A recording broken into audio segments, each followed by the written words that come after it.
"But don't hun my little horse," said the Alsatian good-naturedly to Rost 6v when the animal was handed over to the hussar.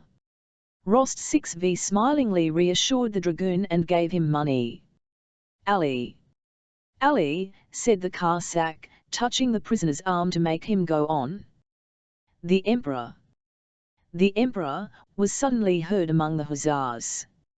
All began to nun and bustle, and Rost 6v saw coming up the road behind him several riders with white plumes in their hats.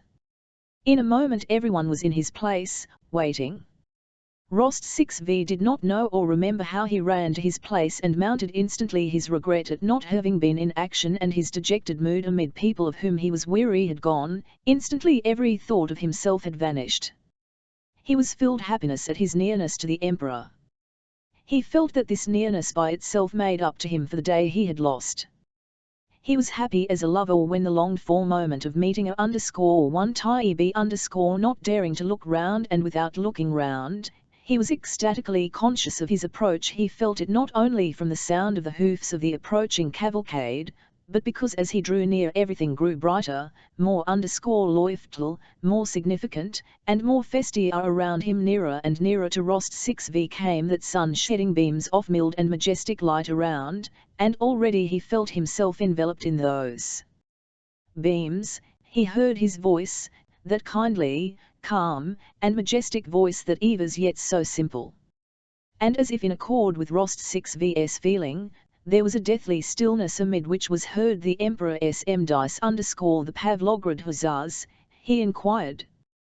"The Rizm.s, sire," replied a voice, a very human one compared to that which had said, "the Pavlograd Hussars." The Emperor drew level with Rost 6v and halted. Alexander's face was even more erotiful than it had been 3 days before at the review. It shone with such gaiety and youth, such innocent that it suggested the liveliness of a 14-year-old boy, and yet it was the face of the majestic Emperor. Casually, while surveying the squadron, the Emperor's eyes met Rost 6v's and rested on them for not more than 2 seconds. Or know the Emperor what was going on in Rost 6v's soul, it seemed to Rost 6v that he understood everything. At any rate his light blue eyes gazed for about 2 seconds into Rost 6v's. A gentle, mild light poured from them, then all at once he raised his eyebrows, abruptly touched his horse with his left foot, and galloped on. The younger Emperor could not restrain his wish to be present at the battle and, in spite of the remonstrances of his cavaliers, at 12 o'clock left the third column with which he had been and galloped toward the vanguard. Before he came up with the hussars, Cereal adjutants met him with news of the successful result of the action.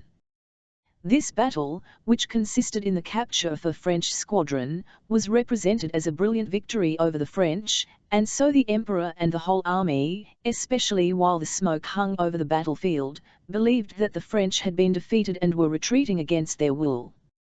A few minutes after they had passed, the Pavlograd division was ordered to advance.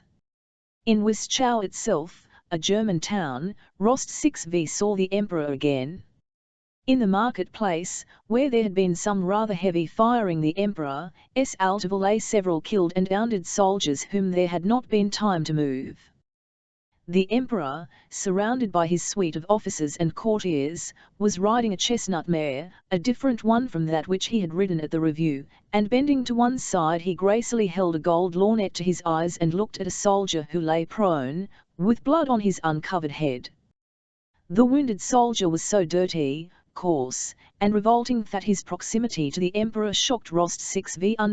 Rost 6v saw how the Emperor's rather round shoulders shuddered as if a cold shiver had run down them, how his left foot began convulsively tapping the horse's side with the spur, and how the well-trained horse looked round unconcerned and did not stir. An adjutant, dismounting, lifted the soldier under the arms to place him on a stretcher that had been brought. The soldier groaned gently, "Gently. Can't you do it more gently?" said the Emperor, apparently suffering more than the dying soldier, and he rode away. Rost 6v saw tears filling the Emperor's eyes and heard him, as he was riding away, say to Chitodolsky, "What a terrible thing Ivar is, what a terrible thing. Quelle terrible chose que la guerre." The troops of the vanguard were stationed Wischau, within sight of the enemy's lines, which all day long had yielded ground to us at the least firing. The Emperor's gratitude was announced to the vanguard, rewards were promised, and the men received a double ration of vodka. The campfires crackled and the soldiers' songs resounded even more merrily than on the previous night. Denisov celebrated his promotion to the rank of major, and Rost 6V, who had already chunk enough, at the end of the feast proposed the Emperor's health.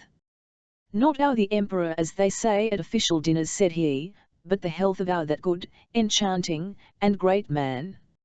Let us drink to his health and to the snine defeat of the French. If we fought," he said, "not letting the French pass, as at Schongraben, what shall we not do now when he is at the front? We will all die for him gladly. Is it not so, gentlemen? Perhaps I am not saying it right, I have chunk a good deal, but that is how I feel, and so do you to the health of Alexander I. Hurrah! Hurrah!" rang the enthusiastic dices of the officers. And the old cavalry Kirsten shouted enthusiastically and no less sincerely than the 20-year-old Rost 6VW hen. The officers had emptied and smashed their glasses, Kirsten filled others and, in shift sleeves and breeches, went glass in hand to the soldiers, and with his long grey moustache, his white chest showing under his open shirt, he stood in a majestic pose in the light of the campfire, waving his uplifted arm. "Lads! Here is to our sovereign, the Emperor, and victory over our enemies. Hurrah!" he exclaimed in his dashing, old, hussar's baritone. The hussars crowded round and responded heartily with loud shouts. Late that night, when all had separated, Denisov with his short hand patted his favourite, Rost 6V, on the shoulder.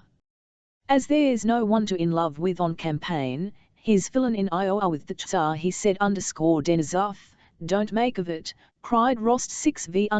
"It is such a lofty, beautiful feeling, such a I believe it, I belie it, Vivian, and I share and approve no, you don't understand." And Rost 6V got up and went wandering among the campfires, dreaming of what happiness it would be to die, not in saving the Emperor's life, he did not even dare to dream of that, but simply to die before his eyes. He really was in love with the Tsar and the glory of Russian arms and the hope of ultra triumph, and he was not the only man to experience that feeling during those memorable days preceding the Battle of Austerlitz. 9/10 of the men in the Russian army were then in love, though less ecstatically, with their Tsar and the glory of the Russian arms. Chapter 11. The next day the Emperor stopped at Wischau, and Villiers, his physician, was rareatedly summoned to see him. At headquarters and among the troops nearby the news spread that the Emperor was unwell. He ate nothing and had slept badly that night, those around him reported. The cause of this indisposition was the strong impression made on his sensitive mind by the sight of the killed and wounded. At daybreak on the 17th, a French officer who had come with a flag of truce, demanding an audience with the Russian Emperor, was brought into Wischau from our outposts. This officer was Savary. The Emperor had only just fallen asleep, and so Savary had to wait. At midday he was admitted to the Emperor, and an hour later he rode off with Prince Dolgorukov to the advanced post of the French army. It was rumored that Savary had been sent to Alexander a meeting with Napoleon. To the joy and pride of the whole army, a personal interview was roused, and instead of Prince Dolgorukov, the victor at Wischau, was sent with Savary to negotiate with Napoleon if, contrary to expectations, these negotiations were actuated by a real desire for. Toward evening Dolgorukov came back, went straight to the Tsar, and remained alone with him for a long time. On the 18th and 19th of the army advanced 2 days' march, and the enemy's outposts after a brief interchange of shots retreated. In the highest army circles from midday on the 19th, a great, excitedly bustling activity began which lasted till the morning of the 20th, when the memorable Battle of Austerlitz was fought till midday on the 19th. The activity, the eager talk, running to and fro, and dispatching of adjutants, was confined to the Emperor's headquarters. But on the afternoon of that day, This activity reached Kutuzov's headquarters and the staffs of the commanders of columns.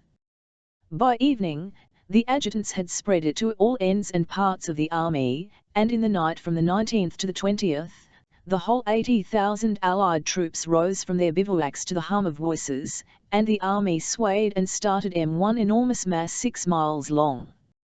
The concentrated activity which had begun at the Emperor's headquarters in the morning and had started the whole movement that followed was like the first movement of the main wheel of a large tower. K_1 wheel slowly moved, another was set in motion, and a third, and wheels began to revolve faster and faster, levers and cogwheels to m.org, chimes to play, figures to pop out, and the hands to advance with regular motion as a result of all that activity. Just as in the mechanism of a clock, so in the mechanism of military machine, an impulse once given leads to the final result, and just as indifferently quiescent till the moment when motion is transmitted to the other parts of the mechanism which the impulse has not yet reached. Creak on their axles as the cogs engage one another, and the revolving pulleys were with the rapidity of their movement, but a neighbouring wheel is as quiet and motionless as though it were prepared to remain so for 100 years.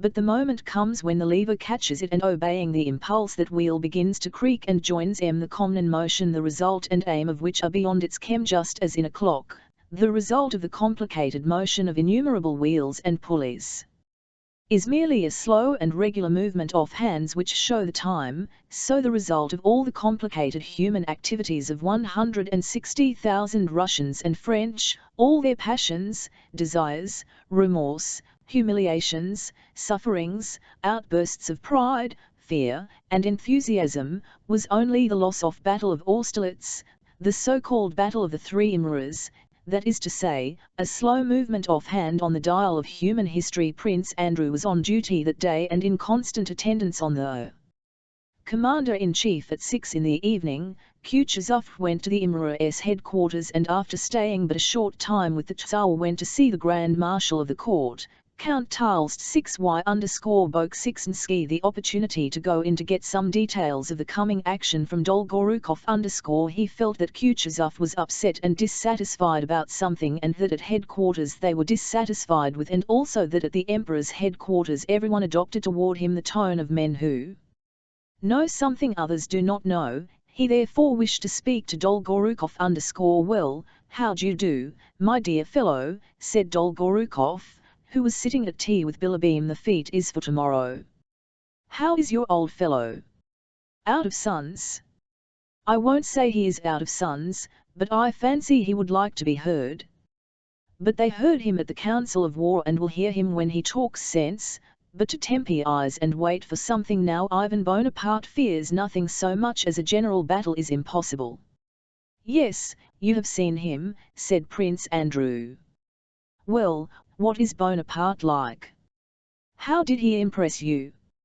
Yes, I saw him, and am convinced that he fears nothing so much as a general engagement, repeated Dolgorukov, evidently prizing this general conclusion which he had arrived at from his interview with Napoleon. FFHERNT afraid of a battle. Why did he ask for that interview? NVHY negotiate, and all why retreat, when to retreat is so contrary to his method of conducting IVR. Believe me, he is afraid of a general battle. His hour has come. Mark my words. But tell me, what is he like, said Prince Andrew again. He is a man in a grey overcoat, very anxious that I should call him Your Majesty, but who, to his chagrin, got no title from me. That's the son of man he is, and nothing more, replied Dolgorukov, looking round at Bilibin with a smile. Despite my great respect for old Kutuzov, he continued, we should be a nice set of fellows if we were to ivate about and so give him a chance to escape, or to trick us, now that we certainly have him in our hands. No, we mustn't forget Suvorov and his rule, not to put yourself in a position to be attacked, but yourself to attack. Believe me, in war the energy of young men often shows the way better than all the experience of old cunctators. But in what position are we going to attack him? I have been at the outposts today and it is impossible to say where his chief forces are situated, said Prince Andrew. He wished to explain to Dolgonikov a plan of attack he had himself formed. "Oh, that is all the same," Dolgorukov said quickly, and getting up he spread a map on the table. "All E&1 have foreseen. If he is standing Brun _ and Prince Dolgorukov rapidly but indistinctly explained Wheelover's plan of a flank movement. Prince Andrew began to reply and to state his own plan, which might have iron as good as Werother's, but for the disadvantage that Werother's had already been approved.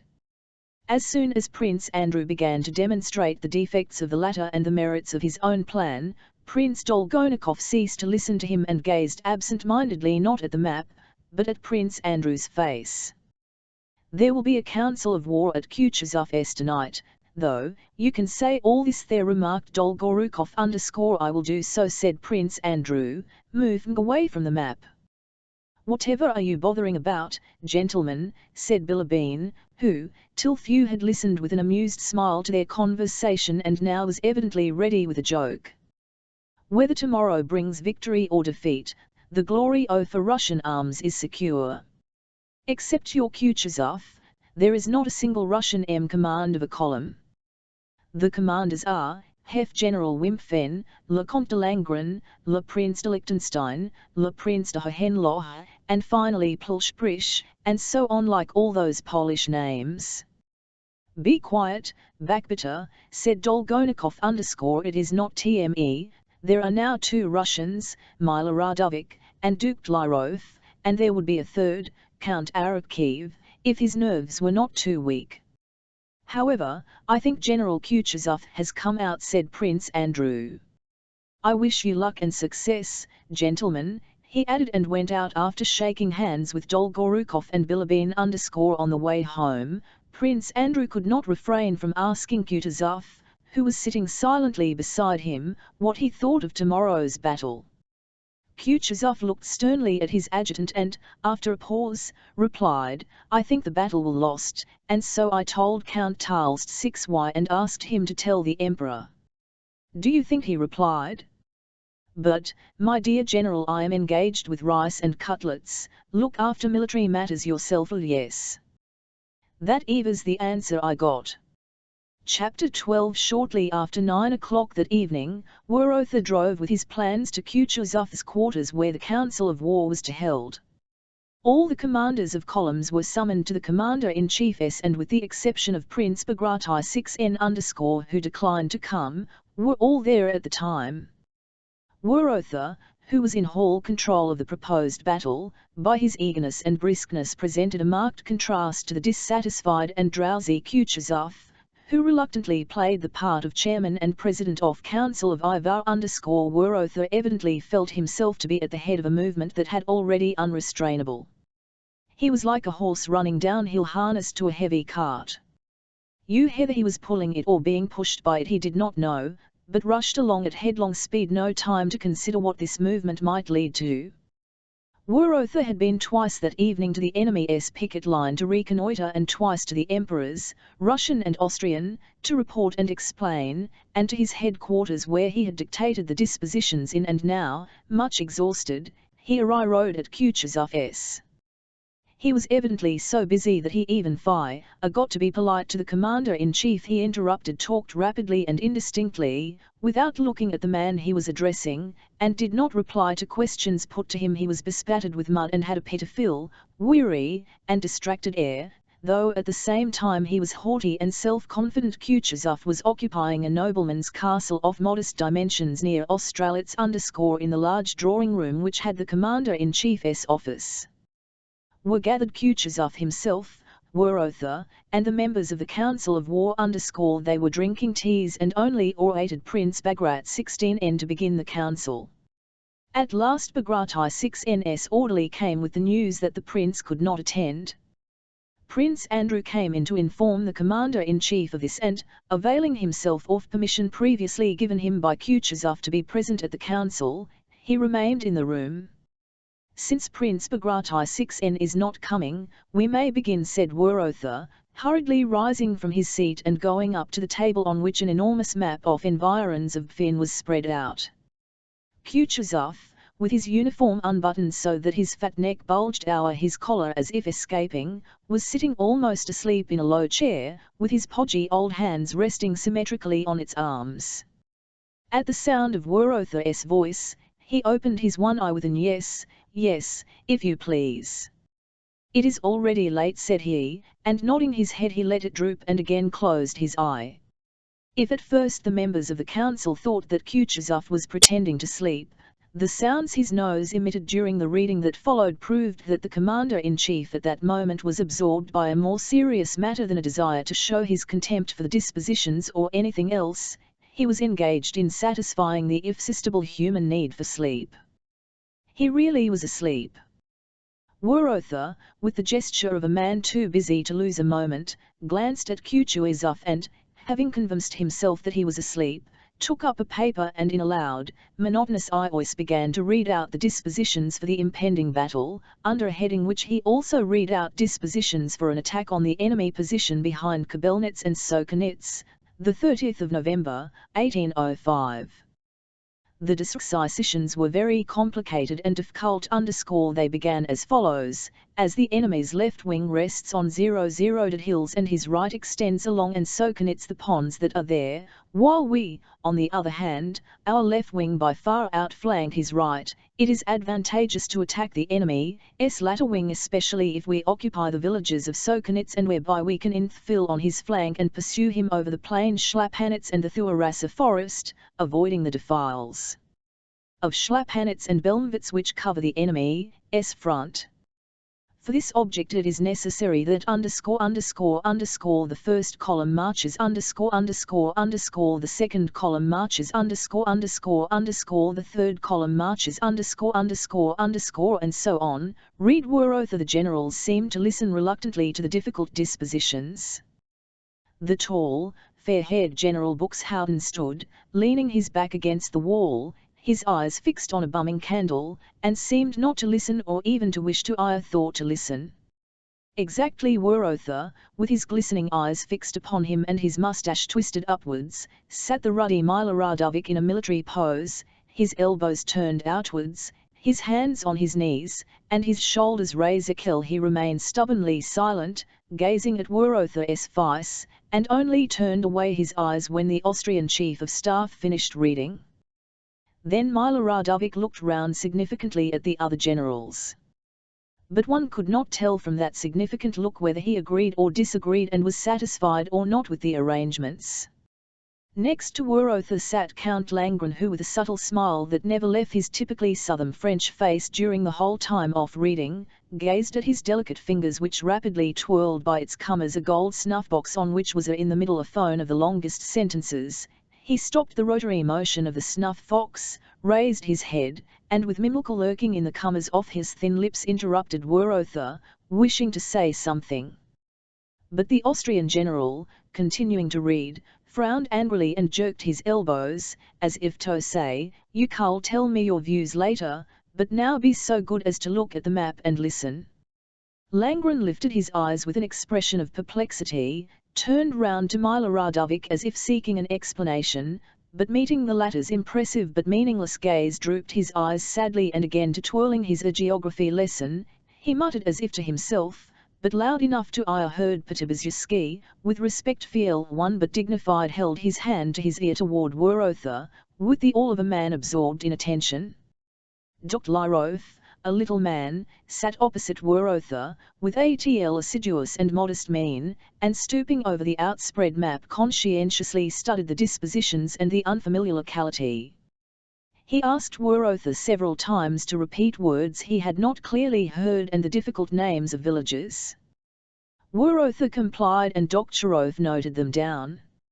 When the reading, which lasted more than an hour, was over, Langren again brought his snuff-box to rest and, without looking at Werother or at anyone in particular, began to say how difficult it was to carry out such a plan in which the enemy's position was assumed to be known, whereas it was perhaps not known, since the enemy was in movement. Langren's objections were valid, but it was obvious that their chief aim was to show General Werother, who had read his dispositions with as much self-confidence as if he were addressing school children, that he had to do, not with fools, but with men who could teach him something in military matters. When the monotonous sound of Werother's voice ceased, Kutuzov opened his eye as a miller wakes up when the soporific drone off mill wheel is interrupted.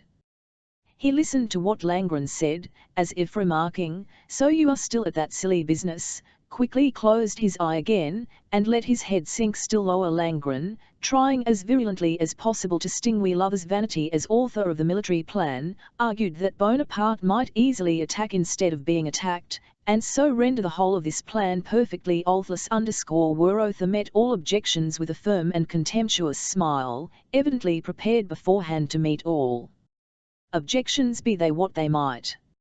"If he could attack us, you old whore done so today," said he. "So you think he is powerless," said Langren. "He has 40,000 men at most," replied Werother, with the smile of a doctor to whom an old wife wishes to explain the treatment of a case. "In that case he is inviting his doom by awaiting our attack," said Langren, with a subtly ironical smile, again glancing round for support to Miloradovic, who was near him. But Miloradovic was at that moment evidently thinking of anything rather than of what the generals were disputing about. "I m'affoy," said he, "we shall see all that on the battlefield." Werother again gave that smile which seemed to say that to him it was strange and ridiculous to meet objections from Russian generals and to have to prove to them what he had not merely convinced himself of, but had also convinced the sovereign emperors of. "The enemy has quenched his fires and a continual noise is heard from his camp," said he. "What does that mean? Either he is retreating, which is the only thing we need fear, or he is changing his," he smiled ironically. "But even if he also took up a position in the Thuarasa, he merely saves us a great deal of trouble and all our arrangements to the minutest detail remain the same." "How is that?" Began Prince Andrew, who had for long been waiting an opportunity to express his doubts. Kutuzov here woke up, coughed heavily, and looked round at the generals. "Gentlemen, the dispositions for tomorrow, or rather for today, for it is past midnight, cannot now be altered," said he. "You have heard them, and we shall all do our duty. But before a battle, there is nothing more important." He paused, than to whore a good sleep. He moved as if to rise. The generals and retired. It was past midnight. Prince Andrew went out. The council of at which Prince Andrew had not been able to express his opinion as he had hoped to, left on him a vague and uneasy impression. Whether Dolgorukov and Werother, or Kutuzov, Langren, and the others who did not approve of the plan of Fatak were right, he did not know. But was it really not possible for Kutuzov to state his views plainly to the emperor? Is it possible that on account of court and personal considerations tens of thousands of lives, and my life, he thought, must be risked? "Yes, it is very likely that I shall kill tomorrow," he thought. And suddenly, at this thought of death, a whole series of most distant, most intimate, memories rose in his imagination. He remembered his last parting from his father and his wife, he remembered the days when he first loved her. He thought of her pregnancy and felt sorry for her and for himself, and in a nervously emotional and softened mood he went out of the hut in which he was billeted with Nesvitsky and began to walk up and down before it. The night was foggy and through the fog the moonlight gleamed mysteriously. "Yes, tomorrow, he thought. "No more everything may over for me. All these memories will be no more, none of them will have any meaning for me. Tom 01 perhaps, even certainly, I have a presentiment that for the first time I shall hail to show all I can do." And he's pictured the battle, its loss, the concentration of fighting at one point, and the hesitation of all the commanders. And then that happy moment, that Toulon for which he had so long waited, presents itself to him at last. He firmly and clearly expresses his opinion to Kutuzov, to Werother, and to the emperors. All are struck by the justness of his views, but no one undertakes to carry them out, so he takes a regiment, a division, stipulates that no one is to interfere with his arrangements, leads his division to the decisive point, and gains the victory alone. but death and suffering, suggested another voice. Prince Andrew, however, did not answer that voice and went on dreaming of his triumphs. The dispositions for the next battle are planned by him alone. Nominally he is only an adjutant on Kutuzov's staff, but he does everything alone. The next battle is won by him alone. Kutuzov is rem.ed and he is appointed .. Well, and then, asked the other voice. If before that you are not 10 times wounded, killed, or betrayed, well. What then,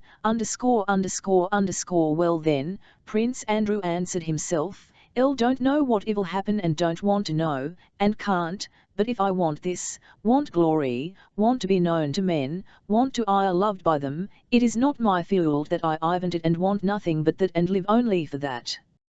Yes, for that alone. I shall never tell anyone, but, oh God!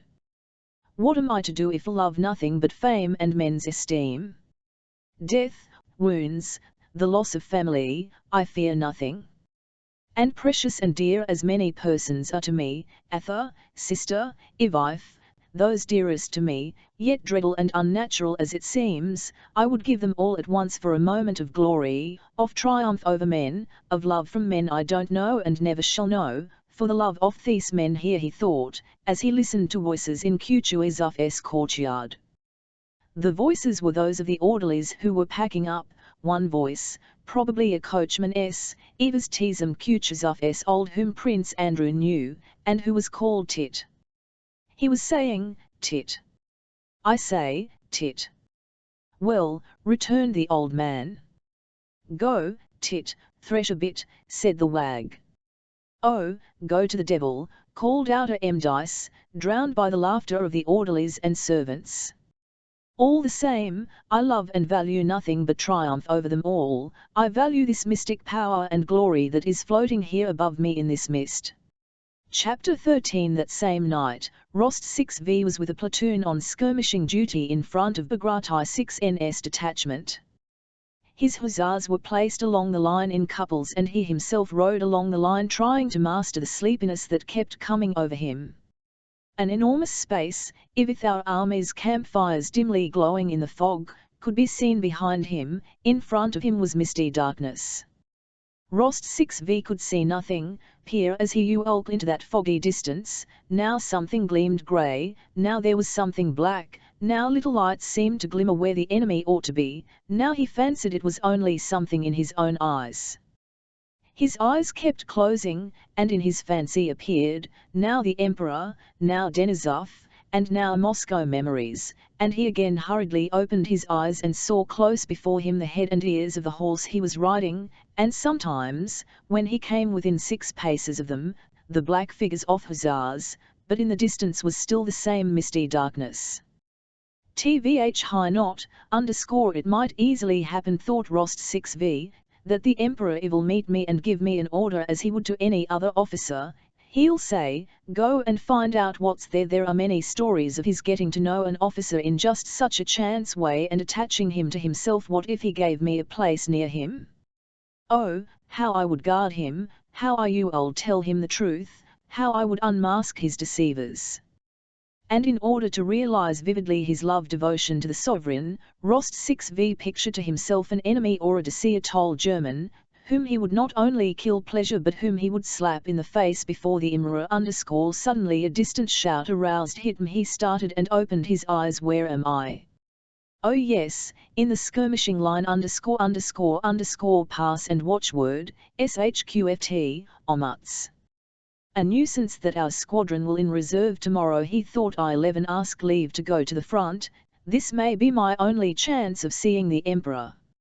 It won't be long now before I am off duty. I-11 take another turn and when I get back I'll go to the general and ask him. He readjusted himself in the saddle and touched up his horse to ride once more round his hussars. It seemed to him that it was getting lighter. To the left he saw a sloping descent lit up, and facing it a black knoll that seemed as steep as a wall. On this knoll there was a white patch that Rost 6V could not at all make out. Was it a glade in the wood lit up by the moon, or some unmelted snow, or some white houses? He even thought something moved on that white L. Expect it's snow underscore underscore underscore that spot, a spot, untouch he thought. There now. Underscore underscore it's not attach underscore underscore underscore Natasha underscore underscore underscore sister, black eyes. Nay underscore underscore Tasha underscore underscore, won't she be surprised when I tell her how I've seen the Natasha underscore take my sabre attach. Underscore underscore, keep to the right, your honour, there are bushes here came the voice of an hussar, past whom Rost 6V was riding in the act of asleep. Rost 6V lifted his head that had sunk almost to his horse's mane and pulled up beside the hussar. He was succumbing to irresistible, youthful, childish drowsiness. But what was I thinking? I mustn't forget. How shall I speak to the emperor? No, that's not it, that's tomorrow. Oh yes. Natasha underscore underscore underscore sabre attach, them underscore underscore underscore L% on. The hussars underscore underscore underscore all, the hussars with mustaches along the Vizcaya Street Road. The hussar with mustaches underscore underscore underscore I thought him too, just opposite Guriev's house underscore underscore underscore old Guriev underscore O, but Denisov's a fine fellow. But that's all nonsense. The chief thing is that the emperor is here.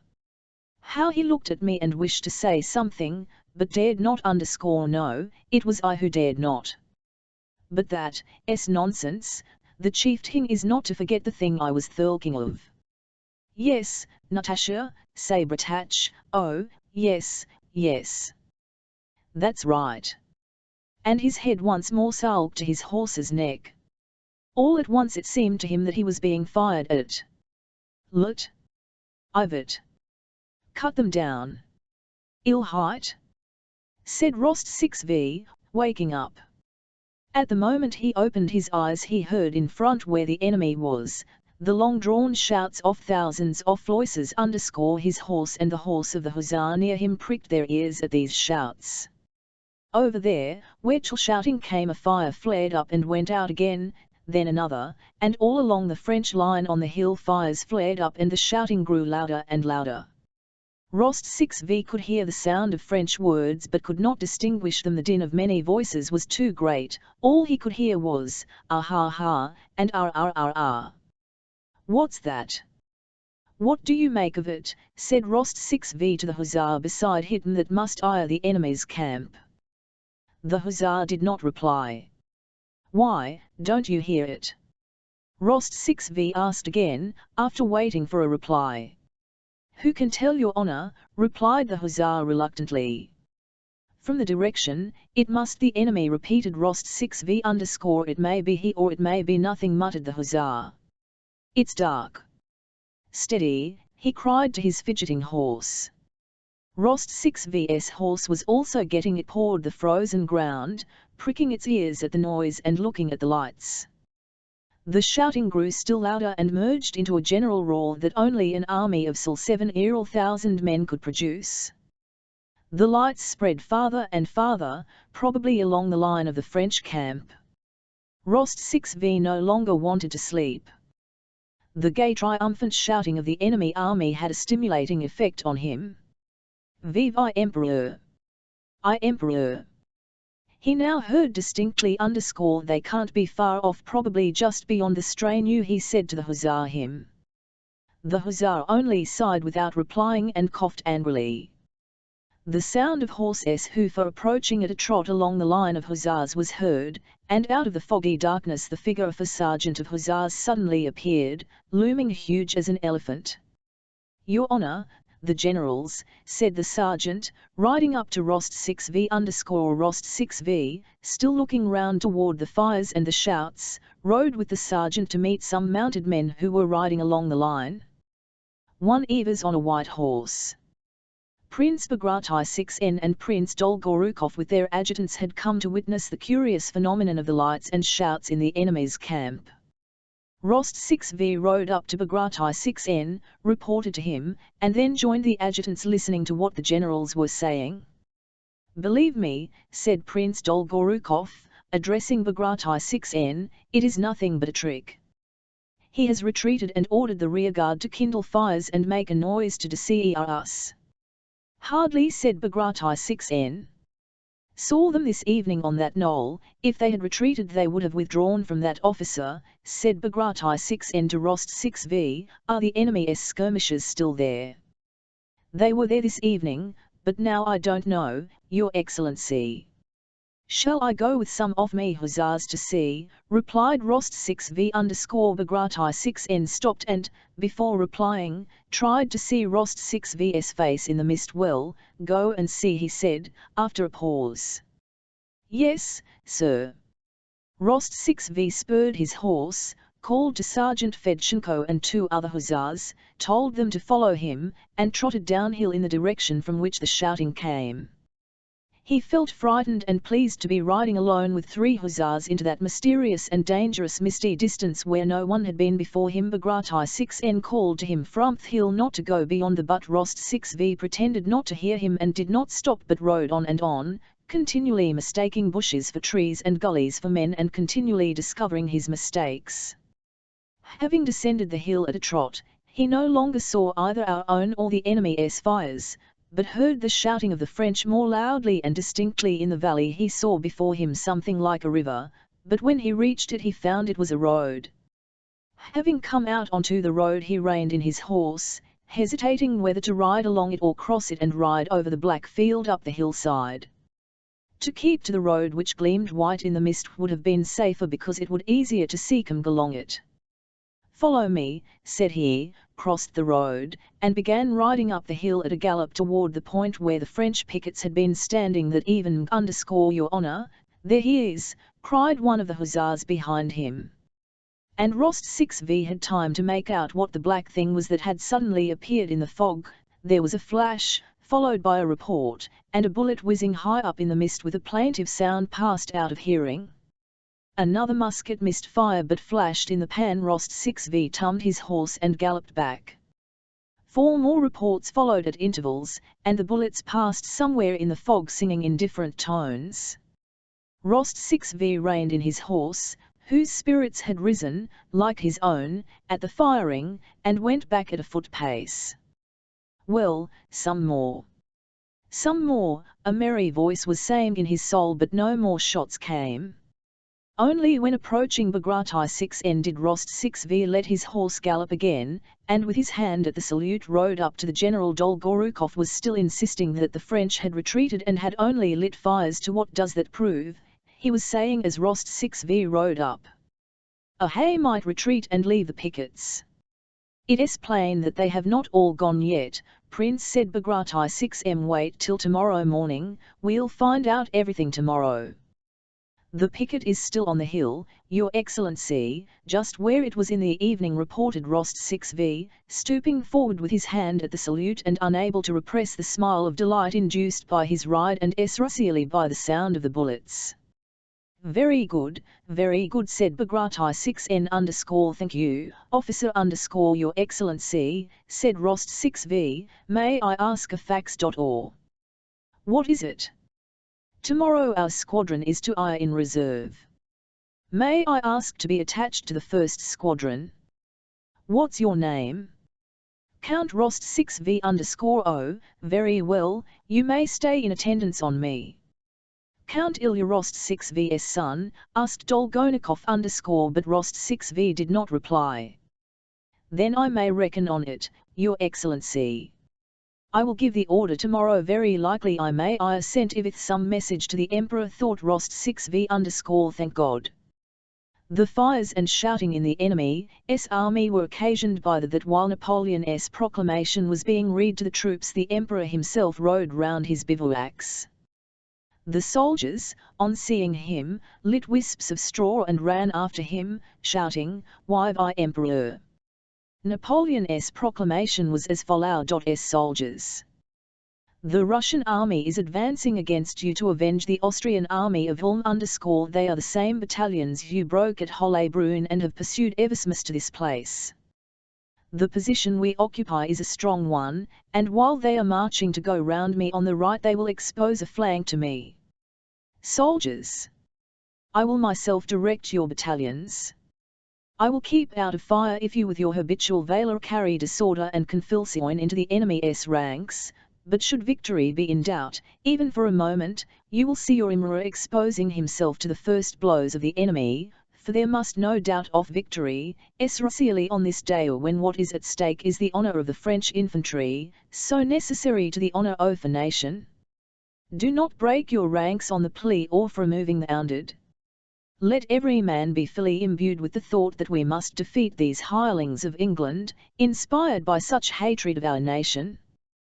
This victory will conclude our campaign and we can return to winter quarters, where fresh French troops who are being raised in France join us, and the peace I shall conclude will be worthy of me people, of you, and of myself. Napoleon. Chapter At 5 in the morning it was still quite dark. The troops off centre, the reserves, and Bagrat's 6th right flank had not yet, but on the left flank the columns of infantry, cavalry, and artillery, which were to the first to descend the heights to attack the French right flank and it into the Bohemian mountains according to PM, were already up and astir.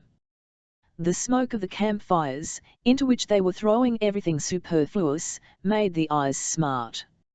It was cold and dark. The officers were hurriedly drinking tea and breakfasting, the soldiers, munching biscuit and beating a tattoo with their feet to warm themselves, gathering round the fires, throwing into the flames the remains of sheds, chairs, tables, wheels, tubs, and everything that they did not want or could not carry away with them. Austrian column guides were moving in and out among the Russian troops and served as heralds of the advance. As soon as an Austrian officer showed himself near a commanding officer's quarters, the regiment began to move. The soldiers ran from the fires, thrust their pipes into their B.0ts, their bags into the carts, got their muskets ready, and formed rank. The officers buttoned up their coats, buckled on their swords and pouches, and moored along the ranks shouting. The train drivers and orderlies harnessed and packed the wagons and tied on the loads. The adjutants and battalion and regimental commanders mounted, crossed themselves, gave final instructions, orders, and commissions to the baggage men who remained behind, and the monotonous tramp of thousands of feet resounded. The column moved von Val without knowing where and unable, from the masses around them, the smoke and the increasing fire, to see either the place they were leaving or that to which they were going. A soldier on the march is hemmed in and borne along by his regiment as much as a sailor is by his ship.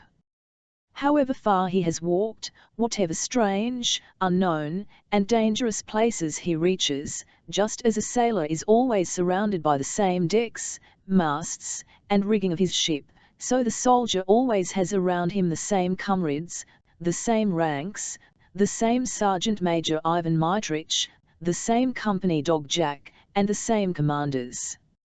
The sailor rarely cares to know the latitude in which his ship is sailing, but on the day of battle, heaven knows how and whence, a stern note of which all are conscious sounds in the moral atmosphere of an army, announcing the approach of something decisive and solemn, and awakening in the men an unusual curiosity.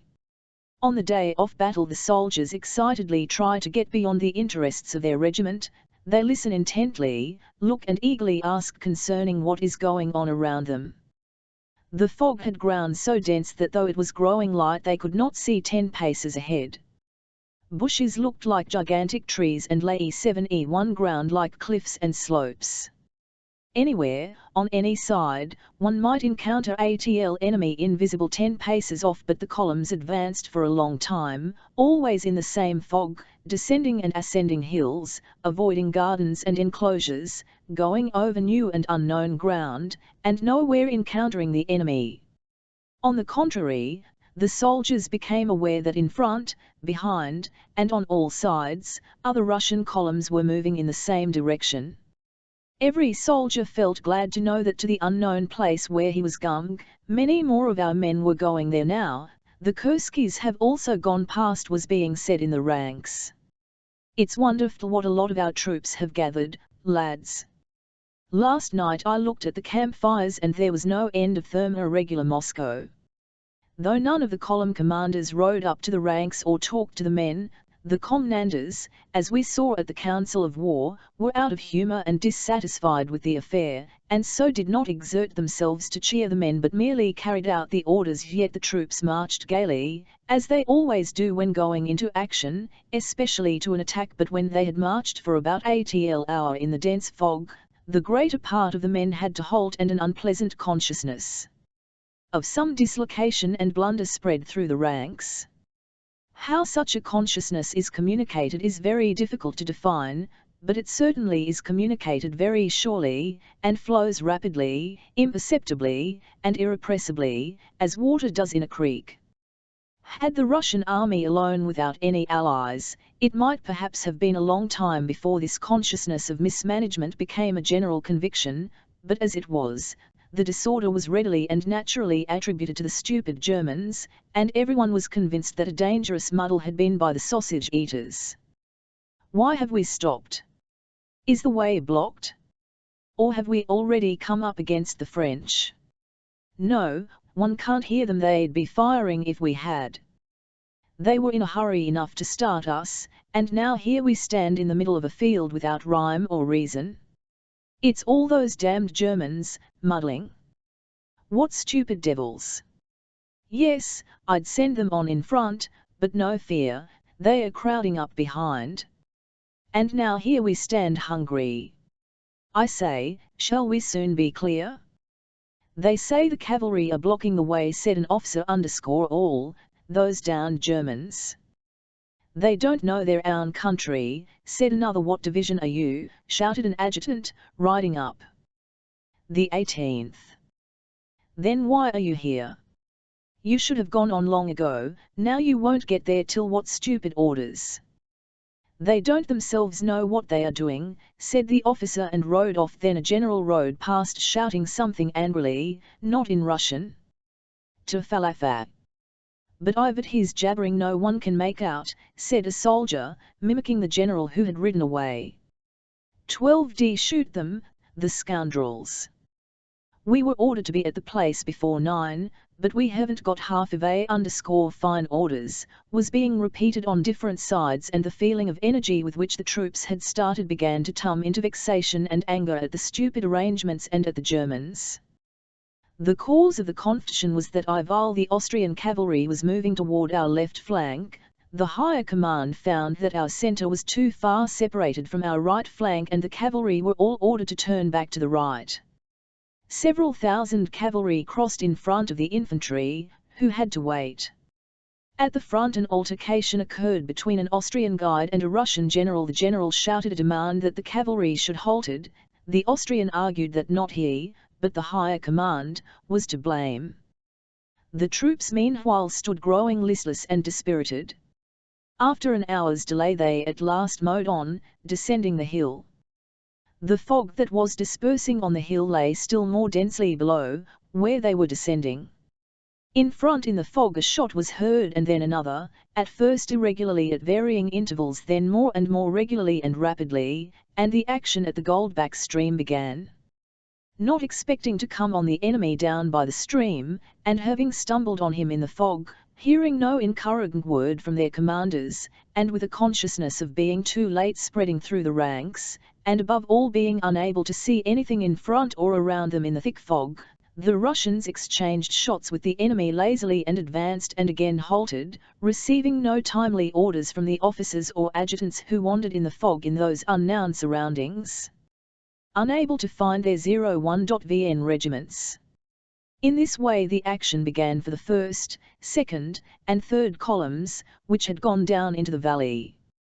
The 4th column, with which Kutuzov was, stood on the Pratzen heights. Below, where the fight was, there was still thick fog. On the higher ground it was clearing, but nothing could be seen of what was going on in front. Whether all the enemy forces were, as we supposed, 6 miles away, or whether they were nearby in that sea of mist, no one knew till after 8 o'clock. It was 9 o'clock in the morning. The fog lay unbroken like a sea down below, but higher up at the village of Schlappanitz, where Napoleon stood with his marshals around him, it was quite light.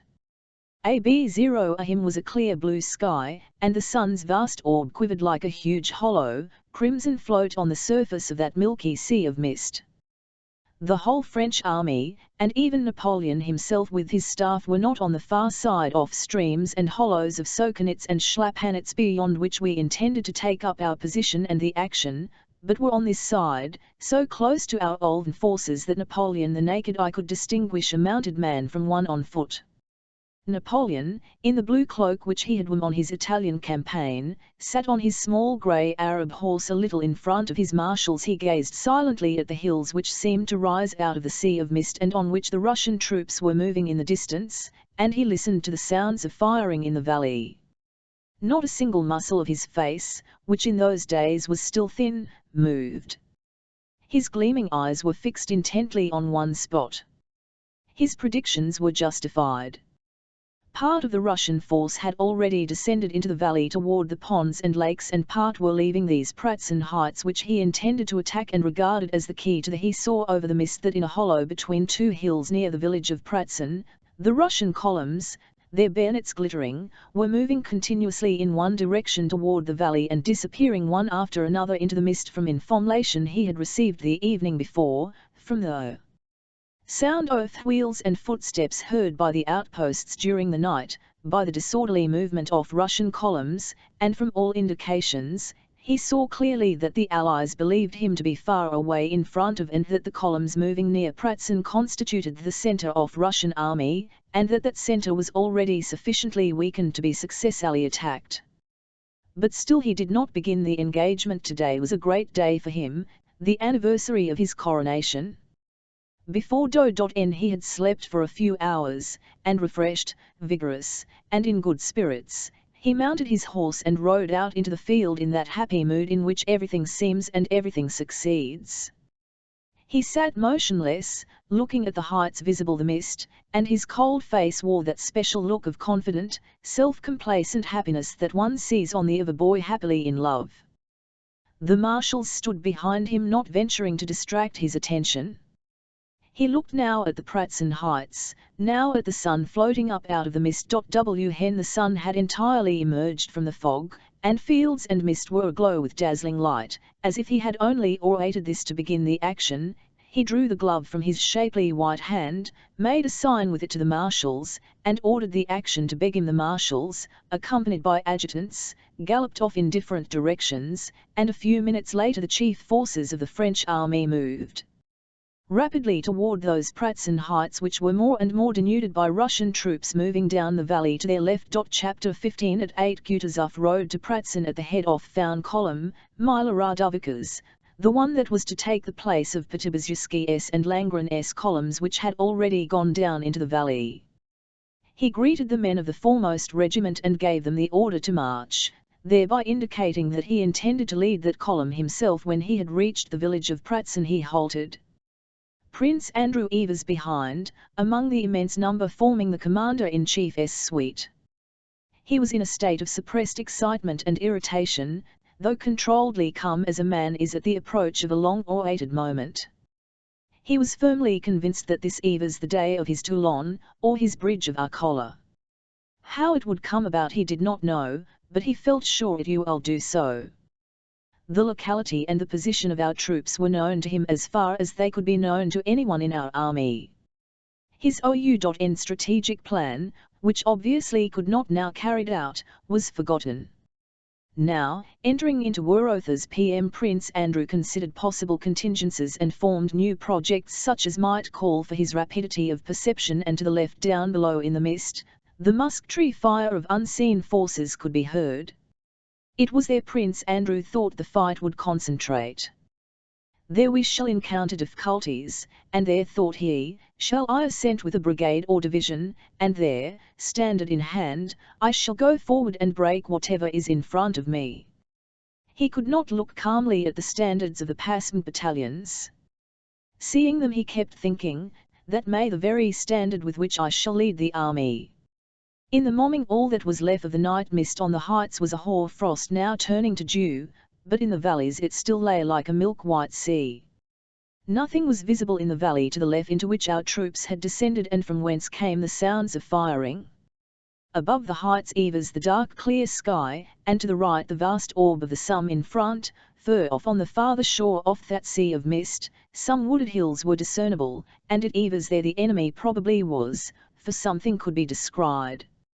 On the right the guards were entering the misty region with a sound of hoofs and wheels and now and then a gleam of bayonets. To the left beyond the village similar masses of cavalry came up and disappeared in the sea of mist. In front and moved infantry. The commander-in-chief was standing at the end of the village letting the troops pass by him. That morning Kutuzov seemed warm and irritable. The infantry passing before him came to a halt, any command being apparently obstructed by something in front. "Do order them to form into battalion columns and go round the village," he said angrily to a general who had ridden up. "Don't you understand, Your Excellency, my dear sir, that you must not defile through narrow village streets when we are marching against the enemy?" "I intended to reform them beyond the village, Your Excellency," answered the general. Kutuzov laughed bitterly. "You'll make a fine thing of it, deploying in sight of the enemy." "Very fine." "The enemy is still far away, Your Excellency." "According to the dispositions." "The dispositions," exclaimed Kutuzov bitterly. "Who told you that? Kindly do as you are ordered. Yes, sir." "My dear fellow," Nesvitsky whispered to Prince Andrew, "old man is as surly as a dog." An Austrian officer in a white uniform, green plumes in his hat, galloped up to Kutuzov and asked in the Emperor's name, had the 4th column advanced into action? Kutuzov turned round without answering, and his eye happened to fall upon Prince Andrew, who was him. Seeing him, Kutuzov's malevolent and caustic expression softened, as if admitting that what was done was not his adjutant's fault, and still not answering the Austrian adjutant, he addressed Bolkonsky. "Go, my dear fellow, and see whether the 3rd Division has passed the village. Tell it to stop and await my orders." Hardly had Prince Andrew started than he stopped him and asked where the sharpshooters have posted. He added, "What are they doing? /hat are they doing?" he murmured to himself, still not replying to the Austrian. Prince Andrew galloped off to execute the order. Overtaking the battalions that continued to advance, he stopped the 3rd Division and convinced himself that there really were no sharpshooters in front of our columns. The colonel at the head of the regiment was much surprised at the commander-in-chief's order to throw out skirmishers. He had felt sure that there were other troops in front of him and that the enemy must at least 6 miles away. There was really nothing to be seen in front except a Balten descent hidden by dense mist. Having given orders in the commander-in-chief's name to rectify this omission, Prince Andrew galloped back. Kutuzov, still in the same place, his stout body resting heavily in the saddle with the lassitude of age, sat yawning wearily with closed eyes. The Turzips were no longer moving, but with the butts of their muskets on the ground. All right, he said to Prince Andrew, and turned to a general who, watch in hand, was saying it was time they started as all the left flank columns had already descended. "Plenty of time, Your Excellency," muttered Kutuzov in the midst of a yawn. "Plenty of time," he repeated. Just then at a distance Kutuzov was heard the sound of regiments saluting, and this sound rapidly came nearer along the whole extended line of the advancing Russian columns. Evidently the person they were greeting was riding quickly. Then the soldiers of the regiment in front of which Kutuzov was standing began to shout. He rode a little to one side and looked round with a frown. Along the road from Pratzen galloped what looked like a squadron of horsemen in various uniforms. 2 of them rode side by side in front, at hill gallop. One in a black uniform with white plumes in his hat rode a bob-tailed chestnut horse, the other, who was in a white uniform, rode a black one. These were the 2 emperors, followed by their suites. Kutuzov, affecting the manners of an old soldier at the front, gave the command attention, and rode up to the emperors with a salute. His whole appearance and manner were suddenly transformed. He put on the air of a who obeys without reasoning. With an affectation or phrase which evidently struck Alexander unpleasantly, he rode up and saluted. This unpleasant impression merely flitted over the young and happy of the Imra like a cloud of haze across a clear sky and vanished. After his illness he looked rather thinner that day than on the field of 01 Mutz where Bolkonsky had seen him for the first time abroad, but there was still the same bewitching combination of majesty and mildness in his fine grey eyes, and on his delicate lips the same capacity for varying expression and the same prevalent appearance of good-hearted innocent youth. At the Omut's review he had seemed more majestic, here he seemed brighter and more energetic. He was slightly flushed after galloping 2 miles, and reining in his horse he sighed restil 11y and looked round at the of his suite, young and animated as his own.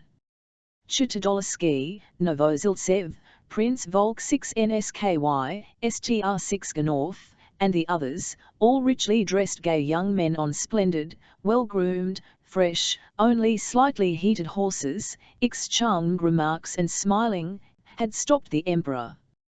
The Emperor Francis, a rosy, long-faced young man, sat very erect on his handsome black horse, looking about him in a leisurely and preoccupied manner. He beckoned to one of his white adjutants and asked some likely he is asking at what o'clock they staffed, thought Prince Andrew, watching his old acquaintance with a smile he could not repress as he recalled his reception at Pfin in the Emperor's suite were the picked young orderly officers of the Guard and Line regiments, Russian and Austrian. Among them were grooms leading the Tsar's beautiful relay horses centimetre.ed with embroidered cloths as when a window is opened a whiff of fresh air from the fields enters a stufo room, so a whiff of youthfulness, energy, and confidence of success reached Kutuzov's cheerless staff with the galloping advent of all these brilliant young men. "Why aren't you beginning, Michael Ilary Sixnovik?" said the Imra Alexander hurriedly to Kutuzov, glancing courteously at the same time at the Emperor Francis. "I am waiting, Your Majesty," answered Kutuzov, bending forward resolutionally. The Emperor, frowning slightly, bent his ear forward as if he had not quite heard. "Waiting, Your Majesty," repeated Kutuzov.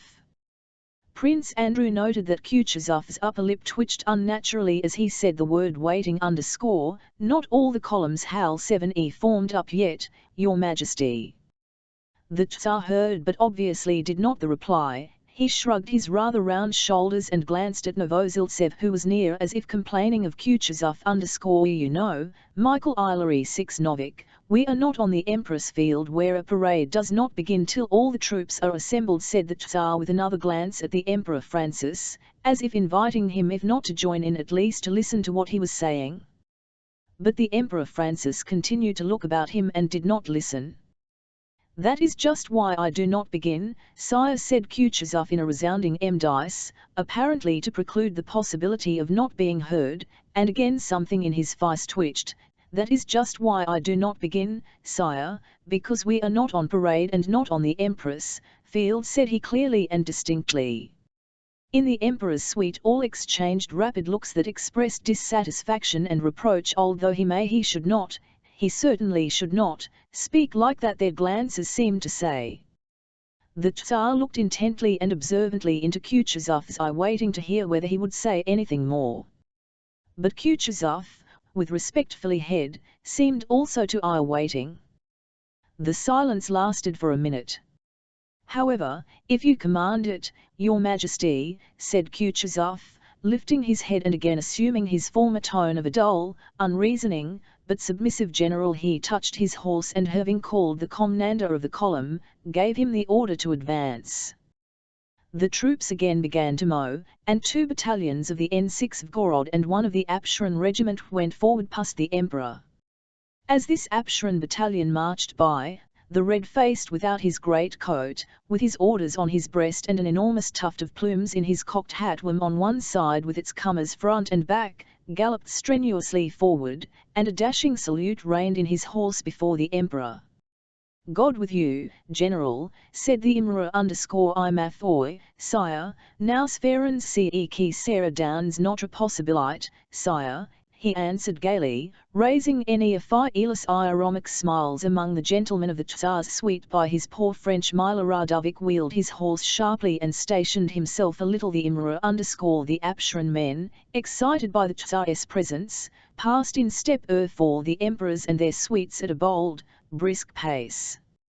"Lads," shouted Mila Radovic in a loud, self-confident, and cheery voice, obviously so elated by the sound of firing, by the prospect of battle, and by the sight of the gallant Apsherons, his comrades in SUV-6 Rofes time, now passing so gallantly before the emperors, that he forgot the sovereign's presence. "Lads, it's not the first village you've had to take," cried he.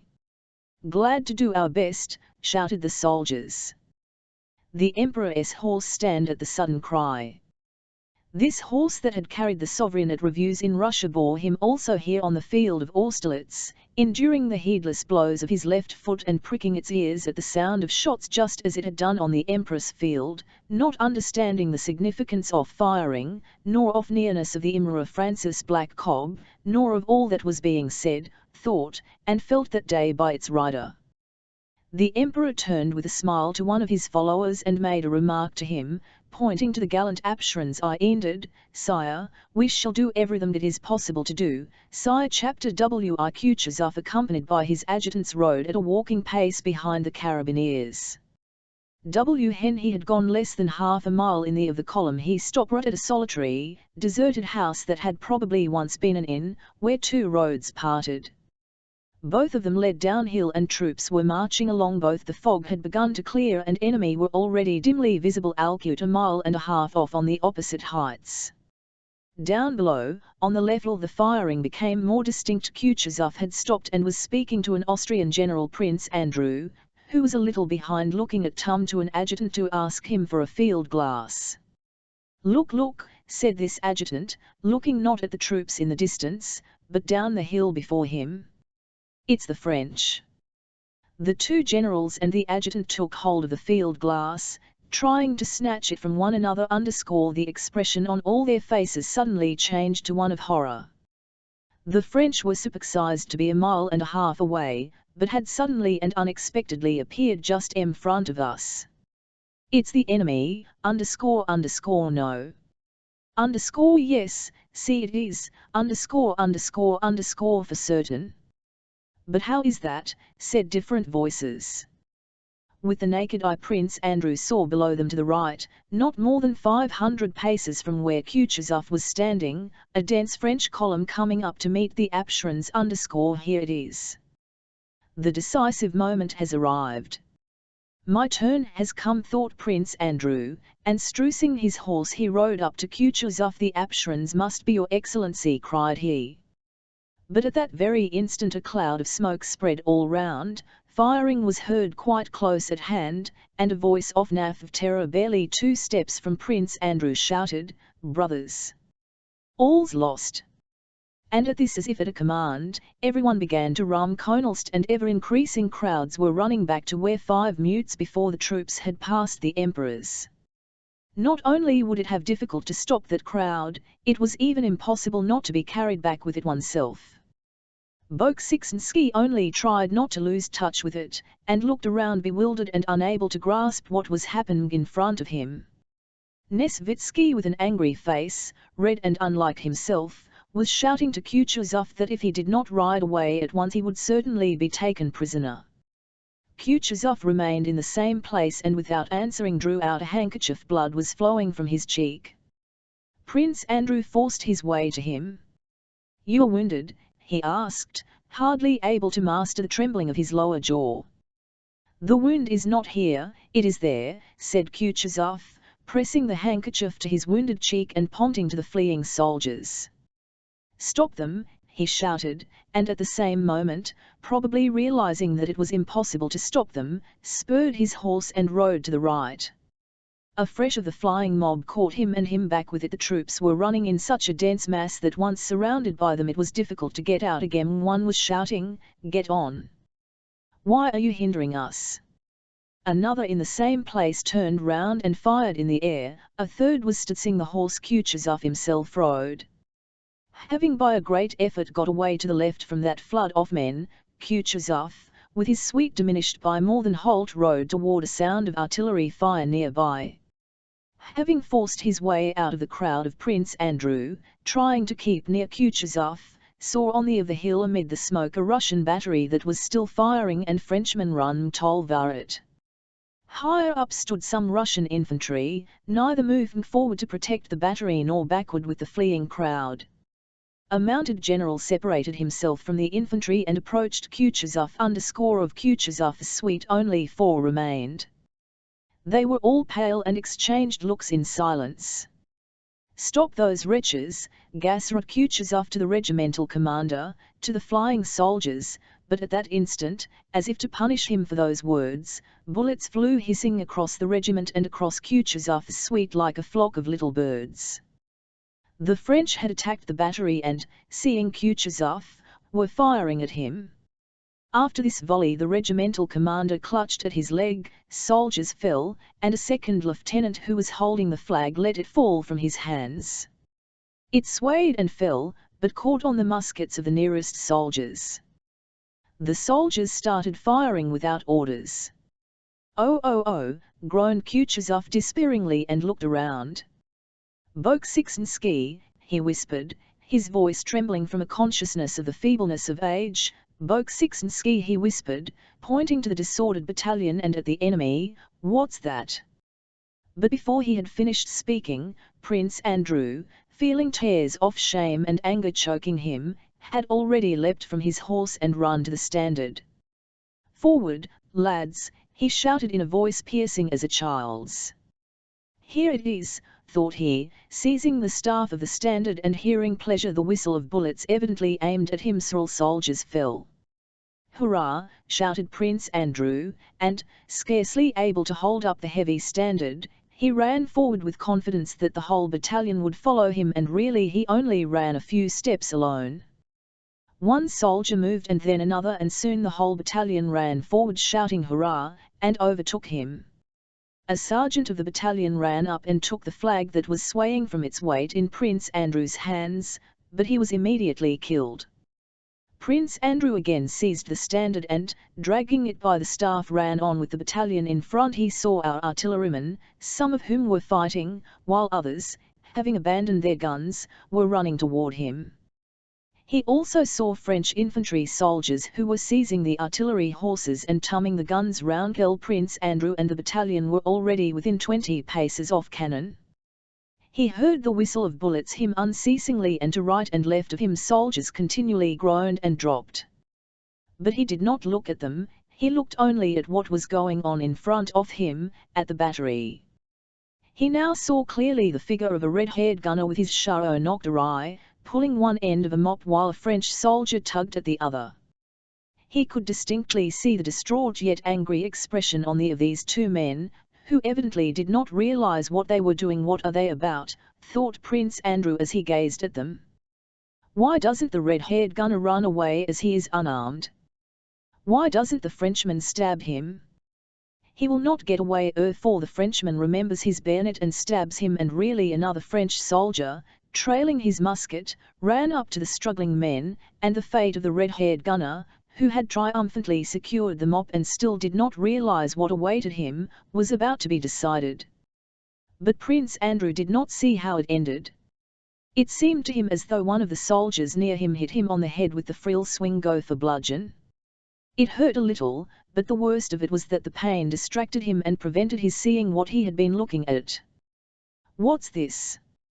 My legs are giving way," thought he, and fell on his back. He opened his eyes, hoping to see how the struggle of the Frenchman with the gunners ended, whether the red-haired gunner had been killed or not, and whether the cannon had been captured or sawed. But he saw nothing.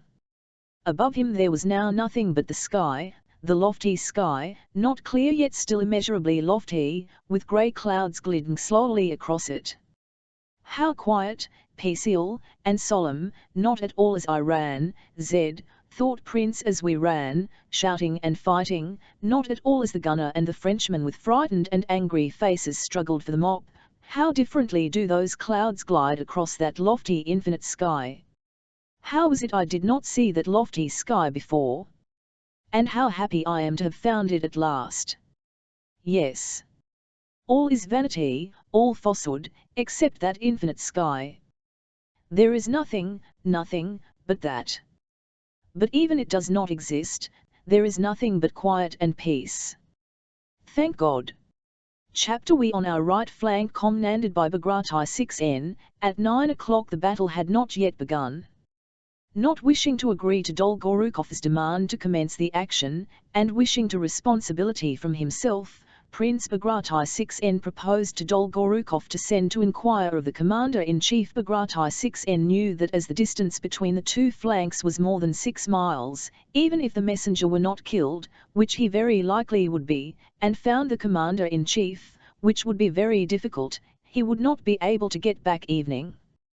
Bagration 6N cast his large, expressionless, sleepy eyes round his suite, and the boyish face of Rost 6V, breathless with excitement and hope, was the first to catch his eye. He sent him. And if I should meet His Majesty before I meet the Commander-in-Chief, Your Excellency, said Rost 6V, with his hand to his cap. You can give the message to His Majesty, said Dolgorukov, hurriedly interrupting. Bagration 6N on being relieved from picket duty. Rost 6V had managed to get a few hours sleep before morning and felt cheerful owl, bold, and resolute, with elasticity of movement, frith in his good fortune, and generally in that state of mind which makes everything seem pleasant and easy. All his wishes were being half-full of that morning.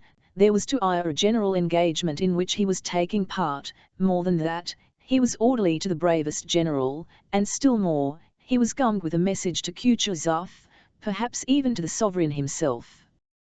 The morning was bright, he had a good horse under him, and his heart was of joy and happiness. On receiving the order he gave his horse the rein and galloped along the line. At first he rode along the line of Bagration 6N's troops, which had not yet advanced into action but were standing motionless. Then he came to the region occupied by Uvarov's cavalry, and here he noticed a stir and signs of preparation for battle. Having passed Uvarov's cavalry he clearly heard the sound of cannon and musketry ahead of him. The firing grew louder and louder. In the fresh morning air were now heard, not 2 or 3 musket shots at irregular intervals as before, followed by 1 or 2 cannon shots, but a roll of volleys of musketry from the slopes of the hill before Pratzen interrupted by such frequent reports of cannon that sometimes several of them were not separated from one another but merged into a general. He could see puffs of musketry smoke that seemed to chase one another down the hillsides, and clouds of cannon smoke rolling, spreading, and mingling with one another. He could also, by the gleam of bayonets visible through the smoke, make out moving masses of infantry and narrow lines of artillery with green caissons.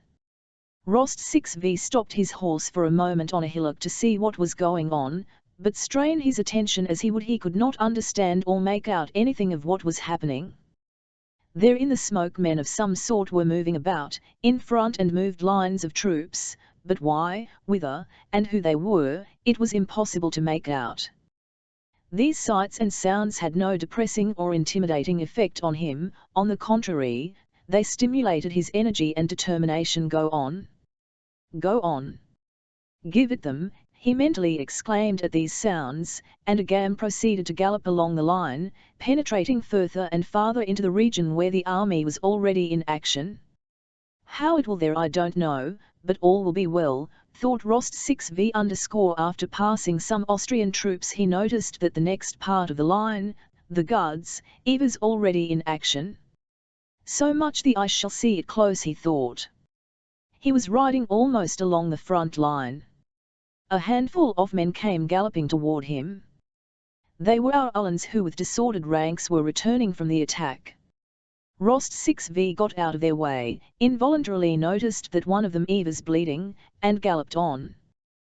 That is no business of mine, too. He thought he had not ridden many hundred yards after that before he saw to his left, across the whole of the field, an enormous mass of cavalry in brilliant white uniforms, mounted on black horses, trotting straight toward him and across his path. Rost 6V put his horse to frill gallop to get out of the way of these men, and he would have got clear had they continued at the same speed, but they kept increasing their pace, so that some off horses were already Galloping underscore Rost 6v heard the thud of their hoofer and the jingle of their weapons and saw their horses, their figures, and even their more and more distinctly. They were our horse guards, advancing to attack the French cavalry that was coming to meet them. The horse guards were galloping, but still holding in their horses. Rost 6v could already see their faces and heard the command, "Charge," shouted by a TL officer who was urging his thoroughbred to frill speak Rost 6v, fearing to be crushed or swept into the attack on the French, along the front as hard as his horse could go, but still was not in time to avoid them. The last of the horse guards, a huge pock-marked fellow, frowned angrily on seeing Rost 6v before him, with whom he would inevitably collide. This guardsman knew Ulkel certainly Hal 7e Rost 6v and his Bedouin over. Rost 6v felt himself quite tiny and weak compared to these gigantic men and horses, had it not occurred to Rost 6v to flourish his whip before the eyes of the guardsman's horse. The heavy black horse, 16 hands high, shied, throwing back its ears, but the pock-marked guardsman drove his huge spurs in violently, and the horse, flourishing its tail and extending its neck, on yet faster. Hardly had the horse guards passed Rost 6v he heard them shout, "Hurrah!" and looking back saw that their foremost ralks were mixed up with some foreign cavalry with red epaulets, probably French.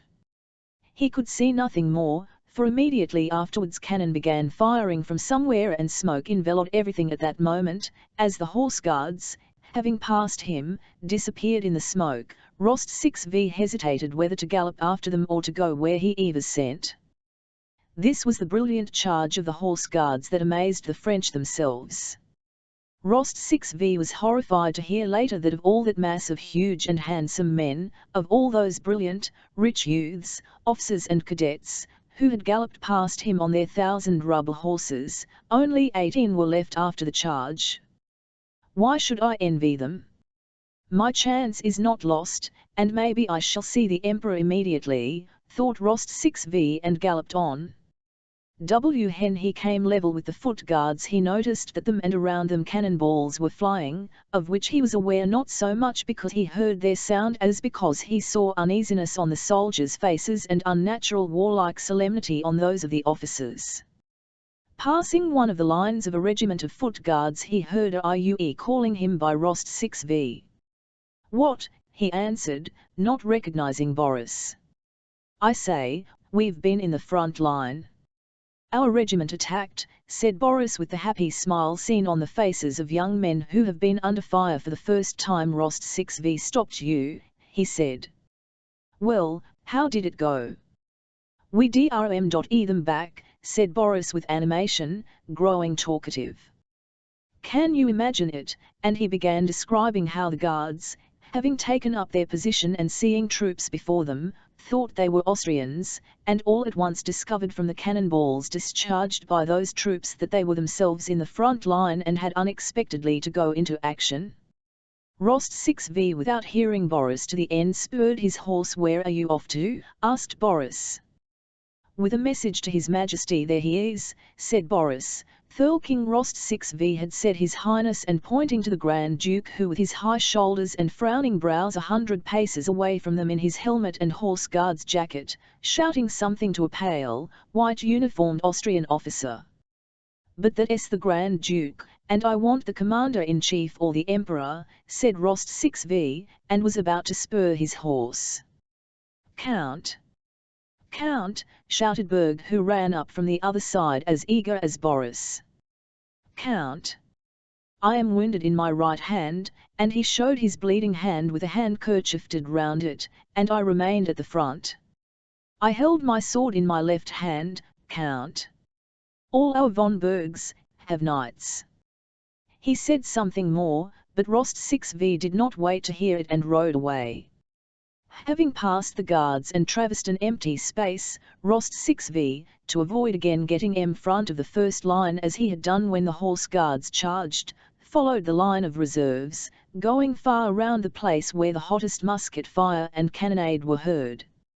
Suddenly he heard musket fire quite close in front of him and behind our troops, where he could knew have excited the enemy to what can it be, he thought. The enemy in the rear of our army? Impossible. And suddenly he was seized by a panic of fear for himself and for the issue of whole battle. But be that what it may, he reflected, there is no riding round it now. I must look for the commander-in-chief here, and if all is lost it is for me to perish with the rest. The foreboding of evil that had suddenly come Rost 6v was more and more confirmed as he rode into the region behind the village of Pratzen, which Eva's FTLL of troops of all kinds underscore. What does it mean? What is it? Whom are they firing at? Who is FL underscoring? Rost 6v kept asking as he came up to Russian and Austrian soldiers running in confused crowds across his the devil knows. They've killed everybody. It's all up now, he was told in Russian, German, and Czech by the crowd of auditives who understood what was happening as little as he did. Kill the Germans, shouted one. May the devil take them, the traitors. Zamhenka des Russen.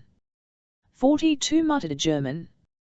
Several wounded men passed along the road, and words of abuse, screams, and groans mingled in a general hubbub. Then the firing died down. Rost 6v learned later that Russian and Austrian soldiers had been firing at one another. My God! What does it all mean, thought he. And here, where at any moment the Emperor may see them underscore, but no, these must be only a handful underscore of scoundrels. It will soon hour, it can't that, it can't be. Only to get past them quicker, quicker. The idea of defeat and flight could not enter Rost 6v's head. Though he saw French cannon and French troops on the Pratzen heights just where he had iron order to look for the commander-in-chief, he could not, did not wish to, belie that hang these Russians. Chapter 18 Rost 6v had iron order to look for Kutlizov and the Emir near the village of Pratzen underscore, but neither they nor a single commanding officer were there, only disorganized crowds of troops of various kinds. He urged on his already weary horse to get quickly past these crowds, but the farther he went the more disorganized they were. The high road on which he had come out was thronged with Kalikis, carriages of all sons, and Russian and Austrian soldiers of all arms, some wounded and some not. This whole mass droned and jostled in confusion under the dismal influence of cannonballs flying from the French batteries stationed on the Pratzen heights. Where is the Emperor? Where is Kutuzov? Rost 6v kept asking everyone he could stop, but got no answer from anyone. At last, seizing a soldier by his collar, he forced him to answer. Brother.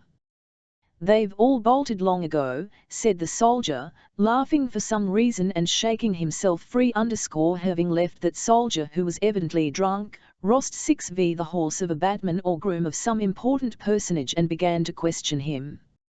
The man announced that the Tsar had been driven in a carriage at all about an hour before along that very road and that he was dangerously wounded underscore. It can't be, said Rost 6v underscore, it must have been someone else.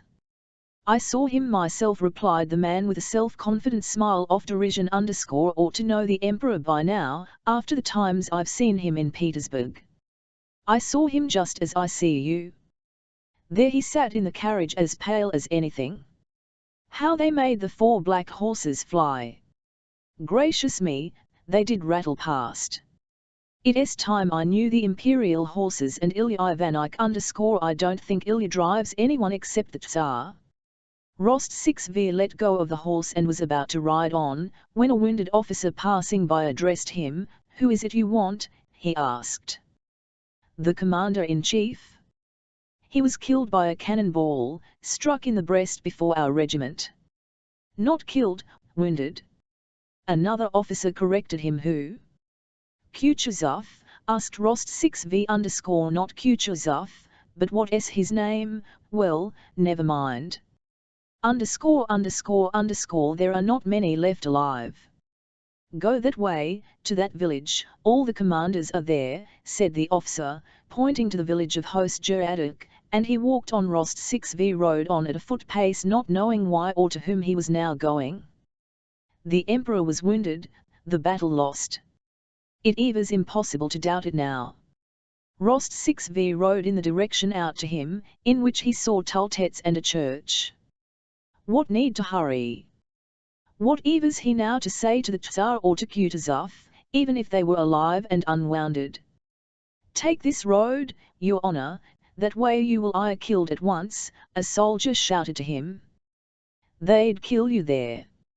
Oh, what are you talking about, said another. Where is he to go? That way is nearer. Rost 6v considered, and then went in the direction where they said he would be killed. It is all the same now.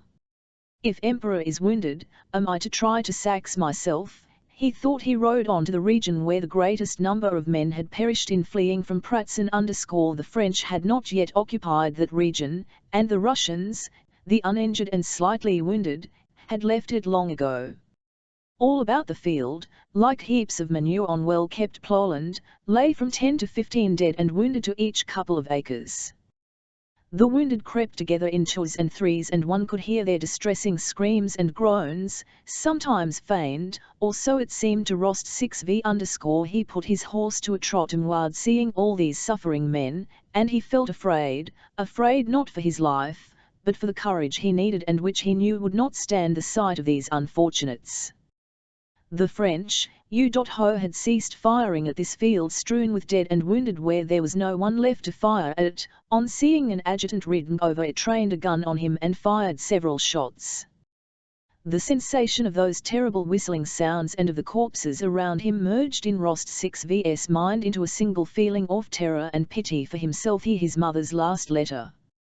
What would she feel, thought he, if she saw me here now on this field with the cannon aimed at me? In the village of Host-Jeradik there were Russian troops retiring from the field of battle, who though still in some confusion were less disordered. The French cannon did not reach there and the musketry fire sounded far away. Here everyone clearly saw and said that the battle was lost. No one whom Rost 6v asked could tell him where the Emperor or Kutuzov was.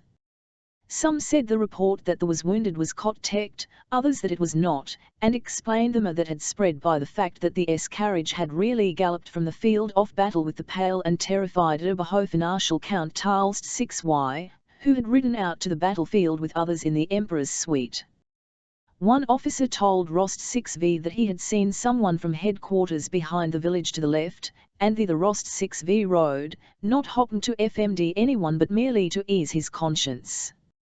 When he had ridden about miles and had passed the last of the Russian troops, he saw, near a kitchen garden with a ditch round it, two men on horseback facing the ditch. One with a white plume in his hat seemed to Rost 6v, the other on a beautiful one-chestnut horse, which Rost 6v fancied he had seen before, rode up to the ditch, struck his horse with his spurs, and giving it the rein leaped lightly over. Only a little earth crumbled from the bank under the horse's hind hoofs. Turning the horse sharply, he again jumped the ditch, and deferentially addressed the horseman with the white plumes, evidently suggesting that he should do the same. The rider, whose figure seemed familiar to Rost 6v and involuntarily riveted his attention, made a gesture or frevsel with his head and hand, and by that gesture Rost 6v instantly recognized his lamented and adored monarch. But it can't be he, alone in the midst of this empty field, thought Rost 6v_. At that moment Alexander turned his head and Rost 6v saw the features that were so deeply engraved on his memory. The Emperor was pale, his cheeks sunken and his eyes hollow, but the charm, the mildness of his features, was all the greater. Rost 6v was happy in the assurance that the Emperor wounded were fils_. He was happy to be seeing him. He knew that he might and even ought to go straight to him and give the message Dolgorukov had ordered him to deliver. But as a youth in love trembles, is unnerved, and dares not utter the thoughts he has dreamed of for nights, but looks around for help or a chance of delay and flight when the longed-for moment comes and he is alone with her, so Rost 6v, now that he had attained what he had longed for more than anything else in the world, did not know how to approach the Emperor, and 1,000 reasons occurred to him why it would be inconvenient, unseemly, and impossible to do so. What? It is as if I were glad of a chance to take advantage of his being alone and despondent. A strange face may seem unpleasant or painful to him at this moment of sorrow. Besides, what can I say to him now, when my heart fails me and my mouth feels dry at the mere sight of him? Not one of the innumerable speeches addressed to the emperor that he had composed in his imagination could he now recall. Those speeches were intended for quite other conditions. They were for the most part to be at a moment of victory and triumph, generally when he was dying of wounds and the sovereign had thanked him heroic deeds, and while dying he expressed the love his actions had proved. Besides, how can I ask the emperor for his instructions for the right flank now that it is nearly 4 o'clock and the battle is lost? No, certainly I must not approach him, I must not intrude on his reflections. Better die 1,000 times than risk receiving an unkind look or bad opinion from him, Rost 6v decided, and sorrowfully and with a heart ill despair he rode away, continually looking back at the Tsar, who still remained in the same attitude of indecision. While Rost 6v was thus arguing with himself and riding sadly away, Captain von Toll chanced to ride to the same spot, and seeing the at once rode up to him, offered his services, and assisted him to cross the ditch on foot. The wishing to rest and feeling unwell, sat down under an apple tree and von Toll remained beside him. Rost 6v from a distance saw with my and remorse how von Toll spoke long and warmly to the emperor and how the emperor, evidently weeping, covered his eyes with his hand and pressed von Toll's hand. And I might have been in his place, thought Rost 6v, and hardly restraining his tears of pity for the emperor, he rode on in utter despair, not knowing either to or why he was now riding. His despair was all the greater from feeling that his own weakness was the cause of his grief. He might not only might but should have gone up to the sovereign. It was a chance to show his devotion to the emperor, and he had not made use of it. Have I done, thought he. And he turned round and galloped back to the place where he had seen the emperor, but there was no one beyond the ditch now. Only some cans and carriages were passing by. From one of Drill 7ers he learned that Kutuzov's staff were not off in the village the Rickles were going to. Rost 6v followed them. In front of him walked Kutuzov's groom leading horses in horsecloths. Then came a cart, and behind that walked an old, bandy-legged domestic serf in a peaked cap and sheepskin coat. "Tit. I say, Tit," said the groom. "What?" answered the old man absent-mindedly. "Go, Tit. Thresh a bit." "Oh, you fool," said the old man, spitting angrily. Some time passed in silence, and then the same joke was repeated. Before 5 in the evening the battle had been lost at all points. More than 100 cannon were already in the hands of French. Pierre Bezukhov and his corps had laid down their arms. Other columns, after losing half their men, were retreating in disorderly confused masses. The remains of Langren's and Duke Charov's mingled forces were crowding around the dams and banks of the ponds near the village of Orgest. After 5 o'clock it was only at the Orgest dam that a hot cannonade, delivered by the French alone, was still to be heard from numerous batteries ranged on the slopes of the Pratzen heights, directed at our retreating forces. In the rearguard, Duke Charov and others rallying some battalions kept up a musketry fire at the French cavalry that was Pasumgar troops. It was growing dusk on the narrow Orgest dam where for so many years the old miller had been accustomed to sit in his tasseled cap angling, while his grandson, with shin sleeves rolled up, handled the floundering silvery fish in the water can, on that dam over which for so many years Moravians in shaggy caps and blue jackets had peacefully driven their 2 horse cans loaded with wheat and had returned dusty with flour whitening their carts, on that narrow dam amid the wagons and the cannon. Under the horses and between the wagon wheels, men disfigured by fear of death now crowded together, crushing one another, dying, stepping the dying and killing one another, only to mole on a few steps and be killed themselves in the same way. Every 10 seconds a cannonball flew compressing the air around, or a shell burst in the midst of that dense throng, killing some and splashing with blood those near them. D610 KH0I. Now an officer, wounded in the arm, and on foot, with the regimental commander on horseback and some 10 men of his company, represented all that was left of that whole regiment. Impelled by the crowd, they had got wedged in at the approach to the dam and, jammed in on all sides, had stopped because a horse in front had fallen under a cannon and the crowd were dragging it out. A cannonball killed someone, another fell in front and splashed D610 with blood. The crowd, pushing desperately, squeezed together, moved a few steps, and again stopped. Move on 100 yards and we are certainly saved, remain here another 2 minutes and it is certain death, thought each one. D610, who was in the midst of the crowd, forced his way to the edge of the dam, throwing 2 soldiers off their feet, and ran onto the slippery ice that covered the millpool. Tum this way, he shouted, jumping over the ice which creaked under him. Turn this way, he shouted to those if the gum it bears. The ice bore him, but it swayed and creaked, and it was plain that it would give way not only under a cannon or a crowd, but very soon even under his weight alone. The men looked at him and pressed to the bank, hesitating to step onto the ice. The general on horseback at the entrance to the dam raised his hand and opened his mouth to address D610. Suddenly a cannonball hissed so low the crowd that everyone ducked. It flopped into something moist, and the general fell from his horse in a pool of blood. Nobody gave him a look or thought of raising him. Get onto the ice, over the ice. Go on. Turn. Don't you hear? Go on. Innumerable voices suddenly shouted after the ball had stmck the general, the men themselves not knowing what, or why, they were shouting. One of the hindmost guns that was going onto the dam turned off onto the ice. Crowds of soldiers from the dam began running onto the frozen. The ice gave way under one of the foremost soldiers, and one leg slipped into the water. He tried to right himself but fell in up to his waist. The nearest soldier shrunk back, the gun driver stopped his horse, but from Ikhin still came the shouts, onto the ice, why do you stop? Go on. Go on. And cries of horror were heard in the crowd.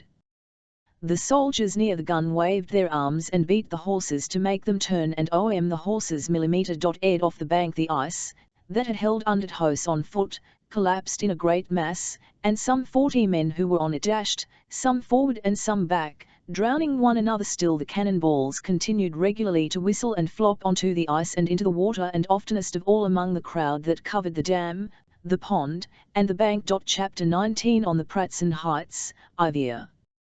He had with the flagstaff in his hand, lay Prince Andrei Bolkonsky bleeding piteously and unconsciously uttering a gentle, piteous, and childlike. Toward evening he ceased moaning and quite still. He did not know how long his unconsciousness lasted. Suddenly he again felt that he was alive and suffering from a burning, lacerating pain in his head. Where is it, that lofty sky that I did not know till now, but saw today, was his first thought. And I did not know this suffering either. He thought, yes, I did not know anything at all till now. But where am I? He listened and heard the sound of approaching horses, and voices French. He opened his eyes. AB0 him again was the same lofty sky with clouds that had risen and were floating still higher, and them gleamed blue infinity. He did not turn his head and did not see those who, judging by the sound of hoofer and voices, had ridden up and stopped near it. Yves Napoleon accompanied by 2 aides-de-camp. Bonaparte riding over the battlefield had given final orders to strengthen the batteries firing at the Orges dam and was looking at the killed and wounded left on the field.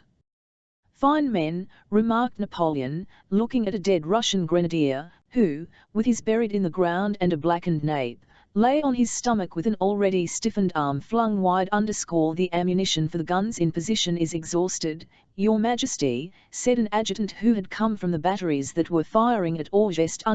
Some brought from the reserve, said Napoleon, and having gone on AFRW steps he stopped before Prince Andrew, who lay on his back with the flagstaff that had been dropped beside him. The flag had already been taken by the French as a trophy. That's a fine death, said Napoleon as he gazed at Bolkonsky. Prince Andrew understood that this was said of him and that it was Napoleon who said it. He heard the addressed as sire. But he heard the words as he might have heard the buzzing of a fly. Not only did they not interest him, but he took no notice of them and at once forgot them. His head was burning, he felt himself bleeding to death, and he saw before him the remote, lofty, and everlasting sky. He knew it was Napoleon, his hero, but at that moment Napoleon seemed to him such a small, insignificant creature compared with what was passing now before himself and that lofty infinite sky with the clouds flying it. At that moment it meant nothing to him who might be standing over him, or what was said of him. He was only glad that people were standing near him and only wished that they would help him and bring him back to life, which seemed to him so now that he had today learned to understand it so differently. He collected all his strength, to stir and utter a sound. He feebly moved his leg and uttered a weak, sickly groan which aroused his own pity. "Ah! He is alive," said Napoleon. "Lift this young man up and carry him to the dressing station." Having said this, Napoleon rode on to meet Marshal Lannes, who, hat in hand, rode up smiling to the Emperor to congratulate him on the victory. Prince Andrew remembered nothing more. He lost consciousness from the terrible pain of being lifted onto the stretcher, the jolting while being moored, and the probing of his wound at the dressing station. He did not regain consciousness till late in the day, when other wounded and captured Russian officers he was carried to the hospital. During this transfer he felt a little stronger and was able to look him, and even the first words he heard on coming to his senses were those of a French convoy officer. "You said rapidly, we must halt here, the Emperor will pass here immediately, it will please him to see these gentlemen prisoners. There are so many prisoners today, nearly the whole Russian army, that he is probably tired of them," said another officer. "All the same, they say this one is the commander of all the Emperor Alexander's guards," said the first one, indicating a Russian officer in the white uniform of the Horse Guards. Bolkonsky recognized Prince Repnin, whom he had met in Petersburg society. Beside him stood a lad of Ninitiu, also a wounded officer of the Horse Guards. Bonaparte, having come up at a gallop, stopped his horse. "Which is the senior?" he asked. On seeing the prisoners they named the colonel. "Prince Repnin "You are the commander of the Emperor Alexander's regiment of Horse Guards?" asked Napoleon. "I commanded a squadron," replied Repnin "Your regiment fulfilled its duty honorably," said Napoleon. "The praise of a great commander is a soldier's highest reward," said Repnin "I bestow it with pleasure, too," said Napoleon. "And who is that young man beside you?" Prince Repnin named Lieutenant Suchtelen After looking at him Napoleon smiled. "He is very young to come to meddle with us." "Youth is no hindrance to courage," muttered Suchtelen in a a splendid reply, said Napoleon. "Young man, you will go fur." Prince Andrew, who had also been brought forward for the Emperor's eyes to complete the show of prisoners, could not fail to attract his attention. Napoleon apparently remembered seeing him on the battlefield and, addressing him, again used the epithet young man that was connected in his memory with Prince Andrew. "Well, and you, young man," said he. "How do you feel, mon brave?" Though 5 minutes before, Prince Andrew had been able to say a few words to the soldiers who were carrying him, now his eyes fixed straight on Napoleon, he was silent. So insignificant at that moment seemed to him all the interests that engrossed so mean did his hero himself with his paltry vanity and joy in victory appear, compared to the lofty, equitable, and kindly sky which he had seen and understood, that he could not answer him. Everything seemed so flatile and insignificant in comparison with the stern and solemn train of thought that weakness from loss of blood, suffering, and the nearness of death aroused in him. Looking into Napoleon's eyes, Prince Andrew thought of the insignificance of greatness, the of life which no one could understand, and the still greater unimportance of the meaning of which no one alive could understand or explain. The Emperor, without waiting for an answer, turned away and said to one of the officers as he went, "Have these gentlemen attended to and taken to my bivouac? Let my doctor, Larry, examine their wounds. Au revoir, Prince Repnin," and he spurred his horse and galloped away. His face shone with self-satisfaction and pleasure. The soldiers who had carried Prince Andrew had noticed and taken the little gold icon Princess Mary had hung round her brother's neck, but seeing the favour the Emperor showed the prisoners, they now hastened to return the holy image. Prince Andrew did not see how and by whom it was replaced, but the little icon with its thin gold chain suddenly appeared upon his chest outside his uniform. "It you old be good," thought Prince Andrew, glancing at the icon his sister had hung round his neck with such emotion and reverence. "It would good if everything were as clear and simple as it seems to Mary. How good it would be to know where to seek for help in this life, and what to expect after it beyond the grave. How happy and calm I should be if I could now say, 'Lord, have mercy on me.' But to whom should I say that? Either to a power indefinable, incomprehensible, which I not only cannot address but which I cannot even express in words, the great all or nothing," said he to himself, "or to that God who has been sown into this amulet by Mary. There is nothing snine, nothing at all except the unimportance of everything I understand, and the greatness of something incomprehensible but all important." The stretchers moved at every jolt. He again felt unendurable pain, his feverishness increased and he grew delirious. Visions of his father, wife, sister, and son, and the tender mess he had felt the night before the battle, the figure of the insignificant little Napoleon, and all this, the lofty sky, formed the chief subjects of his delirious. The quiet home life and peaceful one happiness of Bald Hills presented itself to him. He was already enjoying that happiness when that little Napoleon had suddenly appeared with his unsympathizing look of short-sighted delight at the misery of others, and doubts and torments had followed, and only the heavens promised peace. Toward morning all these dreams melted and merged into the chaos and darkness of unconsciousness and oblivion which, in the opinion of Napoleon's doctor, Larry, was much more likely to end in death than in convalescence. "He is a nervous, bilious subject," said Larry, "and will not recover." And Prince Andrew, with others wounded, was left to the care of the inhabitants of the district. Book.4, 1806 Chapter I. Early in the year 1806 Nicholas Rost 6v returned home on Lem.E_Denisov Evers gummed home to Vol 6 Nej, and Rost 6v persuaded him to travel with him as far as Moscow and to stay with him there. Meeting a comrade at the last post station but one before Moscow, Denisov had drunk 3 of wine with him and, despite the jolting ruts across the snow-covered road, did not once wake up on the way to Moscow, but lay at the bottom of the sleigh beside Rost 6v, who grew more and more impatient the nearer they got to Moscow. "How much longer? How much longer? Oh, these insufferable streets, shops, bakers' signboards, street lamps, and sleighs," thought Rost 6v, when their leave permits had iron passed at the town gate and they had entered Moscow. "Denisov. We're here. He's asleep," he added, leaning forward with his whole body as if in that he hoped to hasten the speed of the sleigh. Denisov gave no answer. "There's the corner at the crossroads, where the cabman, Zakhar, has his stand, and there's Zakhar himself and still the same horse. And here's the little shop where we used to buy gingerbread. Can't you hurry up? Now then." "Which house is it?" asked the driver. "Why, that one, right at the end, the big one. Don't you see? That's our house," said Rost 6v_. "Of course, it's our house. Denisov, Denisov. We're almost there." Denisov raised his head, coughed, and made no answer. "Dmitri," said Rost 6v to his valet, "those lights are in our house, aren't they?" "Yes, sir, and there's a light in your father's study." "Then they've not gone to Versailles yet?" "What do you think?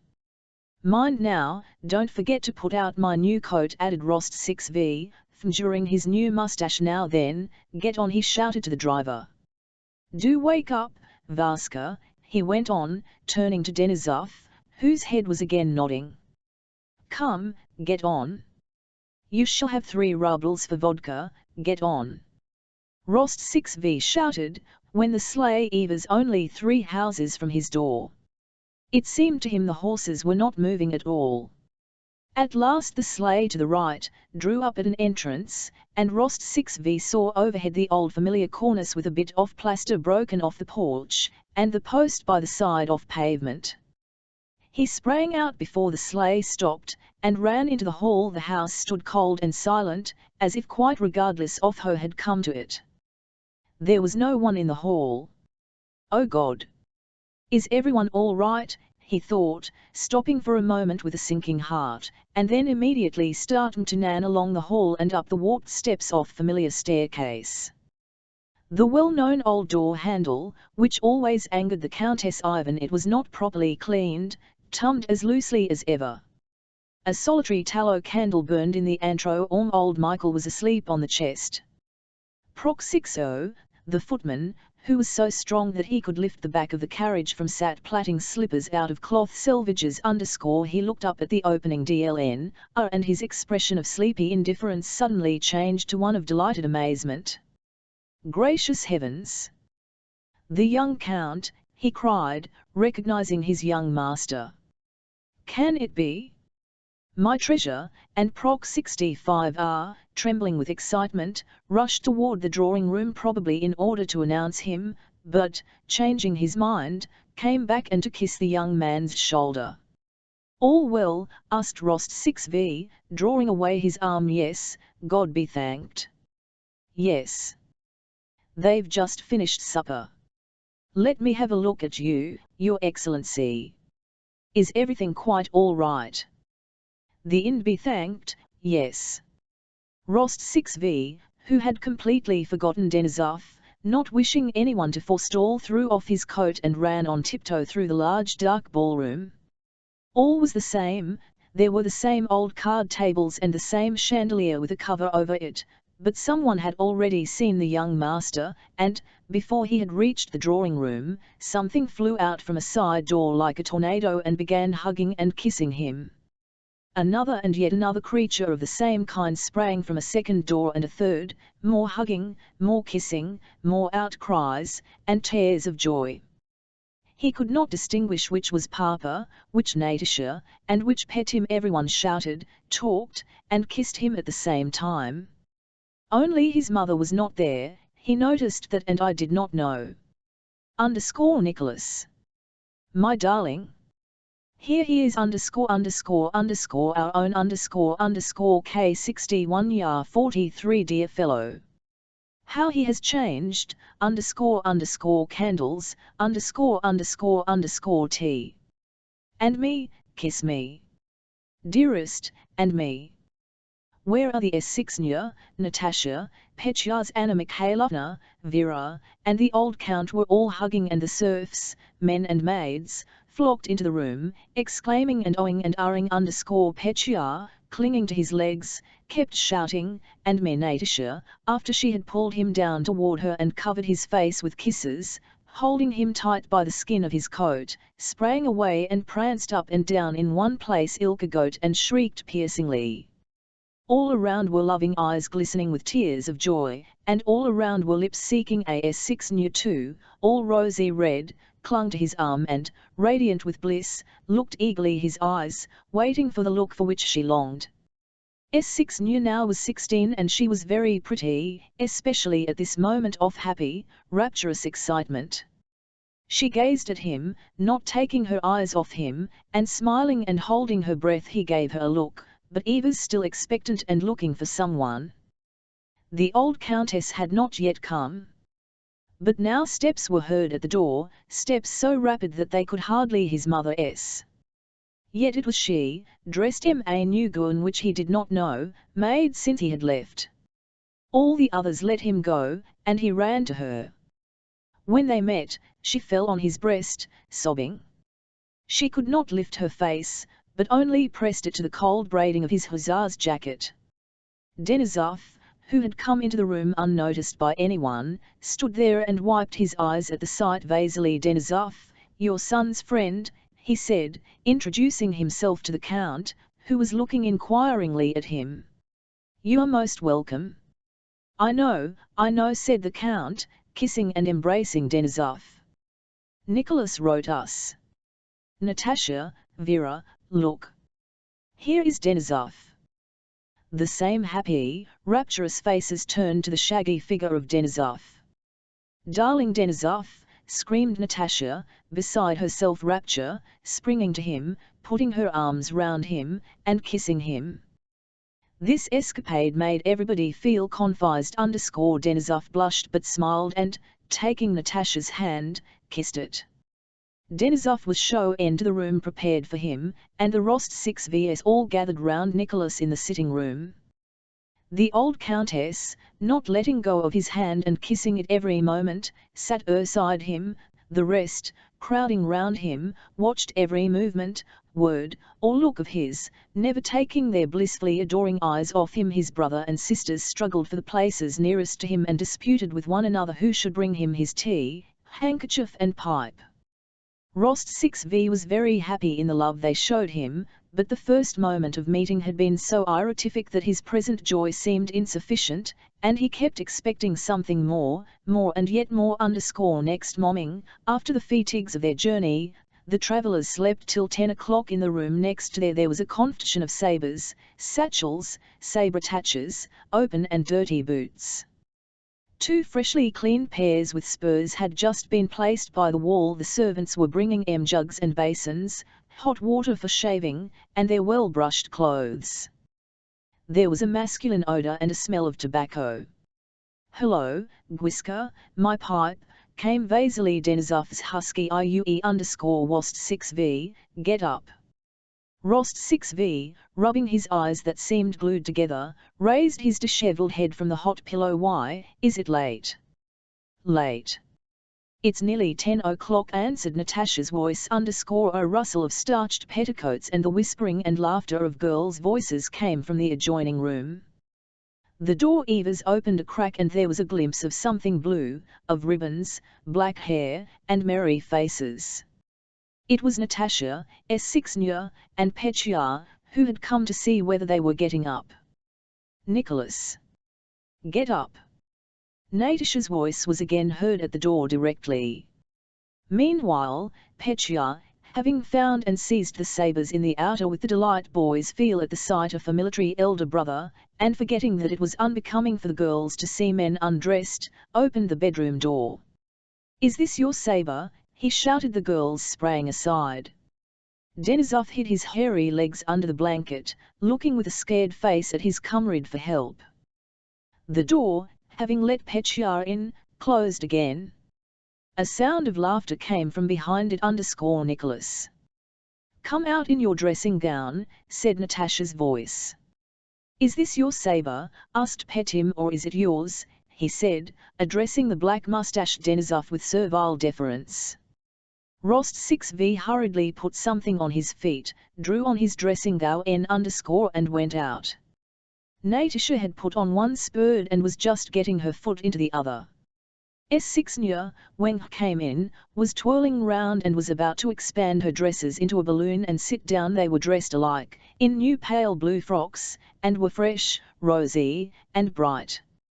S6 ran away, but Natasha, taking her brother's arm, led him into the sitting where they began talking.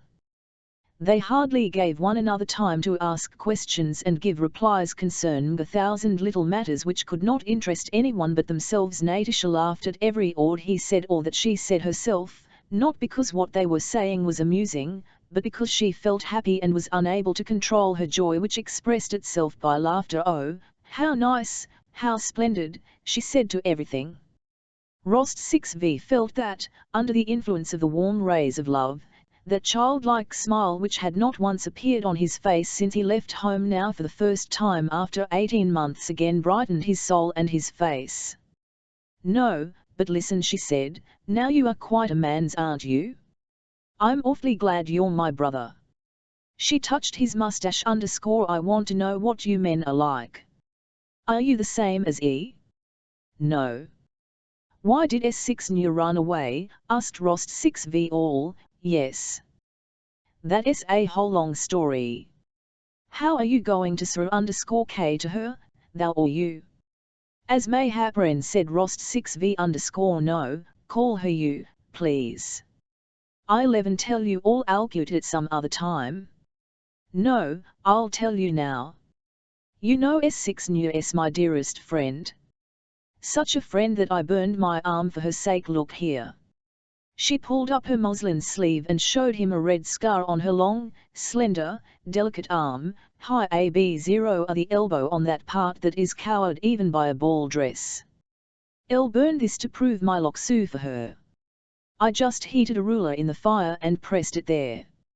Sitting on the sofa with the little cushions on its arms, in what used to be his old schoolroom, and looking into Natasha's wildly bright eyes, Rost 6v re-entered that world of home and childhood which had no meaning for anyone else, but gave him some of best joys of his life, and the burning of an arm with a ruler as a proof of love did not seem to him senseless. He and Eva's not surprised at it. Well, and is that all? He asked. We are such friends, such friends. All that male business was just nonsense, but we are friends forever. She, if she loves anyone, does it for life, but I don't understand that, I forget quickly. Well, what then? Well, she loves me and you like that. Natasha suddenly flushed. Why, you remember before you went away, well she says you are to forget all that she says, I shall love him always, but let him be free. Isn't that lovely and noble? Yes, very noble. Isn't it? Asked Natasha, so seriously and excitedly that it was evident that what she was now saying she had talked of before, with tears. Rost 6v became that'll I never go back on my word, he said. Besides, S6 knew is so charming that only a fool would renounce such happiness. No, no, cried Natasha, she and I already talked it over. We knew you'd say so. But it won't do, cause you see, if you say that, if you consider yourself bound by your promise, it will seem as if she had not meant it. It makes it as if you were marrying her because you must, and that wouldn't do at all. Rost 6v saw that it had been well considered by them. S6 knew had already struck him by her beauty on the preceding day. Today, when he had caught a glimpse of her, she seemed still more lovely. She was a charming girl of 16, evidently passionately in Iowa with him, he did not doubt that for an instant. Should he not love her now, and even marry her, Rost 6v thought, but just now there were so many other pleasures and interests before him. Yes, they have taken a wise decision, he thought, I must remain free. Well then, that's excellent, said he. We'll talk it over later. OMO, how glad I am to have you. Well, and are you still true to Boris? He continued. Oh, what nonsense, cried Natasha, laughing.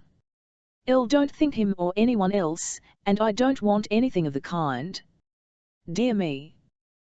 Then what are you up to now?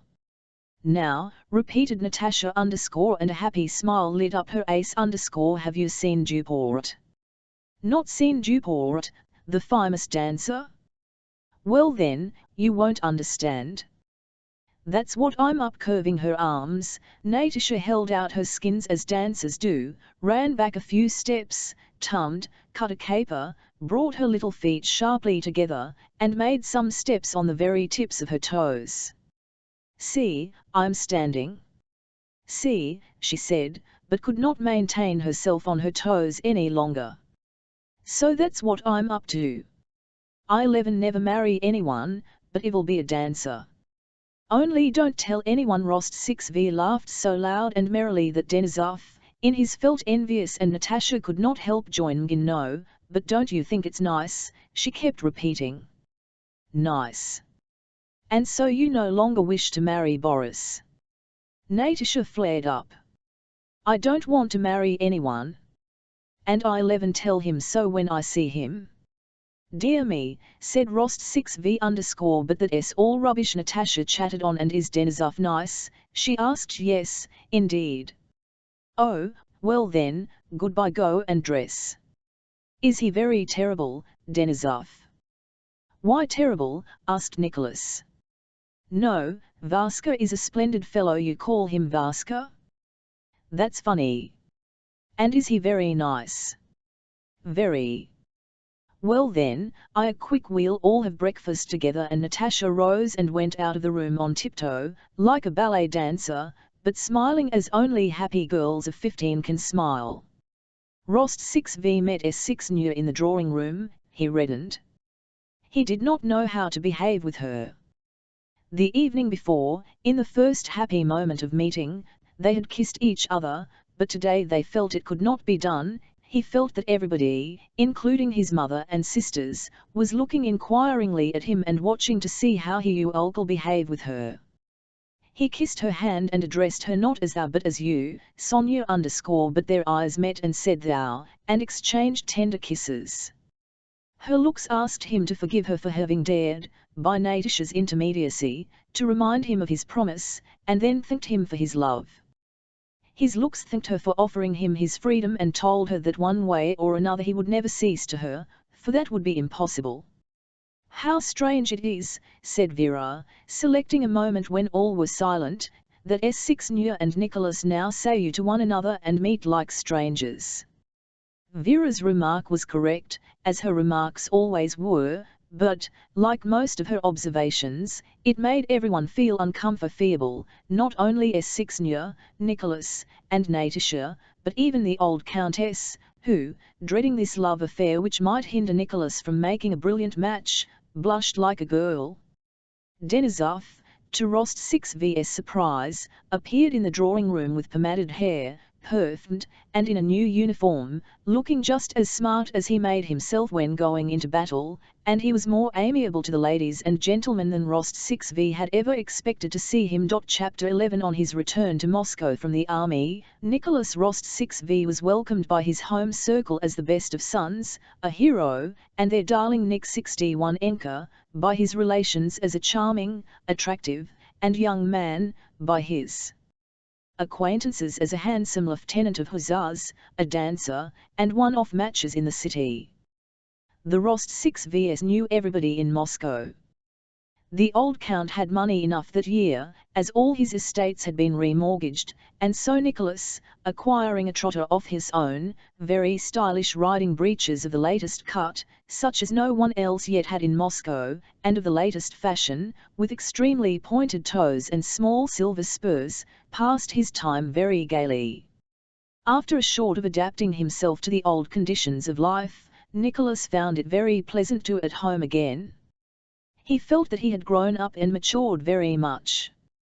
His despair at failing in a scripture examination, his borrowing money from Galty 1 to pay a sleigh driver, his kissing S6 Nya on the sly, he now recalled all this as childishness he had left immeasurably behind.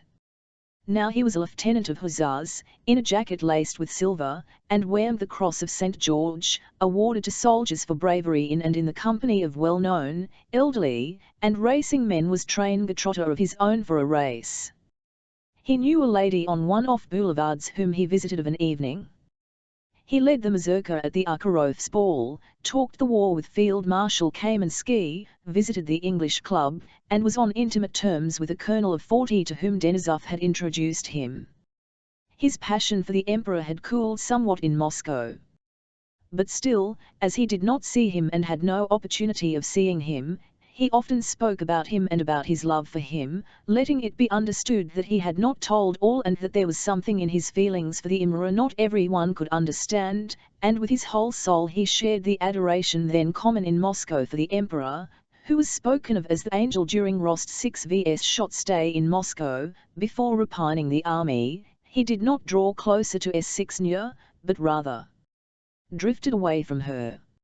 She was very pretty and sweet, and evidently deeply in love with, but he was at the period of youth when there seems so much to do that there is no time for that sort of thing, and a young man fears to bind himself and prizes his freedom which he needs for so many other things. Ivan he thought of S6 Nya, during this stay in Moscow, he said to himself, there will be, and there are, many more such girls somewhere whom I do not yet know.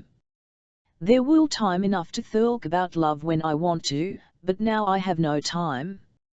Besides, it seemed to him that the society of women was rather derogatory to his manhood. He went to balls and into ladies' society with an affectation of doing so against his will. The races, the English club, sprees with Denisov, and visits to a certain house, that was another matter and quite the thing for a dashing young hussar. At the beginning of March, old Count Ilya Rost-6v was very busy arranging a dinner in honor of Prince Bagrat-6n at the English club. The Count walked up and down the hall in his dressing gown, giving orders to the club steward and to the fiactist, the club's head cook, asparagus, fresh cucumbers, straw ties, roll, and fish for this dinner. The Count had been a member and on the committee of the club from the day it was founded. To him the club entrusted the arrangement of festival in honor of Bagrat-6n_ for few men knew so well how to arrange a feast on an open-handed, hospitable scale, and still and where men would so well able and willing to make up out of their own resources what might be needed for the success of the feat. The club cook and the steward listened to the Countess' orders with pleased faces, for they knew that under no other management could they so easily extract a good profit for themselves from a dinner costing several thousand mbles_. Well then, mind and have cock's comb in the tunnel soup, you know. Shall we have 3 cold dishes then? Asked the cook. The Count considered. We can't have less. Yes, 3 the mayonnaise, that's one, said he, bending down a finger. Then am I to order those large stillets? Asked the steward. Yes, it can't be Hugh if they won't take less. All, dear me. I was forgetting. We must have another entry. Aha, goodness gracious, he clutched at his head. Is going to get me the flowers? Dmitri. Dmitri. Gallop off to our Moscow estate, he said to the factotum who prayed at his call. Hurry off and tell Maxim, the gardener, to set the serfs to work. Say that everything out of the hothouses must be brought here well wrapped up in felt. I must have 200 pots here on Friday. Having given several more orders, he was to go to his little countess to have a rest, but remembering something else of importance, he resumed again, called back the cook and the club steward, and again began giving orders. A light footstep and the clinking of spurs were heard at the door, and the young count, handsome, rosy, with a dark little moustache, evidently rested and made sleeker by his easy life in Moscow, entered the room. All, my boy, my head's in a whirl, said the old man with a smile, as if he felt a little confessed before his son. Now, a fire would only help a bit. I must have singers too. I shall have my own orchestra, but shouldn't we get the gypsy singers as well? You military men like that sort of thing really. Papes Ibelau Prince Bagrat-6n tied himself less before the Battle of Schongraben than you do now, said his son with a smile. The old count pretended to ire angry.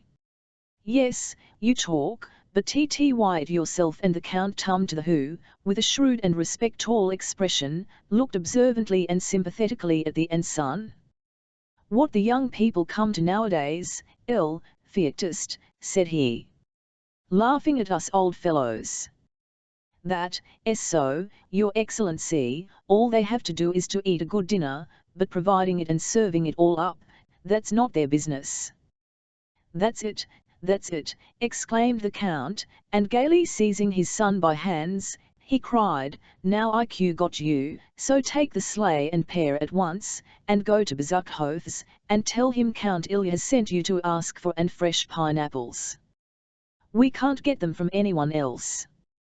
He is not there himself, so you'll hail to go in and ask the princesses, and from there go on to the Razgulia, the coachman Ipatkanos, and look up the gypsy Ilyushka, the one who danced at Count or 16 vs, you in a white car-sack coat, and bring him along to me.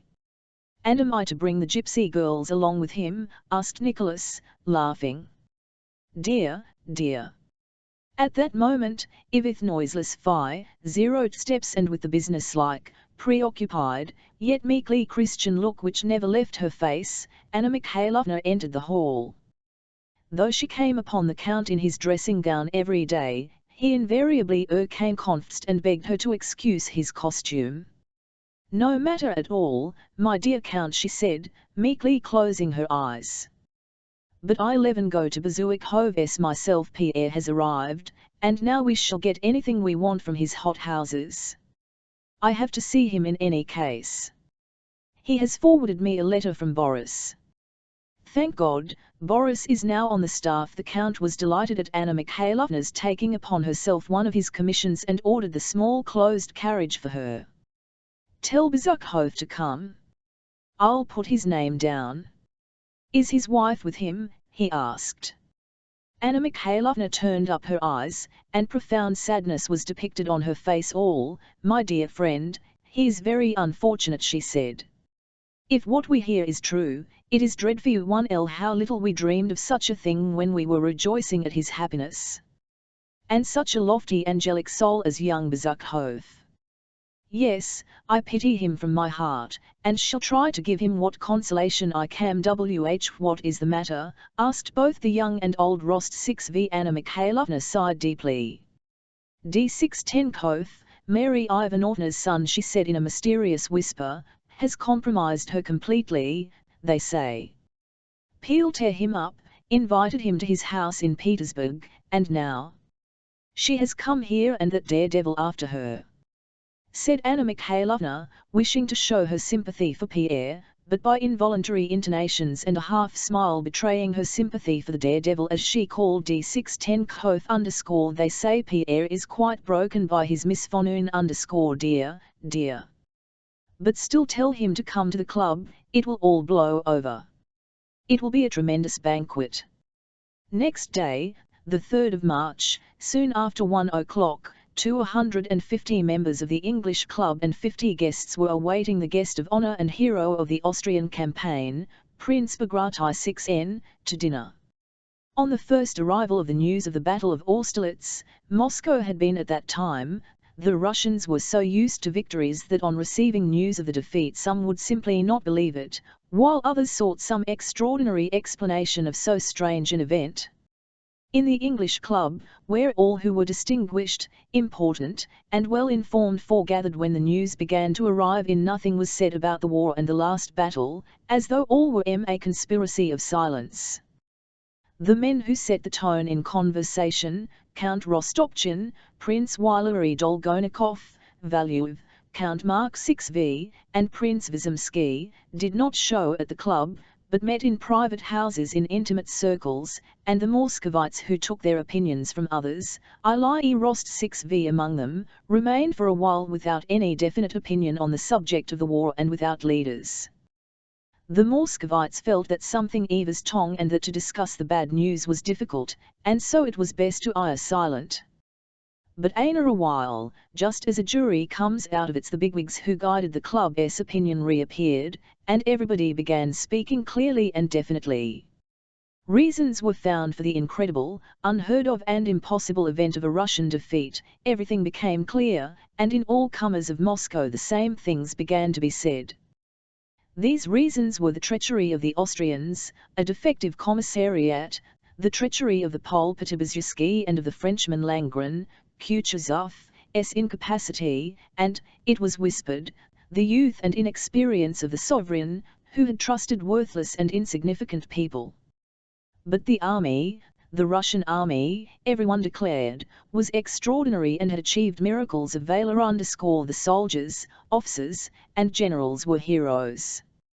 But the hero of heroes was Prince Bagration 6N, distinguished by his Schöngraben affair and by the retreat from Austerlitz, where he alone had withdrawn his column unbroken and had all day back an enemy force twice as numerous as his 01VN. What also conduced to Bagration 6N's selected as Moscow's hero was the fact that he had no connections in the city and was a stranger there.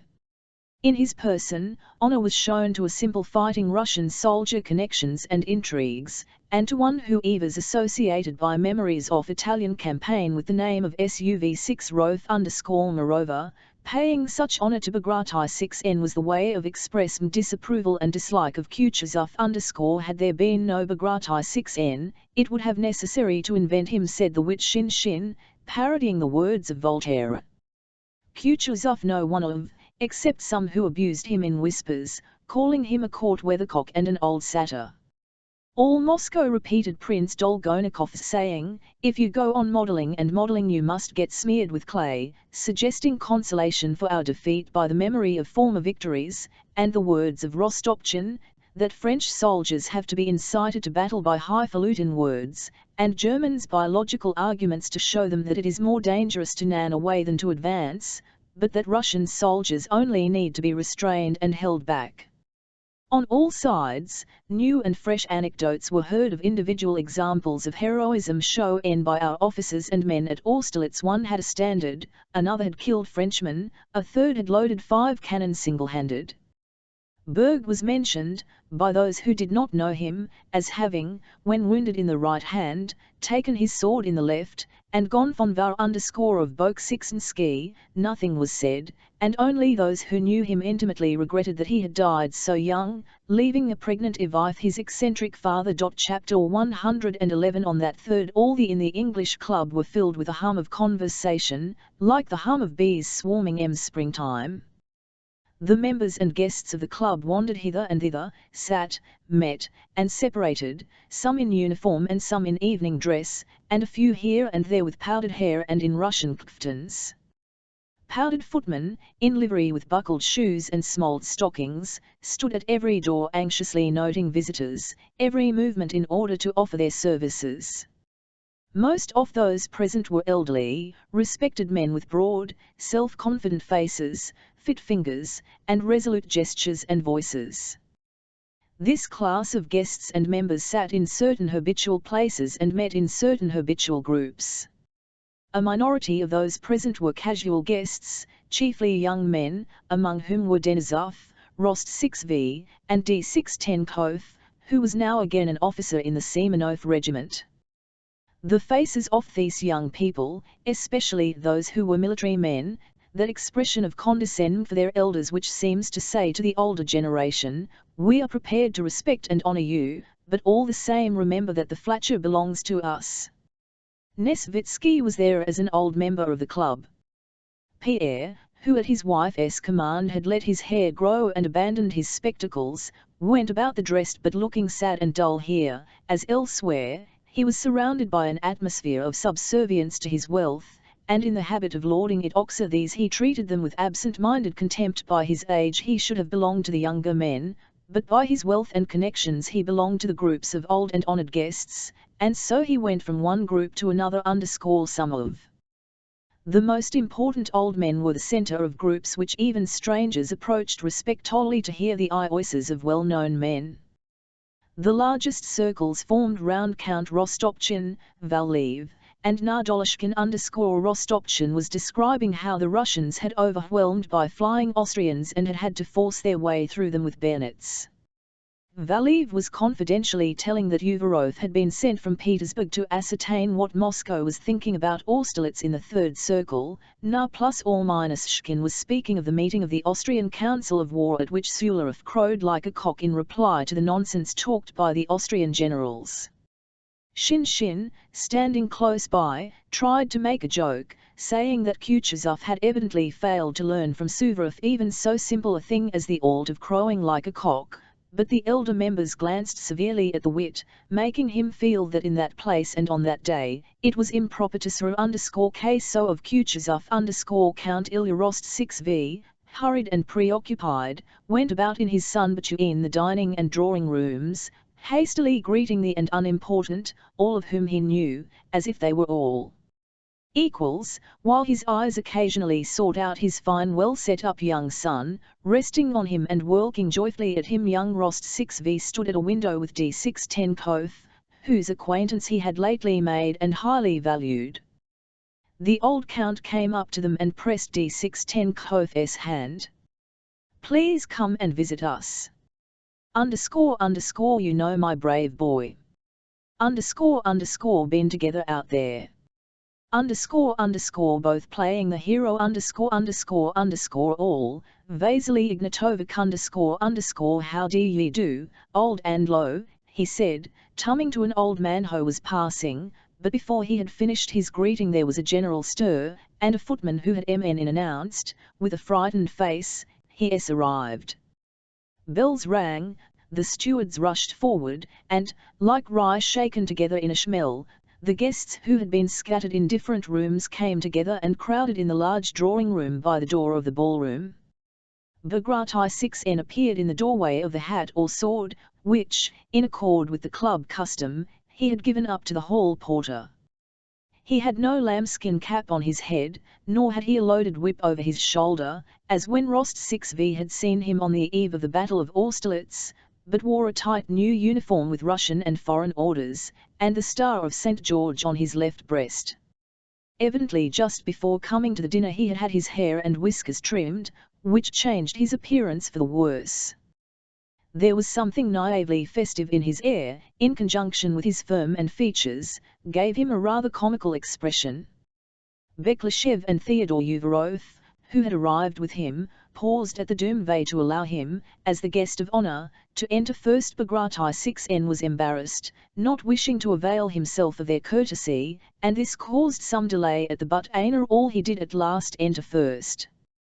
He walked shyly and awkwardly over the parquet floor of the reception room, not knowing what to do with his hands. He was more accustomed to evolk over a plowed field under fire, as he had done at the head of the Kursk regiment at Shon. He would have found that easier. The committeemen met him at the first door and, expressing their delight at seeing such a highly honored guest, took of him as it were, without waiting for his reply, surrounded and led him to the drawing-room. It was at first impossible to enter the drawing-room for the crowd of members and guests jostling one another and trying to get a good look at Bagration 6N over each other's shoulders, as if he were some rare animal.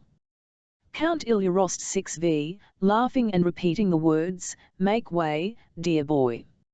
Make way," pushed through the crowd more energetically than anyone, led the guests into the drawing-room, and seated them on the centre. The bigwigs, the most respected members of club, beset the new arrivals.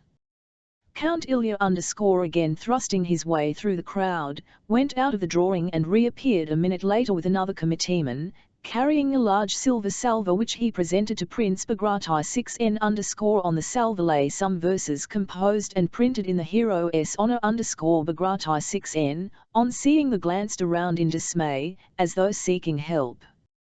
But all eyes demanded that he should submit. Feeling himself in their power, he resolutely took the salver with hands and looked sternly and reproachfully at the count who had presented it to him somewhat obligingly, the dish from Bagrat 16N, or he would, it seemed, have held it till evening and have gone in to dinner with it, and drew his attention to the verses. "Well, I will read them, then," Bagration 6N seemed to say, and, fixing his weary eyes on the paper, began to read them with a fixed and serious expression. But the author himself the verses and began reading them aloud. Bagration 6N bowed his head and listened. "Bring glory then to Alexander's reign, and on the throne our Titus' shield. A dreaded foe be thou, kind-heified as a man, a Ripheus at home, a Caesar in the field. Fortunate Napoleon knows by now, Bagration 6N and dare not Herculean Russians trouble. But before he had finished reading, a stentorian majordomo announced that dinner was ready. The door opened, and from the dining-room came the resounding strains of the Polonaise, Conquest's joyful thunder waken, triumph, valiant Russians, now. And Count Rost 6V, glancing angrily at the author who went on reading his verses, bowed to Bagration 6N. Everyone rose, feeling that dinner was more important than verses, and Bagration 6N, again preceding all the rest, went into dinner. He was seated in the place of honor between two Alexanders, Bekleshev and Nadolishkin, which was a significant allusion to the name of the sovereign. 300 persons their seats in the dining-room, according to their rank, and the more important nearer to the honoured guest, as naturally as water flows deepest where the land lies lowest. Just dinner, Count Ilya Rost 6V presented his son to Bagration 6N, who recognized him and said a few words to him, disjointed and awkward, as were all the words he spoke that day, and Count Ilya looked joyfully and proudly around while Bagration 6N spoke to his Som Nicholas Rost 6V, with Denisov and his new acquaintance, D6 Tenkov, sat almost at the middle of the table. Facing them sat Pierre, beside Prince Nesvitsky Count Ilya Rost 6v with the other members of the committee sat Bagration 6n and, as the very personification of Moscow hospitality, did the honors to the prince. His F01ts had not in vain. The dinner, both the Lenten and the other fare, was splendid, yet he could not feel quite at ease till the end of the meal. He worked at the butler, whispered directions to the footman, and awaited each expected dish with some anxiety. Everything was excellent. With the second course, a gigantic stele, at sight of which Ilya Rost 6v blushed with self-conscious pleasure, the footman began popping corks and filling the champagne glasses. After the fish, which made certain the Count exchanged glances with the other committeemen. "There will be many toasts, it's time to begin, too," he whispered, and taking up his glass, he rose. All were silent, waiting for what he would say.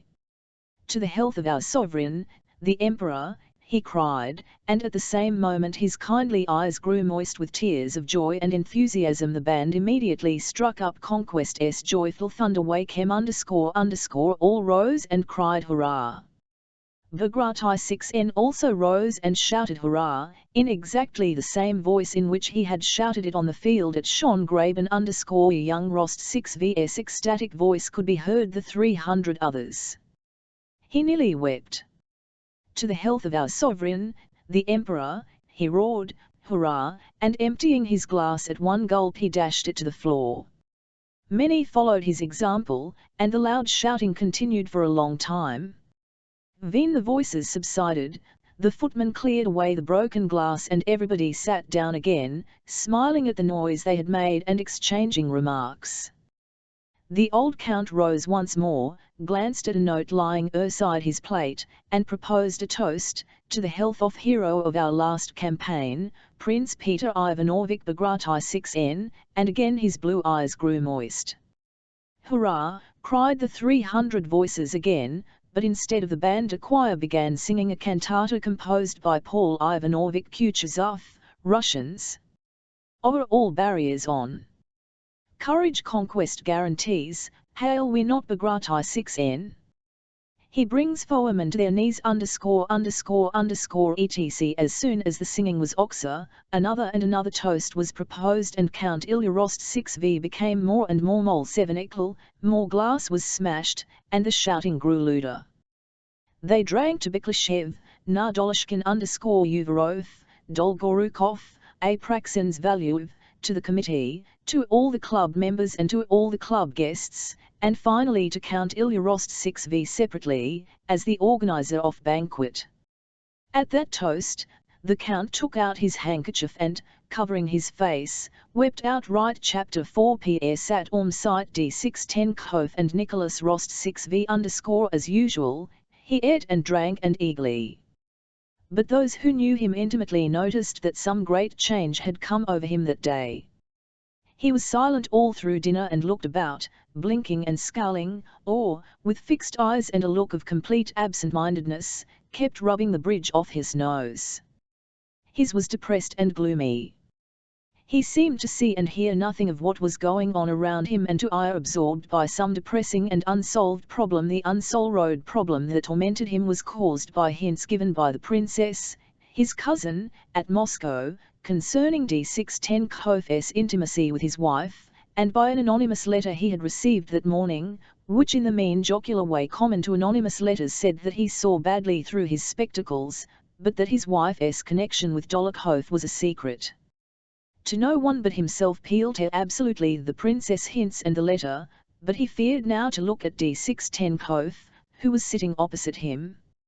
Every time he chanced to meet D610 Kov's handsome insolent eyes, Pierre felt something terrible and monstrous rising in his soul and turned quickly away involuntarily recalling his wife's past and her relations with D610 Kov.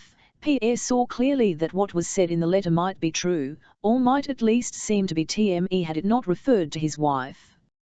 He involuntarily remembered how D610 Kov, who had hilly recalled his former after the campaign, had returned to Petersburg and come to him. availing himself of his friendly relations with Pierre as a boon companion, D610 had come straight to his house, and Pierre had put him up and lent him money. Pierre recalled how Hélène had smilingly expressed disapproval of D610's living at their house, and how cynically D610 had praised his wife's beauty to him, and from that time till they came to Moscow had not left them for a day. "Yes, he's very handsome," thought Pierre, "and I know him. It would be particularly pleasant to him to dishonor my name and ridicule me, just I have exerted myself on his behalf, befriended him, and helped him. I know and understand what a spice that would add to the pleasure of deceiving me, if it really were true. Yes, if it were true, but I do not believe it. I have no right to, and can't, it."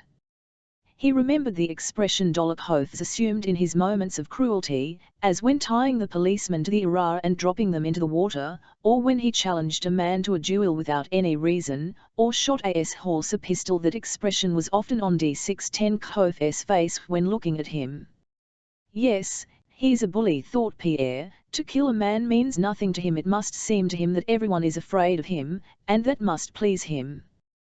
He must think that I, too, am afraid of him, and in fact I am afraid of him," he thought, and again he felt something terrible and monstrous rising in his soul. D610, Denisov, and Rost 6V were now sitting opposite Pierre and seemed very gay. Rost 6V was talking merrily to his two friends, one of whom was a dashing hussar and the other a notorious duellist and rake, and every now and then he glanced ironically at Pierre, whose preoccupied, absent-minded, and massive figure was a very noticeable one at the dinner. Rost 6V looked inimically at Pierre, first because Pierre read to his hussar eyes as a rich civilian, the husband of a beauty, and in a word, an old woman, and secondly because Pierre in his preoccupation and absent-mindedness had not recognized Rost 6V and had not responded to his greeting. When the Emperor's health was drunk, Pierre, lost in thought, did not rise or lift his glass. "What are you about?" shouted Rost 6V, looking at him in an ecstasy of exasperation. "Don't you hear? It's His Majesty the Emperor's health." Pierre sighed, rose submissively, emptied his glass, and, waiting till all were seated again, turned with his kindly smile to Rost 6V_. "I didn't recognize you," he said. But Rost 6V was otherwise engaged. He was shouting, "Hurrah! Why don't you renew the acquaintance?" said D610 to Rost 6V. "Confound him, he's a fool," said Rost 6V_. "One should make up to the husbands of pretty women," said Denisov. Pierre did not catch what they were saying, but knew they were talking him. He reddened and turned away. "Well, now to the health of handsome women," said D610, and with a serious expression, but with a smile lurking at the corners of his mouth, he turned with his glass to Pierre. "Here's to the health of lovely women, Peterkin, and their lovers," he added. Pierre, downcast eyes, drank out of his glass without looking at D610 or answering him. The footman, who was distributing leaflets with Kutuzov's cantata, laid one before Pierre as one of principal guests. He was just going to take it when D610, leaning across, snatched it from his hand and began reading it. Pierre looked at D610 and his eyes, the something terrible and monstrous that had tormented him all dinner time rose and of him. He leaned his whole body across the table. "How dare you take it?" he shouted. Hearing that cry and seeing to whom it was addressed, Nesvitsky and the neighbor on his right quickly turned in alarm to Bezukhov. Don't. "What are you about?" whispered their frightened M.I.S_D610 looked at Pierre with clear, mill-hole, Khmel eyes, and that smile of his which seemed to say, "Oh, this is what I like." "You shan't whore it," he said distinctly. Pale, with quivering lips, Pierre snatched the copy. You, scoundrel! I challenge you," he ejaculated, and, pushing back his chair, he rose from the table. At the very instant he did this and uttered those words, Pierre felt that the question of his wife's guilt which had been tormenting him the whole day was finally and indubitably answered in the affirmative. He hated her and was forever sundered from her. Despite Denisov's request that he mold take no part in the matter, Rost 6v agreed to be d6 10's second, and after dinner he discussed the arrangements for the duel with Nesvitsky, Bezukhov's second. Pierre went home, but Rost 6v with d6 10 and Denisov stayed on at the club till late, listening to the gypsies and other singers. Well then, till tomorrow at Sock 61 Nicky said d6 10 as he took leave of Rost 6v in the club porch. And do you feel quite calm? Rost 6v asked. d6 10 paused. Well, you see, I'll tell you the whole secret of dueling in 2 words. If you are going to fight a duel, and you make a will and tight affectionate letters to your parents, and if you think you may be killed, you are a fool and are lost for certain.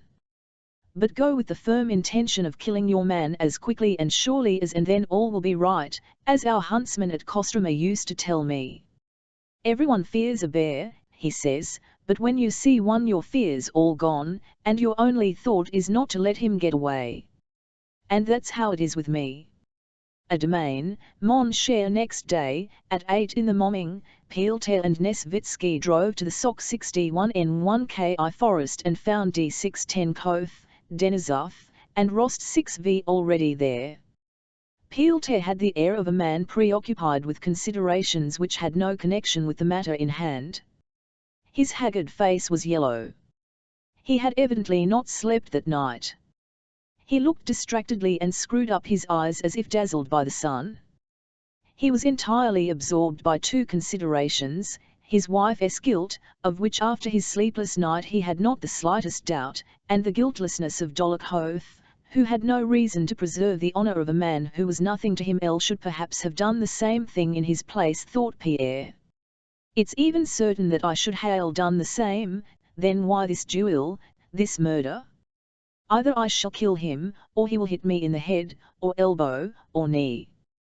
Can't I go away from here, run away, bury myself somewhere, passed through his mind. But just at moments when such thoughts occurred to him, he would ask in a particularly calm and absent-minded way, Ivik inspired the respect of the onlookers, will it I long? Are things ready? Hen all was ready, the salrus stuck in the snow to mark the barriers, and the pistols loaded. Nesvitsky went up to Pierre. I should not be doing my duty, Count, he said in timid tones, and should not just $1 your confidence and the honor you have done me in choosing me for your second, if at this very grave, moment I did not tell you the whole I thought there is no sufficient ground for this affair, or for blood to be shed over it. You were not right, not quite in the right, you were impetuous. Oh yes, it is horribly stupid, said Pierre. Then allow me to express your regrets, and I am sure your opponent will accept them, said Nesvitsky, who like the others concerned in the affair, and like everyone in similar cases, did not yet believe that the Emir had come to an actual duel. You know, Count, it is much more honorable to admit one's mistake than to let matters become irreparable. There was no insult on either side. Allow me to convey. No. Is there to talk about, said Pierre. It's all the same. Is everything ready, he added. Only tell me where to go and where to shoot, he said. Ivithan unnaturally gentle, he took the pistol in his hand and began asking about the working of the trigger, as he had not before held a pistol in his hand, that he did not wish to confess. Oh yes, like that, I know, I only forgot, said he. No apologies, none whatever, too, said d6 10 to Denisov, who on his side had been attempting a reconciliation, and he also went up to the appointed place. The spot chosen for the duel was some 80 paces from the road, where the sleighs had been left, in a small clearing in the pine forest covered with melting snow, the frost having begun to break up during the last few days. The antagonists stood 40 paces apart at the $4 till tomorrow, my dear fellow. Farther edge of the clearing. The seconds, measuring the paces, left tracks in the deep wet snow between the place where they had been standing and Nesvitsky's and Bolkonsky's sabres, which were stuck into the ground 10 paces apart to mark the Baltia. It was thawing and misty. At 40 paces distance nothing could be seen for 3 minutes. All had been ready, but they still delayed and all were silent. Chapter V. Well, begin, said D610. All right, said Pierre, still smiling in the same way. A feeling of dread was in the air. It was evident that the Emir so lightly begun could no longer be averted but was taking its course independently of men's will. Denisov first went to the barrier and announced, as the adversaries have we ousted a reconciliation, please proceed. Take your pistols, and at the word we begin to advance. One. Two. Three, he shouted angrily and stepped aside. The combatants advanced along the trodden tracks, nearer and nearer to one another, beginning to see one another through the mist. They had the right to fire when they liked as they approached the barrier. D610 walked slowly without raising his pistol, looking intently with his bright, sparkling blue eyes into his antagonist's face. His mouth wore its usual semblance of a smile. So I can fire when I like, said Pierre, and at the word 3 he went quickly forward, missing the trodden path and stepping into the deep snow. He held the pistol in his right hand at arm's apparently afraid of shooting himself with it. His left hand he held carefully back, because he wished to support his right-handed and knew he must not do so. Having advanced 6 paces and strayed off the track into the snow, Pierre looked down at his feet, then quickly glanced at D610 and, bending his finger as he had been shown, fired. Not at all expecting so loud a report, Pierre shuddered at the sound and then, smiling at his own sensations, stood still.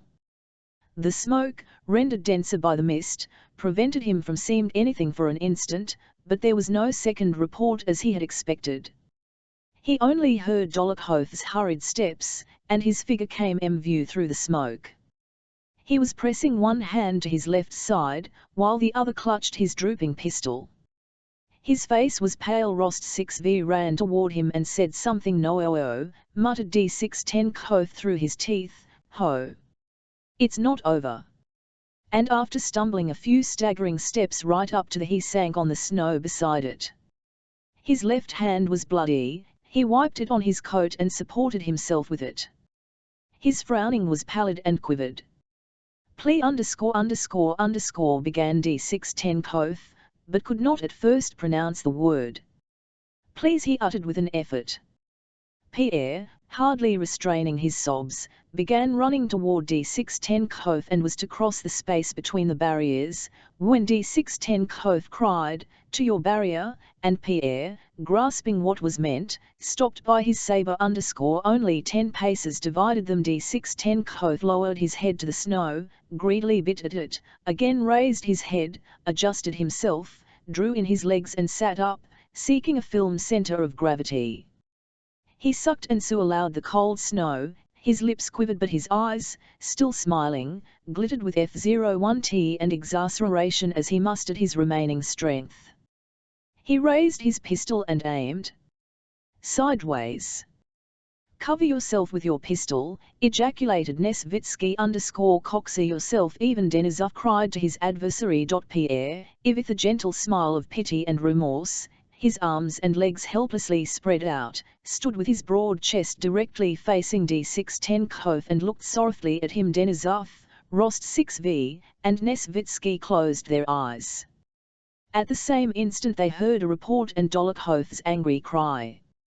Missed, shouted D610, and he lay helplessly, face downwards on the snow. Pierre clutched his temples, and turning round went into the forest, trampling through the deep snow, and muttering incoherent words, folly folly. Death, lies. He repeated, puckering his face. Nesvitsky stopped him and took him home. Rost 6V and Denisov drm.e away with the wounded D610 the latter lay silent in the sleigh with closed eyes and did not answer a word to the questions addressed to him. But on entering Moscow he suddenly came to and, lifting his head with an F01T, took Rost 6V, who was sitting beside him, by the hand. Rost 6V was struck by the totally altered and unexpectedly rapturous and tender expression on D610's well. "How do you feel?" he asked. "Bad." "But it's not that, my friend," too said D610 with a gasping voice. %% are we? In Moscow, I know. I don't matter, but I have killed her, killed _____ she on T get oxa it.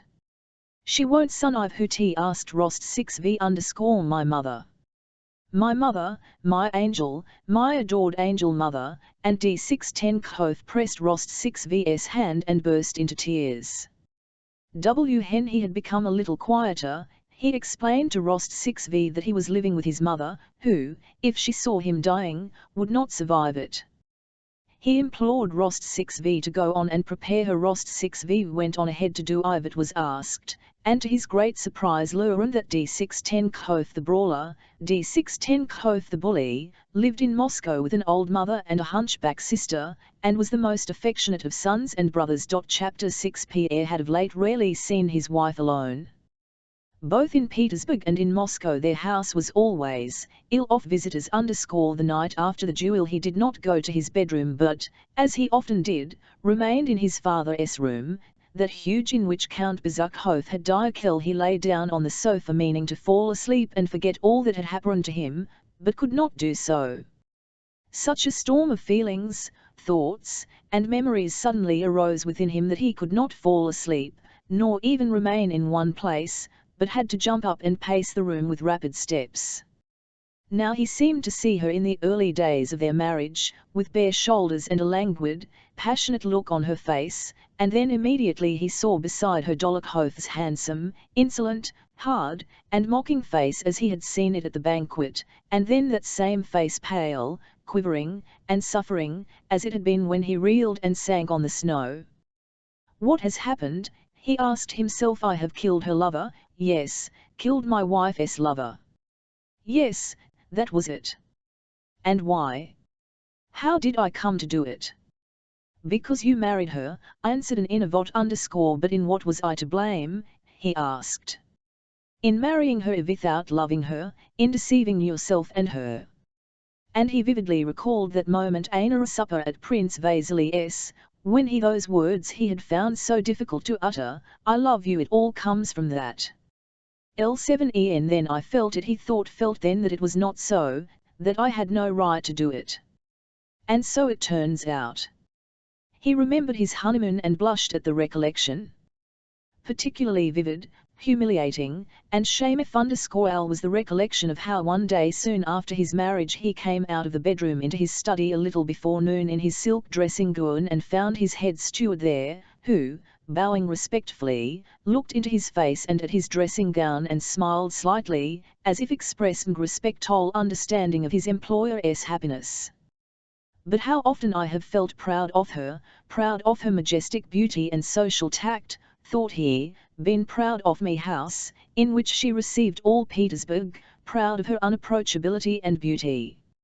So this is what I was proud of. I then thought that I did not understand her. How often when considering her character I told myself that I was to blame for not understanding her, for not understanding that constant composure and complacency and lack of all interests or desires, and the whole secret lies in the terrible truth that she is a depraved woman. Now I have spoken that terrible word to myself. All has become. Anatole used to come to borrow money from her and used to kiss her naked shoulders. She did not give him the money, but let herself be kissed. Her ingest tried to rouse her jealousy, and she replied with a calm smile that she was not so stupid as to be jealous. Let him do what he pleases, she used to say of me. One day I asked her if she felt any symptoms of pregnancy. She laughed contemptuously and said she was not a fool to want to have children, and that she was not gummed to any children by me. Then he recalled the coarseness and bluntness of her thoughts and the vulgarity of the expressions that were natural to her, though she had brought up in the most circles. Not such a fool _____, just you to it on. Underscore underscore underscore alles vous promener, she used to say. Often seeing the success she had with young and old men and women, Pierre could not understand why he did not her. Yes, I never loved her, said he to himself. Elle knew she was a depraved woman, he repeated. %ut dared not admit it to myself, and now there's D610 sitting in the snow with a forced smile and perhaps dying, while meeting my remorse with some forced bravado. Pierre was one of those people who, in spite of an appearance of what is called weak character, do not seek a confidant in their troubles. He digested his sufferings alone. It is all her fault, too, he said to himself, but I've it of that. Why did I bind myself to her? Did I say je vous aime to her, which is a lie, and worse than a lie? I am guilty and must endure. Underscore underscore what? A slur on my name? A misfortune for life? Oh, that's nonsense, he thought, the slur on my name and honour, that's all apart from myself. Louis XVI was executed because they said he was dishonourable and a criminal came into Pierre's head, and from their point of view they were right, as were those two who canonized him and died a martyr's death for his sake. Then Robespierre was for being a despot. Who is right and who is wrong? No one. But if you are alive, live tomorrow, you'll die as I might have died an hour ago. And is it worth tormenting oneself, when one has only a moment of life in comparison with eternity? But at the moment when he imagined himself calmed by such reflections, she suddenly came into his mind as she was at the moments when he had most strongly expressed his intimate love for her, and he felt the blood rush to his heart and had again to get up and move about and break and tear whatever came to his hand. Why did I tell her that je vous aime, he kept repeating to himself. And when he had said it for the 10th time, Molière's ordres, mais que diable allait-il faire dans cette galère, occurred to him, and he began to laugh at himself. In the night he called his valet and told him to pack up to go to Petersburg. He could not imagine how he could to her now. He to go away next day and leave a letter in fee, arming her of his intention to part from her forever. Next morning when the valet came into with his coffee, Pierre was lying asleep on the ottoman with an open in his hand. He woke up and looked round for a while with a startled expression, unable to realize where he was. The Countess told me to inquire whether your Excellency was at home, said the valet. But before Pierre could decide what answer he would send, the Countess herself, in a white satin dressing gown embroidered with silver and with simply dressed hair, two immense plaits twice round her lovely head like a coronet, entered the room, calm and majestic, except that there was a wrathful wrinkle on her rather prominent marble brow. With her imperturbable calm she did not begin to speak in front of the valet. She knew of the duel and had come to speak about it. She waited till the valet had set down the coffee things and left the room. Pierre looked at her timidly over his spectacles, and like a hare surrounded by hounds who lays back her ears and continues to crouch motionless before her enemies, "Here you clear out of _love you, but who had the devil is he doing in that galley?" Tried to continue reading, but feeling this to be senseless, and he again glanced timidly at her. She did not sit down but looked at him with a contemptuous smile, waiting for the valet to go. "Well, I've it this now? Have you iron up to now, I should like to know," she asked sternly. "I? What have?" stammered Pierre. "So it seems you're a hero, eh? Come now, what was this duel about? What is it meant to prove? What? I ask you." Pierre tummed over heavily on the ottoman and 01 his mouth, but could not reply. "If you won't answer, I'll tell you ______. Helen went on, you leave everything you're told. You were told _____. Helen laughed. "That D610 was my lover," she said in French with her coarse plainness of speech, uttering the ornament as casually as any other word, "and you believed it. Well, what have you proved?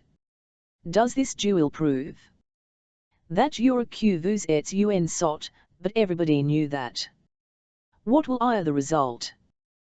That I shall the laughingstock of all Moscow, that everyone will say that you, drunk and not knowing what you were, challenged a man you are jealous of. Course. Helene raised her voice and became more and more excited. A man who's a better man than you in every way. HM__HM__, growled Pierre, frowning, looking at her, and not moving a muscle. And how could you believe he was my lover? IVHY? Because I like his company? If you were clewer and more agreeable, I should prefer yours. Don't speak to me. __, I beg you, muttered Pierre hoarsely. Why shouldn't I speak? I can speak as I like, and I tell you plainly that there are not many wives with husbands such as you who would not have taken lovers, deserments, but I not done so, said she. Pierre wished to say something, looked at her with eyes whose strange expression she did not understand, and lay down again. He was suffering physically at that moment. There was a weight on his chest and he could not breathe. He knew that he must do something to put an end to this suffering, but what he wanted to do was too terrible. We had separate, he muttered in a broken voice. Separate?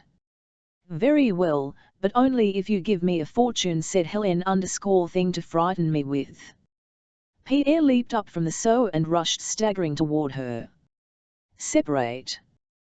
That's a 11 kill you, he shouted, and seizing the marble top of a table with a strength he had never before felt, he made a step toward her, brandishing the slab. Helene's face came terrible, she shrieked and sprang aside. His father's nature showed itself in Pierre. He felt the fascination and delight of frenzy. He flung down the slab, broke it, and swooping down on her with outstretched hands shouted, "Get out," in such a terrible voice that the whole house heard it with horror. God knows what he would done at that moment had Helene not fled from the room. A week later Pierre gave his wife power to control all his estates in Great Russia, which formed the larger part of his property, and left for Petersburg alone. Chapter 7. 2 months had elapsed since the news of the Battle of Austerlitz and the loss of Prince Andrew had reached Bald Hills, and in spite of the letters sent through the embassy and all the searches made, his body had not been found, nor was he on the list of prisoners. What was worst of all for his relations was the fact that there was still a possibility of his having been picked up on the battlefield by the off-place, and that he might now be lying, recovering or dying, alone among strangers and unable to send news of himself. The gazettes from which the old prince first heard of the defeat at Austerlitz stated, as usual very briefly and vaguely, that after brilliant engagements the Russians had had to retreat and had made their withdrawal in perfect order. The old prince understood from this official report that our army had been defeated. A week after the Gazette report of the Battle of Austerlitz came a letter from Kutuzov informing the prince of the fate that had befallen his son. Your son Tot Kutuzov fell before my eyes, a standard in his hand and at the head of a regiment. He fell as a hero, worthy of his father and his fatherland. To the great regret of myself and of the whole army, it is still uncertain whether he is alive or not.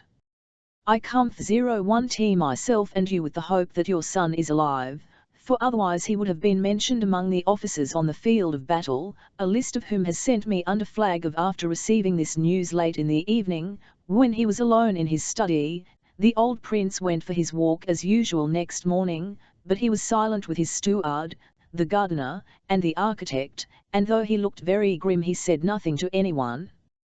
Hen Princess Mary went to him at the usual hour. He was walking at his lathe and, as usual, did not look round at her. All, Princess Mary, he said suddenly in an unnatural tone down his chisel. The wheel continued to revolve by its own impetus, and Princess Mary long remembered the dying creak of that wheel, which merged in her memory with what followed.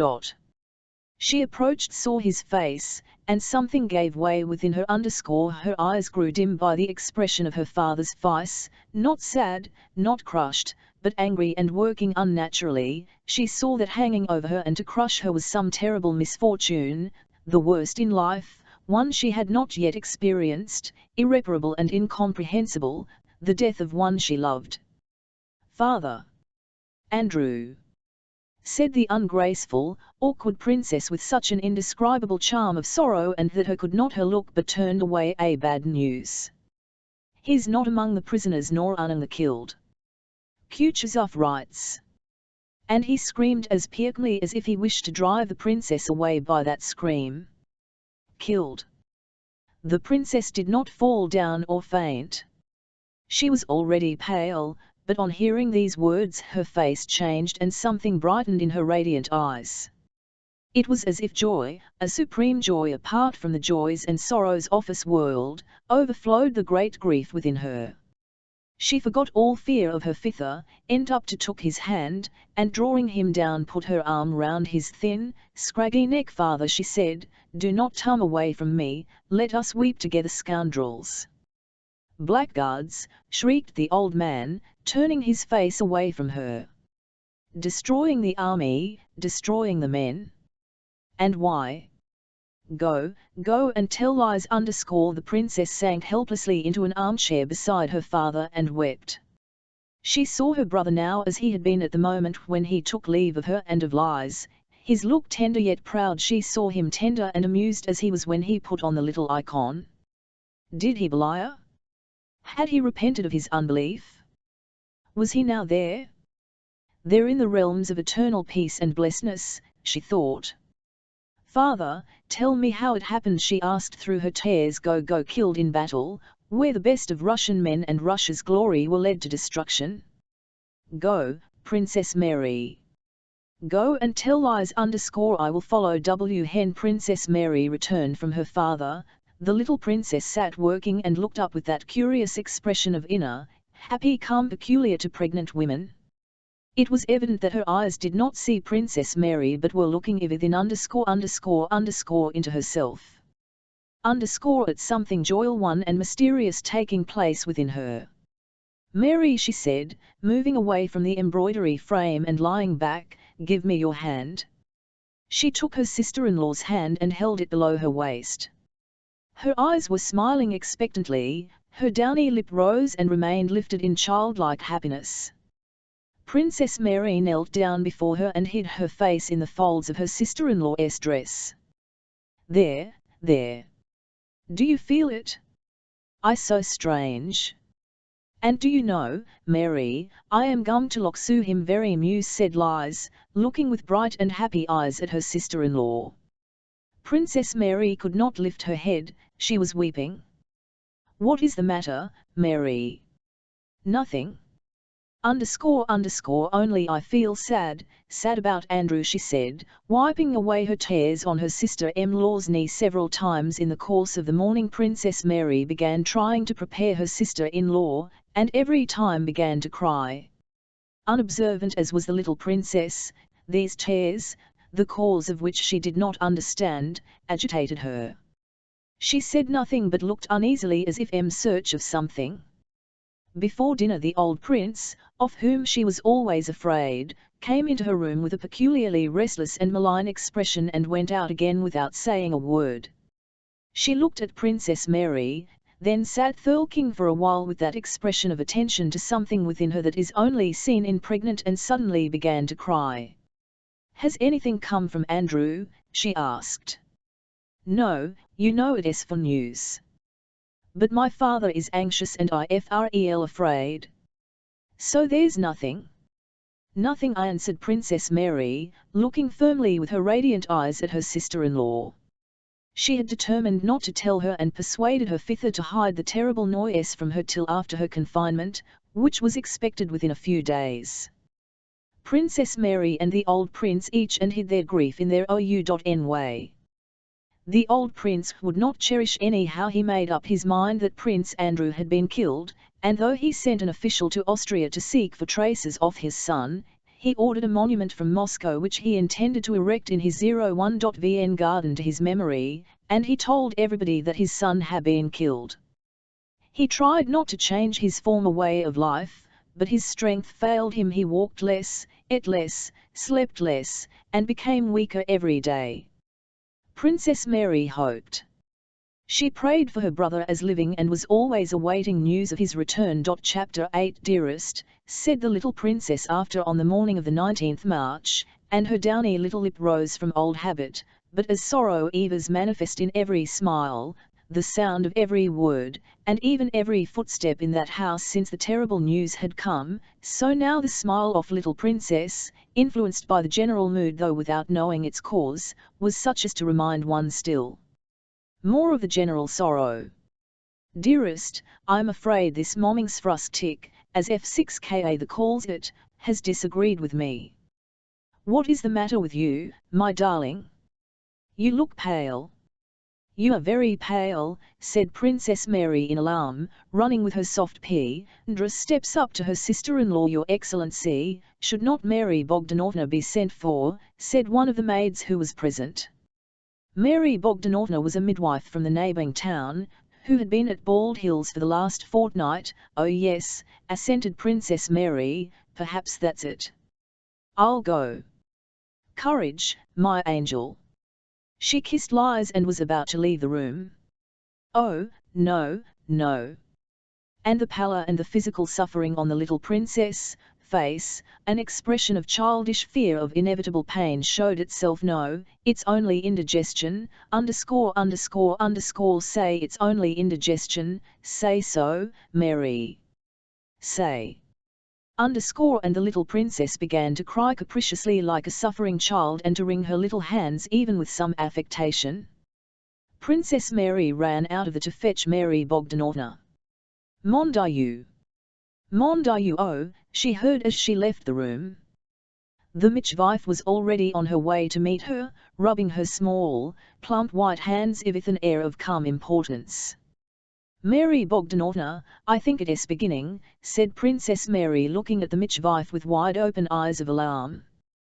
Well, the Lord be thanked, Princess, said Mary Bogdanovna, not hastening her steps. You young ladies should not know anything it.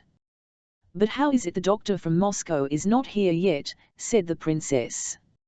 In accordance with Liz's and Prince Andrew's wishes, they had sent in good time to Moscow for a doctor and were expecting him at any moment. No matter, princess, don't alarm, said Mary Bogdanovna. We'll manage very well without a doctor. 5 minutes later Princess Mary from her room heard something heavy being carried by. She looked out. The men servants were carrying the large leather sofa from Prince Andrew's study into the on. There was a quiet and solemn look. Princess Mary sat alone in her, listening to the sounds in the house, now and then opening her door when someone passed and watching what was going on in the passage. Some women passing with quiet steps in and out of the glanced at the princess and turned away. She did not venture to ask any questions, and shut the door again, now sitting 4G frühstück, breakfast down in her easy chair, now taking her prayer, now kneeling before the icon stand. To her surprise and distress she found that her prayers did not calm her excitement. Suddenly her opened softly and her old nurse, Praskovya Savishna, who hardly ever came to that room as the old prince had forbidden it, on the threshold with a shawl round her. Come to sit with you a bit, Misha, said the nurse, and here I've brought the prince's wedding candles to light before his saint, my angel, she said with a sigh. Oh, nurse, I'm so glad. God is merciful, Bertie. The nurse lit the gilt candles, the icons, and sat down by the door with her knitting. Princess Mary took a book and reading. Only when footsteps or voices were heard did they look at one another, the princess anxious and inquiring, the nurse encouraging. Everyone in the house was dominated by the same feeling that Princess Mary experienced as she sat in her room. But to that the fewer the people who know of it, the less a woman travail suffers. Everyone tried to pretend not to know, no one spoke of it, but apart from the ordinary staid and respectful good manners habitual in the princess' household, a common anxiety, a softening of heart, and a consciousness that something great and mysterious was being accomplished at that moment made itself felt. There was no laughter in the maids' large hall. In the men servants' hall all sat waiting, silently and alert. In the outlying serfs' quarters torches and candles were burning and no one slept. The old prince, stepping on his heels, paced up and down his study and sent to Khan to ask Mary Bogdanovna what only that the prince told me to ask, and come and tell me her answer. Inform the prince that has begun, said Mary Bogdanovna, giving the messenger a significant look. Tikhon went and told the prince. "Very good," said the prince, closing the door behind him, and did not hear the slightest sound from the study after that.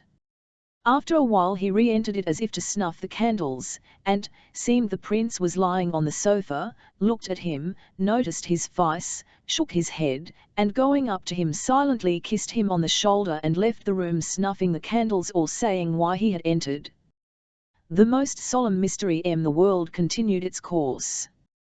Evening passed, night came, and the feeling of suspense and softening of held in the presence of the unfathomable did not lessen but increased. No one slept. It was one of those March nights when winter seems to wish to resume its sway and scatters its last snows and storms. Desperate a relay of horses had been sent up the high road to meet the Gelman doctor from Moscow, who was expected every moment, and men on horseback with lanterns were sent to the crossroads to guide him over the country road with its hollows and snow-covered pools of water. Princess Mary had long since put aside her book. She sat silent, her luminous eyes fixed on her nurse's wrinkled face, every line of which she knew so well, on the lock of grey hair that escaped from under the kerchief, and the loose skin that hung under her chin.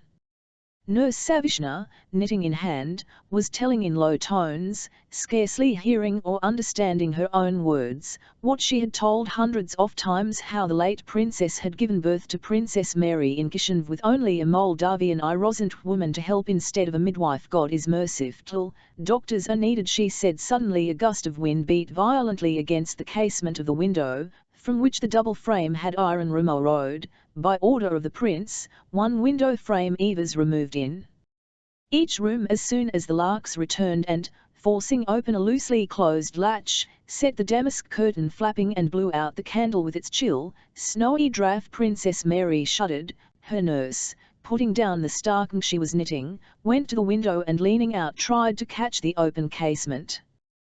The cold wind flapped the ends of her kerchief and her loose locks of grey hair. "Princess, my dear, there is someone driving up the menu," she said, holding the casement and not closing it. "With lanterns?" "Most ill, Kelly the doctor." "Oh, my God!" "Thank God," said Princess Mary. "I must go and meet him, he does not know Russian." Princess Mary threw a shawl over her head and ran to meet the newcomer. As she was crossing the anteroom, she saw through the window a carriage with lanterns, standing at the entrance. She went out on the stairs. On a banister stood a tallow candle which guttered in the draught. On the landing below, Philip, the footman, stood looking scared and holding another candle. Still lower, beyond the turn of the staircase, one could hear the footstep of someone in thick felt boots, and a voice that seemed to Princess Mary was saying, "Thank God," said the voice. "And father?" "Gone to," replied the Dice of Demian the house steward, who was downstairs. Then the voice said something more, Demian replied, and the steps in the felt boots approached the unseen bend of the staircase more rapidly. "It's Andrew," thought Princess Mary. "No, it can't be, that would be too extraordinary." And at the very moment she thought this, the figure of Prince Andrew, in a or cloak the deep collar of which coal seven-edged with snow, appeared on the landing where the footman stood with the candle. Yes, it was he, pale, thin, with a changed and strangely softened but agitated expression on his face. He came up the stairs and embraced his sister. "You did not get my letter?" he asked, and not waiting a reply, Vicky would not have received, for the princess was unable to speak, he tumbled back, rapidly mounted the stairs again with the doctor who had entered the hall after him. They had met at the last post station, and again embraced his sister. "What a strange fate, Misha darling!" And having taken off his cloak and felt boots, he went to the little princess, apartment. Chapter 9. The little princess lay supported by pillows, with a white cap on her head. The pains had just left her. Strands of her black hair lay round her inflamed and perspiring cheeks, her charming rosy mouth with its downy lip was open and she was smiling joyfully. Prince Andrew entered and paused facing her at the foot of the sofa on which she was lying. Her glittering eyes, filled with childlike fear and excitement, rested on him without changing their expression. Love you all and have done no harm to anyone, why must I suffer so? Help me, her look seemed to say. She saw her husband, but did not realize the significance of his appearance before her now. Prince Andrew went round and kissed her forehead. My darling, he said, a word he had never used to her before. God is merciful. She looked at him inquiringly and with childlike reproach.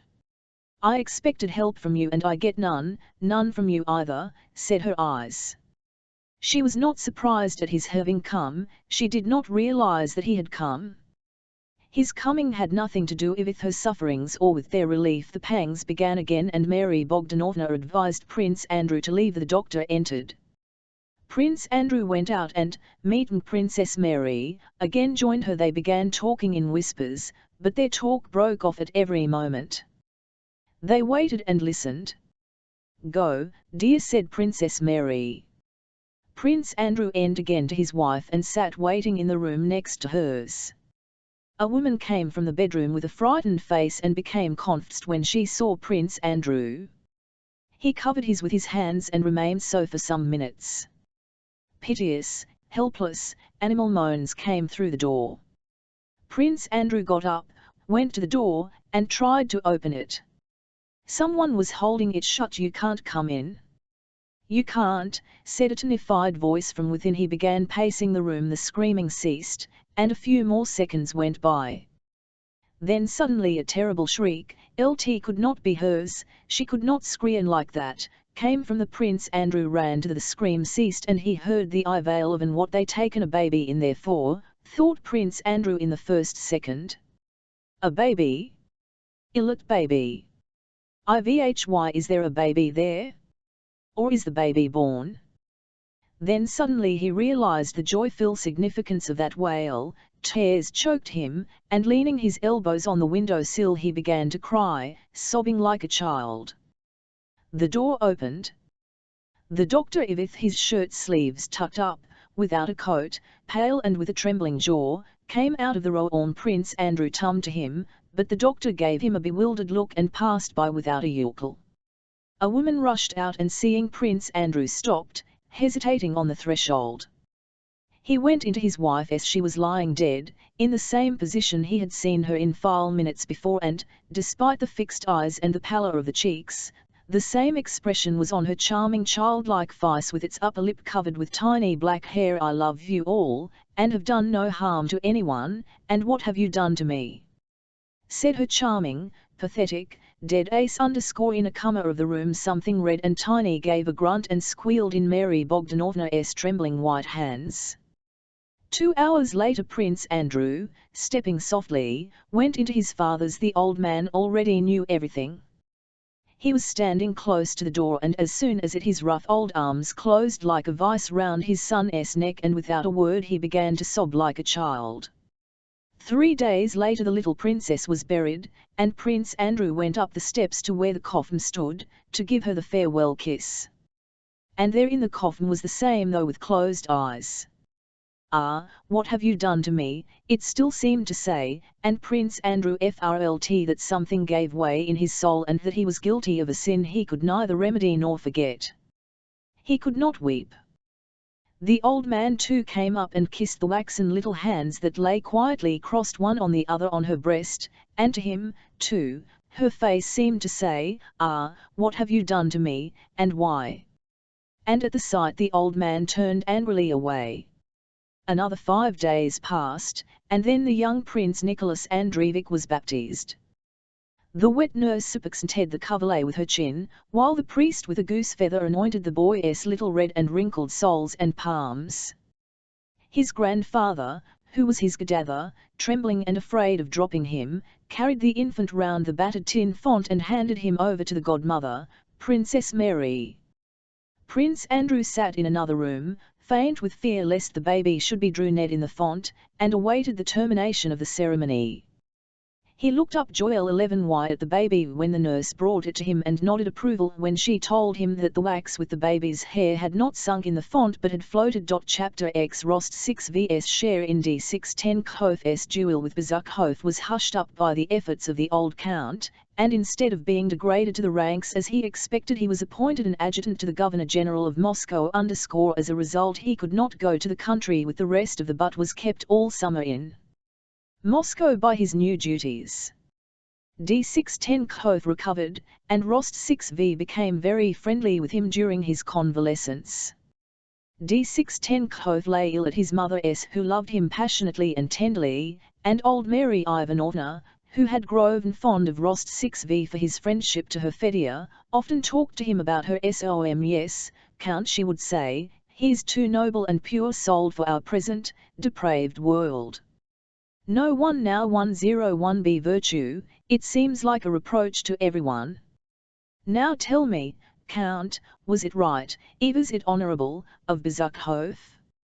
And Fedys, with his noble spirit, loved him and even now never says a word against him. Those pranks in Petersburg when they played some tricks on a policeman, didn't they do it together? And there Bezukhov got off scot-free, while Fedya had to bear the whole burden on his shoulders. Fancy what he had to go through. It's true he has been reinstated, but how could they fail to do that? I think there were not many such gallant sons of the fatherland out there as he. And now, this duel. Have these people no feeling, or honour? Knowing him to ire an only son, to challenge him and shoot so straight. It's well God had mercy on us. And what was it for? Doesn't have intrigues nowadays? If he was so jealous, as I see things, he should have shown it sooner, but he lets it go on for months. And then to call him out, reckoning on Fedya not fighting because he owed him money. Baseness. Ivit meanness. I know you understand, Fedya, my dear Count, that, believe me, is why I am so fond of you. Few people do understand him, he is such a lofty, heavenly soul. Dolokhov himself during his convalescence spoke to Rost 6v in a way no one would have expected of him. I know people consider me a bad man, he said. Let them. I don't care a straw anyone but those I love, I love so that I would give my life for them, and the others I'd throttle if they stood in my way. I have an adored, a priceless mother, and 2 or 3 friends, you among them, and as for the rest I only care them in so far as they are harmful or useful. And most of them are harmful, the omen. Yes, dear boy, he continued, I have met loving, noble, high-minded men, but I have not yet met any women, countesses or cooks, who were not venal. I have 7 not yet met that divine purity and devotion 1100k for in omen. If I found such a one, I'd give my life for her. But those, and he made a gesture of contempt. And believe me, if I still value my life, it is only because I still hope to meet such a divine creature, who will regenerate, purify, and elevate me. But you don't understand it. Oh, yes, I quite understand, answered Rost 6v, who was under his new friend's influence. In the autumn the Rost 6vs returned to Moscow. Early in the winter Denisov also came back and stayed with them. The first half of the winter of 1806, which Nicholas Rost 6v spent in Moscow, was one of the happiest, merriest times for him and the whole family. Nicholas brought many young men to his parents' house. Vera was a handsome girl of 20, 6 knew a girl of 16 with all the charm of an opening flower. Natasha, half grown up and half child, was now childishly amusing, now girlishly enchanting. At that time in the Rost 6vs house there prevailed a amorous atmosphere characteristic of homes where there are very young and very charming girls. Every young man who came to the house, seeing those impressionable, smiling young faces, smiling probably at their own happiness, feeling the eager bustle around him, and hearing the fiddle one bursts of song and music and the inconsequent but friendly prattle of young girls ready for anything and full of the same feeling, sharing with the young folk of the Rost 6vs household a readiness to fall in love and of happiness. Among the young men introduced by Rost 6v, one of the first was D6 Tenkov, whom everyone in the house liked except Natasha. She almost quarrelled with her brother him. She insisted that he was a bad man, and that in the duel with Bezukhov, Pierre was right and D610 wrong, and although that he was disagreeable and unnatural, there is nothing for me to understand, she cried out with resolute self-will. He is wicked and heartless. There now, I like your Denisov, though he is a rake and all that, still I like him, so you see I do understand. I don't know how to put it, .. with this one everything is calculated, and I don't like that. But Denisov. Oh, Denisov is quite different, replied Nicholas, implying that even Denisov is nothing compared to must understand what a soul there is in D610. You should see him, his mother. I've at a heart. Well, I don't know about that, but I am uncompatible with him, and do you know he has fallen in love S6 What nonsense, am certain of it, you'll see. Natasha's prediction proved true. D610, who did not usually care for the society of ladies, began to come often to the house, and the question for whose sake he came, though no one spoke of it, was settled. He came because of S6 and S6, though she would never have dared to say so, knew it and blushed scarlet every time D610 appeared.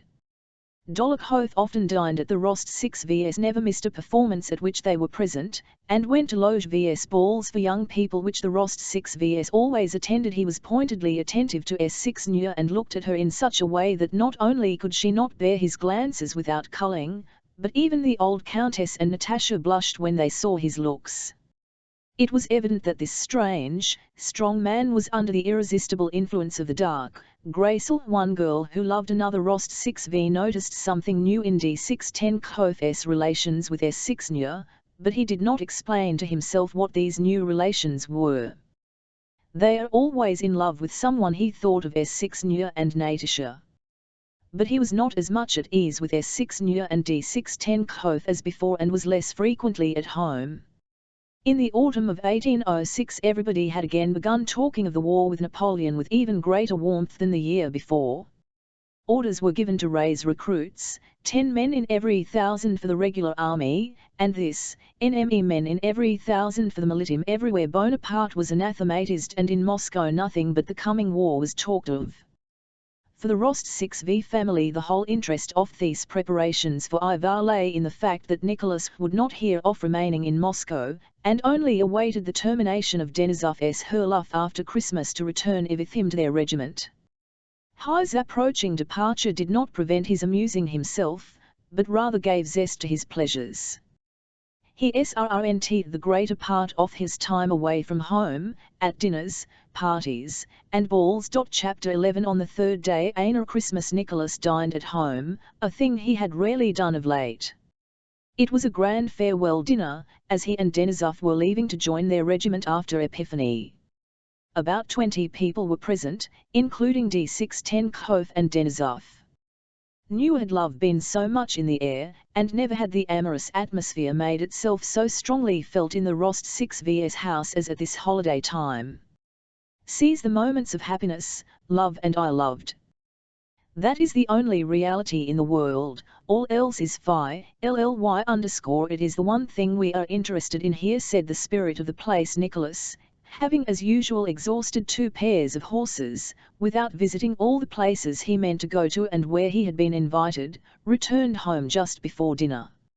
As soon as he entered he noticed and felt the tension of the amorous air in the house, and also noticed a curious embarrassment among some of those present. S6 Dolokhov, and the old countess were especially disturbed, and to a lesser degree Natasha. Nicholas understood that something must have happened between S6 and D610 before dinner, and with the kindly sensitiveness natural to him was very gentle and wary with them both at dinner. On that same evening there was to be one of the balls that Legil, the dancing master, gave for his pupils during the holidays. Nicholas, will you come to Legil's? Please do, said Natasha. He asked you, and Vasily Dmitrich 49 is also going.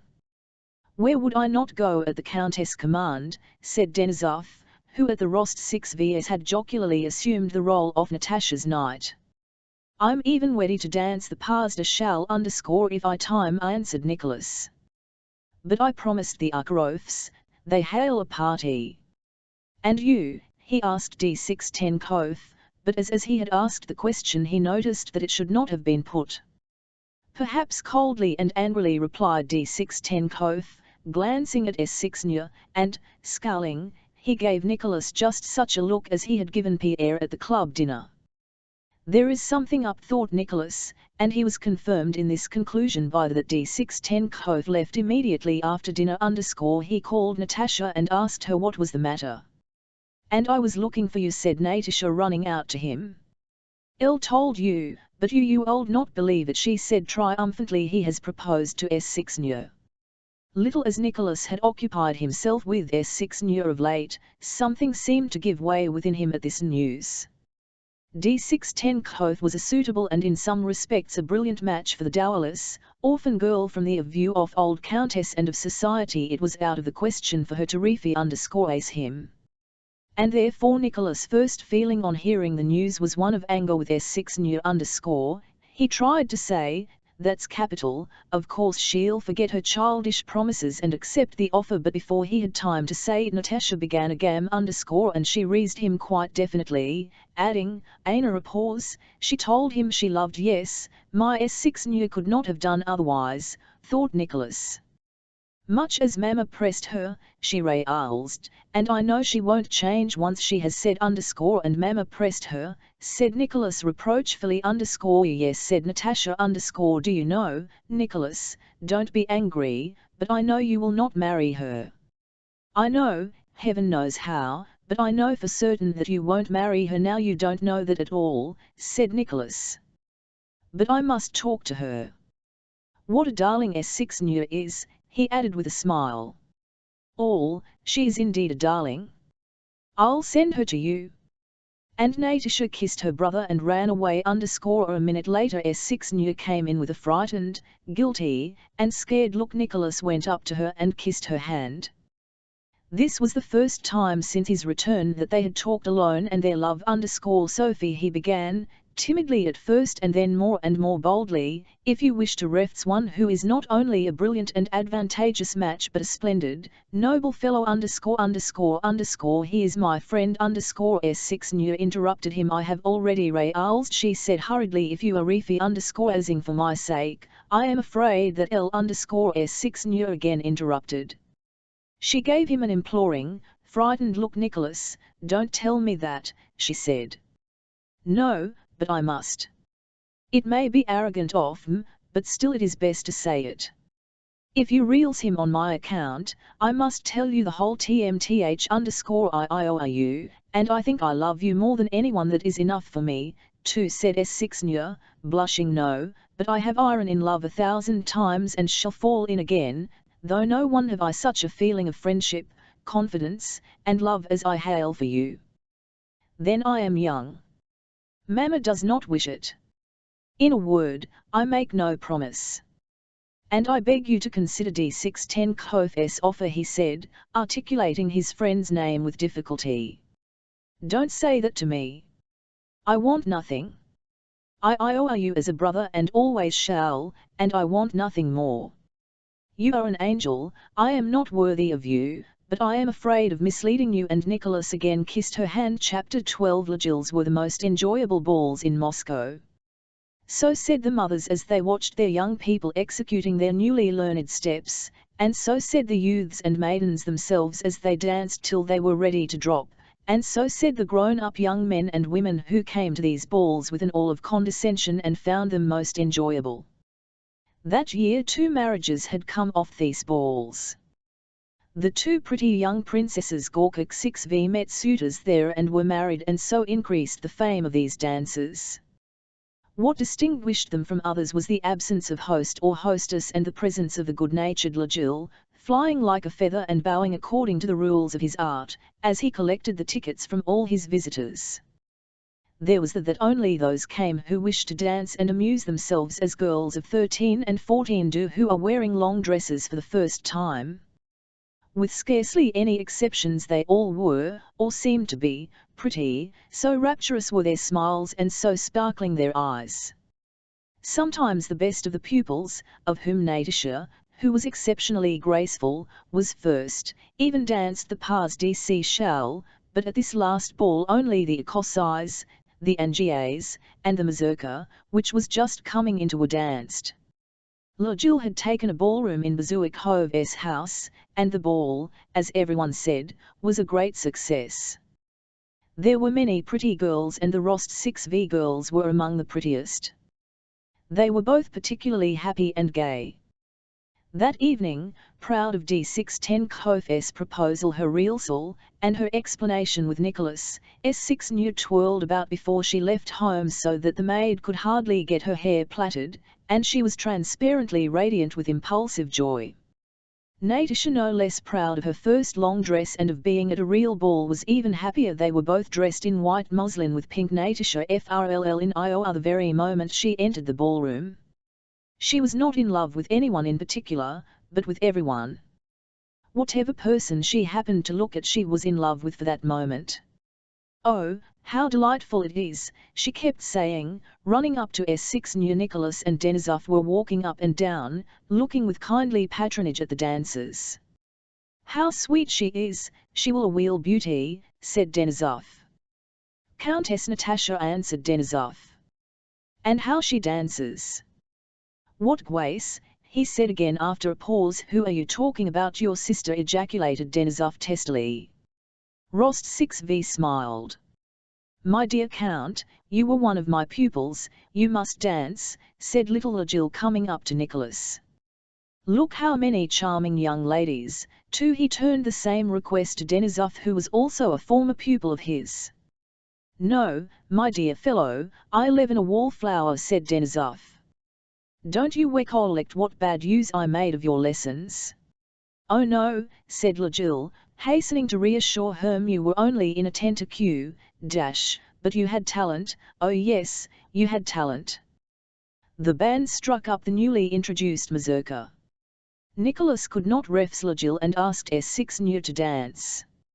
Denisov sat down by the old ladies and, leaning on his sabre and beating time with his foot, told them something and kept them amused, while he watched the young people dancing. Logil with Natasha, his pride and his pupil, were the first couple. Noiselessly, skillfully stepping with his little feet in low shoes, Logil flew first across the hall with Natasha who, though shy, went on carefully executing her steps. Denisov did not take his eyes off her and beat time with his sabre in a way that clearly indicated that if he was not dancing it was he would not, and not because he could not. In the middle of a figure he beckoned to Rost 6vu. Ho was passing. "This is not at all the thing," he said. "What sort of Polish mazurka is this? But she does dance splendidly." Knowing that Denisov had a reputation even in Poland for the masterly way in which he danced the mazurka, Nicholas ran up to Natasha. "Go and choose Denisov. He's a real dancer, a wonder," he said.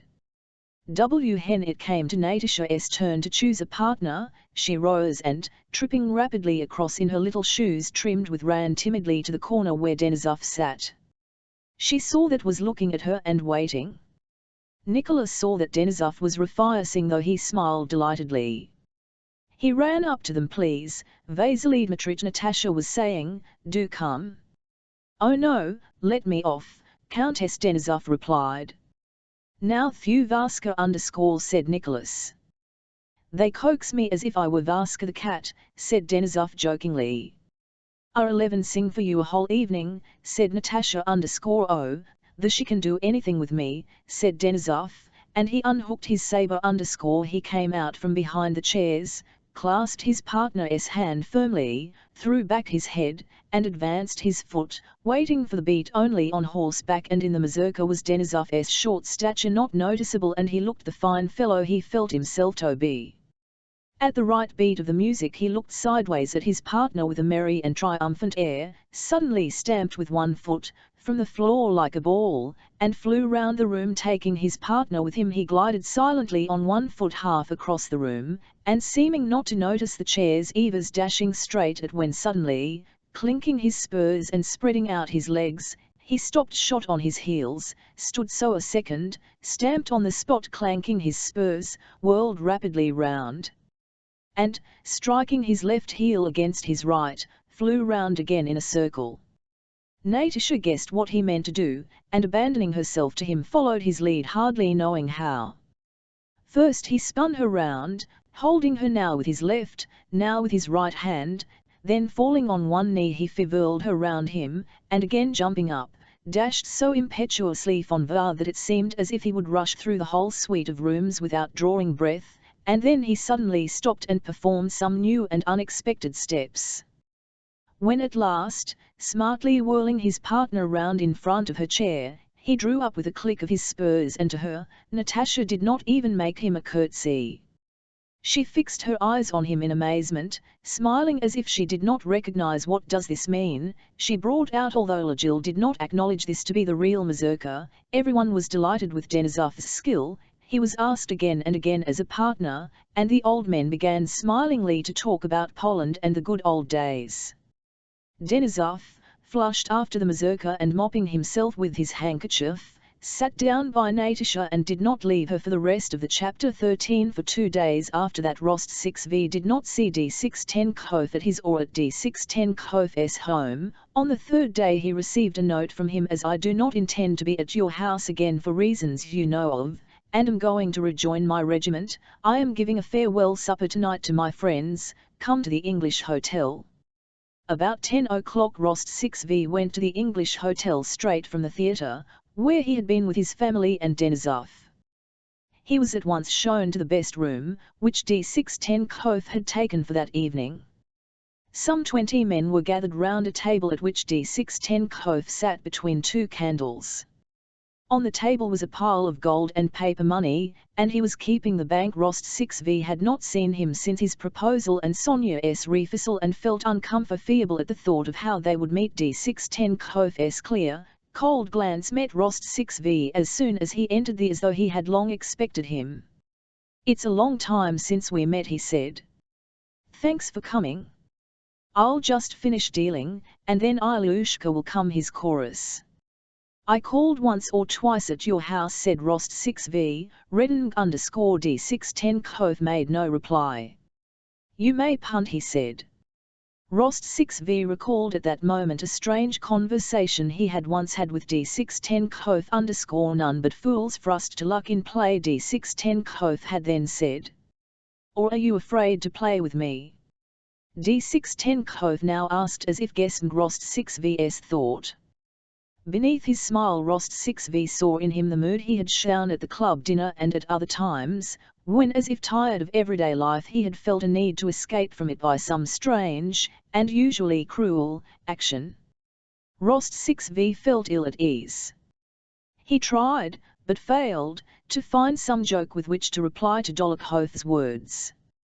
But before he had thought of anything, D610, looking straight in his face, said slowly and deliberately so that everyone could hear, "Do you remember we had a talk about cards He's a fool who trusts to luck. One should make 9 and I want to try.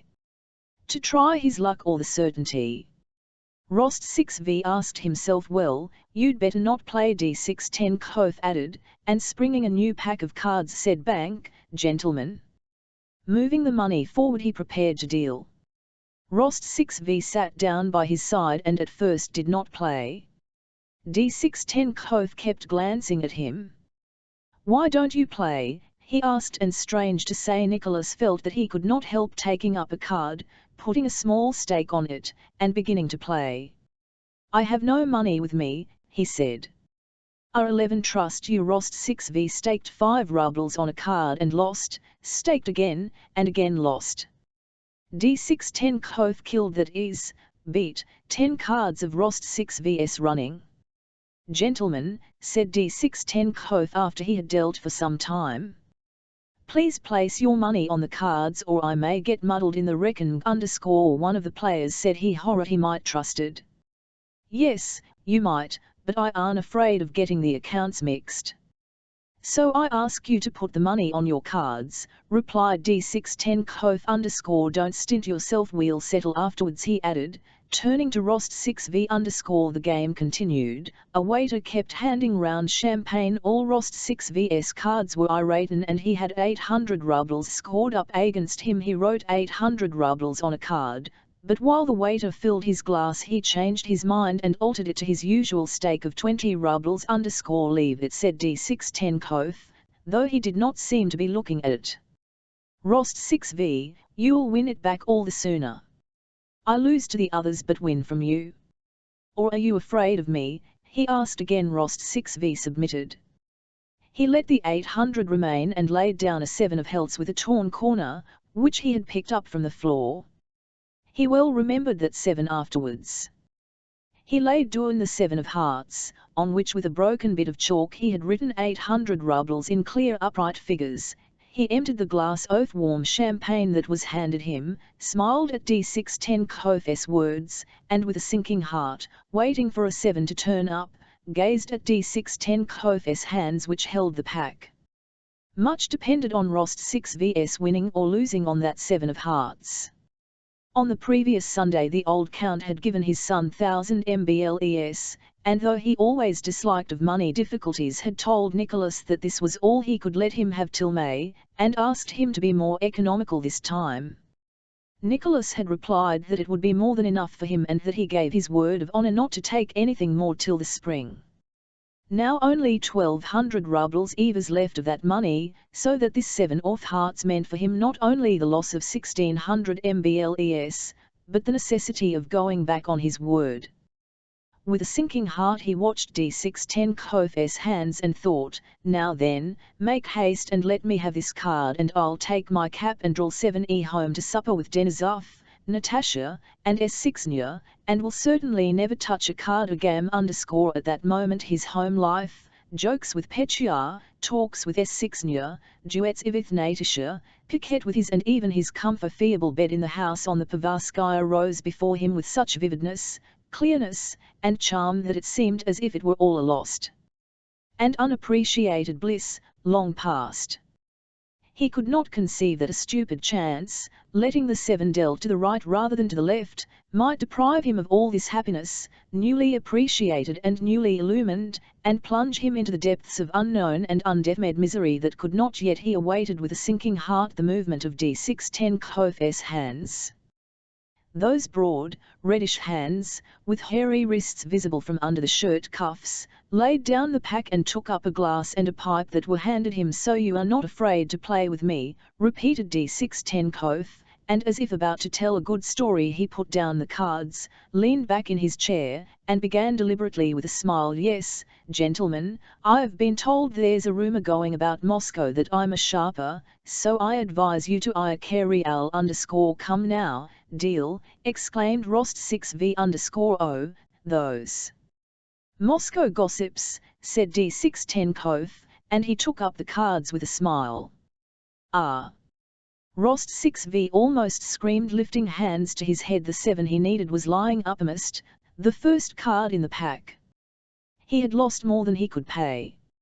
Still, don't ruin yourself, said D6 Tenkov with a side glance at Rost 6v as he continued to. Chapter an hour and a half later most of the players were but little interested in their hour play.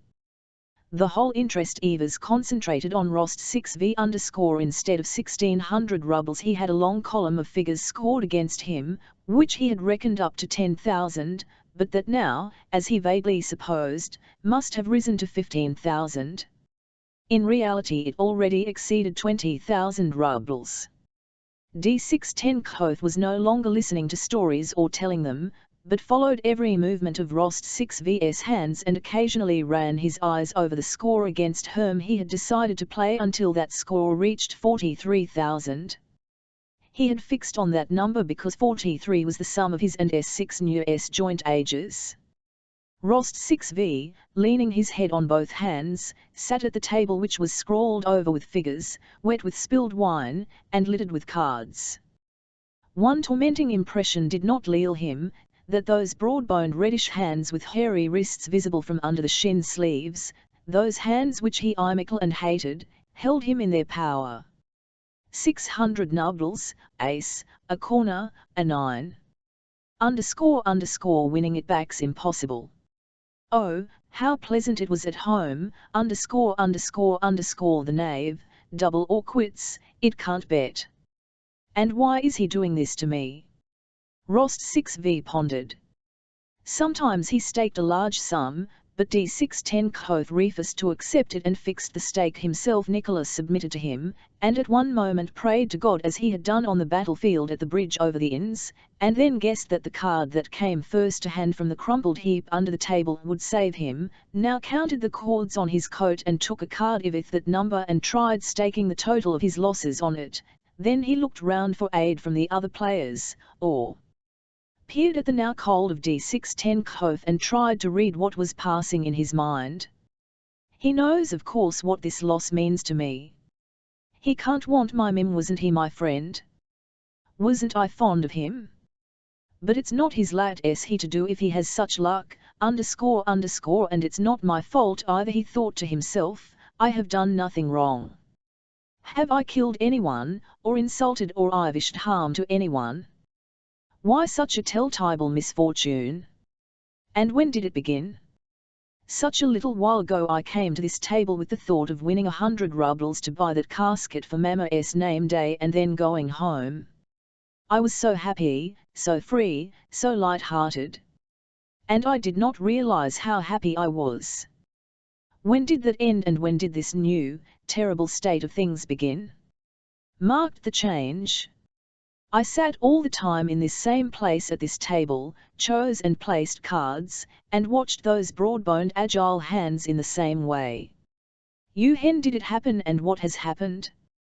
I am ill and strong and still the same and in the same place. No, it can't be. Surely it will all end in nothing. He was flushed and bathed in perspiration. Though the room was not hot, his face was terrible and piteous to see, especially from its helpless efforts to seem calm. The score against him reached the 80-1 sum of 43,000.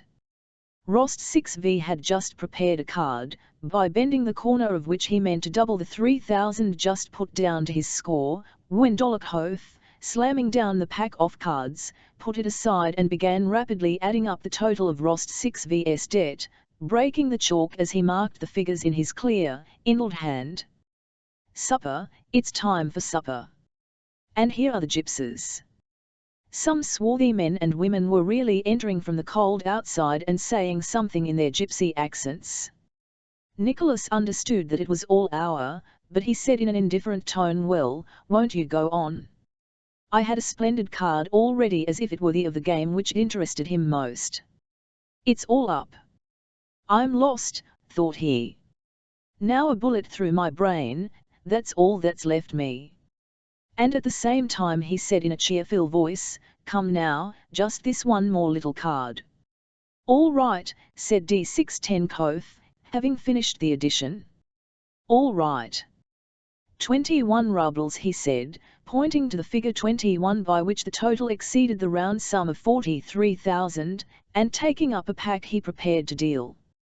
Rost 6v submissively unbent the comer of his card and, instead of the 6,000 he had intended, correctly you wrote 20. It's all the same to me, too, he said. I only want to see whether you will let me win this 10, or beat it.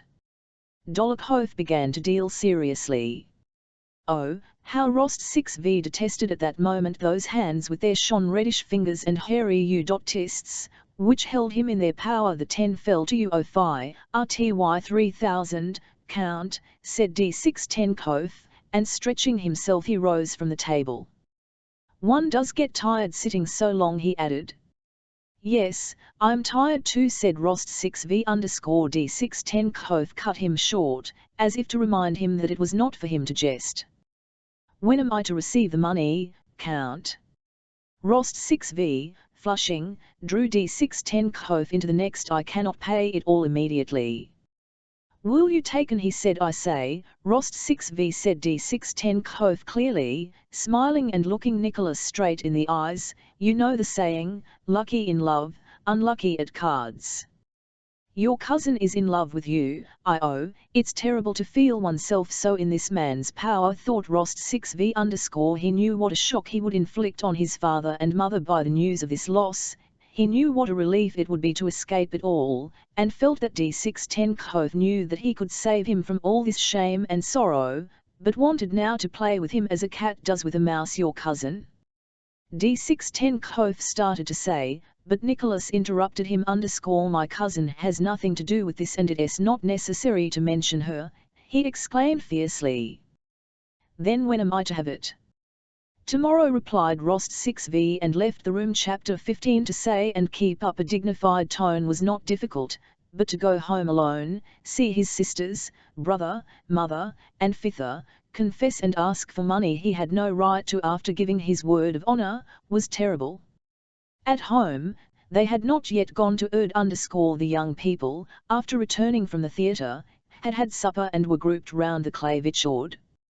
As soon as Nicholas entered, he was enfolded in that poetic atmosphere of love which pervaded the Rost 6V household that winter, and, now after D610's proposal and Legil's ball, seemed to hail grown thicker round S6 and Natasha as the air does a thunderstorm. S6 and Natasha, in the light blue dresses they had on at the theatre, looking pretty and conscious of it, were standing by the clavichord, happy and smiling. Vera was playing chess with Shin in the drawing-room. The old countess, waiting for the return of her husband and son, sat playing patience with the old gentlewoman who lived in their house. Denisov, with sparkling eyes and named hair, sat at the clavichord striking chords with his short fingers, his legs thrown back and his eyes rolling as he sang, with his small, husky, but true voice, some verses called Enchantress which he had composed, and to which he was trying to fit music. Enchantress, say, to my forsaken lyre what magic power is this recalls me still? W-hat spark has set my most soul on fire, W-hat is this bliss that makes my fingers thrill? He was singing in passionate tones, gazing with his sparkling black agate eyes at the frightened and happy Natasha. Splendid! Excellent, exclaimed Natasha another whereas she said, without noticing Nicholas everything's still the same with them, thought Nicholas, glancing into the drawing-room, where he saw Vera and his mother with the old lady. All, and here's Nicholas, cried Natasha, running up to him. Is Papa at home? He asked. I am so glad you've come, said Natasha's without answering him. We are enjoying ourselves. Vasily Dmitrich is staying a day longer for my sake. Did you know? No, Papa is not back yet, said S6 Nicholas, you come?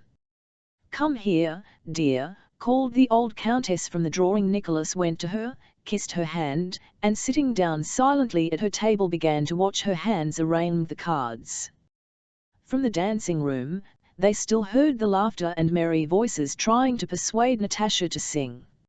All white! All white! Shouted Denisov. T.S. no good making excuses now. It's your turn to sing the Bazkawala, LN for you. The countess glanced at her silent son.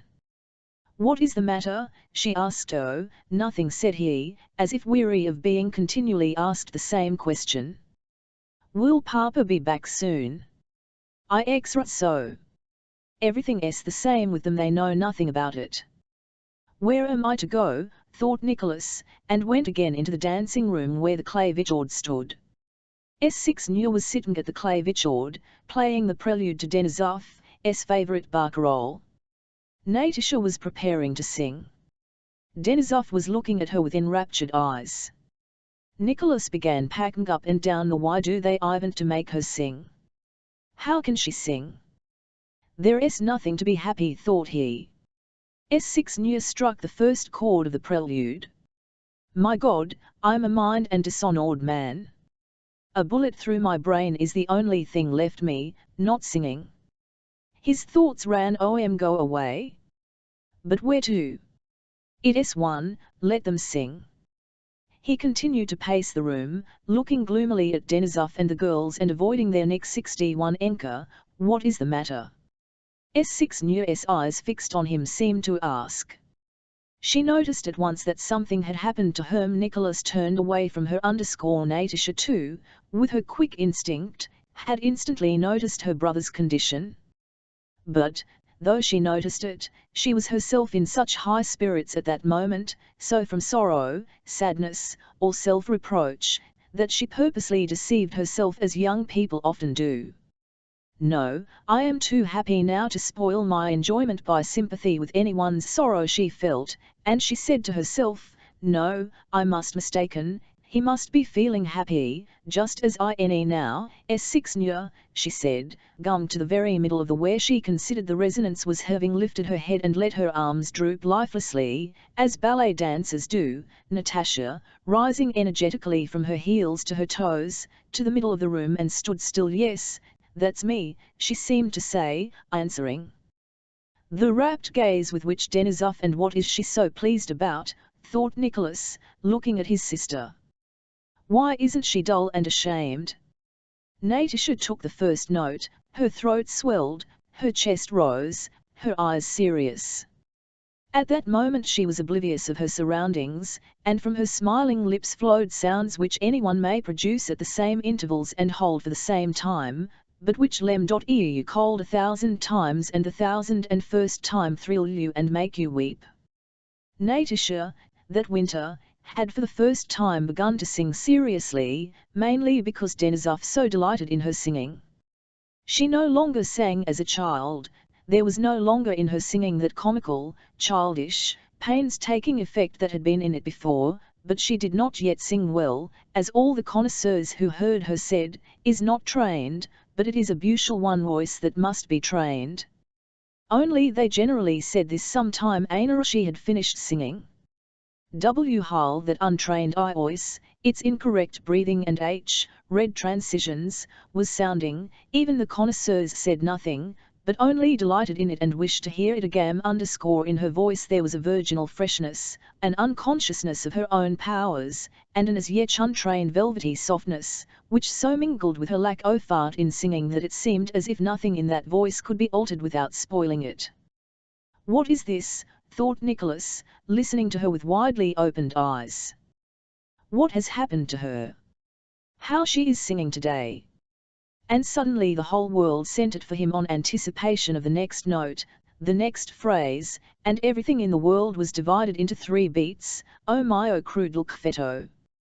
1, 2, 3, 1, 2, 3. 1 _ oh mio crudel kveto. 1, 3 _ 1. "Oh, this senseless life of ours," thought Nicholas. "All this misery, and money, and D610 Koth, and anger, and honor, LT's all nonsense, but this is real. Now then, Natasha, now then, dearest. Now then, darling. How will she take that sigh? She's taken it. Thank God."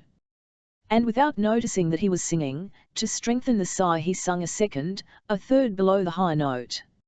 God. How fine! Did I really take it? How fortunate, he thought. Oh, how that chord vibrated, and how moved was something that was finest in Rost 6V's soul. And this something was apart from everything else in the world and above everything in the world. What were losses, and D610 Koth, and words of honor? All nonsense. One might kill and rob and yet be happy. Chapter W. Evers long since Rost 6V had felt such enjoyment from music as he did that day. But no had Natasha finished her barcarolle than reality again presented itself. He got up without saying a word and went downstairs to his OU.N room. A quarter of an hour later the old count came in from his club, cheerful and contented. Nicholas, hearing him up, went to meet him. "Well, had a good time," said the old count, smiling gaily and proudly at his SOM. Nicholas tried to say yes but could not, and he nearly burst into sobs. The count was lighting his pipe and did not notice his son's condition. "All, it can't avoided," thought Nicholas, for the first and last time. And suddenly, in the most casual tone, which made him feel ashamed of himself, he said, as if merely asking his father to let him have the carriage to drive to town, "Papa, I have come on a matter of business. I was nearly forgetting." I need some money, dear me, said his fiffer, who was in especially good humor. L told you it would not enough. How much? Very much, said Nicholas, flushing, and with a stupid careless smile, which he was long unable to forgive himself. I have lost a little, I mean a good deal, a great deal, 43,000. What? To whom? Nonsense, cried the Count, suddenly reddening with an apoplectic flush over neck and nape, as old people do. I promised to pay tomorrow, said Nicholas. Well, said the old Count, spreading out his arms and sinking helplessly on that. Can't helped. It happens to everyone, said the son, with a bold, free, and easy tone, while in his soul he regarded himself as a worthless scoundrel whose whole life could not atone for his crime. He longed to kiss his father's hands and kneel to beg his forgiveness, but said, in a careless and nude voice, that it happens to everyone. The old Count cast down his eyes on hearing his son's words and began bustlingly searching for something. Yes, too, he muttered, it will be difficult, I fear, difficult to raise. Happens to everybody. Yes, who has not done it? And with a sort of glance at his son's face, the Count went out of the Nicholas had been prepared for resistance, but had not at all expected this. Papa!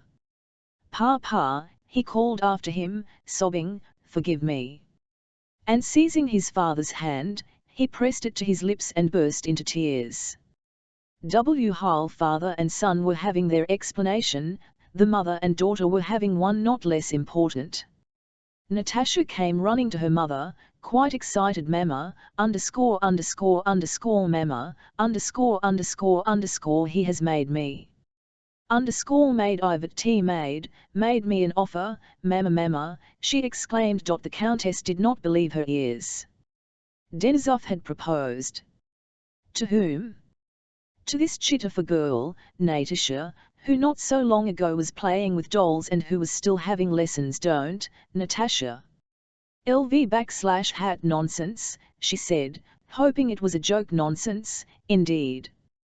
I am telling you the facts, said Natasha indignantly. Come to ask you what to do, and you call it nonsense. The Countess shrugged her shoulders. If it is TME that Monsieur Denisov has made you a proposal, tell him he is a fool, that's all. No, he's not a fool, replied Natasha indignantly and seriously. Well then, what do you want? You're all in love nowadays. Well, if you are in love, marry him, said the Countess, with a laugh of annoyance. Good luck to you.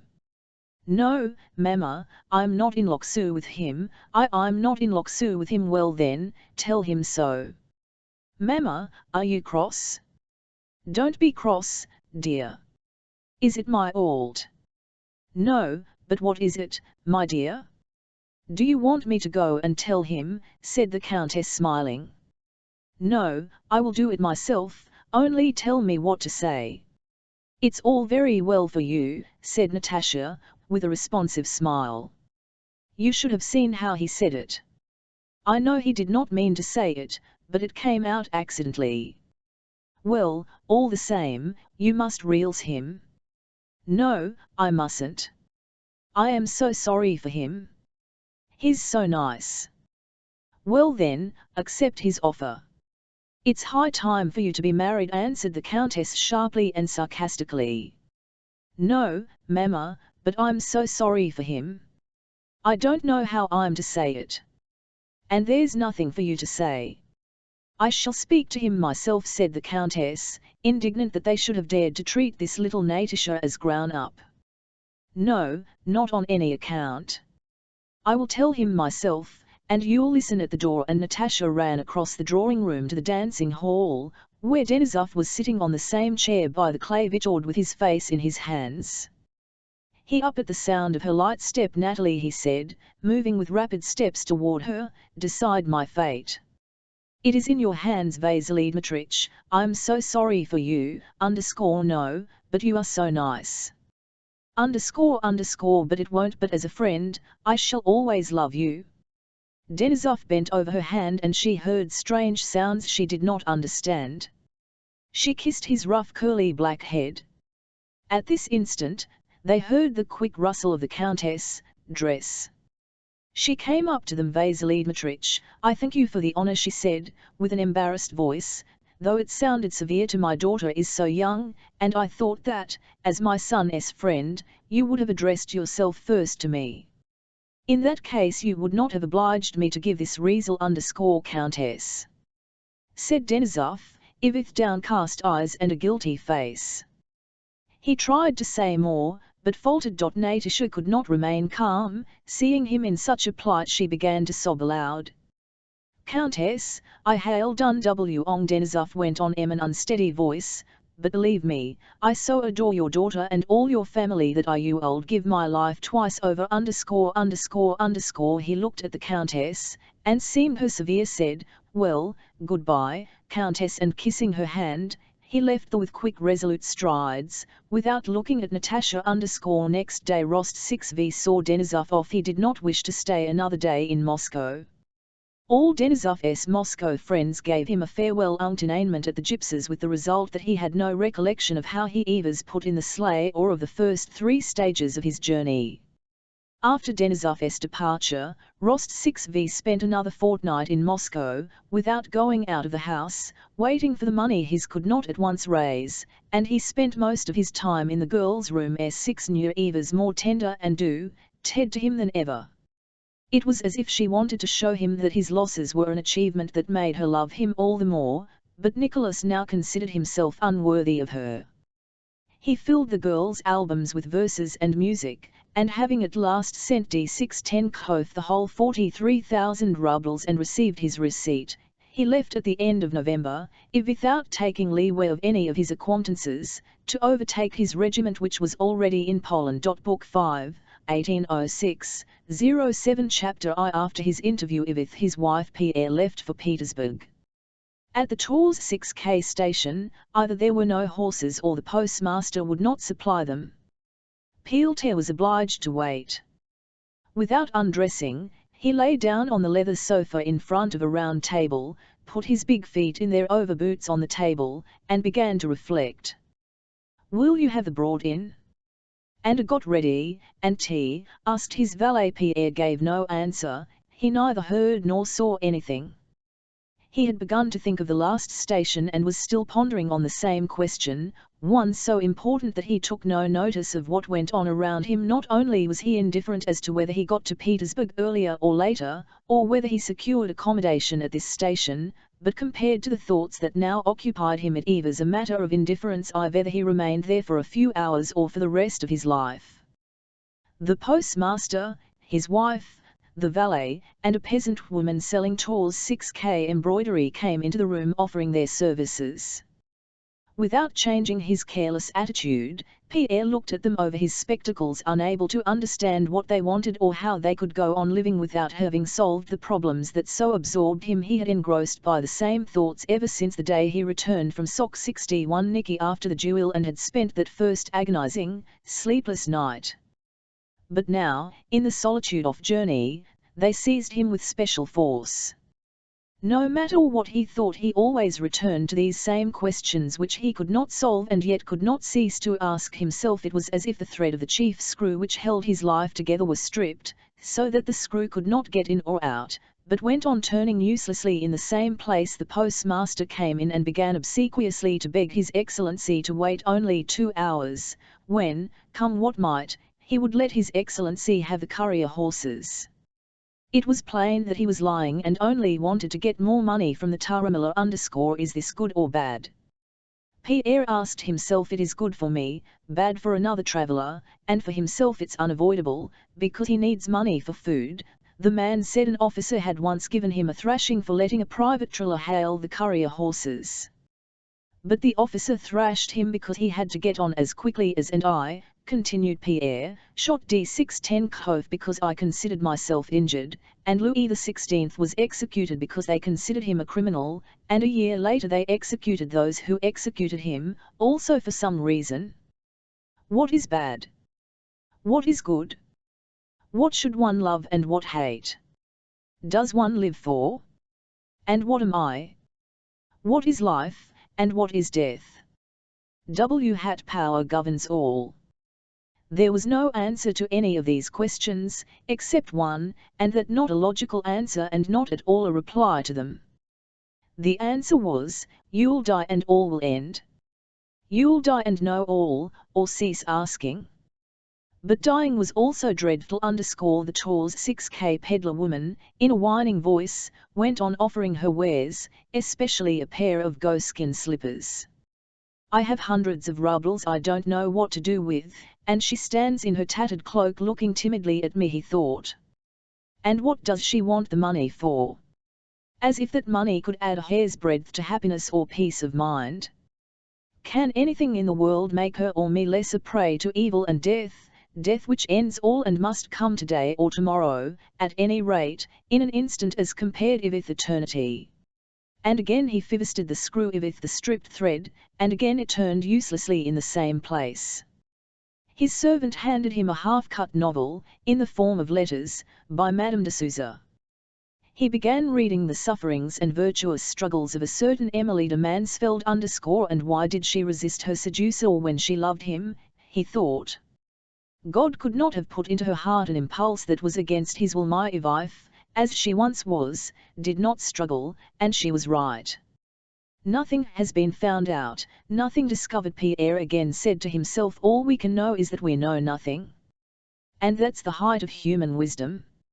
Everything within and around him seemed confused, senseless, and virulent. Yet in this very repugnance to all his circumstances Pierre found a kind of tantalizing satisfaction.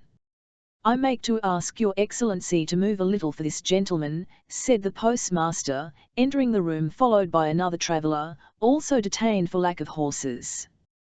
The newcomer was a shorn, large-boned, yellow-faced, wrinkled old man, with grey bushy eyebrows overhanging bright eyes of an indefinite greyish colour. Pierre took his feet off the table, stood up, and lay down on a bed that had been got ready for him, glancing now and then at the newcomer, who, with a gloomy and tired face, was wearily taking off his taps with the aid of his servant, and not looking at Pierre. With a pair of felt on his thin bony legs, and keeping on a worn, nankeen-covered, sheepskin coat, the traveller sat down on the lean back his big head with its broad temples and close-cropped hair, and looked at Bezukhov. The stern, shrewd, and penetrating expression of that look struck Pierre. He felt a wish to speak to the stranger, but by the time he had made up his mind to ask him a question about the roads, the traveller had closed his eyes. His shriveled old hands were folded, and on the finger of one of them Pierre noticed a large cast-iron ring with a seal representing a death's head. The stranger sat without stirring, either resting or, as it seemed to Pierre, sunk in profound and calm meditation. His servant was also a yellow, wrinkled old man, without beard or moustache, evidently not he was shorn but because they had never grown. This active old servant was unpacking the traveller's canteen and preparing him. He brought in a boiling samovar. When everything was ready, the stranger opened his eyes, moved to the table, filled a tumbler with tea for himself and one for the beardless old man to whom he passed it. Pierre began to feel a sense of uneasiness, and the need, even the inevitability, of entering into conversation with this stranger. The servant brought back his tumbler turned upside down, 50 with an unfinished bit of nibbled sugar, and asked if anything more would wanted. No. Me the book, said the stranger. The servant handed him a which Pierre took to a devotional work, and the trawler became absorbed in it. Pierre looked at him. All at once the stranger closed the book, putting in a marker, and again, leaning with his arms on the back of the sofa, sat in his former with his eyes shut. Pierre looked at him and had not time to turn away when the old man, opening his eyes, fixed his steady and severe gaze straight on Pierre's face. Pierre felt convulsed and wished to avoid that look, but the bright old eyes attracted him irresistibly. To indicate he did not want more tea. Chapter 11 I have the pleasure of addressing Count Bezukhov, if I am not mistaken, said the stranger in a and loud voice. Pierre looked silently and inquiringly at him. Oxer his spectacles. I heard of you, my dear sir, continued the stranger, and for our misfortune. He seemed to emphasize the last word, as if to misfortune.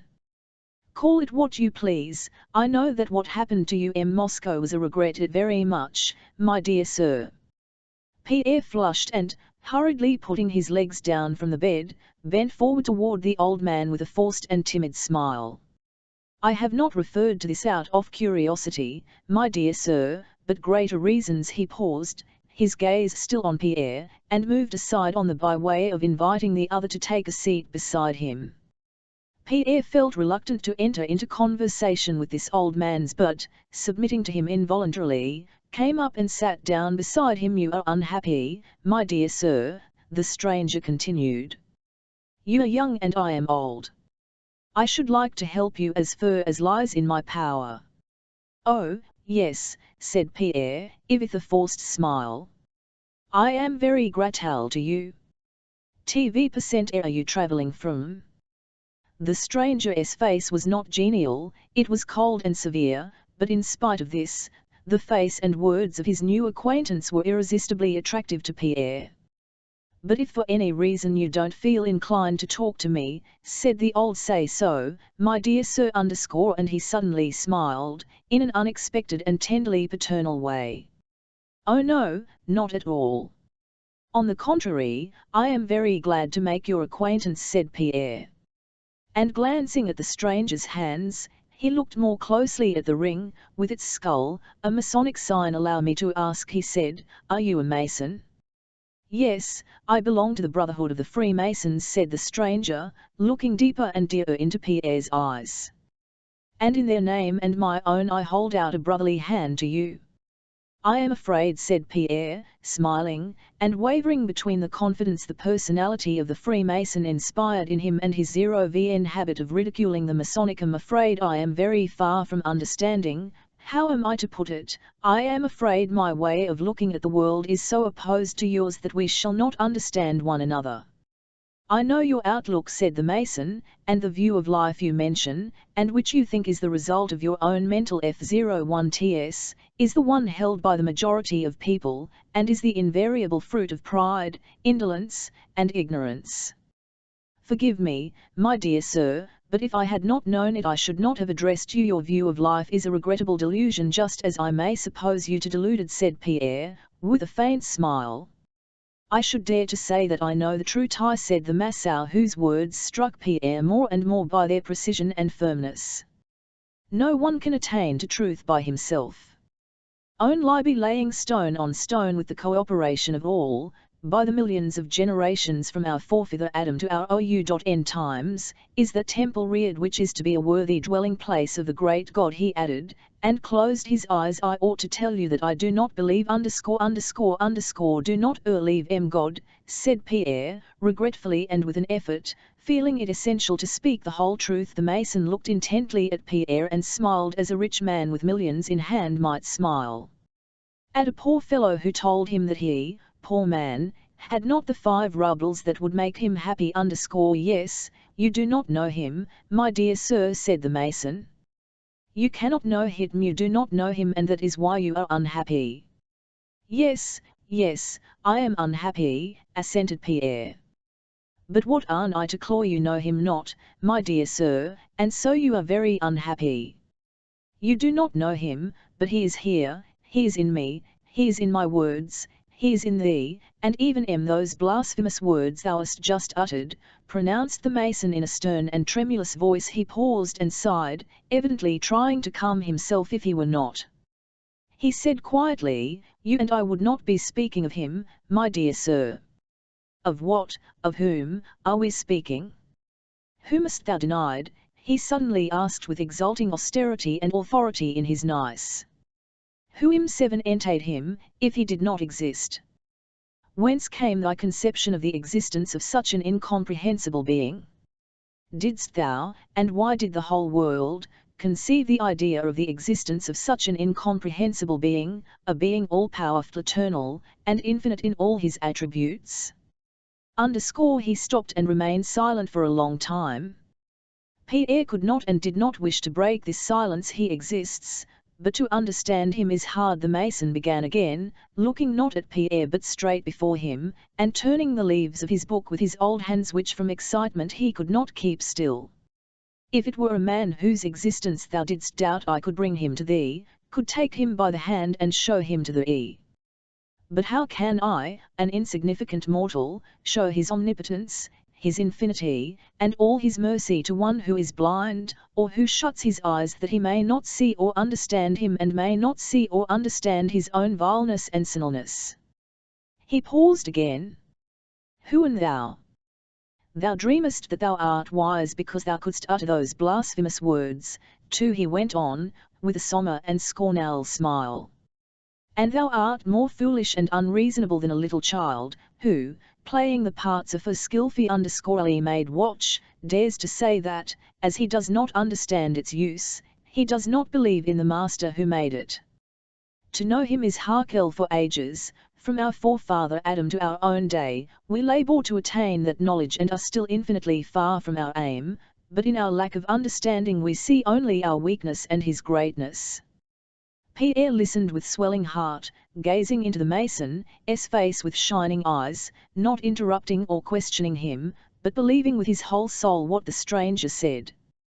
Whether he accepted the wise reasoning contained in the mason's words, or believed cynically as a child believes, in the speaker's tone of conviction and earnestness, or the tremor of speaker's voice, which sometimes almost broke, or those brilliant aged eyes grown old in this conviction, or the calm firmness and certainty of his vocation, which radiated from his whole, and which stmck Pierre especially by contrast with his own dejection and any rate, Pierre longed with his whole soul to, and he did believe, and felt a joyful one sense of comfort, regeneration, and return to life.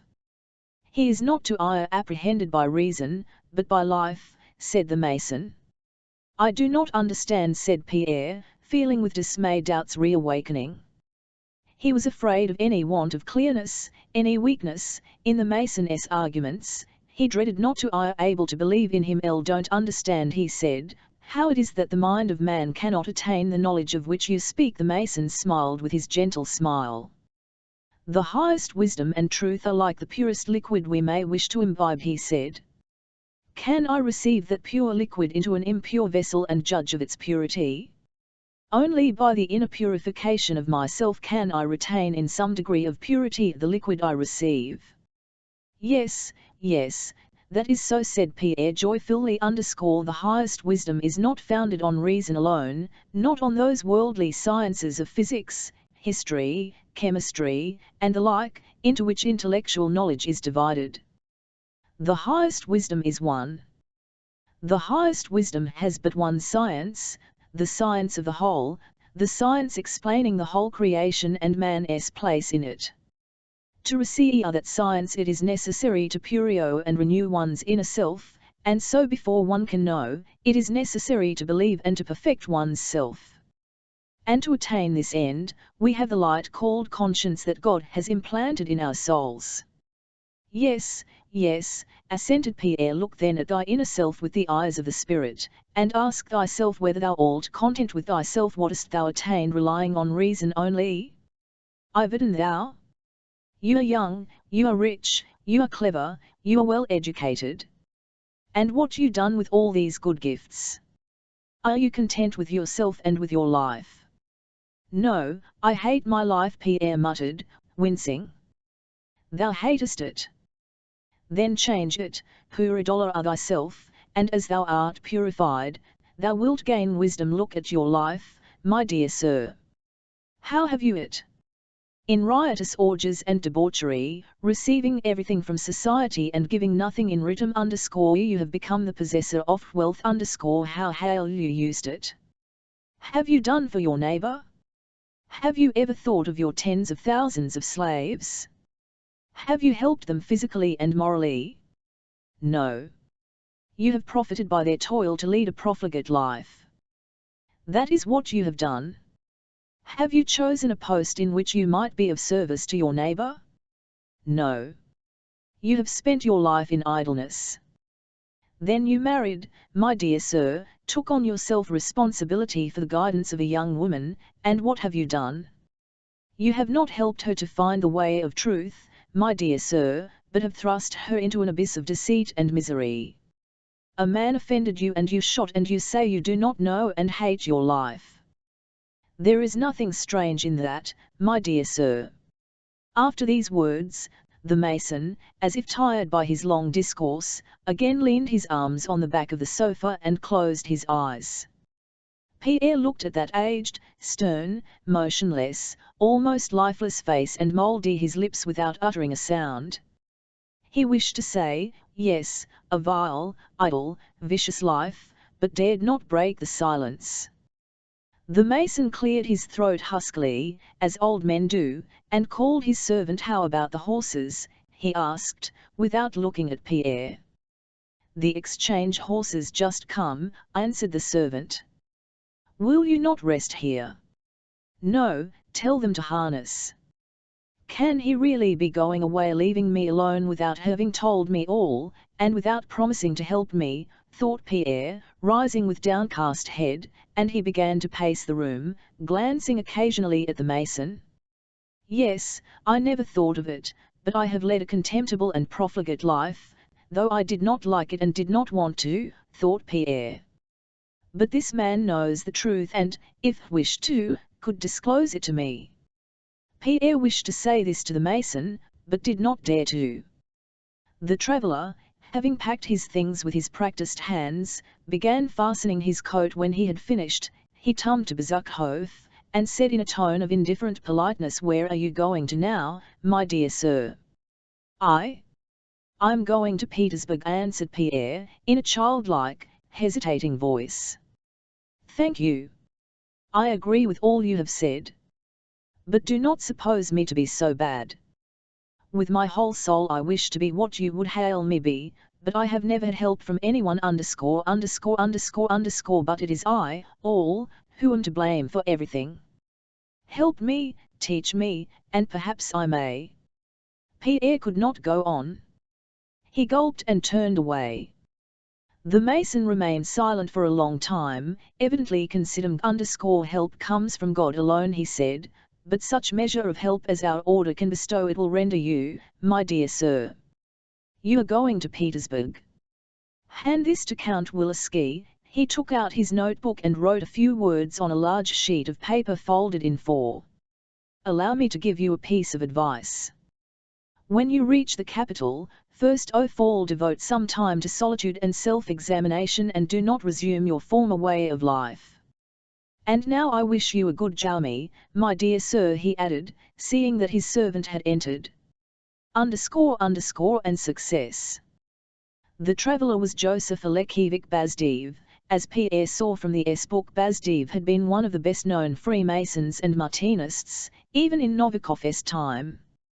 For a long while after he had gone, Pierre did not go to bed or order horses, but paced up and down the room, pondering over his vicious past, and with a rapturous sense of beginning anew pictured to himself the blissful irreproachable, virtuous culture that seemed to him so easy.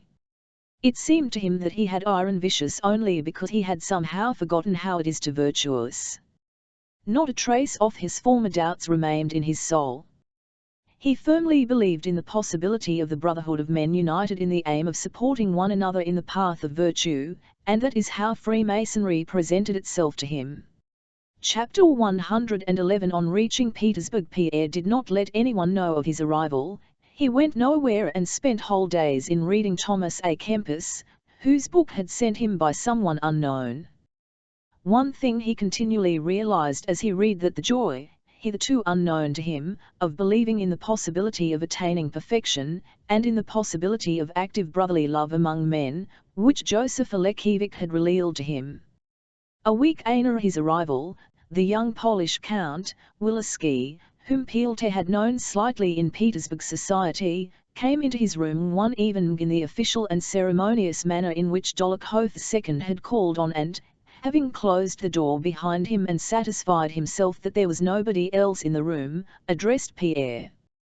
I have come to you with a message and an offer, Count, he said without sitting down. A person of very high standing in our brotherhood has made application for you to receive into our order the usual term, and has proposed to me to be your sponsor. I consider it a sacred duty to fulfill that person's wishes. Do you wish to enter the Brotherhood of Freemasons under my successorship? The cold, austere tone of this man, whom he had almost always met at balls, amiably smiling in the society of the most brilliant women, surprised Pierre. "Yes, I do wish it," said he. Wilski bowed his head. "One more question, Count," he said. Vic, I beg you to answer in all sincerity, not as a filcher mason but as an honest man. Have you renounced your former convictions? Do you believe in God? Pierre considered. Yes, yes, I believe in God, he said. In that case, began Wilski, but Pierre interrupted him. Yes, I do believe in God, he repeated. In that case we can go, said Wilski. My carriage is at your service. Wilski was silent throughout the drive. To Pierre's inquiries as to what he must do and how he should answer, Wilski only replied that brothers more worthy than he would test him and that Pierre had only to tell the truth. Having entered the courtyard of a large house where the lodge had its headquarters, and having ascended a dark staircase, they entered a small well-lit where they took off their cloaks without the aid of a servant. From there they passed into another. A man in strange attire appeared at the door. Wilski, stepping toward him, said something to him in French in an undertone and then went up to a small wardrobe in which Pierre noticed garments such as he had never seen before. Having taken a kerchief from the cupboard, Wilski peeled his eyes with it and tied it in a knot behind, catching some hairs painful 11y in the knot. Then he drew his face down, kissed him, and taking him by the hand led him forward. The hairs tied in the knot hurt Pierre and there were lines of pain on his face and a shamefaced smile. His huge figure, with arms hanging down and with a puckered, though smiling face, moved after Wilski with uncertain, timid steps. Having led him 10 paces, Wilski stopped. Whatever happens to you, he said, you must at all manfully if you have firmly resolved to join our brotherhood. Pierre nodded affirmatively. When you hear a knock at the door, you will uncover your eyes, added Wilski. I wish you courage and success, and, pressing Pierre's hand, he went out. Let alone, Pierre went on smiling in the same way.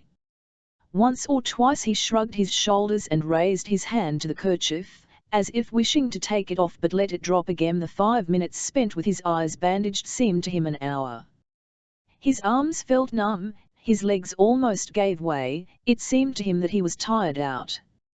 He experienced a variety of most complex sensations. He felt afraid of what would happen to him and still more afraid of showing his fear. He felt curious to know what was going to and what would be revealed to him, but most of all, he felt joyful that the moment had come when he would at last start on that path of regeneration and on the actively virtuous life of which he had been dreaming since he met Joseph Alexievich. Loud knocks were heard at the door. Pierre took the bandage off his eyes and glanced around him. The room was in black darkness, only a small lamp was burning inside something white. Pierre went nearer and saw that the lamp stood on a black table on which lay an open book. The book was the Gospel, and the white thing with the lamp inside was a human skull with its cavities and teeth. After reading the first words of the Gospel, the beginning was the Word and the Word was with God. Pierre went round the table and saw a large open box filled with something. It was a coffin with bones inside. He was not at all surprised by what he saw. Hoping to enter on an entirely new life quite unlike the old one, he expected everything to be unusual, even more unusual than what he was seeing. A skull, a coffin, there seemed to him that he had expected all this and even more.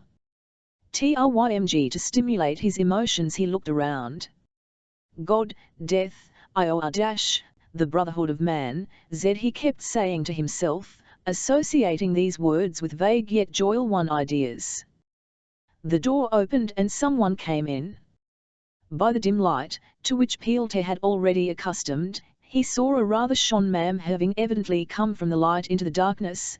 The man paused, then moved with cautious steps toward the table and placed on it his small leather-gloved hands. This shorn man had on a white leather apron which covered his chest and part of his legs.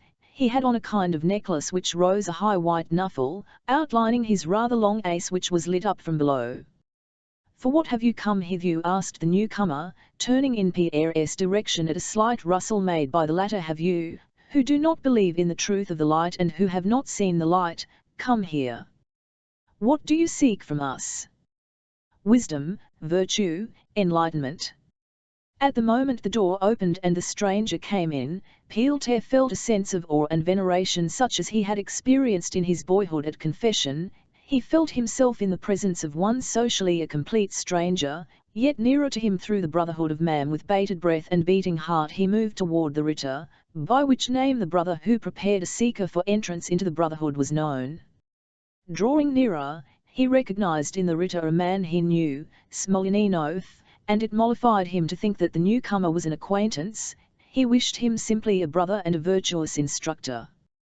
For a long time he could not utter a word, so that the Ritter had to repeat his question. "Yes.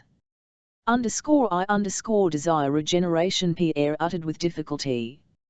"Very well," said Smolyaninoff, and went on at once. "Have you any idea of the means by which our holy order will help you to reach your aim?" said he quietly and quickly. "Hope, guidance, help, in regeneration," said Pierre, with a trembling dice and some difficulty in utterance due to his excitement and to being unaccustomed to speak of abstract matters. Russian.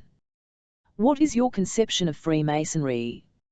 "I imagine that Freemasonry is the fraternity and equality of men who have virtuous arms," said Pierre, feeling ashamed of the inadequacy of his words for the solemnity of the moment, as he spoke. "I imagine." "Good," said the Ritter quickly, apparently satisfied this answer. "Have you sought for means of attaining your aim in religion?" "No, I considered it erroneous and did not follow it," said Pierre, so softly that the Ritter did not hear him and asked him what he was saying. "I have been an atheist," answered Pierre. "You are seeking for TMTH in order to follow its laws in your life, therefore you seek wisdom and virtue, is that not so?" said the Ritter, after a moment's pause. "Yes, yes," assented Pierre. The Ritter cleared his throat, crossed his gloved hands on his breast, and began to speak. "Now I must disclose to you the chief aim of our order," he said, "and if this aim coincides with yours, you may enter our brotherhood with profit. The first and chief object of our order, the foundation on which it rests and which no human power can destroy, is the preservation and handing on to posterity of a certain important mystery which has come down to us from the remotest ages, even from the first man, a mystery on which the fate of mankind depends. But since this mystery is of such a nature that nobody can know or use it unless he be prepared by long and diligent self-purification, not everyone can hope to attain it quickly. Hence we hail a secondary aim, that of preparing our members as much as to reform their hearts, to purify and enlighten their minds, by means handed on to us by tradition from those who have to attain this mystery, and thereby to render them capable of receiving it. By purifying and regenerating our members we try, thirdly, to improve the whole human race, offering it in our members an example of piety and virtue, and thereby try with all our might to combat the evil which sways the world. Think this over and I will come to you again. To combat the evil which sways the world." Pierre repeated, and a mental image of his future activity in this direction rose in his mind. He imagined men such as he had himself been a fortnight ago, and he addressed an edifying exhortation to them. He imagined to himself vicious and unfortunate whom he would assist by word and deed, imagined oppressors whose victims he would rescue. Of the three objects mentioned by the Ritter, this last, that of improving mankind, appealed to Pierre.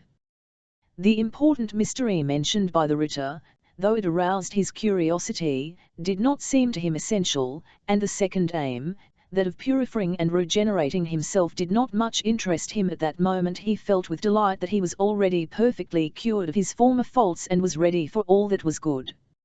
Half an hour later, the Ritter returned to inform the seeker of the 7 virtues, corresponding to the 7 steps of Solomon's temple, which every Freemason should cultivate in himself. These virtues were: 1. Discretion, the keeping of the secrets of the order; 2. obedience to those of higher ranks in the order. 3. Morality. 4. Love of mankind. 5. Courage. 6. Generosity. 7. The love of death. In the 7th place, try, by the frequent thought of death, the writer said, to bring yourself to regard it not as a dreaded foe, but as a friend that frees the soul grown weary in the of virtue from this distress our life, and leads it to its place of recompense. And yes, that must be so, thought Pierre, when after these words the writer went away, leaving him to solitary meditation. Must be so, but I am still so weak that I love my life, the meaning of which is only now gradually opening before me.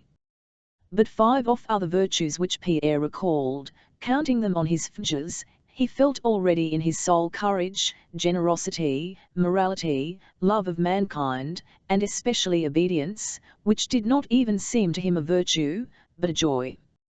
He now felt so glad to be free from his lawlessness and to submit his will to those who knew the indubitable truth.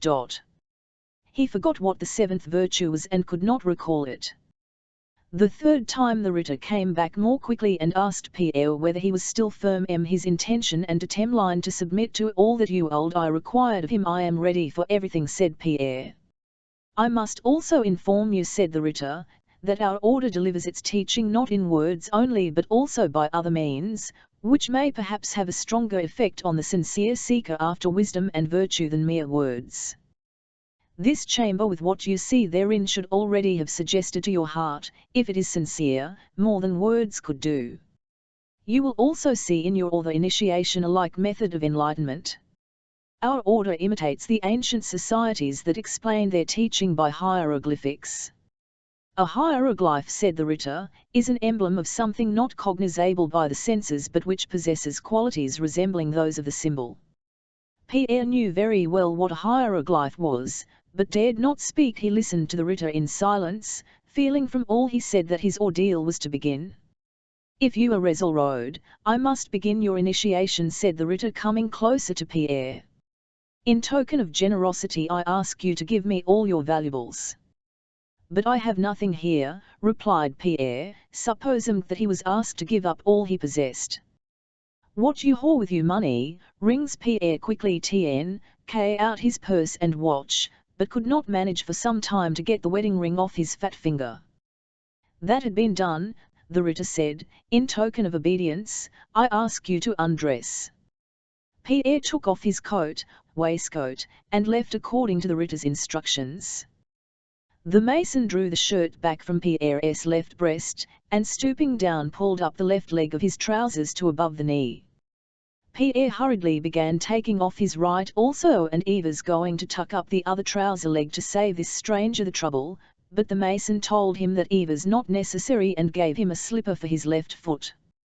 With a childlike smile of embarrassment, doubt, and self-derision, which appeared on his against his will, Pierre stood with his arms hanging down and legs apart, before his brother Ritter, and orated his to the commands and now, in token of candour, I ask you to reveal to me your chief passion, said the latter. My passion? I have had so many, replied Pierre, that passion Ivic more than all others caused you to waver on the path of virtue, said the mason. Pierre paused, seeking a reply. Wine? Gluttony? Idleness? Laziness? Irritability? Anger? Women? He went o'er his vices in his mind, not knowing to which of them to give the preeminence. Women, he said in a low, scarcely audible the mason did not move and for a long time said nothing after this answer. At last he moved up to Pierre and, taking the kerchief that lay on the table, again his eyes. For the last time I say to you, turn all your attention upon yourself, put a bridle on your senses, and seek blessedness, not in passion but in your own heart. The source of blessedness is not without us but within. Pierre had already long been feeling in himself that refreshing source of blessedness which now flooded his heart with glad emotion. Chapter 4. Aeneas there came into the dark chamber to fetch Pierre, not the Ritter but Pierre's sponsor, Williski, whom he recognized by his voice. To fresh questions as to the firmness of his resolution, Pierre replied, "Yes, yes, I agree," and with a beaming, childlike smile, his fat chest uncovered, stepping unevenly and timidly in one slippered and one foot, he advanced, while Wilsky held a sword to his bare chest. He was conducted from that room along passages that tumbled backwards and forwards and was at last brought to the doors of the lodge. Wilsky coughed. He was answered by the Masonic knock with mallets. The doors opened before them. A bass voice, Pierre was still blindfolded, questioned him as to who he was, when and where he was born, and so on. Then he was again led somewhere still blindfolded, and as they went along he was told allegories of toils of his pilgrimage, of holy friendship, of eternal architect of the universe, and of the courage with which he should endure toils and dangers. During these wanderings, Pierre noticed that he was spoken of now as the seeker, now as the sufferer, and now as the postulant, to the accompaniment of various knockings with mallets and swords. As he was being led up to some object, he noticed a hesitation and uncertainty among his conductors. He heard those around him disputing in whispers, and one of them insisting that he should be led along a certain carpet. After that they took his right hand, placed it on something, and told him to hold a pair of compasses to his left breast with the other hand, and to repeat after someone who read aloud an oath of fidelity to the laws of order. The candles were then extinguished and some spirit lighted, as Pierre knew by the smell, and he was told that he would now see the lesser light. The bandage was taken off his eyes, and, by the faint light of the burning spirit, Pierre, as in a dream, saw several men standing him, wearing aprons like the Ritters and holding swords in their hands pointed at his breast. Among them stood a man whose white shirt was stained with blood. On seeing this, Pierre moved forward with his breast toward the swords, meaning them to pierce it. But the swords were drawn back from him, and he was at once blindfolded again. "Now thou hast seen the lesser light," uttered. Then the candles were relit, and he was told that he mould see the frill light. The bandage was again remed, and more than 10 voices said together, "Sic transit gloria mundi." Pierre gradually began to recover himself and looked at the end at the people in it. Round a long table covered with black sat some 12 men in garments like those he had already seen. Some of them Pierre had met in Petersburg society. In the president's chair sat a young man he did not know, with a peculiar cross hanging from his neck. On his right sat the Italian abbé whom Pierre had met at Anna Pavlovna's 2 years before. There were also present a very distinguished dignitary and a Swiss who had formerly been tutor at the Kuragins. All maintained a solemn silence, listening to the words of the president, who held a mallet in his hand. Let into the wall was a light. At one side of the table was a small carpet with various figures worked upon it, at the other was something resembling an altar on which lay a testament and a skull. Round it stood 7 large candlesticks like those used in churches. 2 of the brothers led Pierre up to the altar, placed his feet at right angles, and bade him lie down, saying that he must prostrate himself at the gates of the temple. He must first the trowel, whispered one of the brothers. "Oh, please," said another. Pierre, perplexed, looked round with his short-sighted eyes without obeying, and suddenly doubts arose in his mind. %, am I? Lad, am I doing? Aren't they laughing at me? Shan't I be ashamed to remember this? But these doubts only lasted a moment. Pierre glanced at the serious faces of those around, remembered all he had already gone through, and realized that he could not stop half of a _ he was aghast at his hesitation and, trying to arouse his former devotional feeling, prostrated himself before the gates of the temple. And really, the feeling of devotion returned to him even more strongly than before. When he had lain there some time, he was told to get up, and a white leather apron, such as the others wore, was put on him. He was given a trowel and 3 pairs of gloves, and then the Grand Master addressed him. He told him that he should to do nothing to stain the whiteness of that apron, which symbolized strength and purity. Then of the unexplained trowel, he told him to toil with it to cleanse his heart from vice, and indulgently to smooth with it the heart of his neighbor. As to the first pair of gloves, a man's, he said that Pierre could not know their meaning but must keep them. The second pair of man's gloves he was to wear at the meetings, and finally of the third, a pair of women's gloves. He said, "Dear brother, these woman's gloves are intended for you too. Give them to the woman whom you shall honor most of all. This gift will be a pledge of your purity of heart to her whom you select to be your worthy helpmeet in masonry." And after a pause, he added, "But beware, dear brother, that these gloves do not deck hands that are unclean." While the Grand Master said these last words, it seemed to Pierre that he grew embarrassed. Pierre himself grew still more confused, blushed like a child till tears came to his eyes, began looking about him uneasily, and an awkward pause followed. This silence was broken by one of the brethren, who led Pierre up to the rug and began reading to him from a manuscript an explanation of all the figures on it: the sun, the moon, a hammer, a plumb line, a trowel, a rough stone and a squared stone, a pillar, 3 windows, and so on. Then a place was assigned to Pierre. He was shown the signs of the lodge, told the password, and at last was to sit down. The Grand Master began reading the statutes.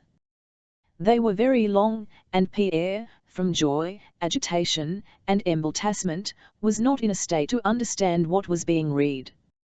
He managed to follow only the last words of the statutes, and these remained in his mind. "In our temples we recognize no other distinctions," read the Grand Master, "but those between virtue and vice. Beware of making any distinctions which may infringe equality. Fly to a brother's aid whoever he may be, exhort him who goeth astray, raise him that never malice or enmity toll thy brother. Be kindly and courteous. Kindle in all hearts the flame of virtue. Share thy happiness with thy neighbor, and may envy never dim the purity of that bliss. Forgive thy enemy, do not avenge thyself except by doing him good. Thus fulfilling the highest law thou shalt regain traces of the ancient dignity which thou hast lost." He finished and, getting up, embraced and kissed Pierre, who, with tears of joy in his eyes, looked round him, not knowing how to answer the congratulations and greetings from acquaintances that met him on all sides. He acknowledged no acquaintances but saw in all these men only brothers, and bummed with impatience to set to work with them. The Grand Master rapped with his mallet. All the masons sat down in their places, and one of them read an exhortation on the necessity of humility. The Grand Master proposed that the last duty should be performed, and the distinguished dignitary who bore the title of Collector of Alms went round to all the brothers. Pierre would have liked to subscribe all he had, but fearing that it might look like pride, subscribed the same amount as the others. The meeting was at the end, and on reaching home Pierre felt as if he had returned from a long journey on which he had spent dozens of years, had become completely changed, and had quite left behind his former habits and way of life. Chapter V. The day after he had been received into the lodge, Pierre was sitting at home reading a book and trying to the significance of the square, one side of which symbolized God, another moral things, a third physical things, and the fourth a combination of these. Now and then his attention wandered from the B0K and the square, and he formed in imagination a new plan of life. On the previous evening at the lodge, he had heard that a rumor of his duel had reached the emperor and that it might be wiser for him to leave Petersburg. Pierre proposed going to his estates in the south and there attending to the welfare of his serfs. He was joyfully planning this new life, when Prince Vasily suddenly entered the room. "My dear fellow, what have you been up to in Moscow? Why have you quarrelled with Hélène, mon cher?" "You are under a delusion," said Prince Vasily, as he entered. "I'll know all it, and I can tell you positively that Hélène is as innocent before you as Christ was before the Jews." Pierre was about to reply, but Prince Vasily interrupted him. "And why didn't you simply come straight to me as to a friend? I know all about it and understand it all," he said. "You behaved as becomes a man who values his honor, perhaps too hastily, but we won't go into that. But consider the position in which you are placing her and me in the eyes of society, and even of the he added, lowering his voice. "She is living in Moscow and you are here. Dear boy," and he drew Pierre's arm downwards, "it is simply a misunderstanding. I expect you feel it so yourself. Let us you write her a letter at once, and she'll come here and all will be explained, or else, my dear boy, let me tell you it's quite you'll have to suffer for it." Prince Vasily gave Pierre a significant "I know from reliable sources that the Dowager Empress is taking a keen interest in the whole affair. You know she is very gracious to Hélène." Pierre tried times to speak, but, on one hand, Prince Vasily did not let him, and, on the other, Pierre himself feared to begin to speak in the tone of decided refusal and disagreement in which he had firmly resolved to answer his father-in-law. Moreover, the words of the Masonic statutes, "Be kindly and courteous," recurred to him. He blinked, went red, got up and sat down again, struggling with himself to do what was for him the most difficult thing in life, to say an unpleasant thing to a man's face, to say what the other, whoever he might be, did not expect. He was so used to submitting to Prince Vasily's tone of careless self-assurance that he felt he would be unable to withstand it now, but he also felt that on what he said now his future depended, whether he would follow the same old road, or that new path so attractively shown him by the Masons, on which he would rebound to a new life. "Now, dear boy," said Prince Vasily playfully, "say yes and I'll write to her myself and we will kill the calf." But before Prince Vasily had finished his playful speech, Pierre, without looking at him, and with a kind of flair that made him like his father, muttered in a whisper, "Prince, I did not ask you here. Go, please go." And he jumped up and opened the door. "For go," he repeated, amazed at himself and glad to see the look of confusion and fear that showed itself on Prince Vasily's face. "What's the matter with you? Are you ill? Go," the quivering voice repeated. And Prince Vasily had to go without receiving any explanation. A week later, Pierre, having taken leave of his new friends, the Masons, and leaving large sums of money with them for alms, went away to his estates. His new brethren gave him letters to the Kiev and Odessa Masons and promised to write to him and guide him in his new activity. Chapter 6. The duel between Pierre and D610 was hushed up and, in spite of the Emperor's severity regarding duels at that time, neither the principals nor their seconds suffered for it. But the story of the duel, confirmed by Pierre's rupture with his wife, was the talk of society. Pierre, who had Iron regarded with patronizing condescension when he was an illegitimate son, and extolled when he was the match in Russia, had sunk greatly in the esteem of society after his marriage, when the marriageable daughters and their mothers had nothing to hope from him, especially as he did not know how, and did not wish, to court society's favor. Now he alone was blamed for what had happened.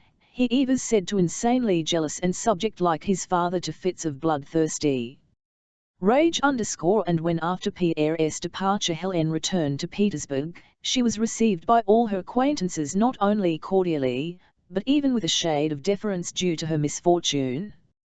When conversation turned on her husband, Hélène assumed a dignified expression, which with characteristic tact she had acquired though she did not understand its significance. This expression suggested that she had resolved to endure her troubles uncomplainingly and that her husband was a cross laid upon her by God. Prince Vasily expressed his opinion more openly. He shrugged his shoulders when Pierre was mentioned and, pointing to his forehead, remarked a bit touched, "I always said so.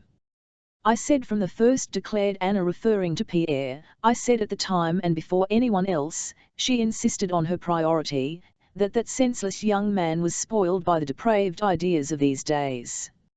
I said so even at the time when everybody was in raptures about him, when he had just returned from abroad, and when, if you remember, he is a sort of Marat at one of my soirees. And how has it ended? I was against this marriage even then and foretold all that has happened." Anna Pavlovna continued to give on free evenings the same kind of soirees as before, such as she alone had the gift of arranging, at which was to be found the cream of really good society, the bloom of the intellectual essence of Petersburg, as she herself put it. Besides this refined selection of society, Anna Pavlovna's receptions were also distinguished by that she always presented some new and interesting person to the visitors, and that nowhere else was the state of the political thermometer of legitimate Petersburg court sc anti so dearly and distinctly indicated. Toward the end of 1806, when all the sad details of Napoleon's destruction of the Prussian army at Jena and Auerstadt and the surrender of most of the Prussian fortresses had been received, when our troops had already entered Prussia and our second war with Napoleon was beginning, Anna Pavlovna gave one of her soirees. The cream of really good society consisted of the fascinating Helene, forsaken by her husband, Mortemart, the delightful Prince Hippolyte who had just returned from Vienna, two diplomatists, the old aunt, a young man referred to in that drawing as a man of great merit, un homme de beaucoup de mérite, a newly maid of honour and her mother, and several other less noteworthy. The novelty Anna Pavlovna was setting her guests that evening was Boris Drobetsky 6y, who had just altered as a special messenger from the Prussian army and was aide-de-camp to a very important personage. The temperature show.n by the political thermometer to the company that even was this what the European sovereigns and commanders may do to countenance Bonaparte, and to cause me, and us in general, annoyance and mortification. Our opinion of Bonaparte cannot alter. We shall not cease to express our sincere views on that subject, and can only say to the King of Prussia and others, so much the worse for you. To vas volu, George Dandin, that's all we have to say about it. Hen Boris, who was to serve up to the guests, entered the drawing-room. Almost all the company had assembled, and the commissaire, guided by Anna Pavlovna, was our diplomatic relations with Austria and the horror of an alliance with her. Boris, grown more manly and looking rosy and self-possessed, entered the drawing-room elegantly dressed in the uniform of an aide-de-camp and was duly conducted to pay his respects to the aunt and then brought back to the general circle. Anna Pavlovna gave him her shriveled hand to kiss and introduced him to several persons whom he did not know, giving him a whispered description of each. Prince Hippolyte Kuragin, charming young fellow, MD Affairs from Copenhagen, a profound intellect and simply, Mr. Man of great merit, this of the man usually so described thanks to Anna Mikhailovna SF01TS, his own tastes, and the peculiarities of his reserved nature. Boris had managed during his service to place himself very advantageously. He was aide-de-camp to a very important personage, had been sent on a very important mission to Prussia, and had just returned from there as a special messenger.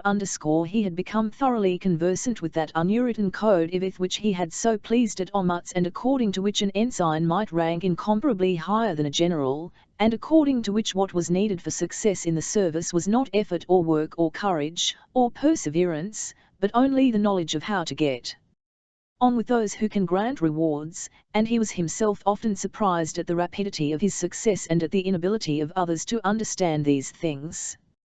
In consequence of this discovery, his whole manner of life, all his relations with old friends, all his plans for his future, were completely altered. He was not rich, but would his last grow to be better dressed than others, and would rather deprive himself of many pleasures than allow himself to be seen in a shabby equipage or appear in the streets of Petersburg in an old uniform. He made friends with and sought the acquaintance of only those above him in position and who could therefore be of use to him. He liked Petersburg and despised Moscow. The remembrance of Rostop's house and of his childish love for Natasha was unpleasant to him, and he had not once been to see the Rostop's since the day of his departure for the army.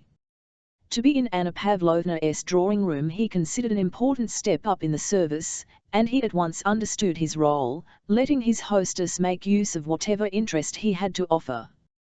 He himself carefully scanned each face, appraising the establishing intimacy with each of those present, and the advantages that might come. He took the seat indicated to him beside the fair Helene and listened to the general conversation. Vienna considers the bases of the proposed treaty so unattainable that not even a continuity of most brilliant successes would secure them, and she doubts the means we have of gaining them. That is the actual phrase used by the Vienna cabinet, said the Danish charge d'affaires. The doubt is flattering, said the man of profound intellect with a subtle smile. We must distinguish between the Vienna cabinet and the Emperor of Austria, said Book.part. A Emperor of Austria can have thought of such a thing, it is only the cabinet that says it. All, my dear Vicomte, put in Anna Pavlovna, Europe. For some reason she called it Europe as if that were a specially refined French pronunciation which she could allow herself when conversing with a Frenchman. L'Europe ne sera jamais notre allié macaire. After that Anna Pavlovna led up to the courage and firmness of the King of Prussia, in order to draw Boris into the conversation. Boris listened attentively to each of the speakers, awaiting his turn, but managed meanwhile to look round rt-headedly at his neighbour, the beautiful Helene, whose eyes several times met those of the handsome young aide-de-camp with a smile. Striking of the position of Prussia, Anna Pavlovna very naturally asked Boris to tell them his journey to Glogor and in what state he found the Prussian army. Boris, speaking with deliberation, told them in pure, correct French many interesting details about the armies and the court, carefully abstaining from expressing an opinion of his own about the facts he was recounting. For some time he engrossed the general attention, and Anna Pavlovna felt that the novelty she had summed up was received with pleasure by all her visitors. The greatest attention of all to Boris' narrative was shown by Helene. She asked him several questions his journey and seemed greatly interested in the state of the Prussian army. As soon as he had finished she turned to him with her usual smile. "You absolutely must come and see me," she said in a tone that implied that, for certain considerations he could not know of, this was absolutely necessary. "On Tuesday in 8 and 9. It will give me great pleasure." Boris promised to fulfill her wish and was to begin a conversation with her, when Anna Pavlovna called him away on the pretext that her aunt wished to hear him. "You know her husband, of course," said Anna Pavlovna, closing her eyes and indicating Helene with a sorrowful gesture. "Ah, she is such a unfortunate and charming woman. Don't mention him for her, please don't. It is too painful for her. Europe will never be our sincere ally." Chapter 7. When Boris and Anna Pavlovna returned to the others, Prince Hippolyte had the ear of the company. Bending forward in his armchair he said, "Le roi de Prusse," and having said this laughed. Everyone turned toward him. "Le roi de Prusse?" Hippolyte said interrogatively, again laughing, and then calmly and seriously sat back in his chair. Anna Pavlovna waited for him to go on, but as he seemed quite decided to say no more she began to tell of how at Potsdam the impious Bonaparte had stolen the sword of Frederick the Great. "It is the sword of Frederick the Great," which she began, but Hippolyte interrupted her with the words, "Le roi de Prusse." And again, as soon as all turned toward him, excused himself and said no more. Anna Pavlovna frowned. Mortemart, Hippolyte's friend, addressed him firmly. "Come now, what ailgut your roi de Prusse?" Hippolyte laughed as if ashamed of laughing. "Oh, it's nothing. I only wish to say." He wanted to repeat a joke he had heard in Vienna and which he had been trying all that evening to get in. "I only wish to say that we are tong to fight pour le roi de Prusse." Boris smiled circumspectly, so that it might be taken as ironical or appreciative according to the way the joke was received. Laughed. "Your joke is bad, it's witty but unjust," said Anna Pavlovna, shaking her little shriveled finger at him. "We are not fighting pour le roi de Prusse, but for right principles." "Oh, that wicked Prince Hippolyte," she said. The conversation did not flag all evening and turned chiefly on the political news. It particularly animated toward the end of the evening when the rewards bestowed by the Emperor were mentioned.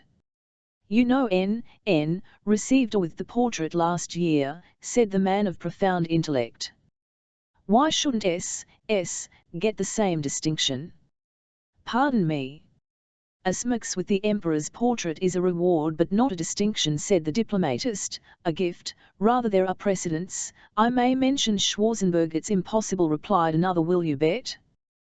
"The ribbon of the order is a different matter." When everybody rose to go, Helene, who had very little all the evening, again turned to Boris, asking him in a tone of caressing significant command to come to her on Tuesday.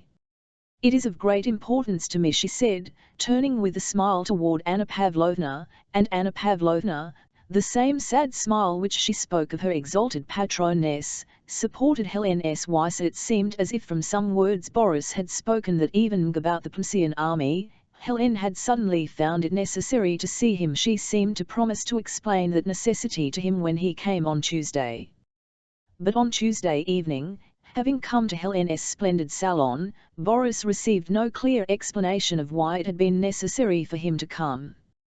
There were other guests and the Countess talked little to him, and only as he kissed her hand on taking leave were said unexpectedly and in a whisper, a strangely unsmiling face, "Come to dinner tomorrow ______ in the evening _ you must come." During that stay in Petersburg, Boris became an intimate in the Countess' house. Chapter 8. The war was flaming up and nearing the Russian frontier. Everywhere one heard curses on Bonaparte, "You enemy of mankind." Militiamen and recruits were being enrolled in the villages, and from the seat of war came contradictory news, false as usual and therefore variously interpreted.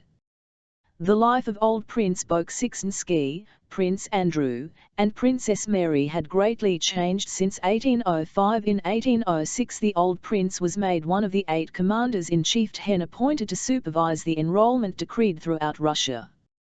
Despite the weakness of age, which had become particularly noticeable since the time when he thought his son had been killed, he did not think it right to relinquish a duty to which he had been appointed by the Emperor himself, and this fresh opportunity for action gave him new energy and strength. He was continually travelling through the 3 provinces entrusted to him, was pedantic in the of his duties, severe to see and _ his and went into everything down to the minutest details himself. Princess Mary had ceased taking lessons in mathematics from her fifth, and when the old prince was at home went to his study with the wet nurse and little Prince Nicholas, as his grandfather called him. The baby Prince Nicholas with his wet nurse and Nurse Savishna in the late princess rooms, and Princess Mary spent most of the day in the nursery, taking a mother's place to her little nephew as best she could. Mademoiselle Bourienne, too, seemed passionately fond of the boy, and Princess Mary often deprived herself to give her friend the pleasure of dandling the little angel, as she called her nephew, and playing with him near the altar of the church at Bald Hills. There was a chapel over the tomb of the little princess, and in this chapel was a marble monument brought from Italy, representing an angel with outspread wings ready to fly upwards. The angel's upper lip was slightly raised as though about to smile, and once on coming out of chapel Prince Andrew and Princess Mary admitted to one another that the angel's face reminded them strangely of the little princess. But what was still stranger, though office Prince Andrew said nothing to his sister, was that in the expression the sculptor had happened to give the angel's Prince Andrew read the same mild reproach he had read on the face of his dead wife. Why have you done this to me, Anna? Prince Andrew's return. The old prince made over to him a large estate, Bogucharovo, about 25 miles from Bald Hills. Partly because of the depressing memories associated with Bald Hills, partly because Prince Andrew did not always feel equal to bearing his father's, and partly because he needed solitude, Prince Andrew made use of Bogucharovo, began building and spent most of his time there. After the Austerlitz campaign, Prince Andrew had firmly resolved not to continue his military service, and when the war recommenced and everybody had to serve, he opposed under his father in the recruitment so as to avoid active service. The old prince and his son seemed to have changed roles since the campaign of 1805. The old man, roused by activity, expected the best results from the new campaign, while Prince Andrew on the contrary, taking no part in the war and secretly regretting this, saw only the dark side. On the 26th of February, 1807 the old prince set off on one of his circuits.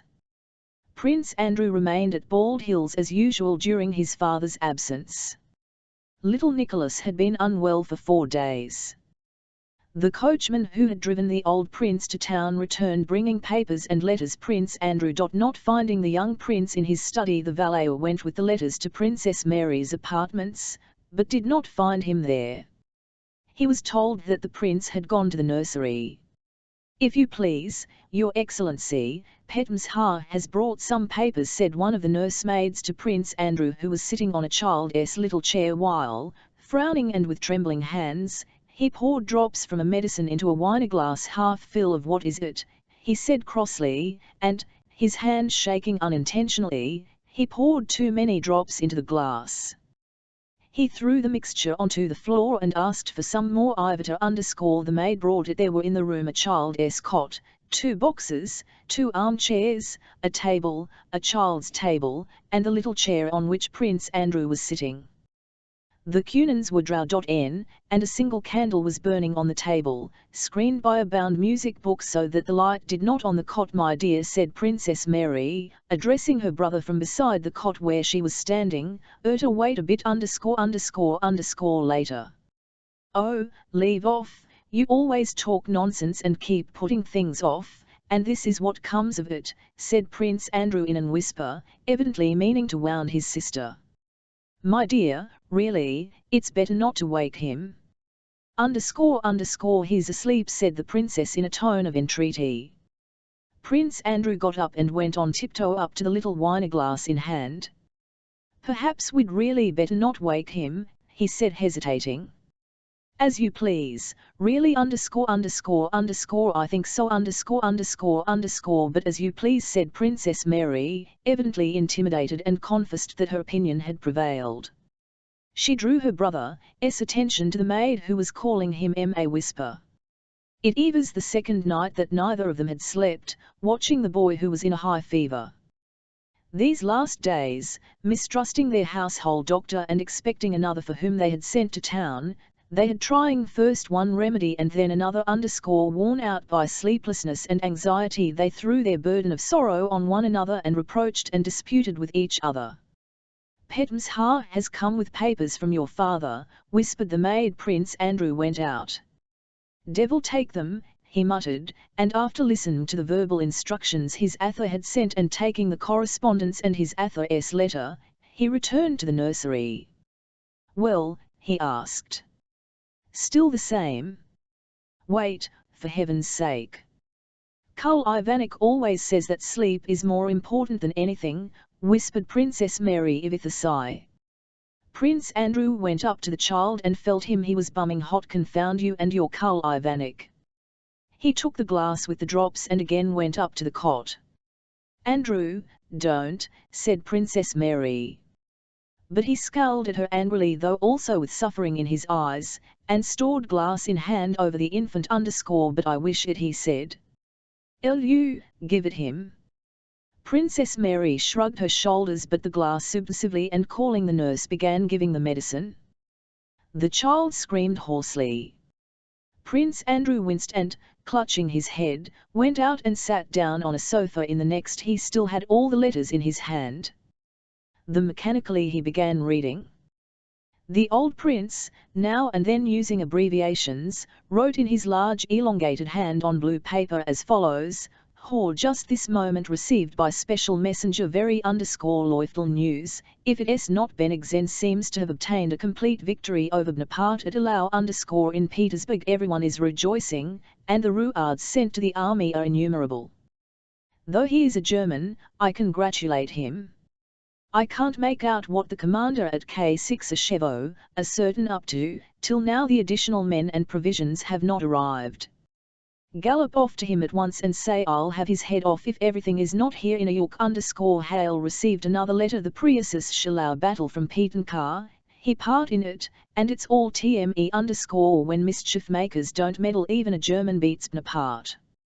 He is said to fleeing in great disorder. Mind you gallop off to K6 without delay and carry out instructions." Prince Andrew sighed and broke the seal of another envelope.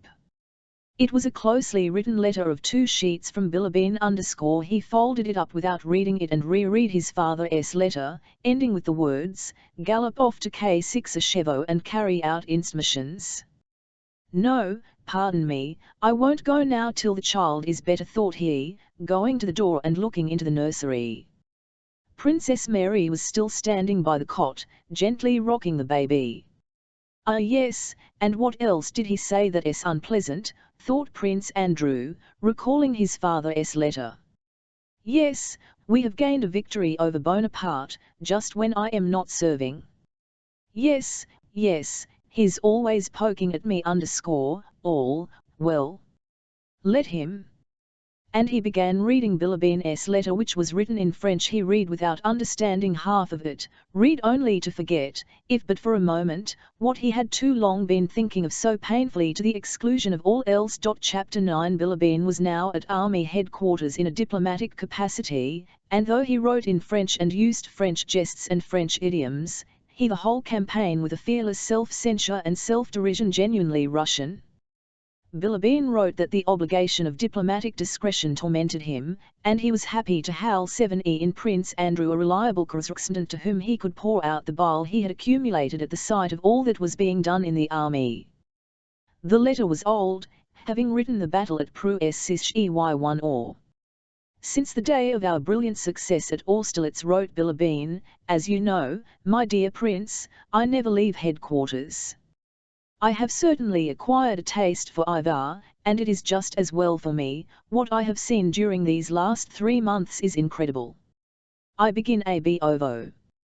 The enemy of the human race, as you know, attacks the Prussians. The Prussians are our allies who have only betrayed us 3 times in 3 years.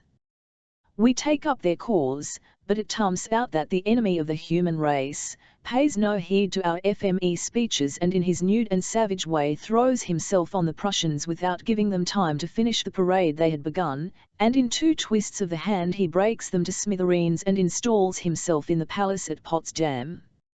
I most ardently desire, writes the King of Prussia to Bonaparte, that your Majesty should be received and treated in my palace in a manner agreeable to yourself, and in so far as circumstances allowed, I have hastened to take all steps to that end. May I have succeeded.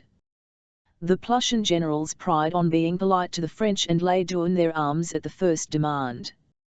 The head of the garrison at Glogau, with 10,000 men, asks the King of Prussia what he is to do if he is summoned to surrender. All this is absolutely true. In short, hoping to settle matters by taking up a warlike attitude, it turns out that we have landed ourselves Ivar, and what is more, in war on our own frontiers, with and for the King of Prussia.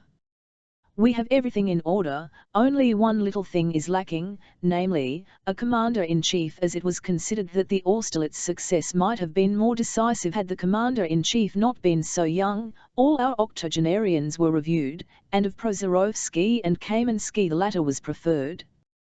The general comes to us, SUV 6-like, in a kibitka, and is received with acclamations of joy and triumph. On the 4th, the first courier arrives from Petersburg. The mails are taken to the Field Marshal's room, for he likes to do everything himself. I am called in to help sort the letters and take those meant for us. The Field Marshal looks on and I waits for letters addressed to him. We search, but none are to be found. The Field Marshal grows impatient and sets to work himself and finds letters from the Emperor to Count T. Prince V, and others. Then he bursts into one of his wild and rages at everyone and everything, seizes the letters, opens them, and reads those from the address to others. Ah! So that's the way they treat me. No confidence in me. Ah, order to keep an eye on me. Very well then. Get along with you. So he writes the famous order of the day to General Benigs: I am wounded and cannot ride and consequently cannot command the army. You home brought your army corps to Pultlisk, routed, here it is exposed, and without file or forage, so something must be done, and, as you yourself reported to Count Buxhausen yesterday, you must think of retreating to our frontier, which do today. From all my riding, he writes to the Emperor, I have got a saddle sore which, coming after all my previous journeys, quite prevents my riding and commanding so vast an army, so I have passed on the command to the general next in seniority, Count, having sent him my whole staff and all that belongs to it, advising him if there is a lack of bread, to move farther into the interior of Prussia, for only 1 day's ration of bread remains, and in some regiments none at all, as reported by the division commanders, Ostym and Sedmoretsky, and all that the peasants had has been eaten up. I myself will remain in hospital at Ostrolenka till I recover. In regard to which I humbly submit my report, with the information that if the army remains in its present bivouac another fortnight there will not be a healthy man left in it by spring. Grant leave to retire to his country seat to an old man who is already in any case dishonoured by being unable to fulfil the great and glorious task for which he was chosen. I shall await your most gracious permission here in hospital, that I may not have to play the part of a secretary rather than commander in the army. My removal from the army does not produce the slightest stir, a blind man has left it. There are thousands such as I in Russia. The field marshal is angry with the emperor and he punishes us all, isn't it logical? This is the first act. Those that follow are naturally increasingly interesting and entertaining. After the field marshal's departure it appears that we are within sight of the enemy and must give battle. Buxhoudan is commander-in-chief by seniority, but General Bennigsen does not quite see it, more particularly as it is he and his corps who are within sight of the enemy and he wishes to profit by the opportunity to fight a battle on his own hand, as the Germans say. He does so. This is the Battle of Pultaysk, which is considered a great victory but in my opinion was nothing of the kind. We civilians, as you know, hail a very bad way of deciding whether a battle was won or lost. Those who retreat after a battle have lost it is what we say, and according to that it is we who lost the Battle of Pultaysk. In short, we retreat after the battle but send a courier to Petersburg with news of a victory, and General Bennigsen, hoping to receive from Petersburg the of Commander-in-Chief as a reward for his victory, does not give up the command of the army to General Buxhoudan. During this interregnum we begin a very original and interesting series of maneuvers. Our aim is no longer, as it should be, to avoid or attack the enemy, but solely to avoid General Buxhoudan, who by right of seniority should be our chief. So energetically do we pursue this aim that after crossing an unfordable Real 7 we bomb the bridges to separate ourselves from our enemy, who at the moment is not Bonaparte but Buxhoudan. General Buxhoudan was all but attacked and captured by a superior enemy force as a result of one of these maneuvers that enabled us to escape him. Buxhoudan pursues us, we scuttle. He hardly crosses the river to our side before we recross to the other. At last our enemy, Buxhoudan, catches us and attacks. Both generals are angry, and the result is a challenge on Buxhoudan's part and an epileptic fit on Bennigsen's, but at the critical moment the courier who carried the news of our victory at Pultaysk to Petersburg returns bringing our appointment as Commander-in-Chief, and our first foe, Buxhoudan, is vanquished. We can now turn our thoughts to the second, Bonaparte, but as it turns out, just at that moment a third enemy rises before us, namely the Orthodox Russian soldiers, loudly demanding bread, meat, biscuits, fodder, and what not. The stores are empty, the roads impassable. The Orthodox begin looting, and in a way of which our last campaign can give you no idea. Half regiments form bands and scour the countryside and put everything to fire and sword.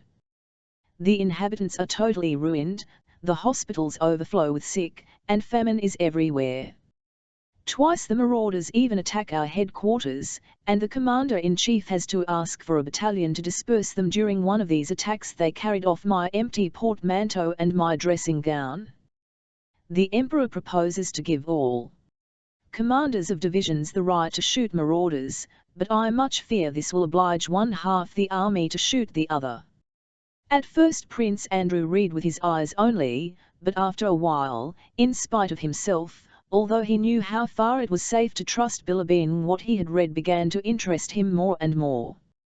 When he had read thus far, he crumpled the letter up and threw it away. It was not what he had read that vexed him, but that the life out there in which he had now no part could perturb him. He shut his eyes, rubbed his forehead as if to rid himself of all interest in what he had read, and listened to what was passing in the nursery. Suddenly he thought he heard a strange noise through the door. He was seized alarm lest something should have happened to the child while he was reading the letter. He went on tiptoe to the nursery door and opened it. Just as he went in, he saw that the nurse was hiding something from him with a scared look, and that Princess Mary was no longer by the cot. "My dear," he heard what seemed to him her despairing whisper hint him. As often happens after long sleeplessness and long anxiety, he was seized by an unreasoning panic. It occurred to him that the child was dead. All that he saw and heard seemed to confirm this terror. All is over, he thought, and a cold sweat broke out on his forehead. He went to the cot in confession, sure that he would find it empty and that the nurse had been hiding the dead baby. He drew the curtain aside, and for some time his frightened, restless eyes could not find the baby. At last he saw him. The rosy boy had tossed till he lay across with his head lower than the pillow, and was smacking his lips in his sleep and breathing evenly. Prince Andrew was as glad to find the boy like that, as if he had already lost him. He bent over him and, as his sister had taught him, tried with his lips whether the child was still feverish. The soft forehead was moist. Prince Andrew touched the head with his hand. Even the hair was wet, so probably had the child. He was not dead, but evidently the crisis was, and he was convalescent. Prince Andrew longed to snatch up, to squeeze, to hold to his heart, this helpless little creature, but dared not do so. He stood over him, gazing at his head and at the little arms and legs which showed under the blanket. He heard a whistle behind him, and a shadow appeared under the curtain of the cot. He did not look round, but still gazing at the infant's face, listened to his regular breathing. The dark shadow was Princess Mary, who had come up to the cot with noiseless steps, lifted the curtain, and dropped it again. Prince Andrew recognized her without looking and held out his hand to her. She pressed it. "He has aspired," said Prince Andrew. "I was coming to tell you so." The child moved slightly in his sleep, smiled, and rubbed his forehead against the pillow. Prince Andrew looked at his sister. In the dim shadow of the curtain her luminous eyes shone more brightly than usual from the tears of joy that were in them. She leaned over to her brother and kissed slightly, catching the cushion of the cot. Each made the other a warning gesture, and still in the dim light beneath the cushion, as if not wishing to leave that seclusion where they three were shut off from all the world. Prince Andrew was the first to away, rubbing his hair against the muslin of the cushion. "Yes, this is the one thing left me now," he said with a sigh. Chapter X. After his admission to the Masonic Brotherhood, Pierre went to the Kiev province, where he had the greatest number of serfs, taking with him directions which he had written down for his OUN guidance as to what he should do on his estates. When he reached Kiev, he sent for all his stewards to the head office and explained to them his intentions and wishes.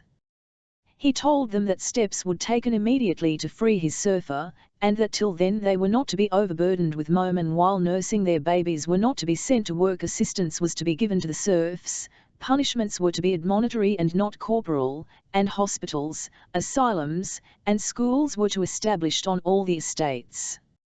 Some of the stewards, there were semi-literate foremen among them, listened with alarm, supposing these orders to mean that the young count was displeased with their management and embezzlement of money. Some, after their first fright, were amused by Pierre's lisp and the new words they had not heard before. Others simply enjoyed hearing how the master talked, while the coolest among them, including the chief steward, understood from this speech how they could best handle the master for their own. The chief steward expressed great sympathy with Pierre's intentions, but remarked that besides these changes it would be necessary to go into the general state of affairs, which was far from satisfactory. Despite Count Bezukhov's enormous wealth, since he had come into an income which was said to amount to 500,000 rubles a year, Pierre felt himself far poorer than when his father had made him an allowance often 1,000 rubles. He had a dim perception of the following budget: about 80,000 went payments on all the estates to the land bank, about 30,000 went for the upkeep of estate near Moscow, the town house, and the allowance to the three princesses. 152,000 was given in and the same amount for asylums. 150,000 alimony was sent to the countess, 70,000 for interest on debts. The building of a new church, previously begun, had cost about 102,000 in each of the last 2 years, and he did not know how the rest, 1,002,000 rubles, was slrnt, and almost every year he was obliged to borrow. Besides this, the chief steward M.T. every year telling him of fires and bad harvests, or of the necessity of rebuilding and workshops. So the first task Pierre had to was one for which he had very little aptitude or inclination, practical business. He discussed estate affairs every day with his chief steward. But he felt that this did not forward matters at all. He felt that these consultations were detached from real affairs and did not link up with them or make them move. On the one hand, the chief steward put the state of things to him in the very worst light, pointing out the necessity of paying off the debts and undertaking new activities with serf labor, to which Pierre did not agree. On the other hand, Pierre demanded that steps should be taken to liberate the serfs, which the steward met by showing the necessity of first paying off the loans from the land bank, and the consequent impossibility of a speedy emancipation. The steward did not say it was quite impossible, but suggested selling the forests in the province of Kostromaz, the land lower down the river, and the Crimean estate, in order to make it possible, all of which operations according to him were connected with such complicated measures, the removal of injunctions, petitions, permits, and so on, that Pierre became quite bewildered and only replied, "Yes, yes, do so." Pierre had none of practical persistence that might have enabled him to attend to the business himself, and so he disliked it and only tried to pretend to the steward that he was attending to it. The steward for his part tried to pretend to the count that he considered these consultations very valuable for the proprietor and troublesome to himself. In Kiev Pierre found some people he knew, and strangers hastened to make his acquaintance and joyfully welcomed the rich newcomer, the largest landowner of the province. Temptations to Pierre's greatest weakness, the one to which he had confessed when admitted to the lodge, were so strong that he could not resist them. Again whole days, weeks, and months of his life passed in as greater msh and were as much occupied with evening parties, dinners, lunches, and balls, giving him no time for reflection, as in Petersburg.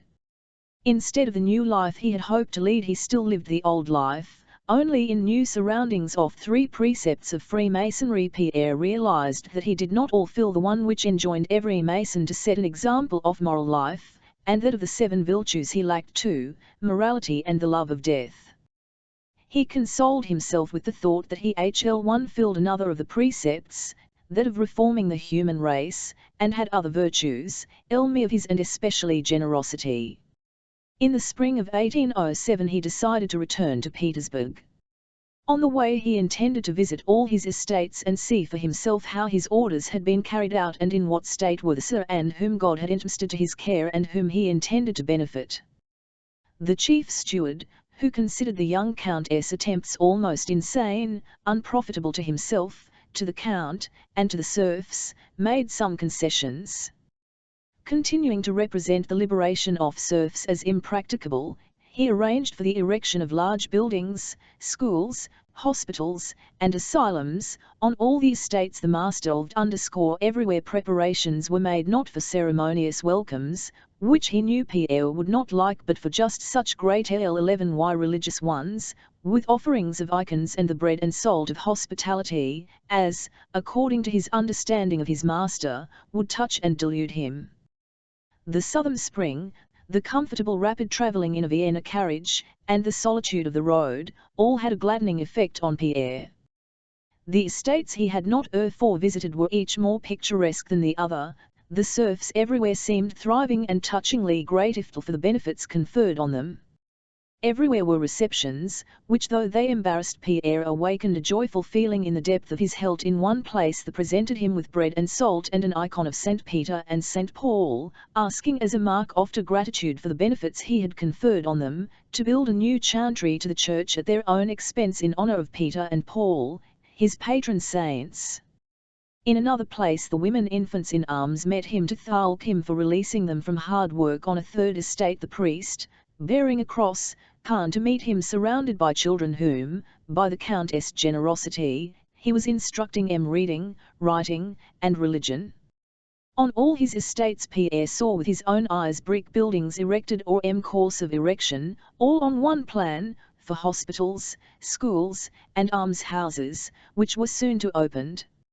Everywhere he saw the steward's accounts, according to which the serfs' manorial labour had been diminished, and heard the touching thanks of deputations of serfs in their skirted blue coats. What Pierre did not know was that the place where they presented him with bread and salt and wished to build a chantry in honour of Peter and Paul was a market village where a fair was held on St. Peter's Day, and that the richest peasants, who formed the deputation, had begun the chantry long before, but that 9/10 of the peasants in that villages were in a state of the greatest poverty.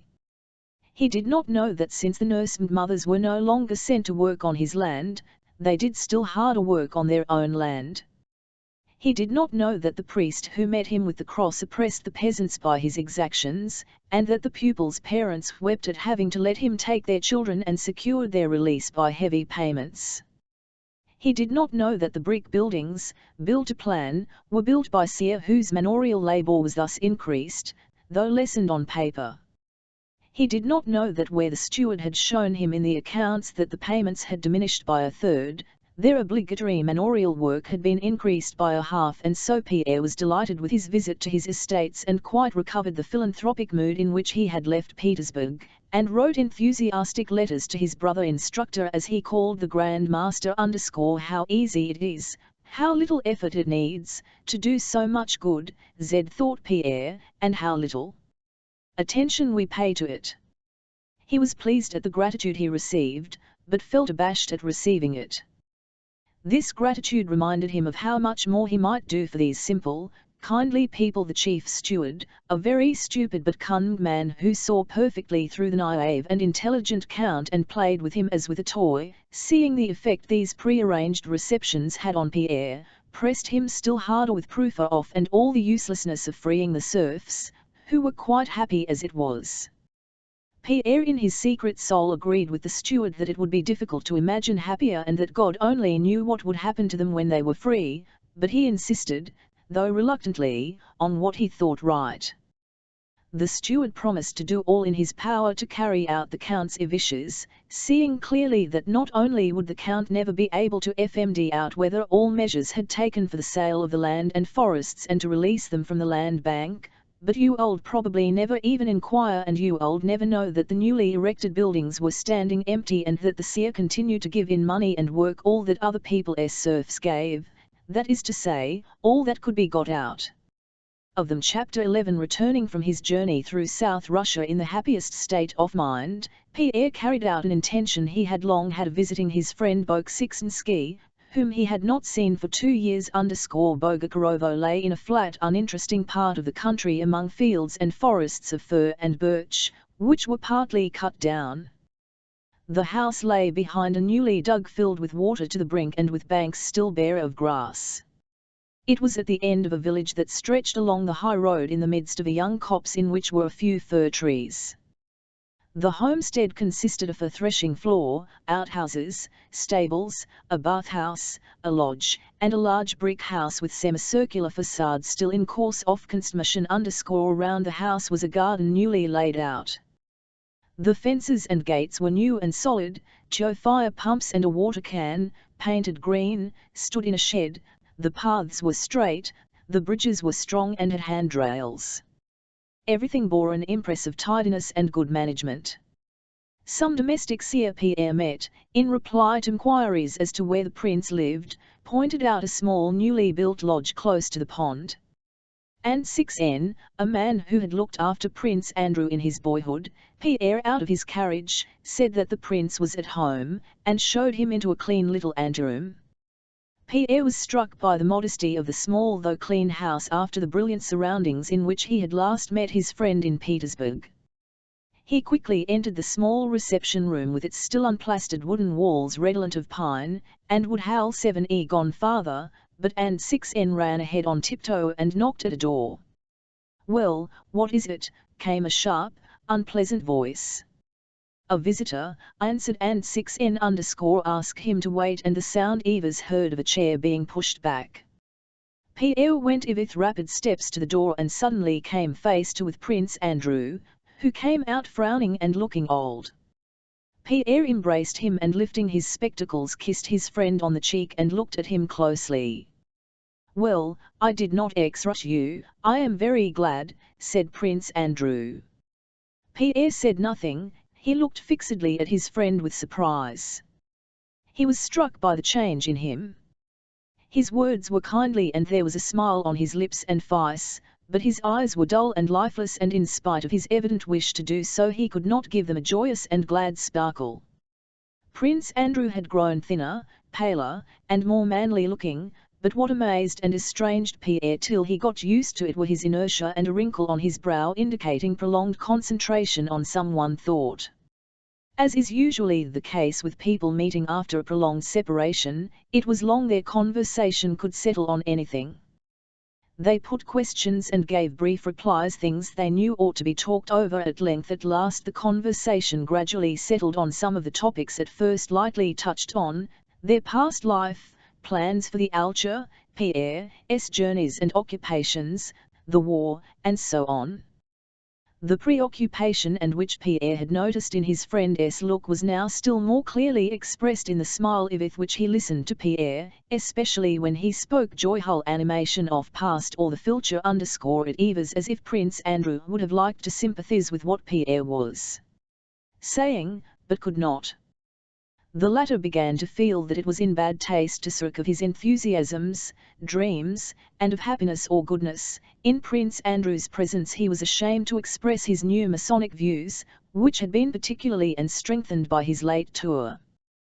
He checked himself, fearing to seem naive, yet he felt an irresistible desire to show his friend as soon as possible that he was now a quite different, and Pierre than he had been in Petersburg. "I can tell you how much I have lived through since then. I hardly know myself again." "Yes, we have altered much, very much, since then," said Prince Andrew. "Well, and you?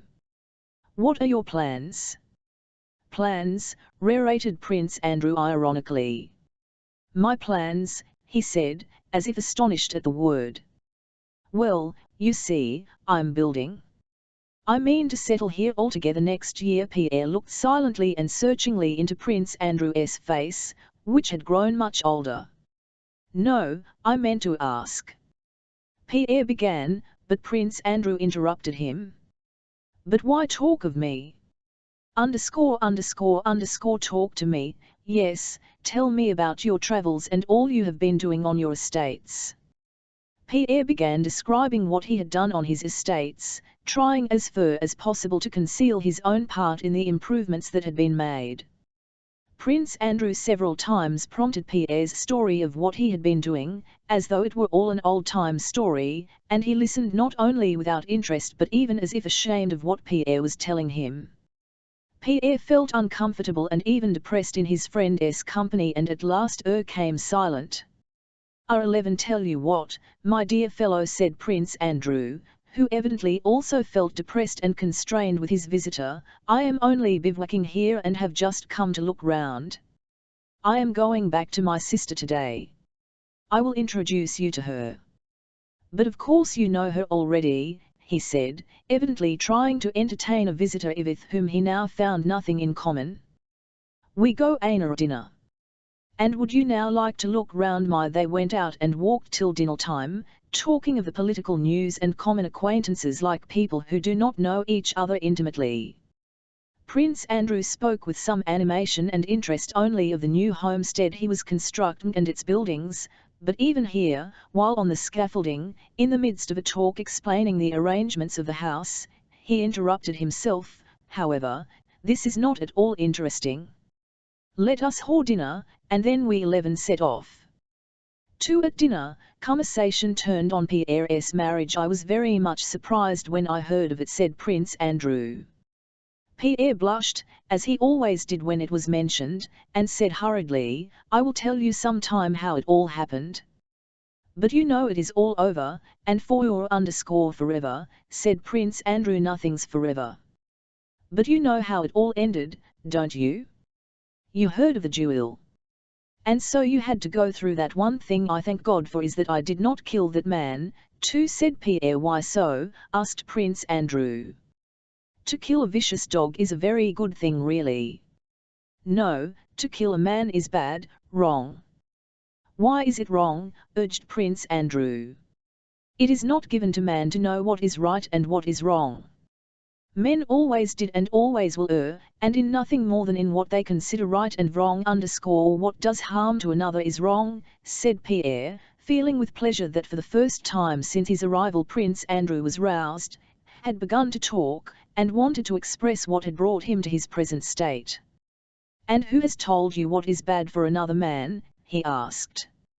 Bad. Bad, exclaimed Pierre. We all know what is bad for ourselves. Yes, we know that, but the harm I am conscious of in myself is something I cannot inflict on others, said Prince Andrew, growing more and more animated and evidently wishing to express his new outlook to Pierre. He spoke in French. I only know two very real evils in life, remorse and illness. The only good is the absence of those evils. To live for myself avoiding those two evils is my whole philosophy now, and love of one's neighbor, and self-sacrifice, began Pierre. No, I can't agree with you. To live only so as not to do evil and not to have to repent is not enough. I lived like that, I for myself, and ruined my life. And only now when I am living, or at least trying, Pierre's modesty made him correct himself, to live for others, only now have I all the happiness of life. No, I shall not agree with you, and you do not really what you are saying. Prince Andrew looked silently at Pierre with an ironic smile. When you see my sister, Princess Mary, you'll get on with her, he said. Perhaps you are right for yourself, he added after a short pause. Everyone lives in his own way. You for yourself, and say you nearly mind your life and only found happiness when you began living for others. I experienced just the reverse. I lived for glory, and after all, what is glory? The same love of others, a desire to do something for them, a desire for their approval. So I lived for others, and not almost, but quite, ruined my life. And I have become calmer since I began to live only for myself. But what do you mean by living only for yourself? Asked Pierre, growing excited. What, your son, your sister, and your father?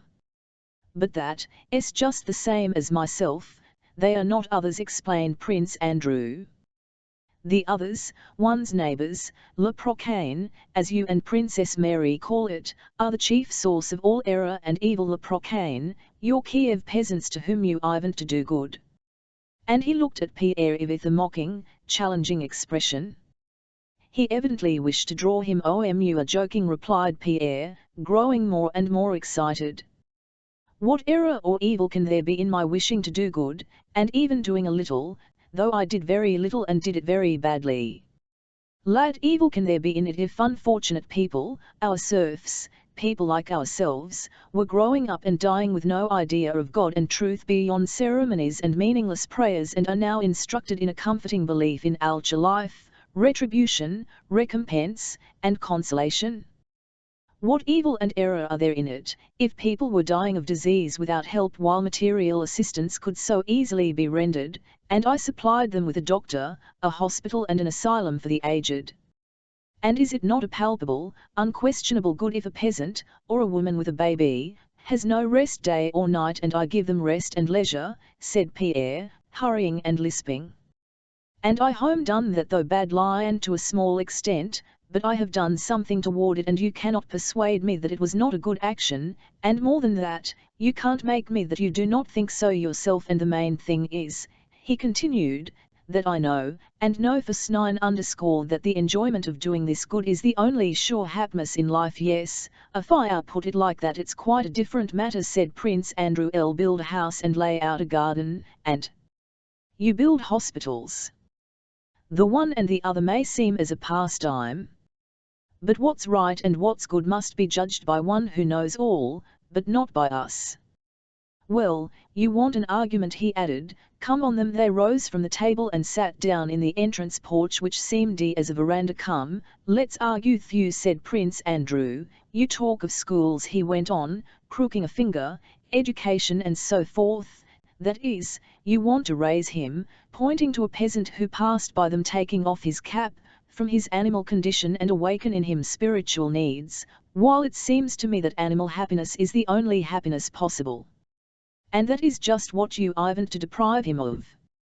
I envy him, but you want to make him what I underscore without giving him my means. Then you say, lighten his toil. But as I see it, physical labor is as essential to him, as much a condition of his existence, as mental activity is to you or me. You can't help thinking. I go to an or two in the morning, thoughts come and I can't sleep but toss about till dawn, because I think and can't help thinking, just as he can't help plowing and mowing. If he didn't, he'd go to the drink shop or fall ill, just as I could not stand his terrible physical labor but should die of it in a week, so he could not stand my physical idleness, but would grow and die. The third thing, what else was it you talked about? And Prince Andrew crooked a third finger. All, yes, hospitals, medicine. He has a fit, he is dying, and you come and bleed him and patch him up. He will drag about as a cripple, a burden to everybody, for another 10 years. It would be easier and simpler for him to die. Others are being bombed and there are plenty of him as it is. It mould be different if you grudged losing a laborer, that's how I regard him, but you want to cure him from love of him and he does not want that. And besides, what a notion that medicine ever cured anyone. Killed, yes, said he, frowning angrily and turning away from Pierre. Prince Andrew expressed his ideas so clearly and distinctly that it was evident he had reflected on this subject more than once, and he spoke readily and rapidly like a man who has not talked for a long time. His glance became more animated as his conclusions became more that is dreadful, said Pierre. I don't understand how one can live with such ideas. I had such moments myself not long ago, in Moscow and when traveling, but at such times I collapsed so that I don't live at all. Everything seems to me, myself most of all. Then I don't eat, don't wash and how is it with you? Why not wash? That is not cleanly, said Prince Andrew. On the contrary, one must try to make one's life as pleasant as possible. I'm alive, that is not my fault, so I must out my life as best I can without hurting others. But with such ideas, what motive have you for living? One would sit without moving, undertaking nothing. Life as it is leaves one no peace. I should thank Al to do nothing, but here on the one hand the local nobility have done me the honor to choose me to be their marshal. It was all I could do to get out of it. They could not understand that I have not the necessary qualifications for it, the kind of good-natured, shallowness necessary for the position. Then there's this house, which must be built in order to have a nook of one's own in which to quiet, and now there's this recruiting. Why aren't you serving in the army? After Austerlitz, said Prince Andrew gloomily. No, thank you very much. I promised myself not to serve again in the active Russian army and I won't, not if Bonaparte were here at Smolensk threatening Bald Hills. Even then I didn't serve in the Russian army. Well, as I was saying, he continued, recovering his composure, now there's this recruiting. My father is chief in command of the 3rd district, and my only way of avoiding active service is to serve under him. Then you are serving? He paused a little while. And why do you serve? Why, for this reason. My father is one of the most remarkable men of his time. But he is growing old, and though not exactly cruel, he has energetic a character. He is so accustomed to unlimited power that he is terrible, and now he has this authority of a commander-in-chief of the recruiting, granted by the emperor. If I had been 2 hours late a fortnight ago, he would have had a paymaster's clerk at Yelagnolomahang, said Prince Andrew with a smile. So I am serving because I alone have any influence with my father, and now and then can save him from actions which would torment him afterwards. Well, there you see. Yes, but it is not as you imagine, Prince Andrew continued. L did not, and do not, in the least care about that scoundrel of a clerk who had stolen some boots from the recruits. I should even have been very glad to see him hanged, but I was sorry for my father. That again is for myself. Prince Andrew grew more and more animated. His eyes glittered feverishly while he tried to prove to Pierre that in his actions there was no desire to do good to his neighbour. There now, you wish to liberate your serfs, he continued. That is a very good thing, but not for you. I don't you ever had anyone flogged or sent to Siberia, and still less for your serfs. If they are beaten, flogged, or sent to Siberia, I don't suppose they are any the worse off in they lead the same animal life, and the stripes on their bodies heal, and they are happy as before. But it is a good thing for proprietors who perish morally, bring remorse upon themselves, stifle this remorse and grow callous, as a result of being able to inflict punishments justly and unjustly.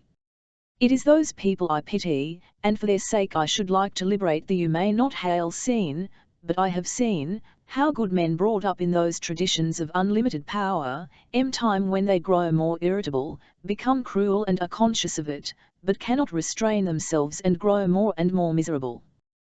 Prince Andrew spoke so earnestly that Pierre could not help thinking that these thoughts had been suggested to Prince Andrew by his father's case. He did not reply. So that's what I'm sorry for, human dignity, peace of mind, purity, and not the surfer backs and foreheads, which, beat and shave as you may, always remain the same backs and foreheads. No, no. 1,000 times no. I shall never agree with you, said Pierre. Chapter 12. In the evening Andrew and Pierre got into the open carriage and drax to Bald Hills. Prince Andrew, glancing at Pierre, broke the silence now and then with remarks which showed that he was in a good temper. Pointing to the fields, he spoke of the improvements he was making in his husbandry. Pierre remained gloomily silent, answering in monosyllables and apparently immersed in his own thoughts. He was thinking that Prince Andrew was unhappy, had gone astray, did not see the light, and that he, Pierre, ought to aid, enlighten, and raise him. But as he thought of what he should say, he felt that Prince Andrew with one word, one argument, all upset all his teaching, and he shrank from beginning, afraid of exposing to possible ridicule what to him was precious and sacred. No, but why do you think so? Pierre suddenly began, lowering his head and looking like a bull about to charge. Why do you think so? You should not think so. Think? About? Asked Prince Andrew with surprise. About life, about man's destiny. It can't be so. I myself thought like that, and do you know what saved me? Freemasonry. No, don't smile. Freemasonry is not a religious ceremonial sect, as I thought it was. Freemasonry is the best expression of the best, the eternal, aspects of, and he began to explain Freemasonry as he to Prince Andrew. He said that Freemasonry is the teaching of Christianity freed from the bonds of state and church, a teaching of equality, brotherhood, and love. Only our holy brotherhood has the real meaning of life. All the rest is a dream. You said, Pierre. Understand, my dear fellow, that outside this union all is filled with deceit and falsehood, and I agree that nothing is left for an intelligent and good man but to live out his life, like you, merely trying not to harm others. But make our fundamental convictions your join our brotherhood, give yourself up to us, let yourself be guided, and you will at once feel yourself, as I have felt myself, a part of that vast invisible chain the beginning of which is hidden in heaven, said Pierre. Prince Andrew, looking straight in front of him, listened in silence to Pierre's words. More than once, when the noise of the wheels prevented his catching what Pierre said, he asked him to repeat it, and by the peculiar glow that came into Prince Andrew's eyes and by his silence, Pierre saw that his words were not in vain and that Prince Andrew would not interrupt him or laugh at what he said. They reached a river that had overflowed its banks and which they had to cross by ferry. While the carriage and horses were being placed on it, they also stepped on the raft. Prince Andrew, leaning his arms on the raft railing, gazed silently at the flooding waters glittering in the setting sun. "Well, what do you think about it?" Pierre asked. "Why are you silent?" "What do I think about it? I am listening to you. It's all very we 11 underscore underscore underscore underscore underscore you say. Join our and we will show you the aim of life, the destiny of man, and the laws which govern the world. But who are we? Men? How is it you know everything? Why do I alone not see what you see? You see a reign of goodness and truth on, but I don't see it." Pierre interrupted. "Hierou, do you believe in a future life?" he asked. "A future life?"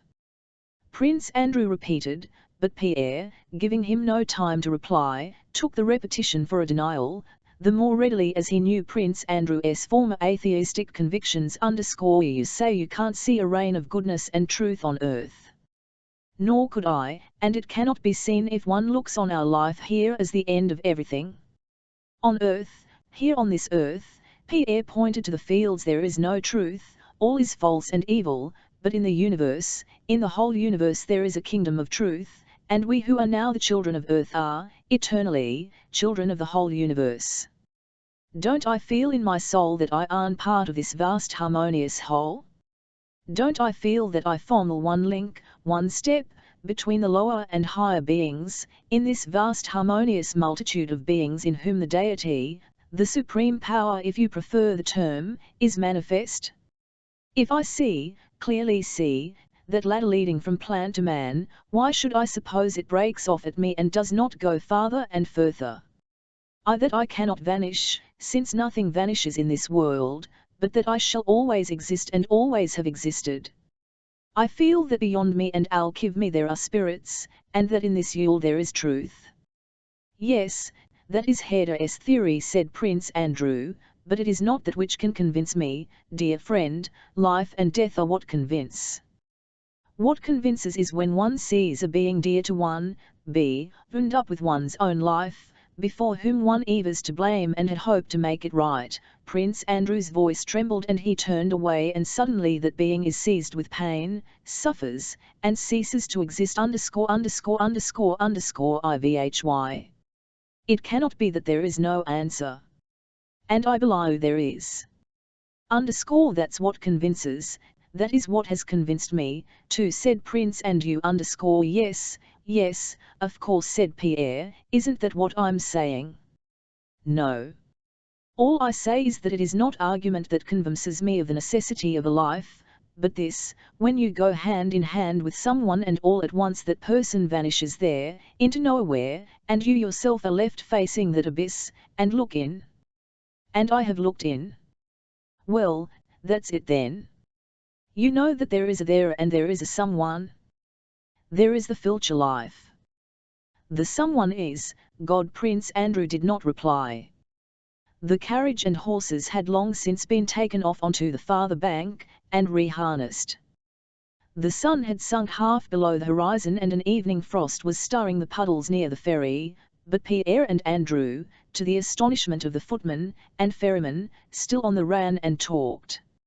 "If there is a God and true life, there is truth and good, and man's highest happiness consists in striving to attain them. We must live, we must love, and we must that we not only today on this scrap of earth, but whole lived and shall live there, in the hole," said Pierre, and he pointed to the sky.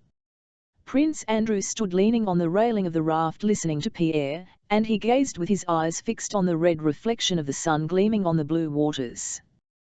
There was effect stillness. Pierre became silent. The rain had long since stopped and only the waves of the current beat softly against it below. Prince Andrew felt as if the sound of the waves kept up a refrain to Pierre's words, whispering, "It is true, leave it," he sighed, and glanced with a radiant, childlike, tender look at Pierre's face, flushed and rapturous, but yet shy his superior friend. "Yes, if it only were so," said Prince Andrew. "However, it is time to get on," he added, and, stepping off the raft, He looked up at the sky to which Piotr had pointed, and for the first time since Austerlitz saw that high, everlasting sky he had seen while lying on that battlefield, and something that had long been something that was best within him, suddenly awoke, _Leuchtel and Youthel in his soul. It vanished as soon as he returned to the customary conditions of his life, but he knew that this feeling which he did not know how to develop existed him. His meeting Pierre formed an epoch in Prince Andrew's life. Though outwardly he continued to live in the same old way, inwardly he began a new chapter. 13 It was getting dusk when Prince Andrew and Pierre drove up to the front entrance of the house at Bald Hills. As they approached the house, Prince Andrew with a smile drew Pierre's attention to a commotion going on at the back porch. A woman, bent with age, a wallet on her back, and a short, long-haired, young man in a black garment had rushed back to the gate on seeing the carriage driving up. Two women ran out after them, and all four, looking round at the carriage, ran in dismay up the steps of the back porch. "Those are Mary's God's folk," said Prince Andrew. "They hail mistaken us for my Atha. This is the one matter in which she disobeys him. He orders these pilgrims to be dry when away, but she receives them." "But what are God's folk?" asked Pierre. Prince Andrew had no time to answer. The servants came out to meet them, and he asked where the old prince was and whether he was expected back. The old prince had gone to the town and was expected back any minute. Prince Andrew led Pierre to his apartments. Ivik were always kept in effect order and readiness for him in his father's house. He himself went to the nursery. "Let us go and see my sister," he said to Pierre when he returned. "Not found her yet, she is hiding now, sitting with her God's folk. It will serve her right, she will be confessed, but you will see her God's folk. It's really very curious _what a God's folk asked Pierre. "Come, and you'll see for yourself." Princess Mary really was disconcerted and red patches came on her face when they went in. In her snug room, with lamps burning before the icon stand, a young lad with a long nose and long hair, wearing a monk's cassock, sat on the beside her, behind a samovar. Near them, in an armchair, sat a thin, shriveled, old woman, with a meek expression on her childlike face. "Andrew, why didn't you warn me?" said the princess, with mild reproach, as she stood before her pilgrims like a hen before her chickens. "Charmé de vous voir. Je suis très contente de vous voir," she said to Pierre as he kissed her hand. She had known him as a child, and now his friendship with Andrew, his misfortune with his wife, and above all his kindly, simple face disposed her favourably toward him. She looked at him with her erotic radiant eyes and seemed to say, "Ilk you very much, but please don't laugh at my people." After exchanging the first greetings, they sat down. "All, and Ivanushka is here," said Prince Andrew. "Glancing a smile at the young Andrew," said Princess Mary, imploringly. 11 Faut que vous sachiez que c'est une femme, 53 said Prince Andrew to Pierre. "Delighted to see. I am very glad to see you. Why oh you must out that is a woman." "Andrew, or nom de Dieu." For Princess Mary repeated. It was evident that Prince Andrew's ironical tone toward the pilgrims and Princess Mary's helpless attempts to protect them were their customary long-established relations on the imise. "Ma bonne amie," said Prince Andrew, "vous devriez au contraire aimer reconnaissant de ce que j'expliquais à Pierre votre intimité avec ce jeune homme." "Really," said Pierre, gazing over his spectacles with curiosity and seriousness, for which Princess Mary was specially grateful to him, into Ivanushka who, seeing that she was being spoken about, looked round at them all with crafty eyes. Princess Mary's embarrassment on her people's account was quite unnecessary. They were not in the least abashed. The old woman, lowering her eyes but casting side glances at the newcomers, had turned her cup upside down and placed a nibbled bit of sugar in it, and sat quietly in her armchair, though happened to be offered another cup of tea. Ivanushka, sipping out of her saucer, looked with sly womanish eyes from under her brows at the young "Where have you iron?" "To Kiev." Prince Andrew asked the old woman. "I have, good sir," she answered garrulously. Just at Christmas time I was deemed worthy to partake of the holy and heavenly sacrament at the shrine of the saint, and now I'm from Kolyazin, master, where a great and wonderful blessing has and was Ivanushka with you. I go by myself, said Ivanushka, trying to speak in a bass voice. Only came across Pelagea in Yuknovo _ Pelagea interrupted her companion, she evidently wished to tell what she had seen. In Kolyazin _ master, a wonderful blessing has been revealed. What is it? Some new relics, asked Prince Andrew. Do leaks off, said Princess Mary. Don't tell him, Pelagea _ no. _ why not, my dear, why shouldn't I? I like him. He's kind, he's one of God's chosen, he's a benefactor. He once gave me 10 rubles, I remember. Ivan I was in Kiev, crazy Cyril says to me, he's one of God's own and goes barefoot summer and winter, he says, why are you not going to the right place? Go to Kolyazin where a wonder-working icon of the Holy Mother of God has been. On hearing those words I said goodbye to the holy and went. All were silent, only the pilgrim woman went on in measured tones, drawing in her breath. So I come, master, and the people say to me, a great blessing has been revealed, holy oil trickles from the cheeks of our blessed mother, the Holy Virgin Mother of God. All right, you can tell us afterwards, said Princess Mary, flushing. Let me ask her, said Pierre. Did you see it yourselves? He inquired _ for heaven's sake. But, my dear, you ought on the contrary to grateful to me for exclaiming to Pierre your intimacy with this young man. Oh, yes, master, I was found worthy.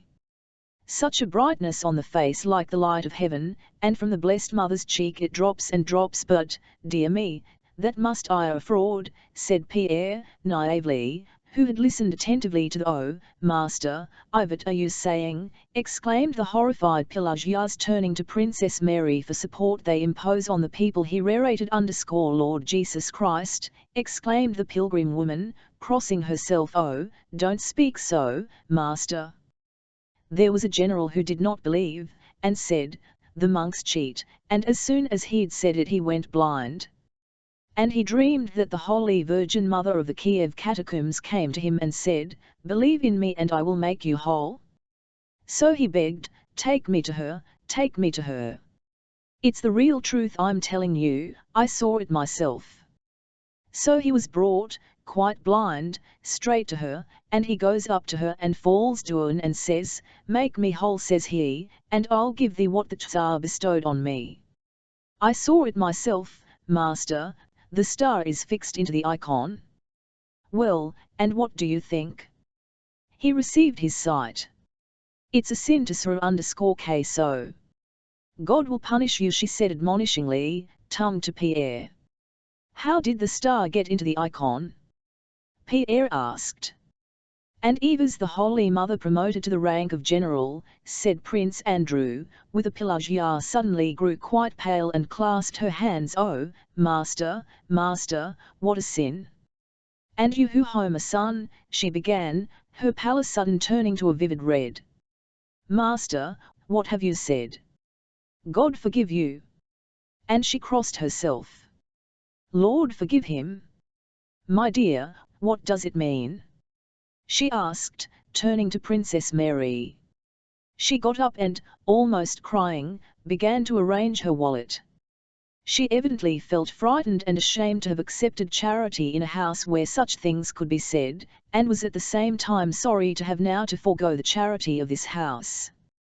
Now, why need you do it? Said Princess Mary. Why did you come to me? Come, Pelagia, I was joking, said Pierre. Princess, ma parole, genre pas voulu I denser. Did not mean anything, I was only joking, he said, smiling shyly and trying to efface his offence. It was all my fault, and Andrew was only joking. Pelagia stopped doubtfully, but in Pierre's face there was such a look of sincere penitence, and Prince Andrew glanced so meekly now at her and now at Pierre, that she was gradually reassured. Princess, on my word, I did not wish to offend her. chapter the pilgrim woman was appeased and, being encouraged to talk, gave a long account of Father Amphilochus, who led so holy a life that his hands smelled of incense, and how on her last visit to Kiev some monks she knew let her have the keys off catacombs, and how she, taking some dried bread with her, had spent days in the catacombs. The saints td pray a while to one, ponder a while, then go on to another. I'd sleep a bit and then again go and kiss the relics, and there was such peace all around, such blessedness, that one don't want to come out, even into the light of heaven again. Pierre listened to her attentively and seriously. Prince Andrew went out of the room, and then, leaving goddess folk to finish their tea, Princess Mary took Pierre into the drawing. "You are very kind," she said to him. "Oh, I really did not mean to hurt her feelings. I understand them so well and the greatest respect for them." Princess Mary looked at him silently and smiled affectionately. "I have known you a long time, you see, and am as fond of you as if a brother," she said. "How do you find Andrew?" she added hurriedly, not giving him time to reply to her affectionate words. "I am very anxious him. His health was better in the winter, but last spring his wound reopened and the doctor said he ought to go away for a cure. And I am also very much afraid for him spiritually. He has not a character like us women who, when we suffer, can weep away our soul. He keeps it all within him. Today he is cheerful and in spirits, but that is the effect of your visit. He is not often like that. If you could him to go abroad. He needs activity, and this quiet regular life is very bad for him. Others don't notice it, but I see it." Toward 10 o'clock the men servants rushed to the front door, hearing the bells of the old prince's carriage approaching. Prince Andrew and Pierre also went out into the park. "Who's that?" asked the old prince, noticing Pierre as he got out of the carriage. "Ah! Very glad. Kiss me," he said, having learned who the young stranger was. The old prince was in a good to me and very gracious to Pierre. Before supper, Prince Andrew, coming back to his Athos study, found him disputing hotly with his visitor. Pierre was maintaining that a time would come when there would be no more wars. The old prince disputed it chaffingly, but without getting angry. "Drain the blood from men's veins and put in water instead, then there will be no more war." "Old ominous nonsense, old women's nonsense," he repeated, but still he patted Pierre affectionately on the shoulder, and then went up to the table where Prince Andrew, evidently not wishing to join in the conversation, was looking over the papers his father had brought from town. The old prince went up to him and began to talk business. "The Marshal, Count Rost 6v, hasn't sent half his contingent.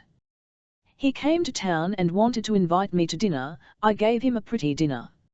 And there, look at this .. Well, my boy," the old prince went on, addressing his son and patting Pierre on the shoulder. "A fine fellow, your friend, I like him. He stirs me up. Another says clever things and one doesn't care to listen, but this one talks rubbish yet stirs an old fellow up. Well, go. Get along, perhaps I'll come and sit with you at supper. We'll have another dispute. Make friends with my little fool, Princess Mary," he shouted à Pierre, through the DLN, only now, on his visit to Bald Hills, did Pierre fully realize the strength and charm of his friendship with Prince Andrew. That charm was not expressed so much in his relations with him as with all his family and with the household, with the stem old prince and the gentle, timid Princess Mary. Though he had scarcely known them, Pierre at once felt like an old friend. They were all fond of him already. Not only Princess Mary, who had been won by his gentleness with the pilgrims, gave him her most radiant looks, but even the 1-year-old Prince Nicholas, as his grandfather called him, smiled at Pierre and let himself be taken in his arms, and Michael Ivanovich and Mademoiselle Bourienne looked at him with pleasant smiles when he talked to the old prince. The old prince came in to supper. This was evidently on Pierre's account.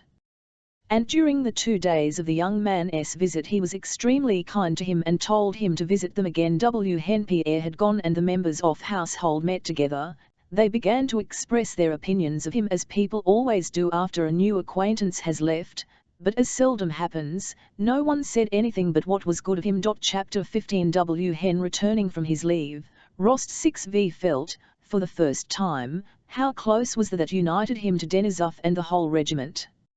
On approaching it, Rost 6v felt as he had done when approaching his home in Moscow. When he saw the first hussar with the unbuttoned uniform of his regiment, when he recognized red-haired Dementayev and saw the picket ropes of the roan horses, when Lavnish_Ka Glefiel 11y shouted to his master, "The Count has come," and Denisov, who had asleep on his bed, ran all dishevelled out of the mud hut to embrace him, and the officers collected round to greet the new arrival, Rost 6v experienced the same feeling as when his mother, his father, and his sister had embraced him, and tears of joy choked him so that he could not speak. The regiment was also a home, and as unalterably dear and precious as his parents' house. When he had reported himself to the commander of the regiment and had been reassigned to his former, had been on duty and had gone out foraging, when he had again entered into all the little interests of the regiment and felt himself deprived of liberty and bound in one narrow, unchanging frame, he experienced the same sense of moral support, and the same sense of being at home here in his own place, as he had felt under the parental roof. But here was none of all that turmoil of the old at large, where he did not know his right place and mistaken decisions. Here was no S6 with whom he ought, or ought not, to have an explanation. Here was no possibility of going there or not going there. Here there were not 24 hours in the day which could be spent in such a variety of ways. There was not that innumerable crowd of people of whom not one was nearer to him or filthier from him than another. There were none of those uncertain and undefined money relations with his father, and nothing to recall that Telltable loss to D6 Tenkov. Here, in the regiment, all was clear and simple. The whole world was divided into two unequal parts: one, our Pavlograd regiment; the other, all the rest.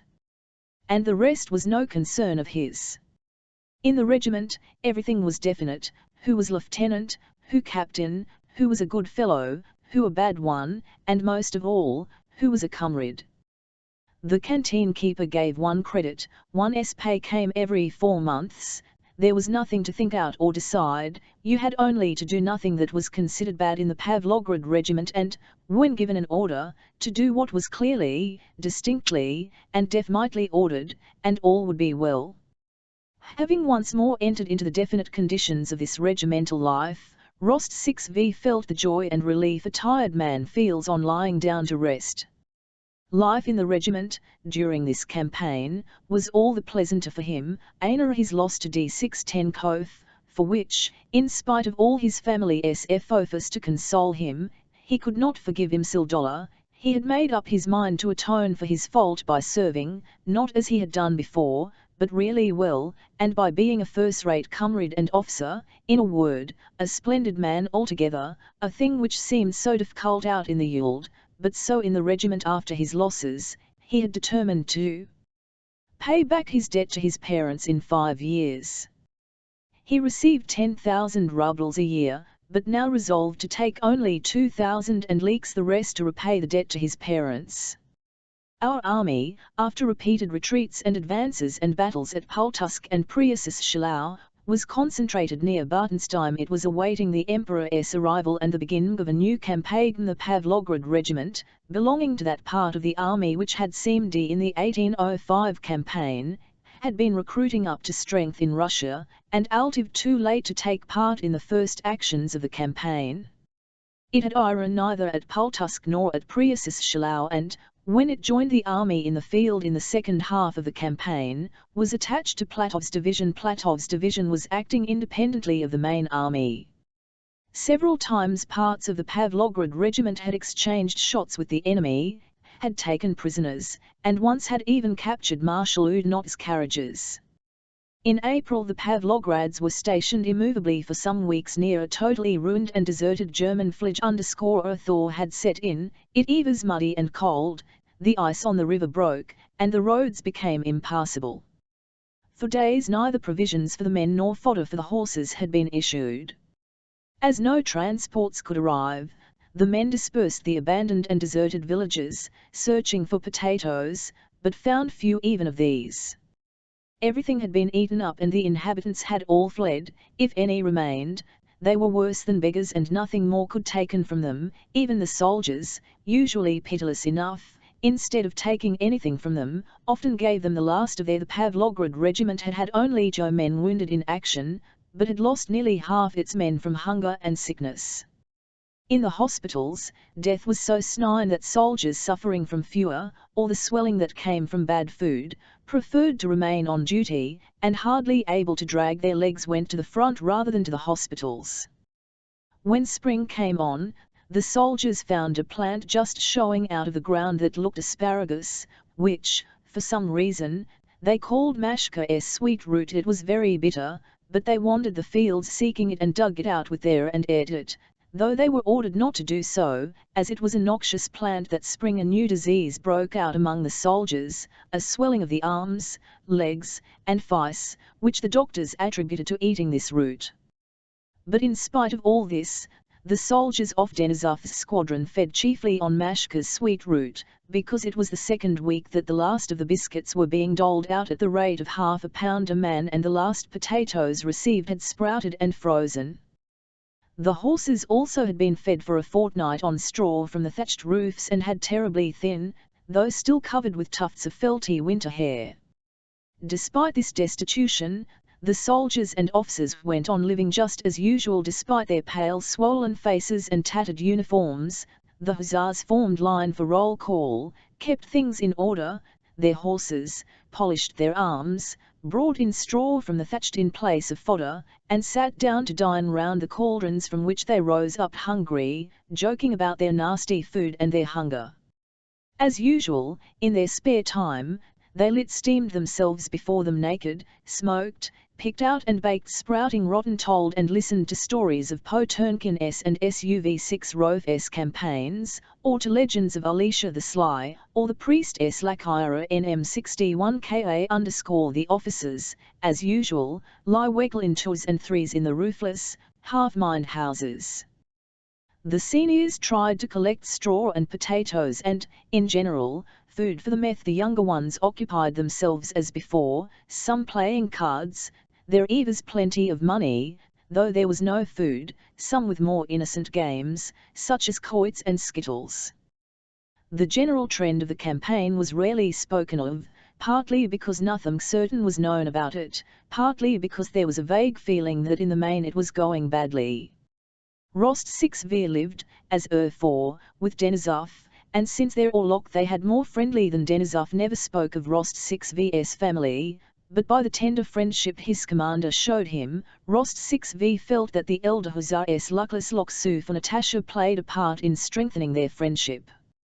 Denisov evidently tried to expose Rost 6v to danger as seldom as possible, and after an action greeted his safe return with evident joy. On one of his foraging expeditions, in a deserted and ruined village to which he had come in search of provisions, Rost 6v found a family consisting of an old Pole and his daughter with an infant in arms. They were half-clad, hungry, too weak to get away on foot and had no means of obtaining a conveyance. Rost 6v brought them to his quarters, placed them in his own lodging, and kept them for some weeks while the old man was recovering. One of his comrades, talking of women, began chaffing Rost 6v, saying that he was more wily than any of them and that it would not be a bad thing if he introduced to them the pretty Polish girl he had saved. Rost 6v took the joke as an insult, flared up, and said such unpleasant things to the officer that it was all Denisov could do to prevent a duel. When the officer had gone away, Denisov, who did not himself know what Rost 6v's relations with the Polish girl might, began to upbraid him for his quickness of temper, and Rost 6v replied, "Say what you, she is like a sister to me, and I can't tell you how it offended me. Because well, for that reason." Denisov patted him on the shoulder and began rapidly pacing the room without looking at Rost 6v, as was his way at moments of deep feeling. "All, what a mad weed you Rost 6Vs are," he muttered, and Rost 6V noticed tears in his eyes. Chapter WI. In April the troops were enlivened by news of Emperor's arrival, but Rost 6V had no chance of being present at the review he held it as the Pavlograds were at the outposts beyond that place they were bivouacking. Denisov and Rost 6V were living in an earth hut, dug out for them by the soldiers and roofed with branches and turf. The hut was made in the following manner, which had then come into vogue. A trench was dug 3.5 feet wide, 4 feet 8 inches deep, and 8 feet long. At one end of the trench, steps were cut out and these formed the entrance and vestibule. The trench itself was the room, in which the lucky ones, such as the squadron commander, had a lying on piles at the end opposite the entrance, to serve as a table. On each side of the trench, the earth was cut out to a breadth of about 2.5 feet, and this did duty for bedsteads and couches. This was so constructed that one could stand up in the middle of the trench and could even sit up on the beds if one drew close to the table. Denisov, who was living luxuriously because the soldiers of his squadron liked him, had also a board in the roof at the end, with a piece of broken but mended glass in it for a window. 1% en. It was very cold. Embers from the soldiers' campfire were placed on a bench sheet of iron on the steps in the reception Denisov called that part of the hut, and it was then so warm that the officers, of whom there were always some with Denisov and Rost 6V, sat in their shirt sleeves. In April, Rost 6V was on orderly duty one morning, between 7 and 8, returning after a sleepless night. He sent for, changed his rain-soaked underclothes, said his prayers, drank tea, got warm, then tidied up the things on the table and in his OU.N corner, and, his glowing from exposure to the wind and nothing on but his shirt, lay down on his back, putting his arms under his head. He was pleasantly considering the probability of being promoted in a few days for his last reconnoitering expedition, and was awaiting Denisov, who had gone out somewhere and with whom he wanted to talk. Suddenly he heard Denisov shouting in a vibrating voice behind the hut, evidently much excited. Rost 6V to the window to see whom he was speaking to, and saw the quartermaster. "Topshenko, I ordered you not to let them eat that mashka woot stuff," Denisov was shouting. "And I saw with my own eyes how Lazar liked what some FWM the fields. I have given the order again and again, Your Honor, but they don't obey," answered the quartermaster. Rost 6V lay down again on his bed and thought complacently, "Let him friss and bustle now, my job is done and I'm lying down, capitally." He could hear that Lavnishka, that sly, bold orderly of Denisov's, was talking, as well as the quartermaster.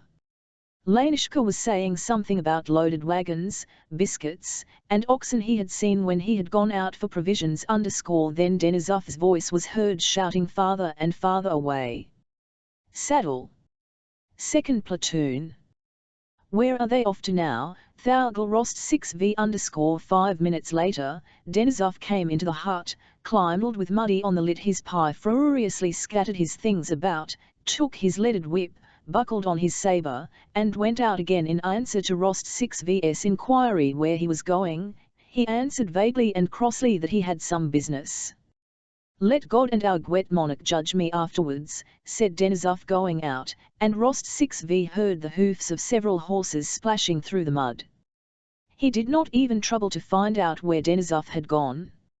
Having got Ivam in his corner, he fell asleep and did not leave the hut till toward even. Denisov had not yet returned.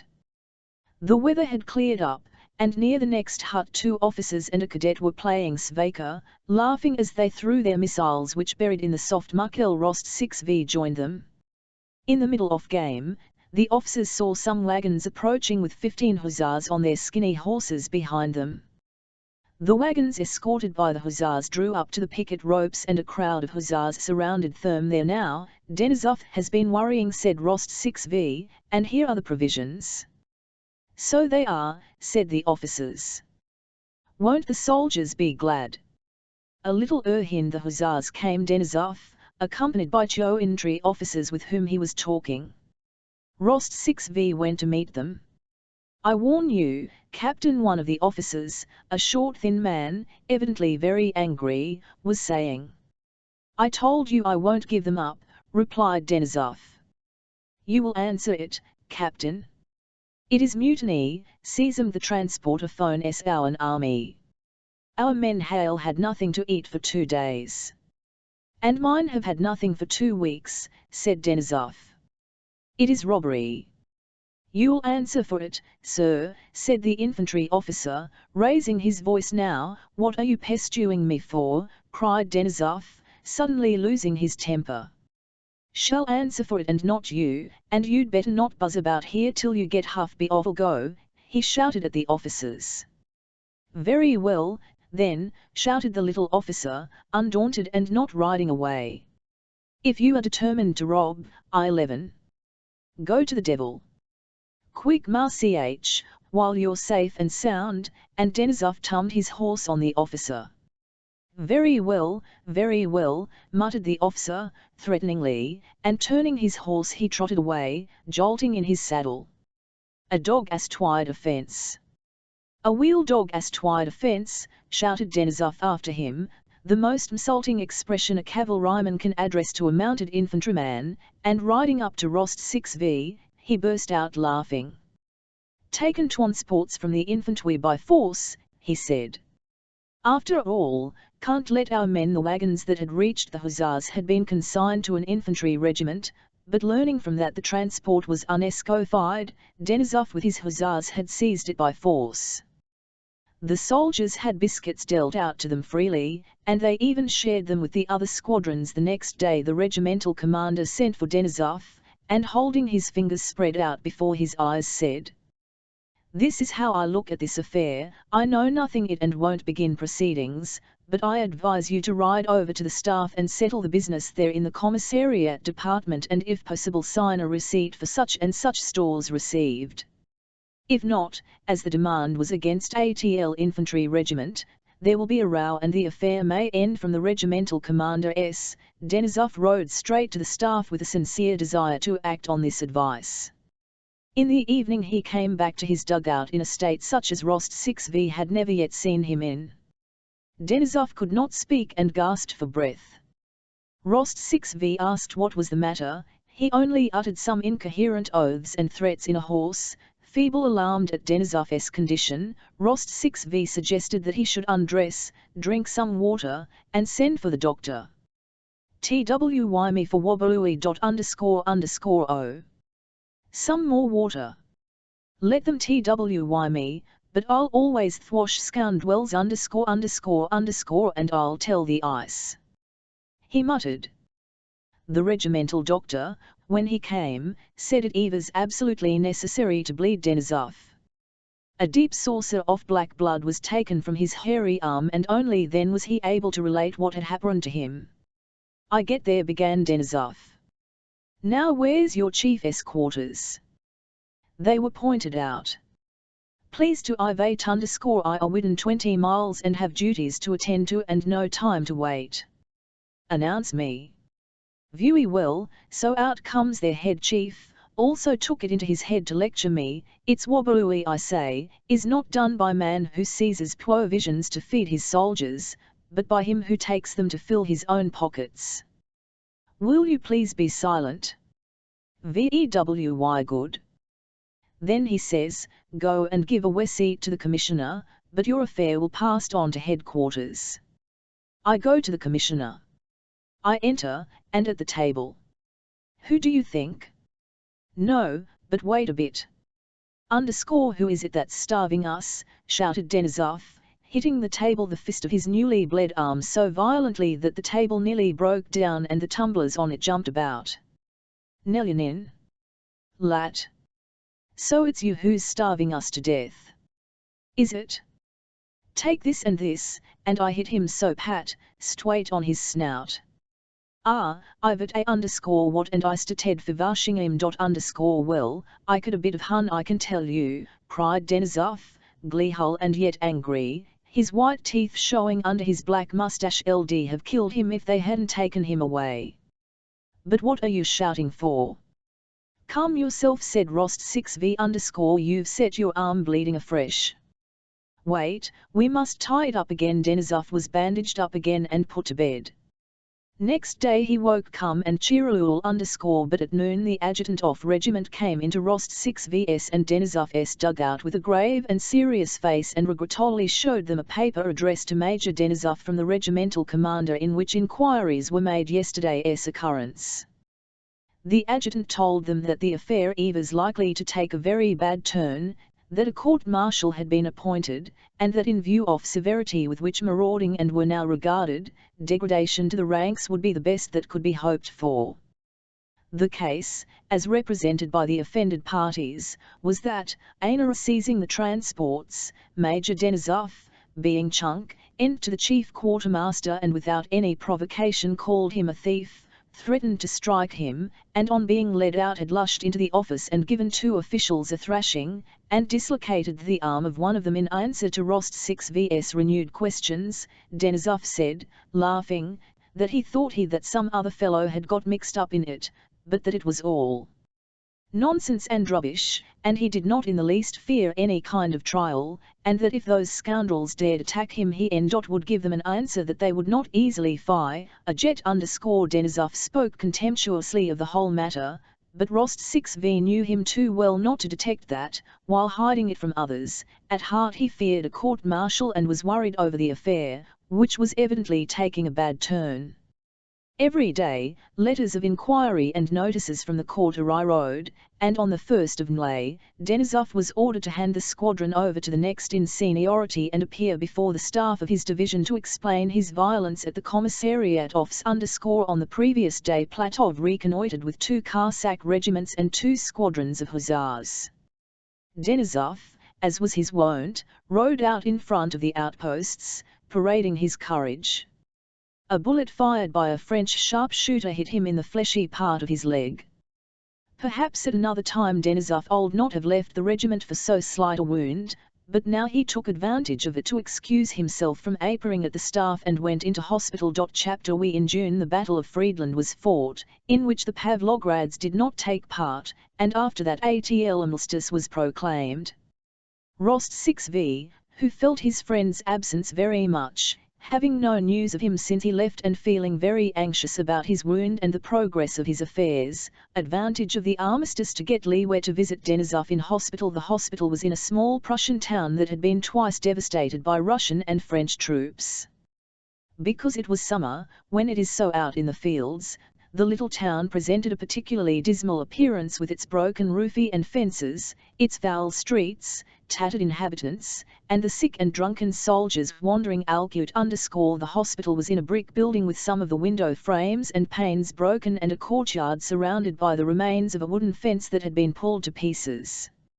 Several bandaged soldiers, with pale swollen faces, were sitting or walking in the sunshine in the yard. Directly Rost 6V entered he was enveloped by a smell and hospital air. On the stairs he met a Russian army doctor smoking a cigar. The doctor was followed by a Russian assistant. "I can't tear myself to pieces," the doctor was saying. "Come to Marka Lekivik in the evening." "I shall be there." The assistant asked some further questions. "Oh, do the best you can. Isn't it all the same?" The doctor noticed Rost 6V coming upstairs. "What do you want, sir?" said the doctor.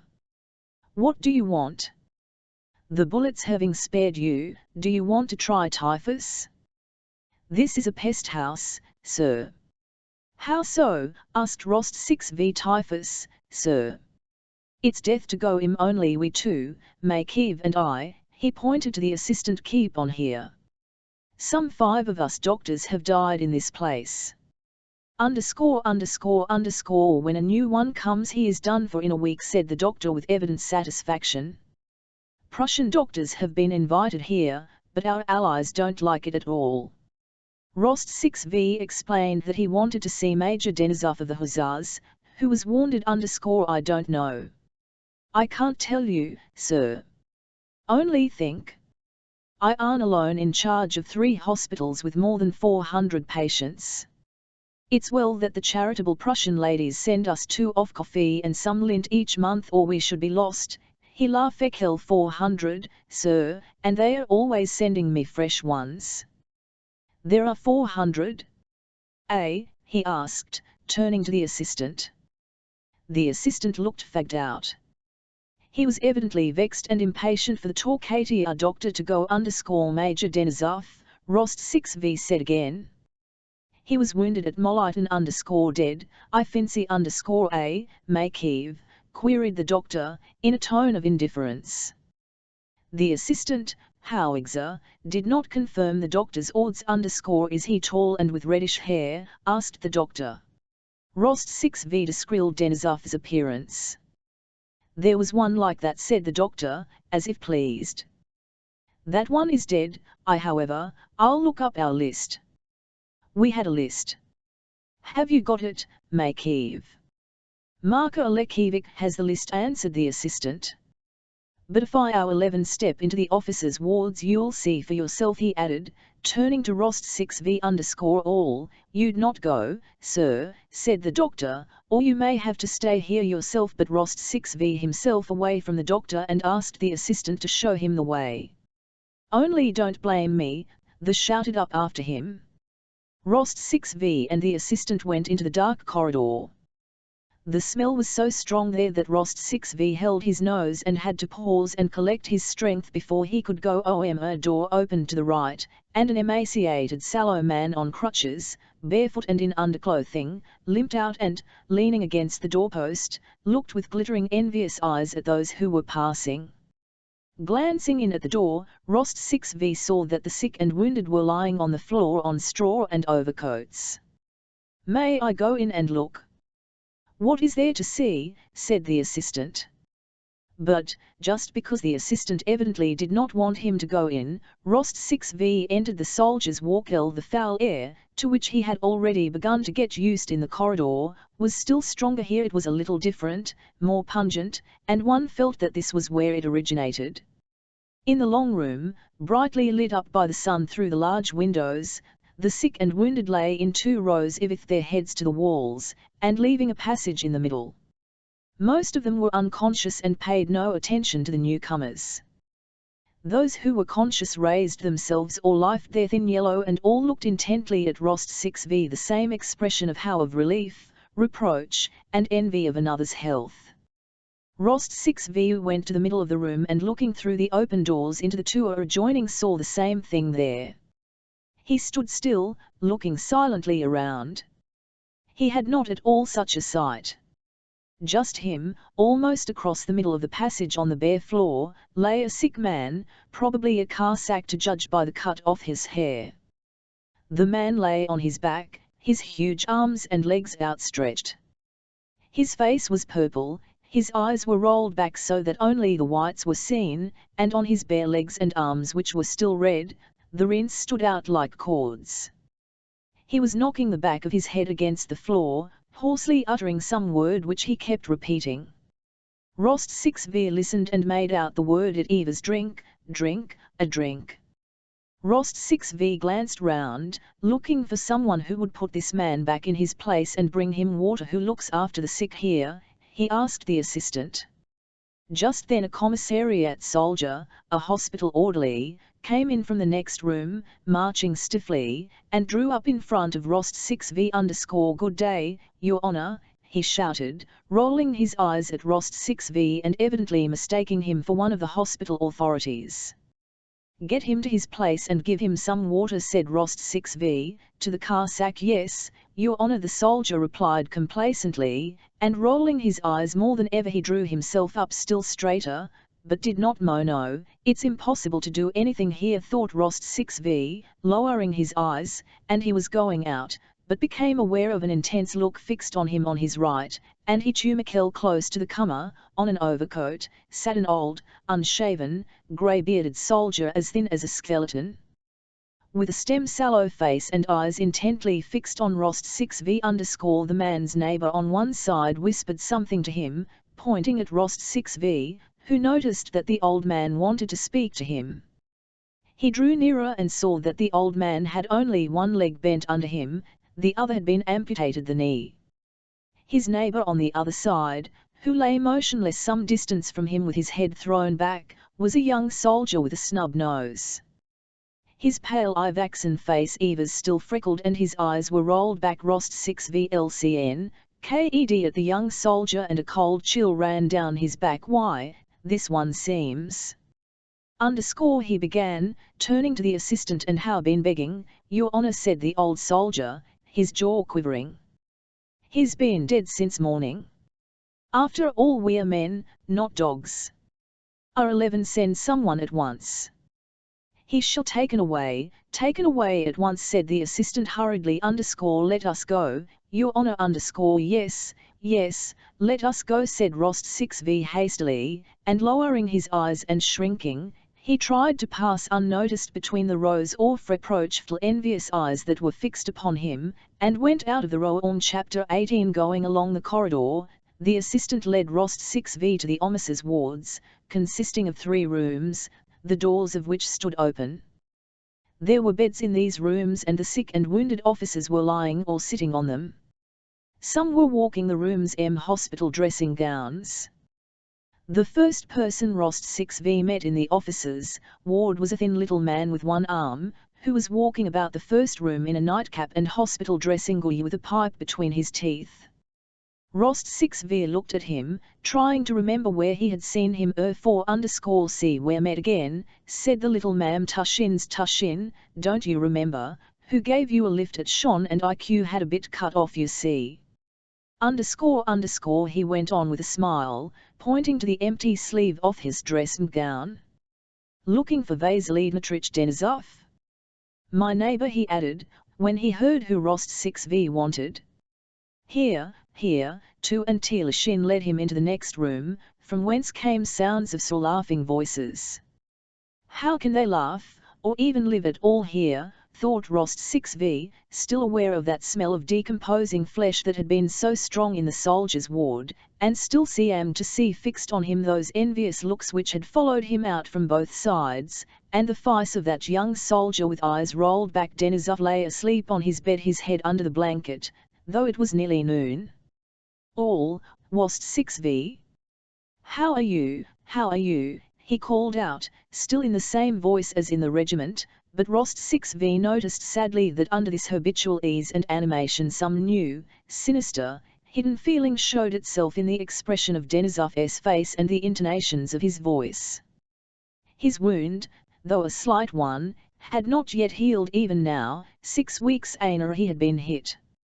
His face had the same swollen pallor as the faces of the other hospital patients, but it was not this that struck Rost 6V_1% at STMCK him was that Denisov did not seem glad to see him, and smiled at him unnaturally. He did not ask about the regiment, nor about the general state of affairs, and when Rost 6V spoke of these matters did not listen. Rost 6V noticed that Denisov did not to be reminded of the regiment, or in general of that other free life which was going on outside the hospital. He seemed to try to forget that old life and was only interested in the affair with the commissariat officers.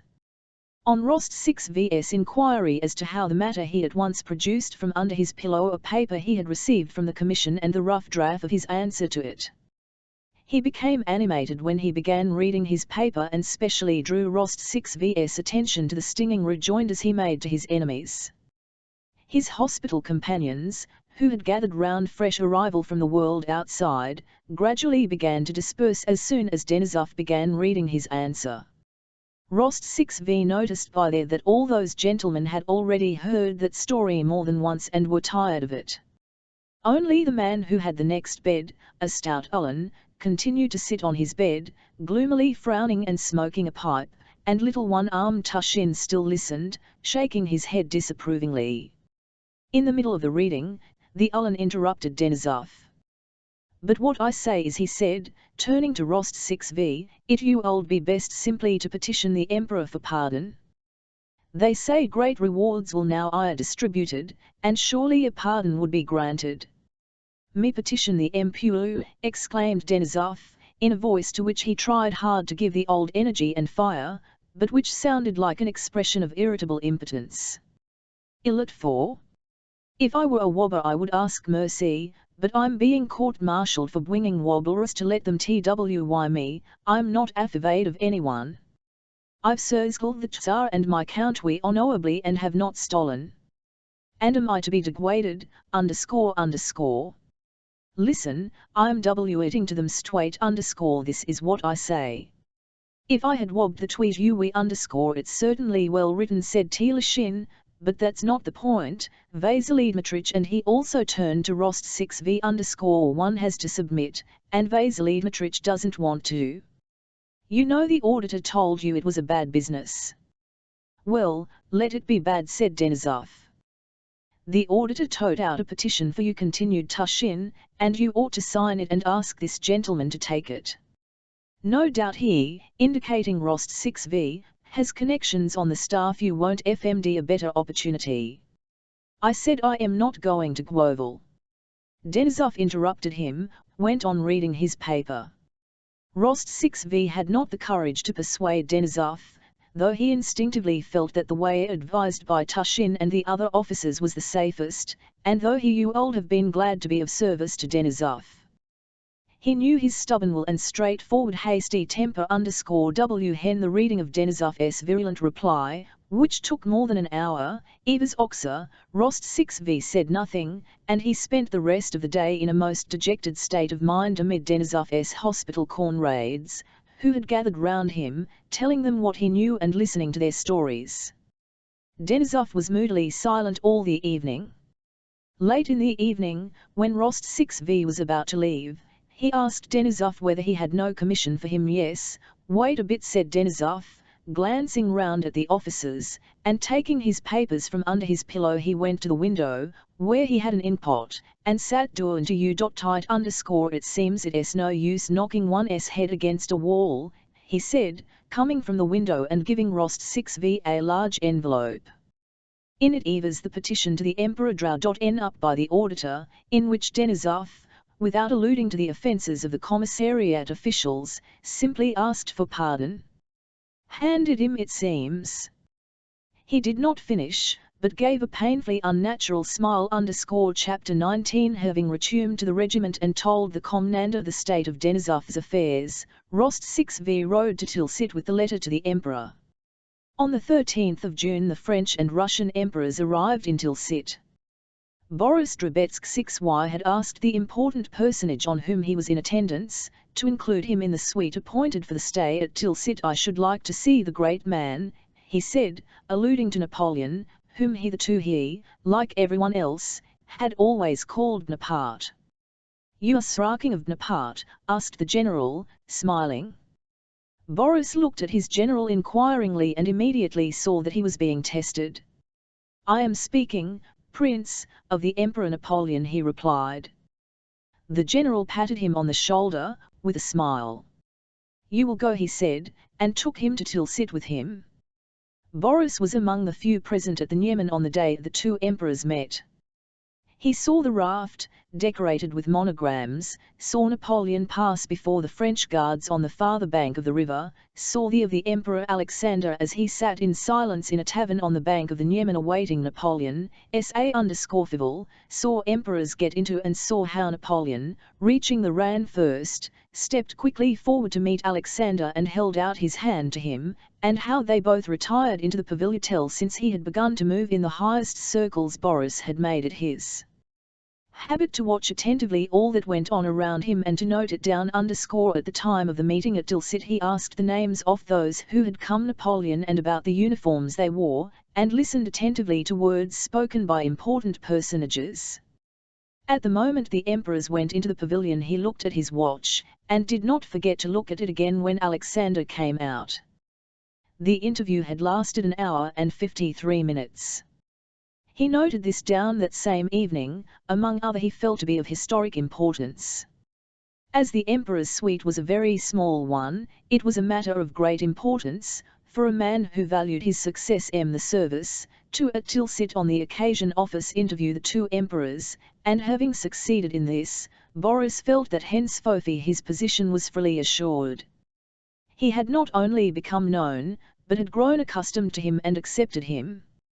Twice he had executed commissions to himself, so that the latter knew his face, and all those at Cannes, far from cold-shouldering him as at first when they considered him a newcomer, would now have been surprised had he been absent.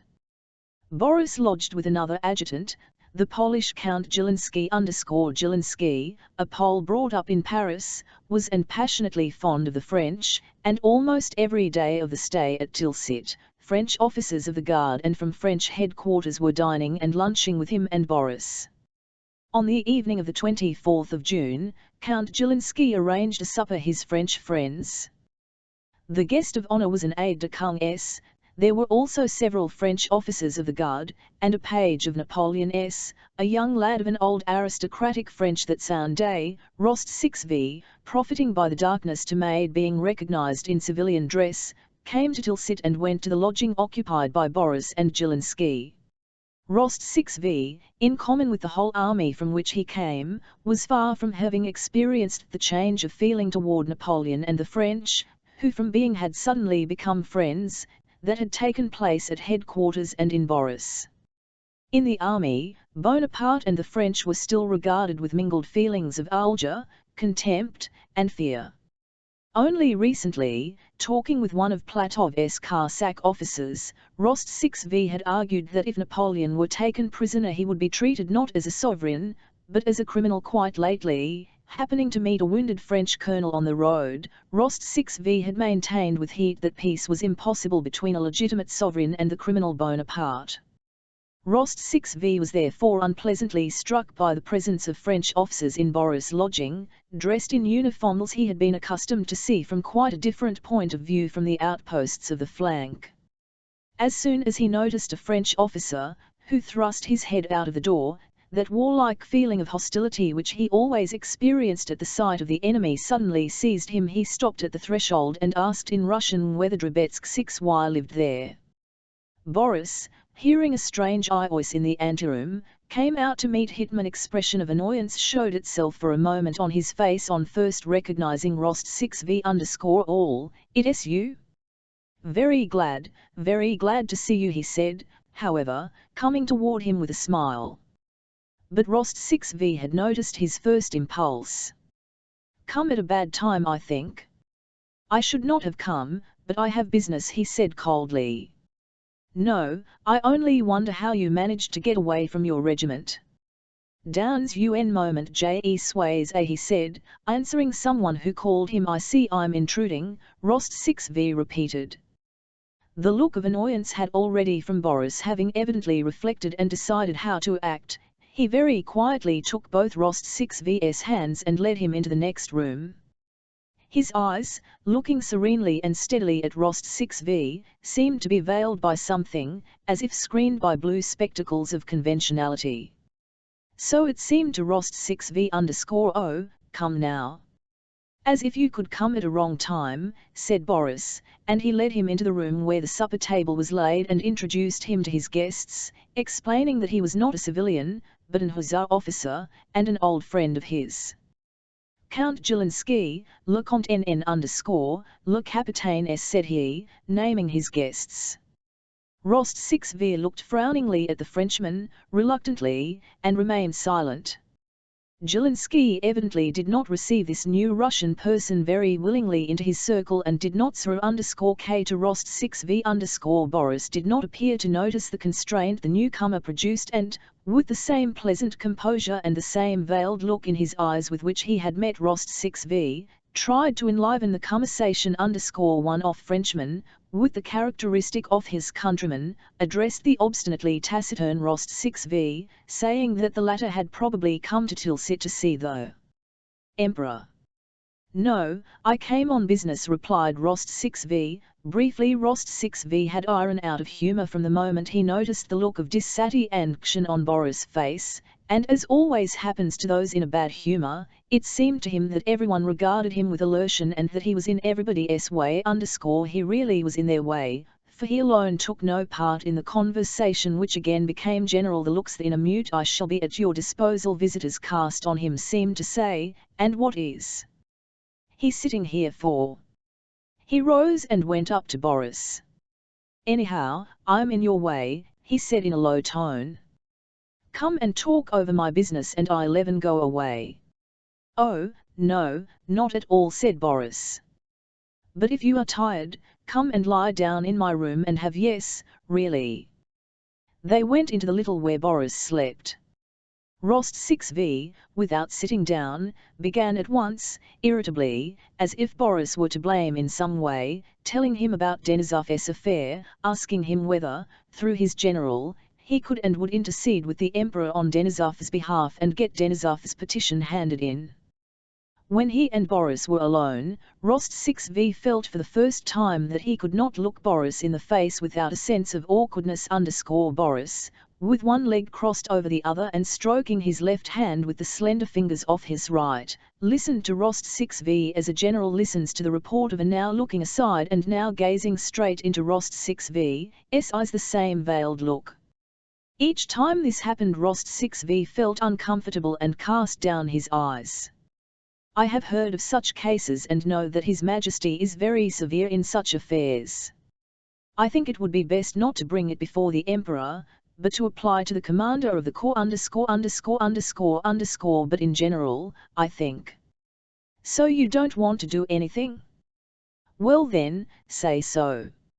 Rost 6v almost shouted, not looking Boris in the face. Boris smiled. On the contrary, I will do what I can. Only I thought. At that moment Zelensky's voice was heard calling Boris. Well then, go, said Rost 6v, and relishing supper and remaining alone in the little room, he walked up and down for a long time, hearing the light-hearted French conversation from the next chapter. Rost 6v had come to Tilsit the day least suitable for a petition on Denisov's behalf. He could not himself go to the general in attendance as he was Mufti and had come to Tilsit without to do so, and Boris, even had he wished to, could not have done so on the following day. On that day, the 27th of June, the preliminaries of peace were signed. The emperors exchanged decorations, Alexander received the Cross of Legion of Honor and Napoleon the Order of St. Andrew of the First Degree, and a dinner had been arranged for the evening, given by a battalion of the French Guards to the Preobrazhensk battalion. The emperors were to be present at that banquet. Rost 6v felt so ill at ease and uncomfortable with Boris that, when the latter looked in after supper, he pretended to sleep, and early next morning went away, avoiding Boris. In his civilian clothes and a round hat, he wandered the town, staring at the French and their uniforms and at the streets and houses where the Russian and French emperors were staying. In a square he saw tables being set up and preparations made for the dinner. He saw the Russian and French colors draped from side to side off streets, with huge monograms A and N. In the windows of the houses also flags and bunting were displayed. Boris doesn't want to help me and I don't want to ask him. That's settled, thought Nicholas. All is over between us, but I won't leave here without having done all I can. Denisov, and certainly not without getting his letter to the Emperor. The Emperor. He is here, thought Rost 6v, who had unconsciously returned to the house where Alexander lodged. Saddled horses were standing the house and the suite were assembling, evidently preparing for the Emperor to come out. I may see him at any moment, thought Rost 6v, only I were to hand the letter direct to him and tell him all. Could they really arrest me for my civilian clothes? Surely not. He would understand on whose side justice lies. He understands everything, knows everything. Who can more just, more magnanimous than he? And even if they did arrest me for here, what would it matter, thought he, looking at an officer who was entering the house the Emperor occupied. After all, people do go in. It's all nonsense. I'll even go in and hand the letter to the Emperor myself, so much the worse for Drobetsk 6y who drives me to it. And suddenly, with a determination he himself did not exert, Rost 6v felt for the letter in his and went straight to the house. No, I won't miss my opportunity now, as I did after Austerlitz, he thought, exerting every moment to meet the monarch, and conscious of the blood that rushed to his hilt at the thought. I will fall at his feet and beseech him. He will lift me up, will listen, and will thank me. I am happy when I can do good, but to remedy injustice is the greatest happiness, Rost 6v answered the sovereign, saying. And passing people who looked after him with curiosity, he entered the porch of the emperor's house. A broad staircase led straight up from the entry, and to the right he saw a closed door below. Under the staircase was a door leading to the lower floor. "Whom do you want?" someone inquired. "To hand in a letter, a petition, to His Majesty," said Nicholas, with a tremor in his voice. "A petition?" "This way, to the officer on duty." He was shown the leading downstairs, "only it won't be accepted." On hearing this indifferent voice, Rost 6v grew frightened at what he was doing. The thought of meeting the emperor at any moment was so and consequently so alarming that he was ready to run away, but the official who had questioned him opened the door, and Rost 6v entered. A short stout man of about 30, in white breeches and high and a batiste shirt that he had evidently only just put on, standing in that room, and his valet was buttoning on to the back of his breeches a new pair of handsome silk-embroidered braces that, for some reason, attracted Rost 6v's attention. This man was speaking to someone in the adjoining room. "A good figure and in her first bloom," he was saying, but on seeing Rost 6v, he stopped short and frowned. "What is it?" "A petition." "What is it?" asked the person in the other room. "Another petitioner," answered the man. "The braces tell him to come later." "He'll coming out directly, we must go." "Later, later." "Tomorrow."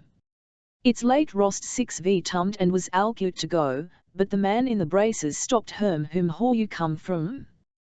"Who are you?" "I come from Major Denisov," answered Rost 6v_. "Are you an officer?" "Lieutenant Count Rost 6v_. What audacity!" "Hand it in through your commander_, and go along with you." Go," and he continued to put on the uniform. The valet handed it and Rost 6v went back into the hall and noticed that in the porch there were many officers and generals in Al-11 parade whom he had to pass, cursing his temerity, his heart sinking at the thought of finding himself at any moment faced with the emperor and being put to shame and arrested in his presence. Fully alive now to the impropriety of his conduct and repenting of it, Rost 6v, with downcast eyes, was making his way out of the house through the brilliant suite when a familiar voice called him and a hand detained him. "What are you doing here, sir, in civilian dress?" asked a deep voice. It was a cavalry general who had obtained the emperor's special favor during this campaign, and who had formerly commanded the division in which Rost 6v was serving. Rost 6v, in dismay, began justifying himself, but seeing the kindly, jocular ace of the general, he took him aside and in an excited voice told him the whole affair, asking him to intercede for Denisov, whom the general knew. Having heard Rost 6v to the end, the general shook his head gravely. "I'm sorry for that fine fellow. Give me the letter." Hardly had Rost 6v handed him the letter and finished explaining Denisov's case, when hasty steps and the jingling of spurs were heard on the stairs, and the general, leaving him, went to the porch. The gentlemen of the emperor's suite ran down the stairs and went to their horses. Hain, the same groom who had at Austerlitz, led up the emperor's horse, and the faint creak of a footstep Rost 6v knew at once was heard on the stairs. Forgetting the danger of being recognized, Rost 6v went close to the porch, together with some inquisitive civilians, and again, after 2 years, saw those features he adored, that same face and same look and step, and the same union of majesty and mildness and the feeling of enthusiasm and love for his sovereign rose again in Rost 6v's soul in all its old force. In the uniform of the Preobrazhensk regiment, white chamois leather breeches and high boots, and wearing a star Rost 6v did not know, it was that of Legion d'Honneur, the monarch came out into the porch, putting on his gloves and carrying his hat under his arm. He stopped and looked him, brightening everything around by his glance. He spoke a few words to some of the generals, and, recognizing the former commander of Rost 6v's division, smiled and beckoned to him. All the suite drew back and Rost 6v saw the general talking for some time to the emperor. The emperor said a few words to him and took a step toward his horse. Again the crowd of members of the suite and street gazers, among whom was Rost 6v, moved nearer to the emperor. Stopping beside his horse, with his hand on the saddle, the turned to the cavalry general and said in a loud voice, evidently wishing to be heard by all, "I cannot do it, General, I cannot, because the law is stronger than I," and he raised his foot to the stirrup. The general his head respectfully, and the monarch mounted and rode down the street at a gallop. Beside himself with Rost 6v ran after him the crowd. Chapter XXI. The emperor rode to the square where, one another, a battalion of the Preobrazhensk regiment stood on the right and a battalion of French guards in their caps on the left. As the Tsar rode up to one flank of the battalions, which presented arms, another group of horsemen galloped up to the opposite flank, and at the head of them Rost 6v recognized Napoleon. It could be no one else. He came at a gallop, wearing a small hat, a blue uniform open over a white vest, and the St. Andrew ribbon over his shoulder. He was riding a very fine thoroughbred grey Arab horse with a crimson gold embroidered saddlecloth. On approaching Alexander he raised his hat, and as he did so, Rost 6v, with his cavalryman's eye, could not help noticing that Napoleon did not sit well or firmly in the saddle. The battalions shouted hurrah, and vive Empereur. Napoleon said something to Alexander, and emperors dismounted and each other's hands. Napoleon's wore an unpleasant and artificial smile, Alexander even saying something affable to him. In spite of the trampling of the French gendarmes' horses, which were pushing back the crowd, Rost 6v kept his eyes on every movement of Alexander and Bonaparte. It struck him as a surprise that Alexander treated Bonaparte as an equal and that the latter was quite at ease with the Tsar, as if such relations with an emperor were an everyday matter to him. Alexander and Napoleon, underscore with the long train of their suites, approached the right flank of the Preobrazhensk battalion and came straight up to the crowd standing there. The crowd unexpectedly found itself so close to the Imwers that Rost 6v, standing in the front row, was afraid he might recognized. "Sire, I ask your permission to present the Legion of Honor to the bravest of your soldiers," said a sharp, precise voice, articulating every letter. This was said by the undersized Napoleon, looking up straight into Alexander's eyes. Alexander listened attentively to what was said to him and, bending his head, smiled pleasantly.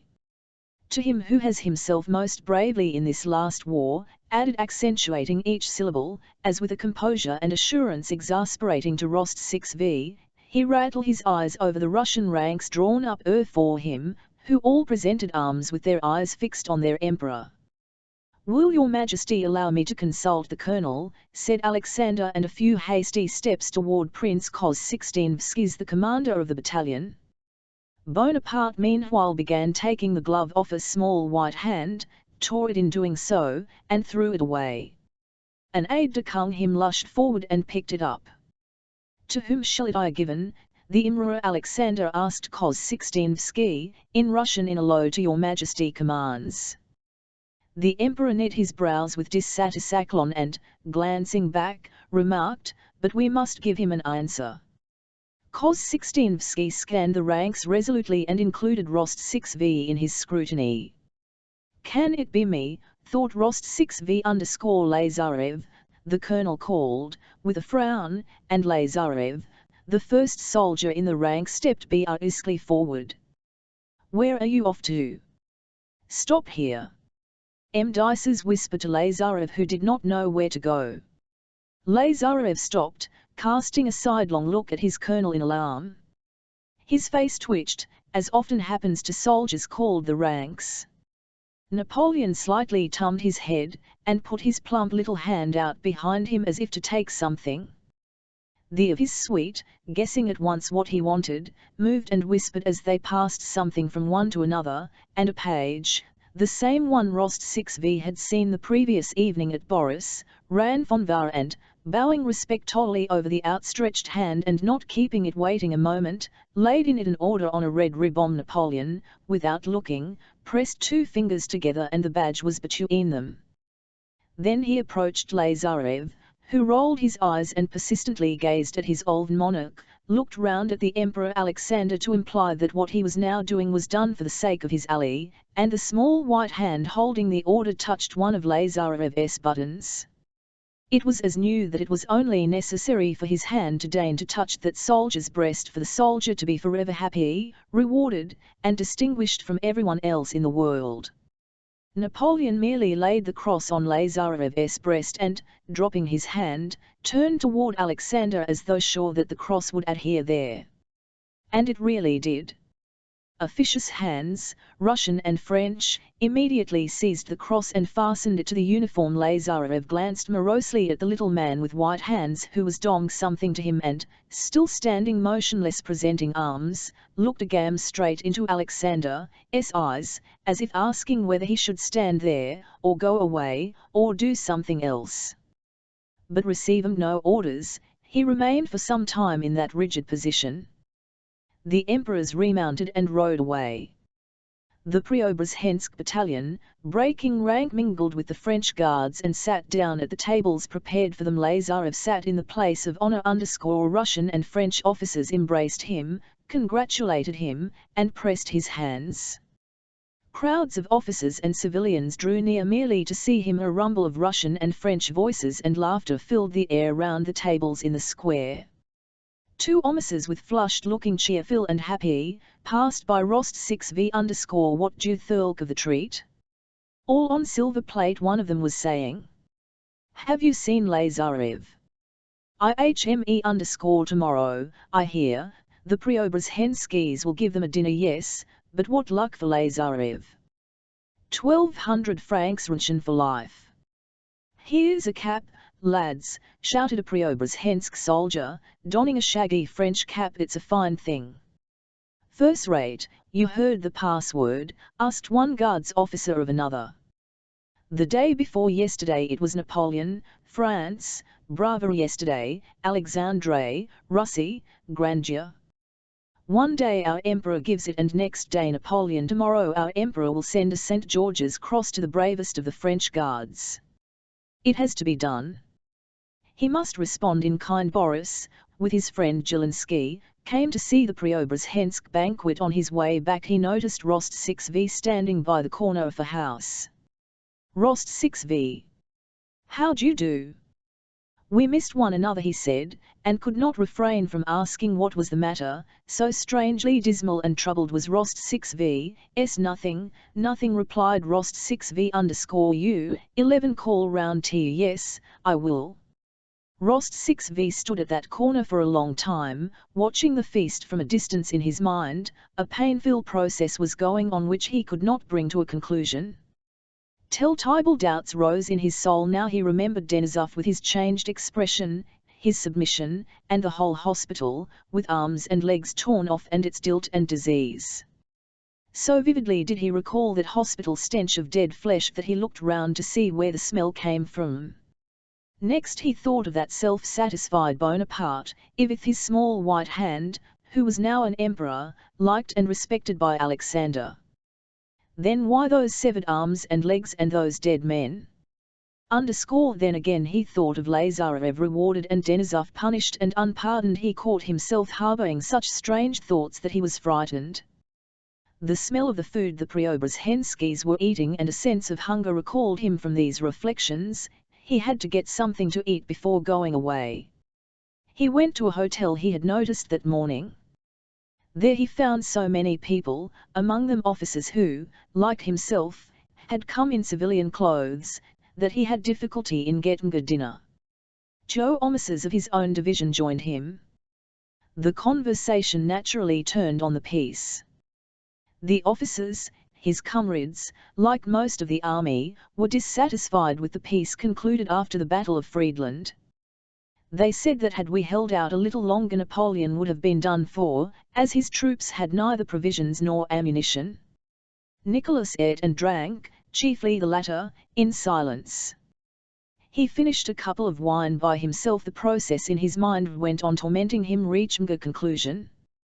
He feared to give way to his thoughts, yet could not get rid of them. Suddenly, on one of officers saying that it was humiliating to look at the French, Rost 6v began shouting with uncalled for wrath, and therefore much to the surprise of the officers. "How can you judge what's erst?" he cried, the blood suddenly rushing to his face. "How can you judge the emperor's actions? What right have we to argue? We cannot comprehend either the emperor's aims or his actions." "But I never said a word about the emperor," said the officer, justifying himself, and unable to understand Rost 6V's outburst, except on the supposition that he was drunk. But Rost 6V did not listen to him. "We are not diplomatic imbeciles, we are soldiers and nothing more," he went on. "If we are ordered to die, we must die. If we are punished, it means that we have deserved it, it's not for us to judge. If pleases to recognize Bonaparte as emperor and to conclude an alliance with him, it means that that is the right thing to do. If once we begin judging and arguing everything, nothing sacred will be left. That way we shall be saying there is no God, nothing," shouted Nicholas, banged the table, very little to the as it seemed to his listeners, but quite relevantly to the course of his 01.vn thoughts. "Our business is to do our duty, to fight and not to think. That's all," said he. "And to drink," said one of the officers, not wishing to quarrel. "Yes, and to drink, too," assented Nicholas. "Hello there! Another bottle," he shouted. In 1808 the Emperor Alexander went to Erfurt for a fresh interview with the Emperor Napoleon, and in the upper circles of Petersburg there was much talk of the grandeur of this important meeting. Chapter XXII. In 1809 the intimacy between World's two arbiters, as Napoleon and Alexander were called, was such that when Napoleon declared war on Austria, a Russian corps crossed the frontier to cooperate with our old enemy Bonaparte against our old ally the Emperor of Austria, and in Count circles the possibility of marriage between Napoleon and one of Alexander's sisters was spoken of. But besides considerations of foreign, the attention of Russian society was at that time keenly directed on the internal changes that were being undertaken in all the departments of government life. Meanwhile, real life, with its essential interests of health and sickness, toil and rest, and its intellectual interests in thought, science, poetry, music, friendship, hatred, and passions, went on as usual, independently of and apart from political friendship or enmity with Napoleon Bonaparte and from all the schemes of reconstruction. Book 6, 1808, 10 Chapter I. Prince Andrew had spent 2 years continuously in the country. All the plans Pierre had attempted on his estates, and constantly changing from one thing to another, had never accomplished, were carried out by Prince Andrew without display and without perceptible difficulty. He had in the highest degree a practical tenacity which Pierre lacked, and without fuss or strain on his part this set things going.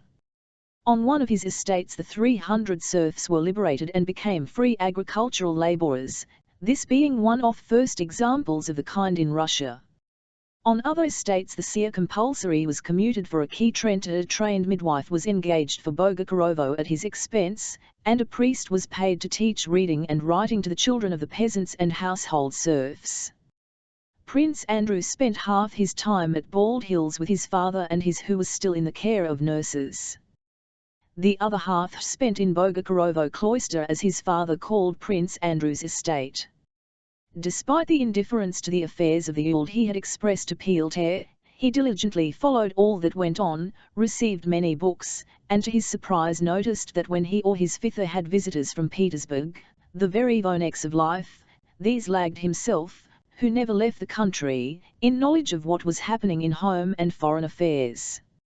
Besides being occupied with his estates and reading a great variety of books, Prince Andrew was at this time busy with a critical survey of our last 2 unfortunate campaigns, and with drawing up a proposal for a reform of the army rules and regulations. In the spring of 1809 he went to visit the Ryazan estates which had been inherited by his son, whose guardian he was. Warmed by the spring sunshine he sat in the kalach looking at the new grass, the first leaves on the birches, and the first puffs of white spring clouds floating across the clear blue sky. He was not thinking of anything, but looked absent-mindedly and cheerily from side to side. They crossed the ferry where he had talked Pierre the year before. They went through the muddy village, past threshing floors and green fields of winter rye, downhill where snow still lodged near the bridge, uphill where the clay had been liquefied by the rain, past strips of stubble land and bushes touched with green here and there, and into a birch forest growing on sides of the road. In the forest it was almost hot, no wind could be felt. The birches with their sticky green leaves were motionless, and lilac-coloured flowers and the first blades of green grass were pushing up and lifting last year's leaves. The coarse evergreen colour of the small fir trees scattered here and there among the birches was a unpleasant reminder of winter. On entering the forest the horses began to snort and sweated visibly. Peter the footman made some remark to the coachman, the latter assented. But apparently the coachman's sympathy was not enough for Peter, and he tummed on toward his master. "How pleasant it is, Your Excellency," he said with a respectful smile. "What? It is pleasant, Your Excellency." "What is he talking about?" thought Prince Andrew. "Oh, the spring," I suppose he thought as he turned round. "Yes, really everything is green already. How early. The birches and cherry and alders too are coming out but the oaks show no sign yet. Here is one oak." At the edge of the road stood an oak. Probably 10 times the age of the birches that formed the forest, it was 10 times as thick and twice as tall as they. It was a enormous tree, its girth twice as great as a man could embrace, and evidently long ago some of its branches had been broken off and its bark scarred. With its huge ungainly limbs sprawling unsymmetrically, and its gnarled hands and fingers, it stood an aged, stern, and scornful monster among the smiling birch trees. Only the dead-looking evergreen firs dotted about in the forest, and this oak refused to yield to the charm of spring or notice either the spring or the sunshine. "Spring, love, happiness," this oak seemed to say. "Are you not weary of that stupid, meaningless, constantly repeated fraud? Always the same and always a fraud? There is no spring, no sun, no happiness. Look at those cramped dead FL_RS, ever the same, and at me sticking out my broken and barked fingers just where they howl 7e growth N, whether from my back or my sides, as they have grew in so I stand, and I do not believe in your hopes and your lies." As he passed through the forest Prince Andrew turned 1 times to at that oak, as if expecting something from it. Under the oak, too, were flowers and grass, but it stood among them scowling, rigid, misshapen, and grim as ever. "Yes, the oak is right, 1,000 times right," thought Prince Andrew. "Let others, the young, yield afresh to that fraud, but we know life, our life is finished." A whole sequence of new thoughts, hopeless but mornally pleasant, rose in his soul in connection with that tree. During this journey he, as it were, considered his life afresh and arrived at his old conclusion, re-still one in its hopelessness, that it was not for him to begin anything anew, but that he must live out his life, content to do no harm, and not disturbing himself or desiring anything. Chapter 11 Prince Andrew had to see the marshal of the nobility for the district in connection with the affairs of the Ryazan estate of which he was Mr. This marshal was Count Ilya Rostov, and in the middle of May, Prince Andrew went to visit him. It was now hot spring weather.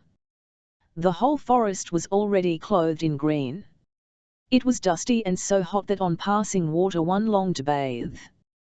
Prince Andrew, depressed and preoccupied with the business about which he had to speak to the marshal, was driven up the avenue in the grounds of the Rostov's house at Otradno. He heard merry girlish cries behind some trees on the right and saw a group of girls running to cross the path of his calaik. Ahead of the rest and nearer to him ran a dark-haired, remarkably slim, pretty girl in a yellow chintz dress, with a white handkerchief on her head from under which loose locks of hair. The girl was shouting something but, seeing that he was a stranger, ran back laughing without looking at him. Suddenly, he did not know why, he felt appalled. The day was so erotic, the sun so bright, everything around so gay, but that slim pretty girl did not know, or wish to know, of his existence and was contented and cheery in her own separate, probably foolish, but bright and happy life. What is she so glad about? What is she thinking of? Not of the military regulations or of the arrangement of the Ryazan-Surfsky Trents. Of what is she thinking? Is she so happy? Prince Andrew asked himself with instinctive curiosity. In 1809 Count Ilya Rostov was living at Otradno just as he had done in former years, that is, entertaining almost the whole province with hunts, theatricals, dinners, and music.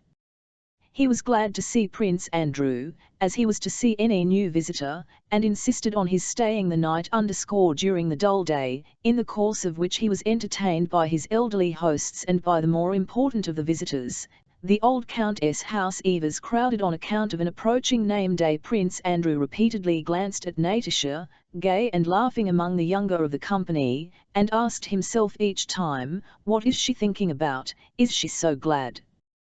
That night, alone in new surroundings, he was long unable to sleep. He read a while and then put out his candle, but relit it. It was hot in the room, the inside shutters of which were closed. He was cross with the stupid old man, as he called Rostov, who had made him stay by assuring him that some necessary documents had not yet arrived from town, and he was vexed with himself for having stayed. He got up and went to the Ivandau to open it.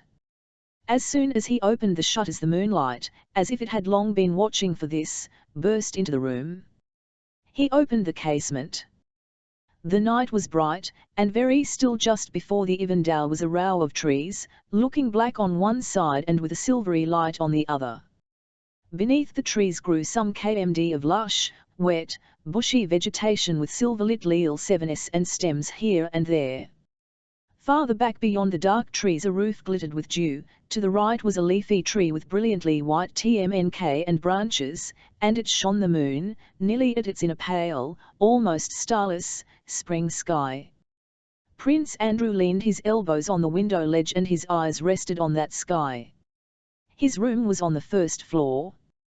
Those in the above were also awake. He heard female voices overhead. Just once more said a girlish voice, him which Prince Andrew recognized at once. "But when are you coming to bed?" replied another voice. "I won't, I can't sleep, what's the use? Come now for the last time." Two girlish voices sang a musical passage, the end of some song. "Oh, how lovely! Now go to sleep, and there's an end of it." "You go to sleep, but I can't," said the first voice, coming nearer to the window. She was evidently leaning right out, for the rustle of her dress and even her breathing could be heard. Everything was stone still, like the moon and its light and the shadows. Prince Andrew, too, dared not stir, for fear of betraying his unintentional presence. S6 he again heard the first speaker. "Oh, how can you sleep? Only look how glorious it is. All, how glorious. Do wake up, S6, she said almost with tears in her voice. There never was such a lovely night before. S6 made some reluctant reply. Do just come and see what a moon. _____, how lovely. Come sweet Heen, come here. There, you see. I feel like sitting down on my heels, putting my arms round my knees like this, straining tight as possible, and flying away. Like this take care, you'll fall out." He heard the sound of a scuff and S6's disapproving voice, "It's past 1 o'clock. Oh, you only spoil things for me. All right, go, go." Again all was silent, but Prince Andrew knew she was still sitting there. From time to time he heard a soft whistle and at times a sigh. "Oh God, oh God! What does it mean?" she suddenly exclaimed. "To bed then, if it must, and she slammed the casement. For her I might as well not exist, thought Prince Andrew while he listened to her for some reason, expecting yet fearing that she might say something about him. There she is again. As if it were on purpose, thought he. In his soul there suddenly arose such an unexpected turmoil of futile thoughts and hopes, contrary to the whole tenor of his life, that unable to explain his condition to himself he lay down and fell asleep at once. Chapter 111. Next morning, having taken leave of no one but the Count, and not waiting for the ladies to appear, Prince Andrew set off for home. It was already the beginning of June when on his return journey he drove into the birch forest where the gnarled old oak had made so strange and memorable an impression on him. In the forest the harness bells sounded yet more muffled than they had done 6 weeks before, for now all eve was thick, shady, and dense, and the young firs dotted about in the forest did not jar on the general beauty but, lending themselves to the mood around, were delicately green with young shoots. The whole day had hot. Somewhere a storm was gathering, but only a small cloud had scattered some raindrops lightly, sprinkling the road and the sappy leaves. The left side of forest was dark in the shade, the right side glittered in the sunlight, wet and shiny and scarcely swayed by the breeze. Everything was in blossom. The nightingales trilled, and their voices reverberated now near, now away. Yes, here in this forest was that oak with which I agreed, thought Prince Andrew. But where is it? He again wondered, gazing at the left side of the road, and without recognizing it he looked with admiration at the very oak he sought. The old oak, quite transfigured, spreading out a canopy of sappy dark green foliage, stood wrapped and slightly trembling in the rays of the evening sun. Neither gnarled fingers nor old scars nor old doubts and sorrows were any of them in evidence now. Through the hard century-old bark, even where there were no twigs, leaves had sprouted such as one could hardly believe the old veteran could have produced. Yes, it is the same oak, too, thought Prince Andrew, and all at once he was seized by an unreasoning springtime feeling of joy and renewal. All the best moments of his life suddenly rose to his memory. Austerlitz with the lofty herns, his wife's dead reproachful face, Pierre at the ferry, that girl thrilled by the beauty of night, and that night itself and the moon, and all this rushed suddenly to his mind. No, life is not over at 31. Prince Andrew suddenly decided firmly and decisively. It is not enough for me to know what I have in me, everyone must know it, Pierre, and that young girl who wanted to fly away into the sky, everyone must know me, so that my life may not be lived for myself alone while others live so apart from it, but so that it may be reflected in them all, and they and I may live in harmony. On reaching home Prince Andrew decided to go to Petersburg that autumn and found all sorts of reasons for this decision.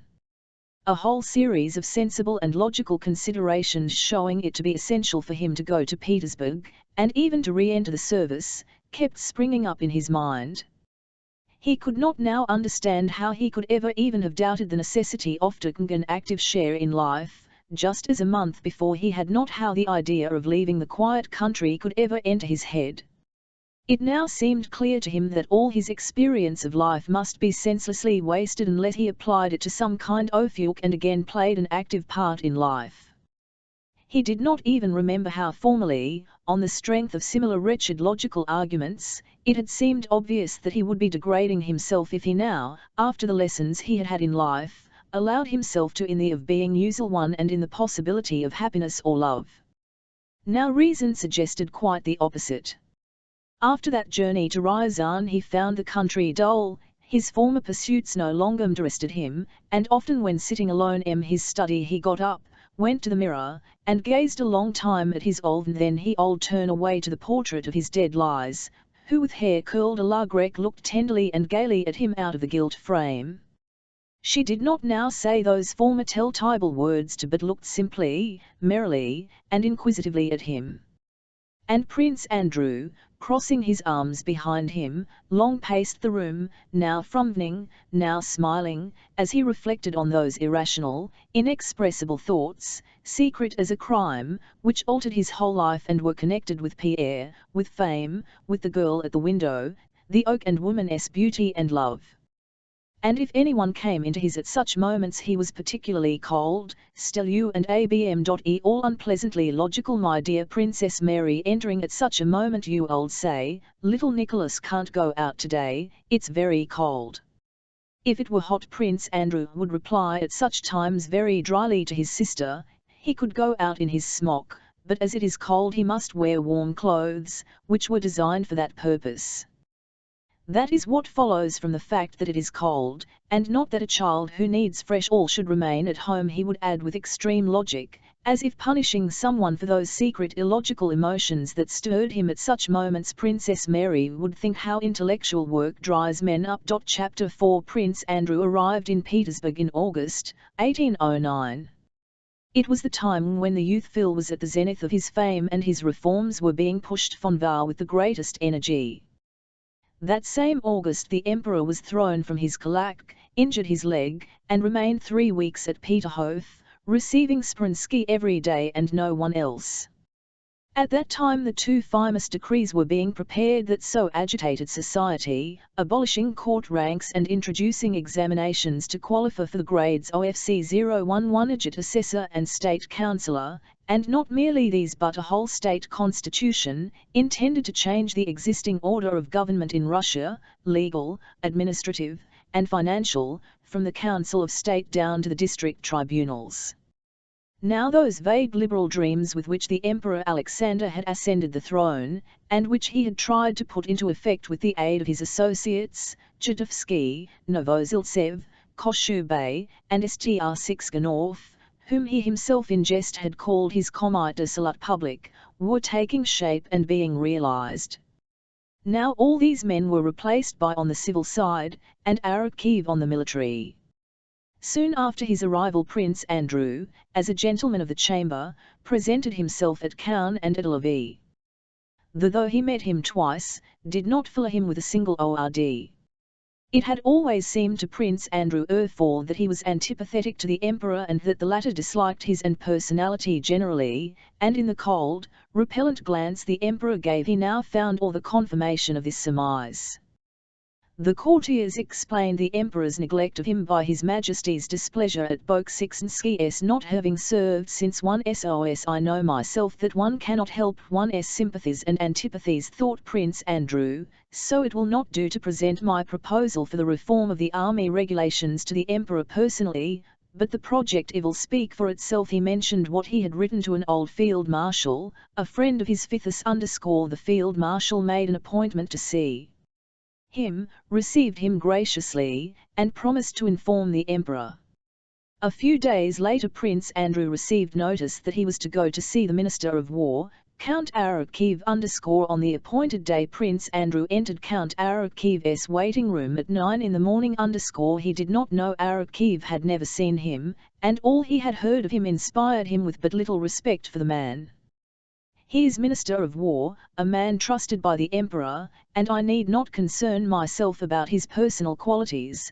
He has been commissioned to consider my project, so he alone can get it adopted, thought Prince Andrew as he waited among a number of important and unimportant people in Count Arakchev's waiting room during his service. Chiefly as an adjutant, Prince Andrew had seen the of many important men, and the different types of such rooms were well known to him.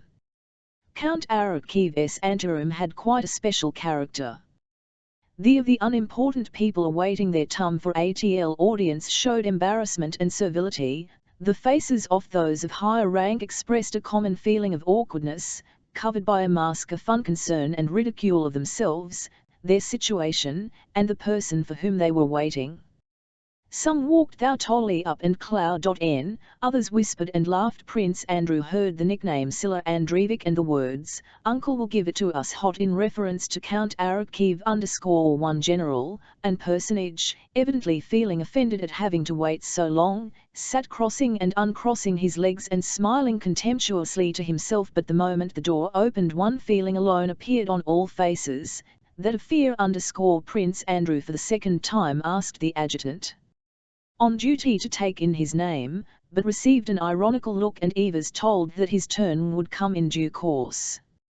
After some others had been shown in and out of minister's room by the adjutant on duty, an officer who struck Prince Andrew by his humiliated and frightened air was admitted at that telltale door. This officer's audience lasted a long time. Then suddenly the grating sound of a harsh voice was heard from the other side of door, and the officer, with pale face and trembling lips, came out and passed through the waiting room, clutching his head. After this Prince Andrew was conducted to the door and the officer on duty said in a whisper, "To the right, at the window." Prince Andrew entered a plain tidy room and saw at the table a man of 40 with a long waist, a long closely cropped head, deep wrinkles, scowling brows, a dull greenish hazel eyes and an overhanging red nose. Arabkeev turned his head toward him without looking at. "What is your petition?" asked Arabkeev. "I am not petitioning, Your Excellency," returned Prince Andrew quietly. Arabkiev's eyes turned toward him. "Sit down," said he. Prince Bolkonsky. "I am not petitioning about anything. His Majesty the Emperor has deigned to send Your Excellency a project submitted by me." "You see, my dear sir, I have read your project," interrupted Arabkeev, uttering only the first words amiably and then, again without looking at Prince Andrew, relapsing gradually into a tone of grumbling contempt. "You are proposing new military laws? There are many laws but no one to carry out the old ones. Nowadays everybody designs laws, it is easier writing than doing. I came at His Majesty the Emperor's wish to learn from Your Excellency how you propose to deal with the memorandum I have presented," said Prince Andrew politely. "I have endorsed a resolution on your memorandum and sent it to the committee." "I do not approve of it," said Arabkeev, rising and taking a paper from his writing table. "Here," and he handed it to Prince Andrew. Across the paper was scrawled in pencil, without capital letters, misspelled, and without punctuation, unsoundly constructed, resembles an imitation of the French military code and from the Articles of War needlessly deviating. "To what committee has the memorandum been referred?" inquired Prince Andrew. "To the Committee on Army Regulations, and I have recommended that Your Honour should be appointed a member, but without a salary." Prince Andrew smiled. "I don't want one." "Oh, without salary," repeated Arabkeev. "I have the honour, else is there," he shouted, bowing to Prince Andrew. Call the next one, Chapter VW. While waiting for the announcement of his appointment to the committee, Prince Andrew looked up his former acquaintances, particularly those he knew to be in power and whose aid he might need. In Petersburg he now experienced the same feeling he had had on the eve of a battle, when troubled by anxious curiosity and irresistibly attracted to the ruling circles where the culture, on which the fate of millions depended, was being shaped.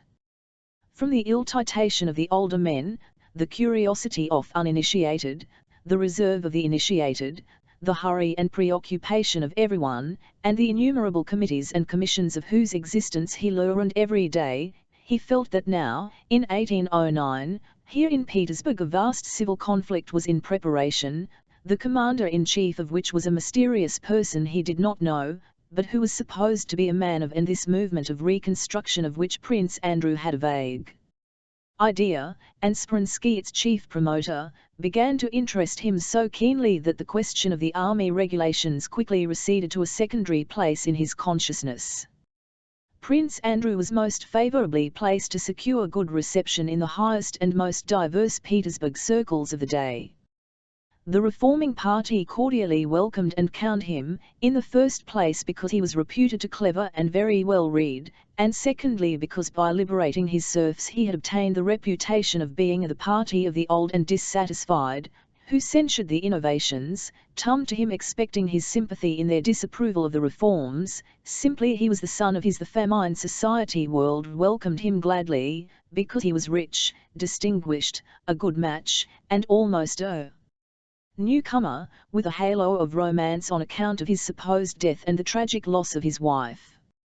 Besides this, the general opinion of all who had known him previously was that he had greatly improved during these last years, having softened and grown more manly, lost his former affectation, pride, and contemptuous irony, and acquired the serenity that comes with years.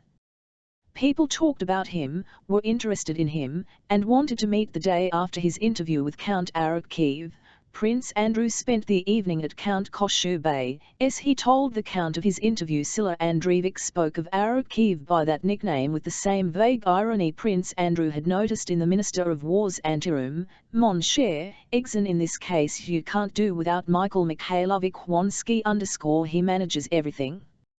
I speak to him. He has promised to come this evening. What has Sprinski to do with the army regulations? Asked Prince Andrew. Koshubey shook his head smilingly, as if surprised at Bolkonsky's simplicity.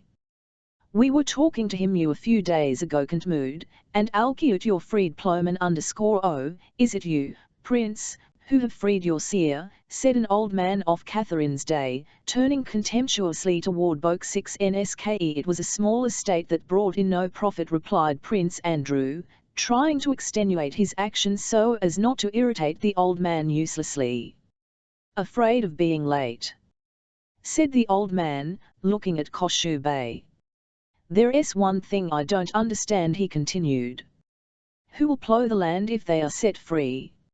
It is easy to write laws, but difficult to implement, just the same as now, I ask you, Count, who will heads of the departments? Ivan, everybody has to pass examinations. Those who pass the examinations, I suppose, replied Koshubey, crossing his legs and glancing round. Well, I have Pryaniknikov serving under me, a splendid man's a priceless man, but he's 60. Is he to go up for examination? Yes, that's a difficulty, as education is not at all general, but... Count Koshubey did not finish. He rose, took Prince Andrew by the arm, and went to meet a tall, bald, fair man of about 40 with a large open forehead and a long face of unusual and whiteness, who was just entering. The newcomer wore a blue swallow-tail coat with a cross suspended from his neck and a star on his left breast. It was Sprinski.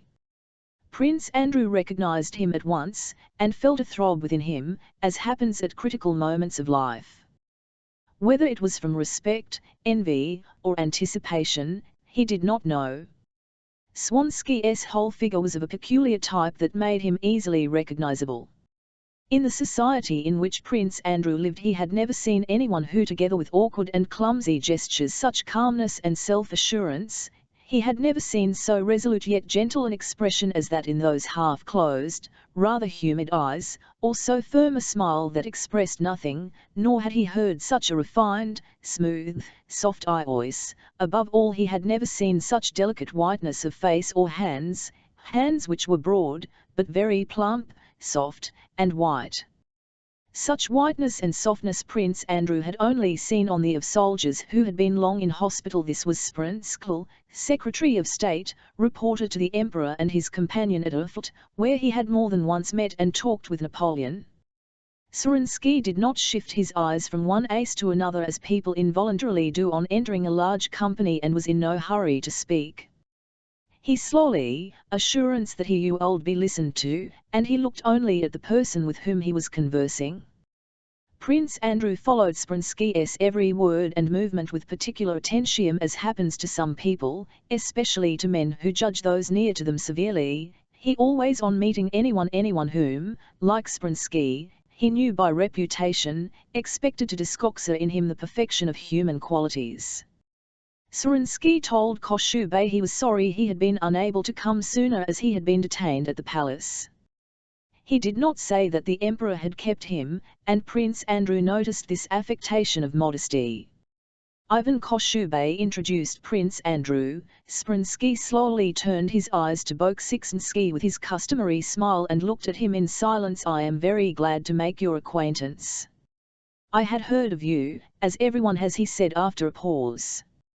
Koshubey said a few words. The reception Arakiev had given Bolkonsky _Sprinski smiled more markedly. The chairman of the Committee on Army Regulations is my good friend Monsieur Magnitsky, he said, fully articulating every word and syllable, and if you like I can put you in touch with him. He paused at the all stop. I hope you will find him sympathetic and ready to cooperate in promoting all that is reasonable. A circle soon formed round Sprinski, and the old man who had talked about his Pryaniknikov addressed a question to him. Prince Andrew, without joining in the conversation, watched every movement of Sprinski. This man, not long since an insignificant divinity student, who now, Bolkonsky thought, held in his hands, those plump white hands, the fate of Russia. Prince Andrew was struck by the extraordinarily disdainful composure with which Spransky answered the old man. He prepared to address condescending words to him from an immeasurable height when the old man began to speak too loud. Spransky smiled and said he could not judge of the advantage or disadvantage of what pleased the sovereign. Having talked for a little while in the general circle, Wronski rose and coming up to Prince Andrew took him along to the other end of room. It was clear that he thought it necessary to interest himself in Bolkonsky. I had no chance to talk with you, Prince, during the animated conversation in which that venerable gentleman involved me, he said with a mildly contemptuous smile, as if intimating by that smile that he and Prince Andrew understood the insignificance of the with whom he had just been talking. This flattered Prince Andrew. One have known of you for a long time, first from your action with regard to your serfs, a first example, of which it is very desirable that there should be more imitators, and secondly because you are one of those gentlemen of the chamber who have not considered themselves offended by the new decree concerning the ranks allotted to courtiers, which is causing so much gossip and tittle-tattle. No, said Prince Andrew, my father did not wish me to take advantage of the privilege. I began the service from the lower grade.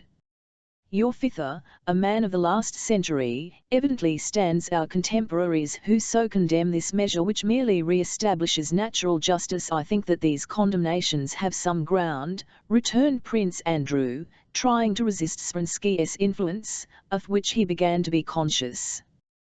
He did not like to agree with him in everything and felt a wish to contradict, though he usually easily and well.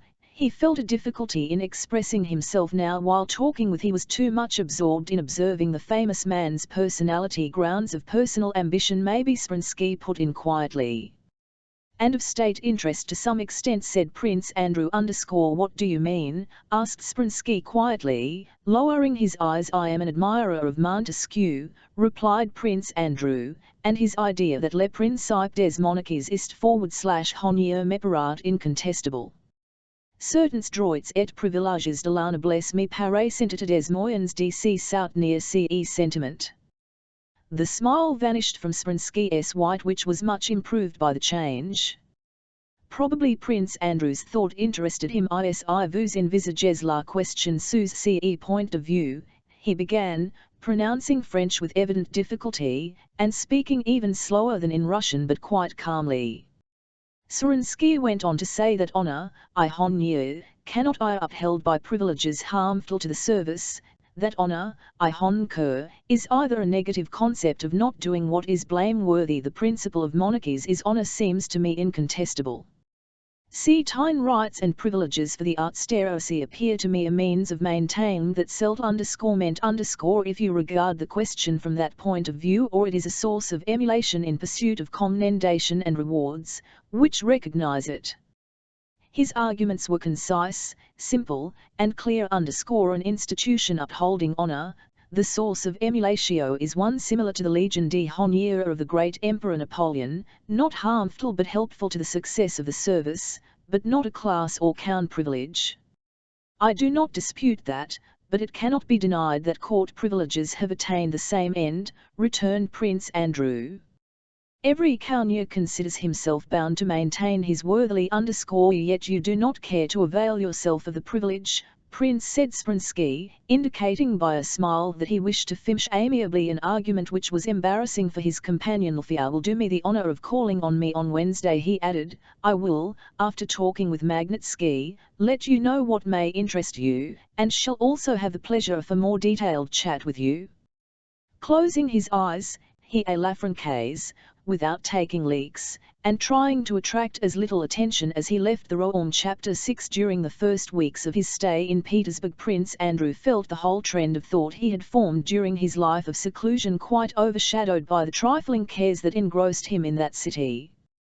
On returning home in the evening he would jot down in his notebook for all necessary calls or appointments for certain hours. The mechanism of life, the arrangement of the day so as to be in time everywhere, the greater part of his vital energy.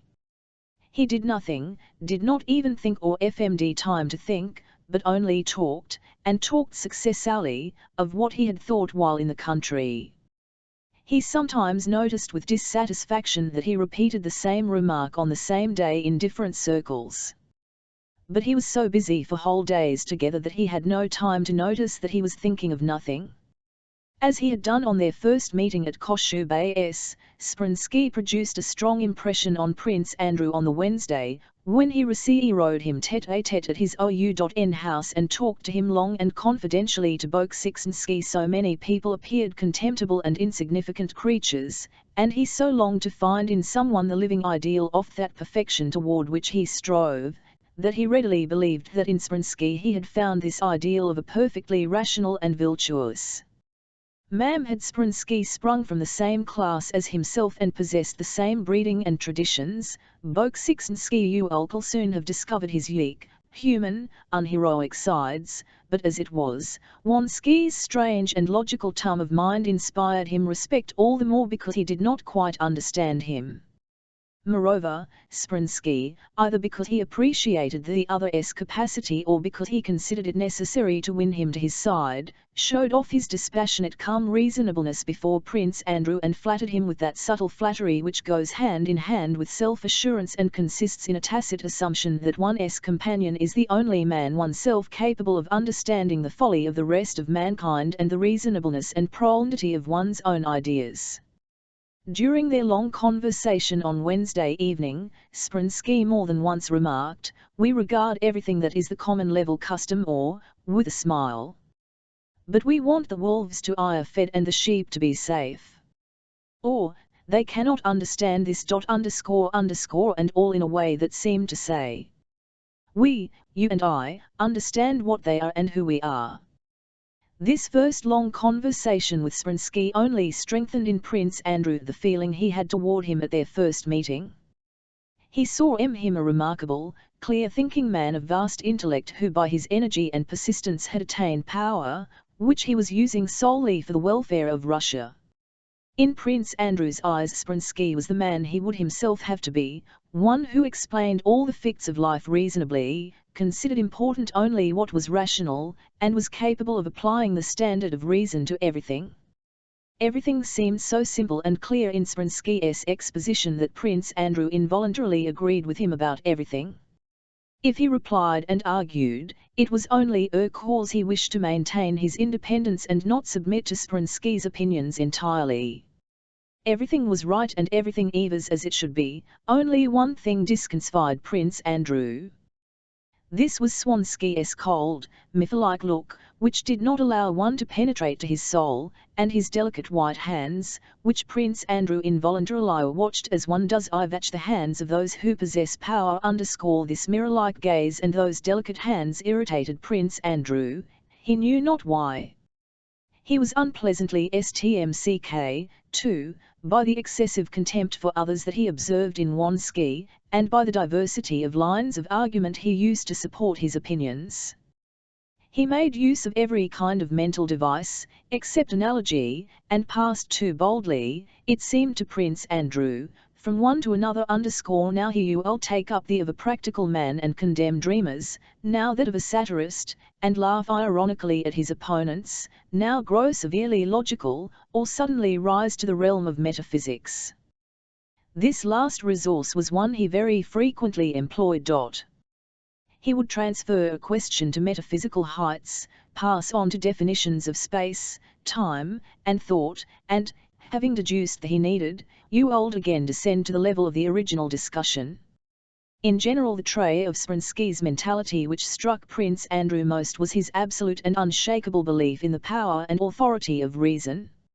It was evident that the thought could never occur to him which to Prince Andrew seemed so natural, namely, that it is after all impossible to express all one thinks, and that he had never felt the doubt, is not all I think and nonsense. And it was just this peculiarity of Spransky's mind that particularly attracted Prince Andrew. During the first period of their acquaintance, Bolkonsky felt a passionate admiration for him similar to that which he had once felt for Bonaparte. The fact that Wronski was the son of a village priest, and that stupid people might meanly despise him on account of his humble origin, as in fact many did, caused Prince Andrew to cherish his sentiment for him the more, and unconsciously to strengthen it. On that first evening Bolkonsky spent him, having mentioned the Commission for the Revision of the Code of LMVS, Spransky told him sarcastically that the Commission had existed for 150 years, had cost millions, and had done nothing except that Rosenkamp had stuck labels on the corresponding paragraphs of the different codes. And that is all the state has for the millions it has spent, said he. We want to give the Senate new juridical powers, but we know laws. That is why it is a sin for men like you, Prince, not to serve in these times. Prince Andrew said that for that work an education in jurisprudence was needed which he did not possess. But nobody possesses it, so what would you whore? It is a vicious circle from which we must break a way out.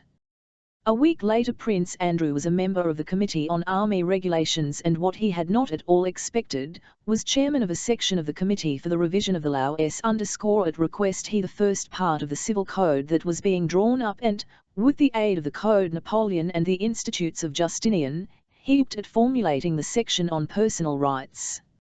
Chapter 7. Nearly 2 years before this, in 1808, Pierre, on returning to Petersburg after visiting his estates, had involuntarily found himself in a leading position among the Petersburg Freemasons.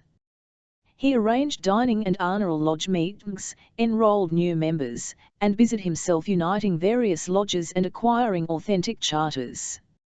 He gave money for the erection of temples and supplemented as far as he could the collection of alms, in regard to which the majority of members were stingy and irregular.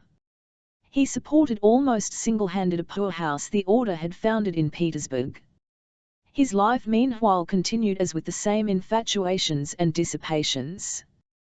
He liked to dine and drink well, and though he considered it immoral and humiliating, could not resist the temptations of the bachelor circles in which he moved.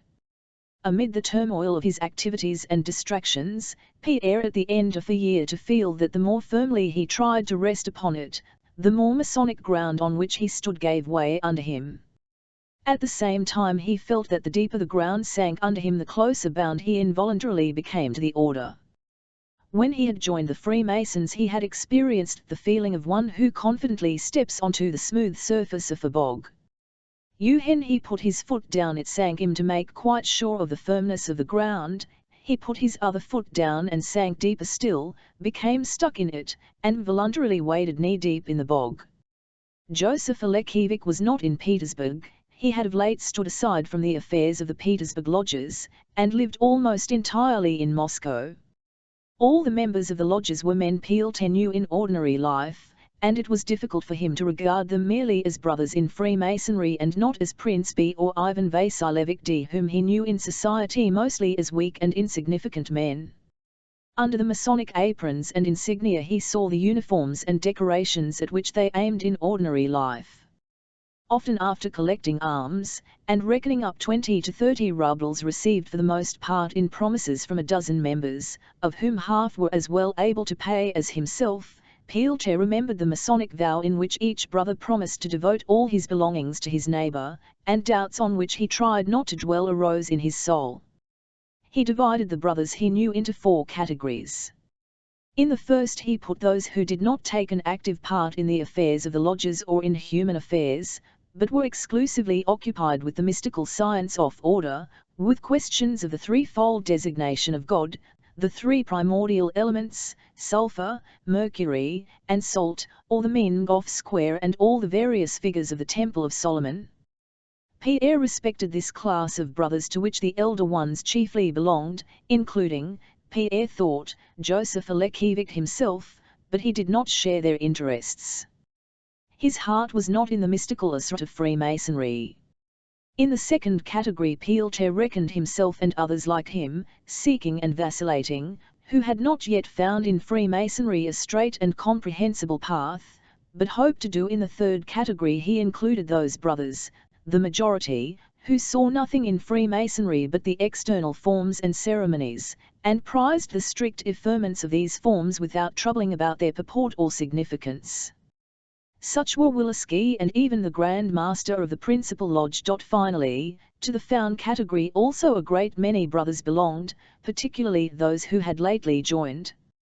These, according to Pierre's observations, were men who had no in anything, nor desire for anything, but joined the Freemasons merely to associate with the wealthy young brothers who were influential through their connections or rank, and of whom there were very many in the lodge. Pierre began to feel dissatisfied with what he was doing. Freemasonry, at any rate as he saw it here, sometimes seemed to him based merely on externals. He did not think of doubting Freemasonry itself, but suspected that Russian Masonry had taken a wrong path and deviated from its original principles. And so toward the end of the year he went abroad to be initiated into the higher secrets of the order. In the summer of 1809 Pierre returned to Petersburg. Our Freemasons knew from correspondence with those abroad that Bezukhov had obtained the confidence of many highly placed persons, had been initiated into many mysteries, had raised to a higher grade, and was bringing back him much that might conduce to the advantage of the Masonic cause in Russia. The Petersburg Freemasons all came to see him, tried to ingratiate themselves with, and it seemed to them all that he was preparing something for them and concealing it. A solemn meeting of the Lodge of the Second Degree Evers.7 end, at which Pierre promised to communicate to the Petersburg brothers what he had to deliver to them from the highest leaders of their order. The meeting was a frill one. After the usual ceremonies Pierre rose and began his address. "Dear brothers," he began, blushing and stammering, with a written speech in his hand, "it is not sufficient to observe our mysteries in the seclusion of our lodge, we must act. We are drowsing, but we must act."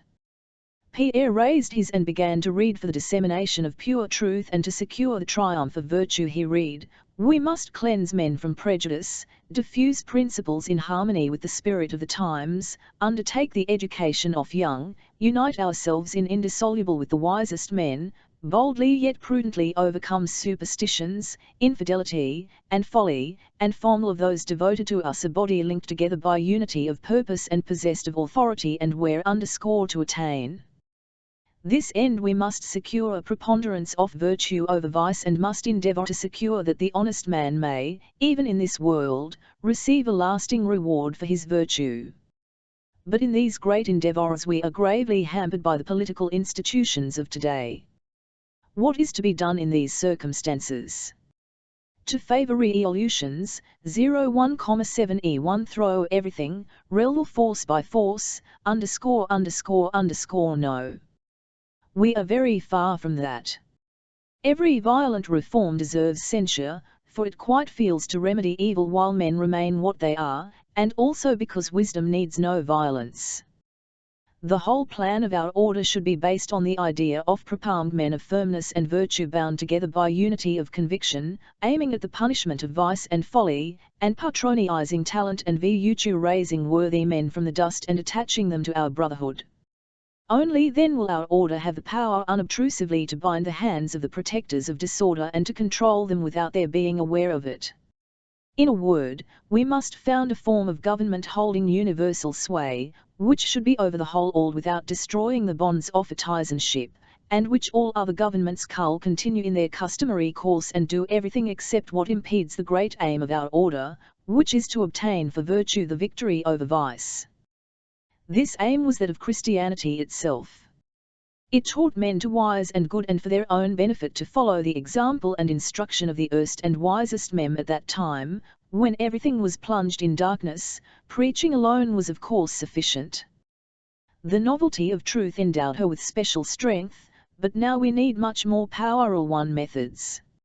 It is now necessary that man, governed by his senses, should find in virtue a charm palpable to those senses. It is impossible to eradicate the passions, but we must strive to direct them to a noble aim, and it is therefore necessary that everyone should be able to satisfy his passions the limits of virtue.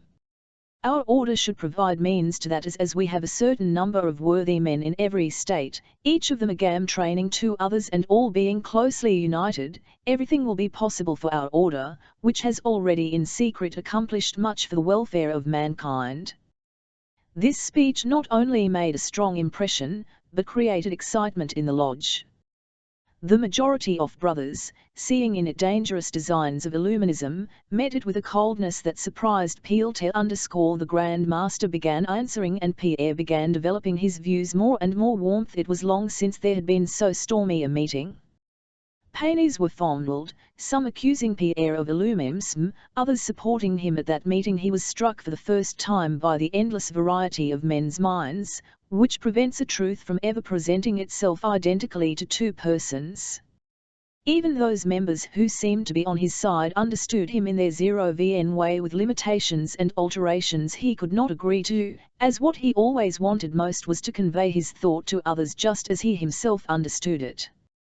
At the end of meeting the Grand Master with irony and ill will reproved Bezukhov for his vehemence and said it was not love of virtue alone, but also a love of strife that had moved him in the dispute.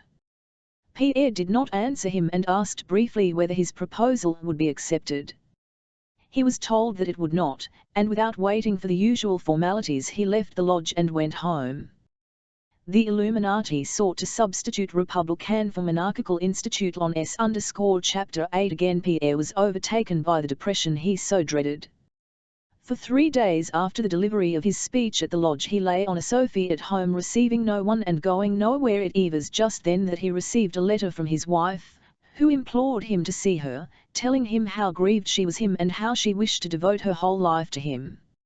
At the end of letter she informed him that in a few days she would return to Petersburg from abroad.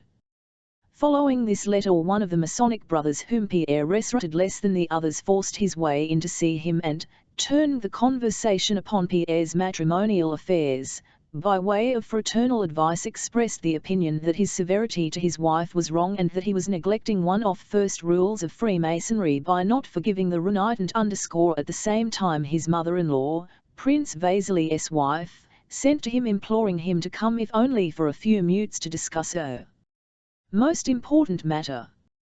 Pierre saw that there was a conspiracy against him and that they wanted to reunite him with his wife, and in the mood he then was, this was not even unpleasant to him. Nothing mattered to him. Nothing in life seemed to him of much importance, and under the influence of the depression that he valued neither his nor his resolution to punish his wife. No one is right and no one is to blame, so she too is not to blame. He thought if he did not at once give his consent to a reunion with his wife, it was only because in his state of depression he did not feel able to take any step. Had his wife come to him, he would not have turned her away. Compared to what preoccupied him, was it not a matter of indifference whether he lived with his wife or not? Without replying either to his wife or his mother-in-law, Pierre late one night prepared for a journey and started for Moscow to see Joseph Alekhevich. This is what he noted in his diary. Moscow, the 17th of November. I have just returned from my and hasten to write down what I have experienced. Joseph Alekhevich is living poorly and has for 3 years been suffering from a painful disease of the bladder. No one has ever heard him utter a groan or a word of complaint. From morning till late at night, except when he eats his very plain food, he is working at science. He received me graciously and made me sit down on the bed on which he lay. I made the sign of the KMGHTS of the East and of Jerusalem, and he responded in the same manner, asking me with a mild smile what I had learned and gained in the Prussian and Scottish lodges. I told him everything as best I could, and told him what I had proposed to our Petersburg lodge, of the bad reception I had encountered, and of my rupture with the brothers. Joseph Alekhevich, having remained silent and thoughtful for a good while, told me his view of matter, which at once lit up for me my whole past and the future path I should follow. He surprised me by asking whether I remembered the threefold aim of the order: 1. The preservation and study of the mystery. 2. The purification and reformation of oneself for its reception, and 3. The improvement of the human race by striving for such purification.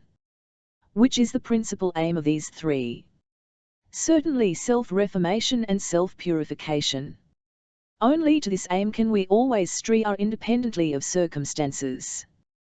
But at the same time just this aim demands the greatest F01ts of us, And so, led astray by pride, losing sight of this aim, we occupy ourselves either with the mystery which in our impurity we are unworthy to receive, or seek the reformation of the human race while ourselves setting an example of baseness and profligacy. Illuminism is not a pure doctrine, just because it is attracted by social activity and puffed up by pride. On this ground Joseph Alexievich condemned my speech and my whole activity, and in the depth of my soul I agreed with him. Talking of me family affairs, he said to me, "Chief duty of a true Mason, as I told you, lies in perfecting himself. We often think that by removing all the difficulties of our life we shall more quickly reach our aim, but on the contrary, my dear sir, it is only in the midst of worldly cares that we can attain our three chief aims: 1. Self-knowledge, for man can only know himself by comparison; 2. Self-perfecting, which can only be attained by conflict; and 3. The attainment of the chief virtue. In of death only the vicissitudes of life can show us its vanity and develop our innate ior of death or of rebirth to a new life." These words are all the more remarkable because, in spite of his great physical sufferings, Joseph Alexievich is never weary of life, though he loves death, for which, in spite of the purity and loftiness of his inner man, he does not yet feel himself sufficiently prepared. My benefactor then explained to me freely the meaning of the great square of creation and pointed out to me that the numbers 3 and 7 are the basis of everything. He advised me not to avoid intercourse with the Petersburg brothers, but to take up only second grade in the lodge, to try, while diverting the brothers from pride, to turn them toward the true path, self-knowledge and self-perfecting. Besides this, he advised me for myself personally above all to keep a watch over myself, and to that end he gave me a note and OK, the one I am now writing in and in which I will infer note down all my actions. Petersburg, the 23rd of November. I am again living with my wife. My mother-in-law came to me in tears and said that Hélène was here and that she implored me to hear her, that she was innocent and unhappy at my desertion, and much more. I knew that if I once let myself see her I should not have strength to go on refsing what she wanted. In my perplexity I did not know whose aid and advice to seek. Had my been here he would have told me what to do. I went to my room and reread Joseph Alexievich's letters and recalled my conversations with him, and deduced from it all that I ought not to refuse a supplicant, and ought to reach a helping hand to everyone, especially to one so closely to me, and that I must bear my cross. But if I forgive her for the sake of doing right, then let union with her have only a spiritual aim. That is what I decided, and what I wrote to Joseph Alexievich. I told my wife that I begged her to forget the past, to forgive me whatever wrong I may have done her, and that I had nothing to forgive. It gave me joy to tell her this. She need not know how hard it was for me to see her again. I have settled on the upper floor of this big house and am experiencing a happy feeling of regeneration. Chapter 9. At that time, as always happens, the highest SC and tie that met at Cannes and at the grand balls was divided into several circles, each with its own particular tone. The largest of these was the French circle of Napoleonic alliance, the circle of Count Rumyantsev and Caulaincourt. In this group Hélène, as she had settled in Petersburg with her husband, took a very prominent place. She was visited by the members of the French embassy and by many belonging to that circle and noted for their intellect and polished manners. Hélène had at Erfurt during the famous meeting of emperors and had brought from there these connections with the Napoleonic notabilities. At Erlt her success had been brilliant. Napoleon himself had noticed her in the theatre and said of her, "C'est une superbe animal." Her success as a beautiful and elegant woman did not surprise Pierre, for she had become handsomer than before. What did surprise him was that during these last 2 years his wife had succeeded in gaining the reputation une femme charmante, aussi spirituelle que belle. 62 The distinguished Prince de Ligon wrote her 8-page letters. Bilibin sailed up his epigrams to produce them in Countess Bezukhova's presence. To be received in the Countess Bezukhova's salon was regarded as a diploma of intellect. Young men read attending Helene's evenings, to have something to say in her salon, and secretaries of the embassy, and even ambassadors, confided diplomatic secrets to her, so that May Helene Evers a power Pierre, who knew she was very stupid, sometimes attended, a strange feeling and fear, her evenings and dinner parties, where and philosophy were discussed. At these parties his feelings were like those of a conjurer who always exalts his trick to be found out at any moment. But whether because stupidity was just what was needed to run such a salon, or because those who were found pleasure in the deception, at any rate it remained unexposed, and Helene Bezukhova's reputation as a lovely and clever woman became so firmly established that she could say the emptiest and stupidest things and everybody would go into raptures over every word of hers and look for a profound meaning in it of which she herself had no concept. Pierre was just the husband needed for a brilliant society woman. He was that absent-minded crank, a grand seigneur husband who was in no one's way, and far from spoiling the high tone and general impression of the drawing-room, he served Sévigné, by the contrast he presented to her, as an advantageous background to his elegant and wife. Pierre during the last 2 years, as a result of his continual absorption in abstract interests and his sincere contempt for all else, had acquired in his wife's circle, which did not interest him, that air of unconcern, indifference, and benevolence toward all, which cannot be acquired artificially and therefore inspires voluntary respect.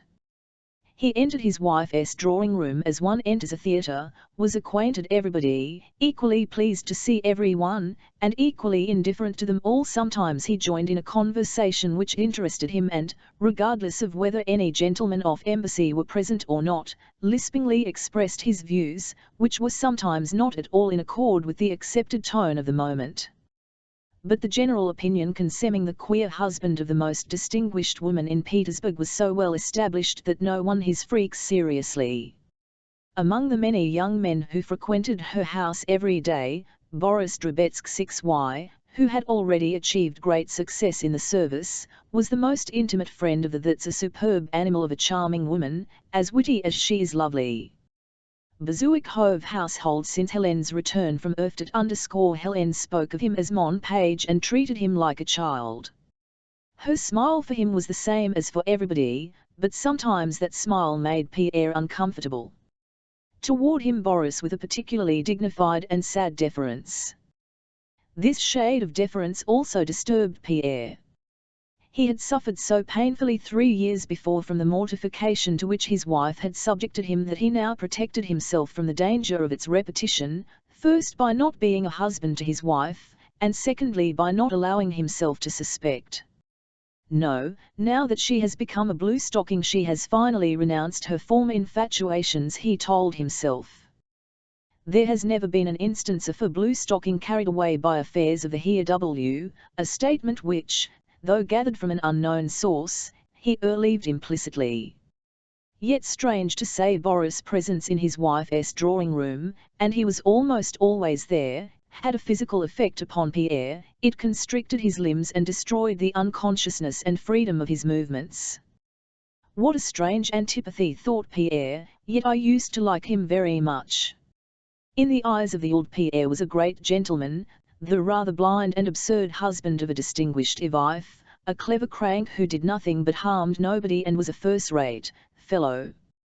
But a complex and difficult process of internal development was taking place all this time in Pierre's soul, revealing much to him and causing him many spiritual doubts and joys. Chapter X. Pierre went on with his diary, and this is what he wrote in it during that time. The 24th of November, got up at 8, read the scriptures, then went to my duties. By Joseph Alekhievich's advice Pierre had entered the service of the state and Siroekal on one of the committees. Returned home for dinner and dined alone. The Countess had many visitors I do not like. I ate and drank moderately and after dinner copied out some passages for the brothers. In the evening I went down to the Countess and told a hinny story about B, and only that I ought not to have done so, when everybody laughed loudly at it.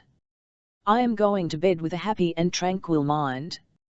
Great God, help me to walk in thy paths. 1. To conquer anger by calmness and deliberation. 2. To vanquish lust by self-restraint and repulsion. 3. To withdraw from worldliness, but not avoid, a.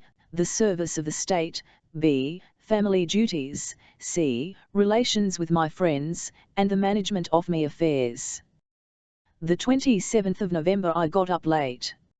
On waking I lay long in bed yielding to sloth. O God, help and strengthen me that I may walk in thy ways. Read the scriptures, but without proper feeling.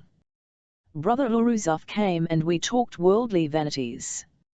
He told me of the Emperor's new projects.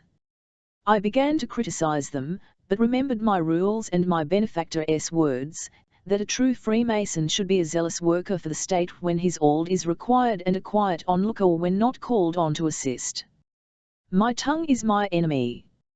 Brothers GV_and O visited me and we had a preliminary talk about the reception of a new brother. They laid on me the duty of writer. I feel myself weak and unworthy. Then our talk turned to the interpretation of the 7 pillars and steps of the temple, the 7 sciences, the 7 virtues, the 7 vices, and the 7 gifts of the Holy Spirit. Brother O was very eloquent.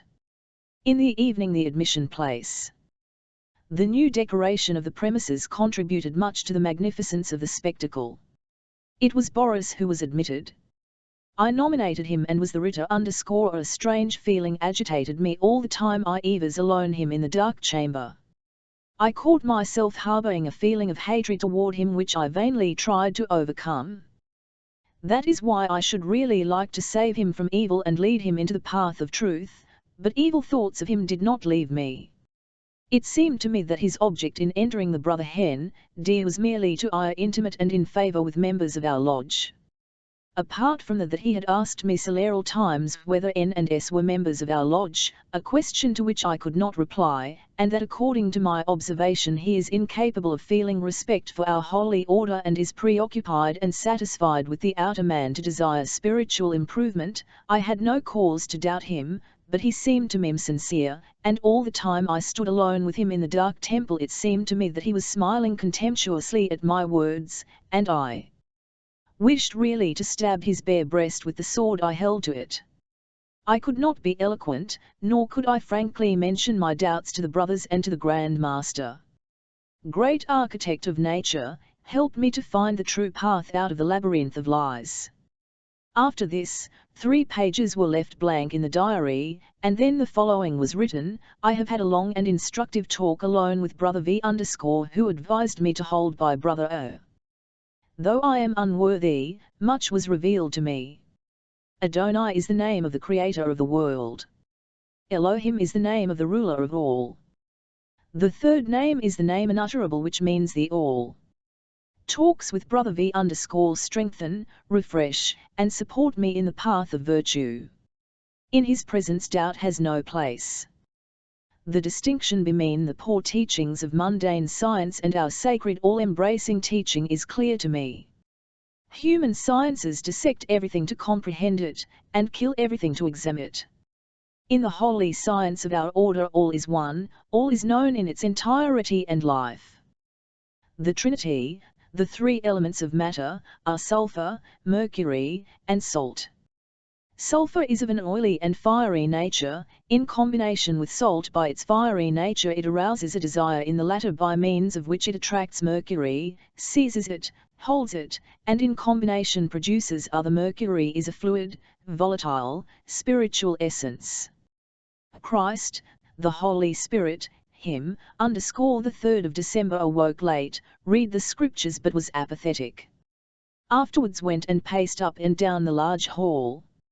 I wished to meditate, but instead my imagination pictured an occurrence of 4 years ago, when D610 meeting me in Moscow after our duel, said he hoped I was enjoying perfect peace of mind in spite of me wife's absence. At the time I gave him no answer _ now I recalled every detail of that meeting and in my mind gave him the most malevolent and bitter replies. I recollected myself and drove away that thought only when I found myself glowing anger, but I did not sufficiently repent. Afterwards Boris Drobetsky came and began relating various adventures. His coming vexed me from the first, and I said something disagreeable to him. He replied. I flared up and said much that was unpleasant and even rude to him. He became silent, and I recollected myself only when it was too late. My God, I cannot get on with him at all. The cause office is my egotism. I set myself ab0 a him and so become much worse than he, for he is lenient to my rudeness while I on the contrary nourish contempt for him. O God, grant that in his presence I may rather see my own vileness, and behave so that he too may benefit.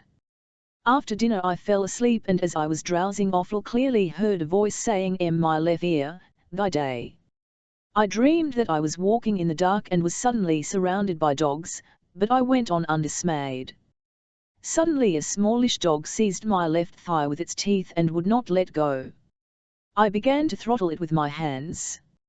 Scarcely had I torn it off before another, a bigger one, began biting me.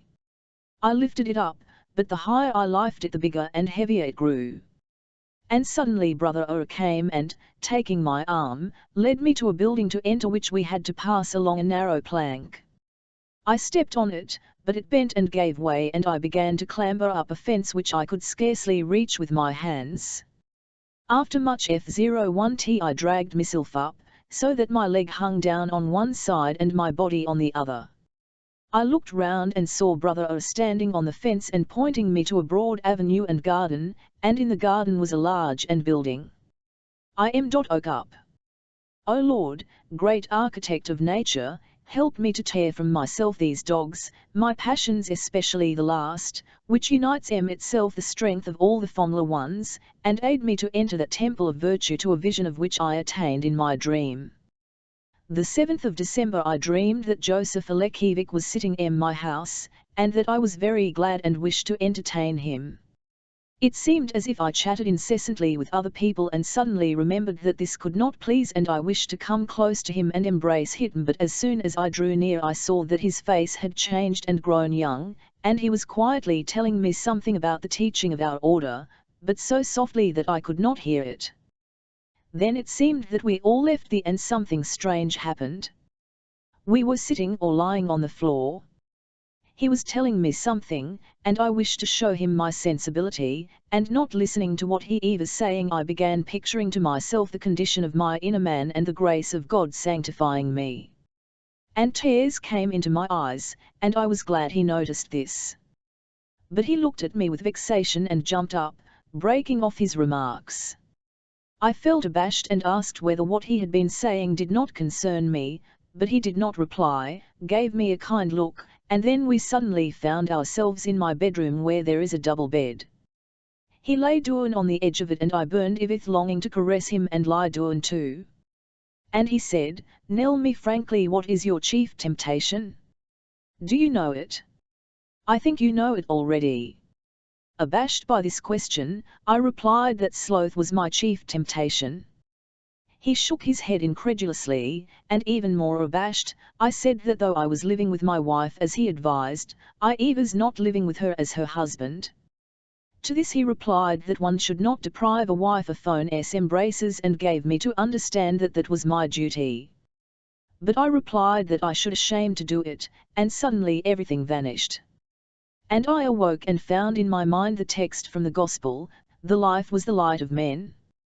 And the light shineth in darkness, and the darkness comprehended it not. Joseph Alekievich's face had looked young and bright that day. I received a letter from my benefactor in which he wrote about conjugal duties. The 9th of December I had a dream from which I awoke with a throbbing heart.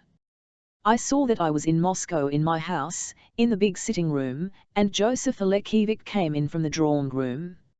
I seemed to know at once that the process of regeneration had already taken place in him, and I rushed to meet him. I embraced him and kissed his hands, and he said, Hast thou noticed that my face is different?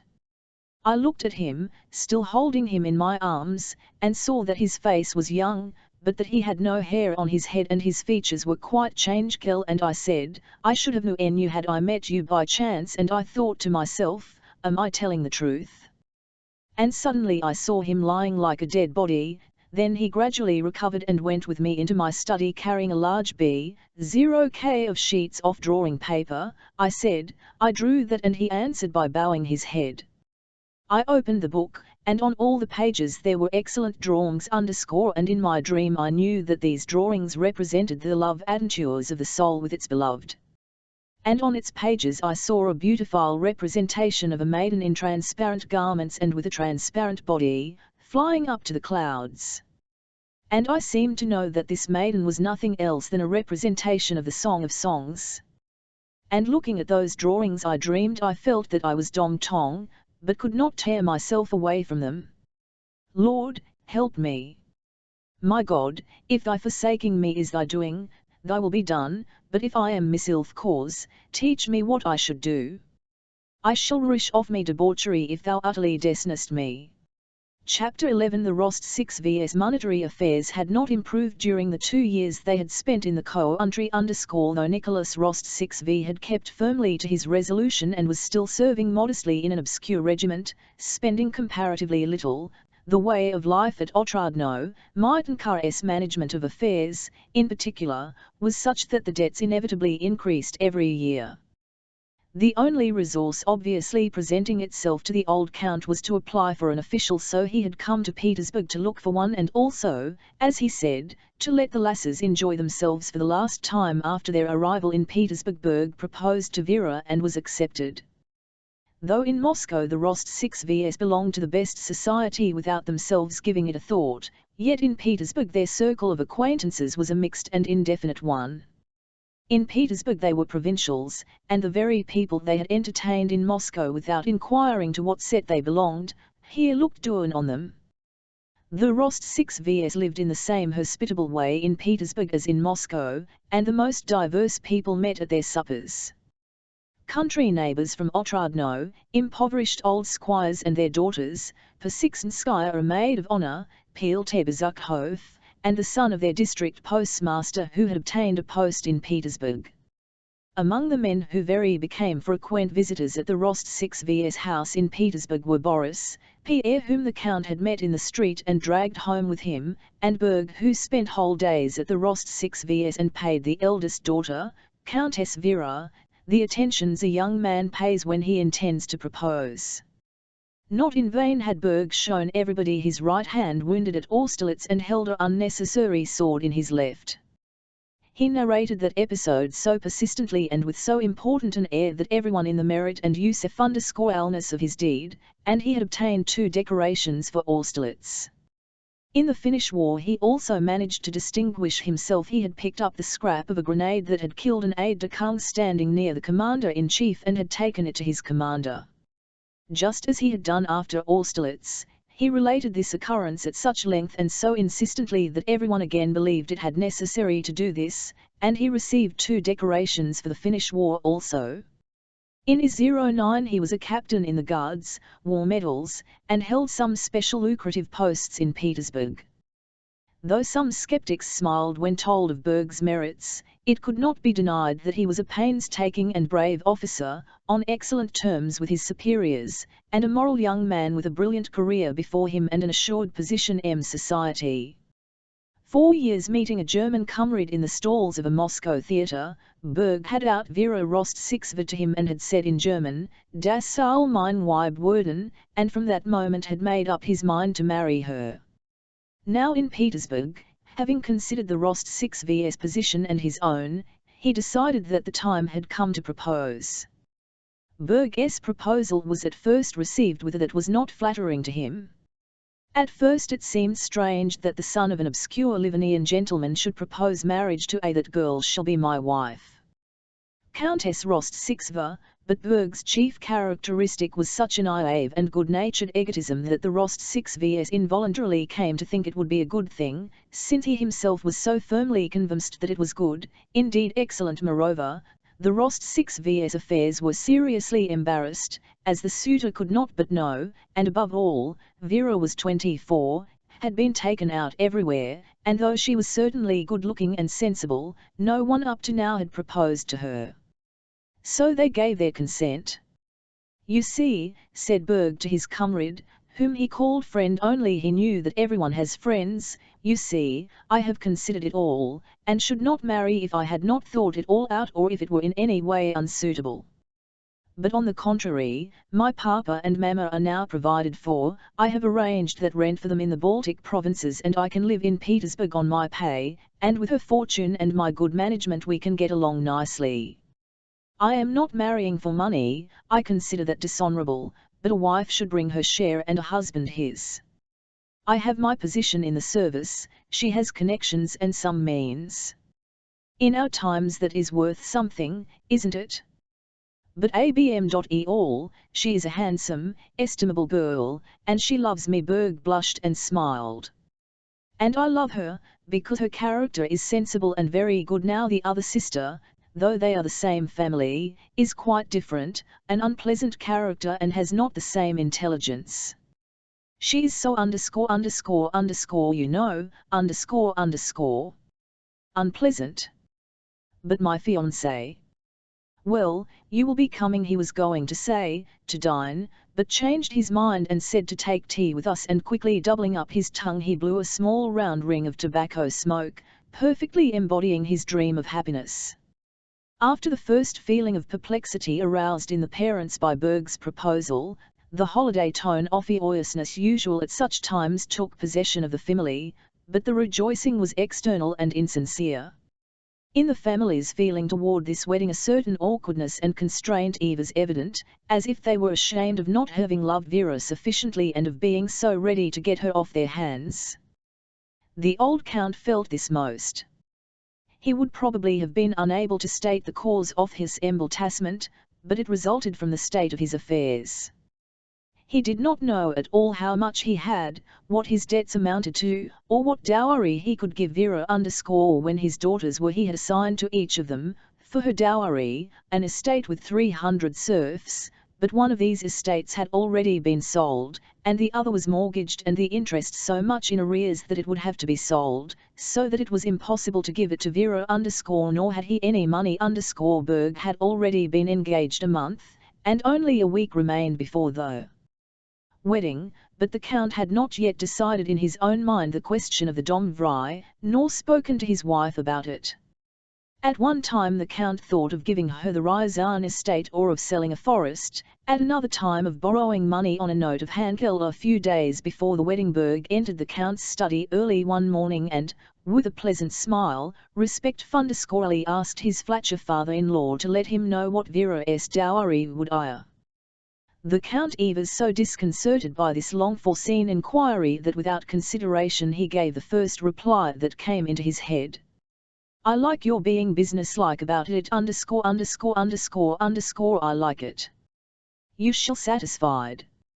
And patting Berg on the shoulder he got up, wishing to end the conversation. But Berg, smiling pleasantly, explained that if he did not know for certain how much Vera would have and did not at least part of dowry in advance, he would have to break matters off because, consider, Count, if I allowed myself to marry now without having definite means to maintain my wife, I should be acting badly. The conversation ended by the Count, who wished to be generous and to avoid further importunity, saying that he would give a note of hand for 80,000 rubles.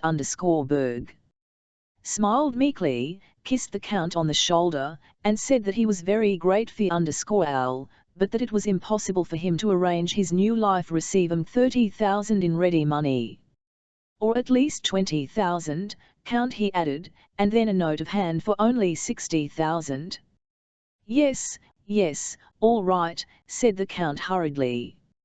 Only excuse me, my dear fellow, I'll give you 20,000 and a note of hand for 80,000 as well. Yes. Kiss me. Chapter 12. Natasha was 16 and it was the year 1809, the very year to which she had counted on her fingers with Boris after they had kissed 4 years ago.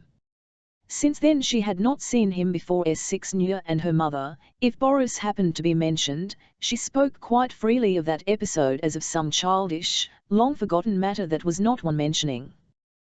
but in the secret depths of her soul the question whether her engagement to Boris was a jest or an important, binding promise tormented her. Since Boris left Moscow in 1805 to join the army, he had not seen the Rost 6 vs. He had Moscow several times, and had passed near Otradno, but had never been to see them. Sometimes it occurred to Natasha that he did not wish to see her, and this conjecture was confirmed by the sad tone in which her elders spoke of him. Nowadays old friends are not the Countess you old say. When Boris was mentioned, Anna Mikhailovna also had of late visited them less frequently, seemed to hold herself with particular dignity, and always spoke rapturously and great L11y of the merits of her son and the brilliant career on Ivik he had entered. When the Rost 6 vs came to Petersburg, Boris called on them. He drove to their house in some agitation. The memory of Natasha evers his most poetic recollection. But he went with the firm intention of letting her and her parents feel that the childish relations between himself and Natasha could not binding either on her or on him. He had a brilliant position in society thanks to his intimacy Countess Bezukhova, a brilliant position in the service thanks to the patronage of an important personage whose complete confidence he enjoyed, and he was to make plans for marrying one of the richest heiresses in Petersburg, plans which might very easily be realized. When he entered the Rost 6 vs drawing, Natasha was in her own. When she heard of his arrival she almost ran into the drawing room, flushed and beaming with a more than cordial smile. Boris remembered Natasha in a short dress, with dark eyes shining from under her curls and boisterous, childish laughter, as he had known her 4 years before, and so he was taken aback when quite a different Natasha entered, and his face expressed rapturous astonishment.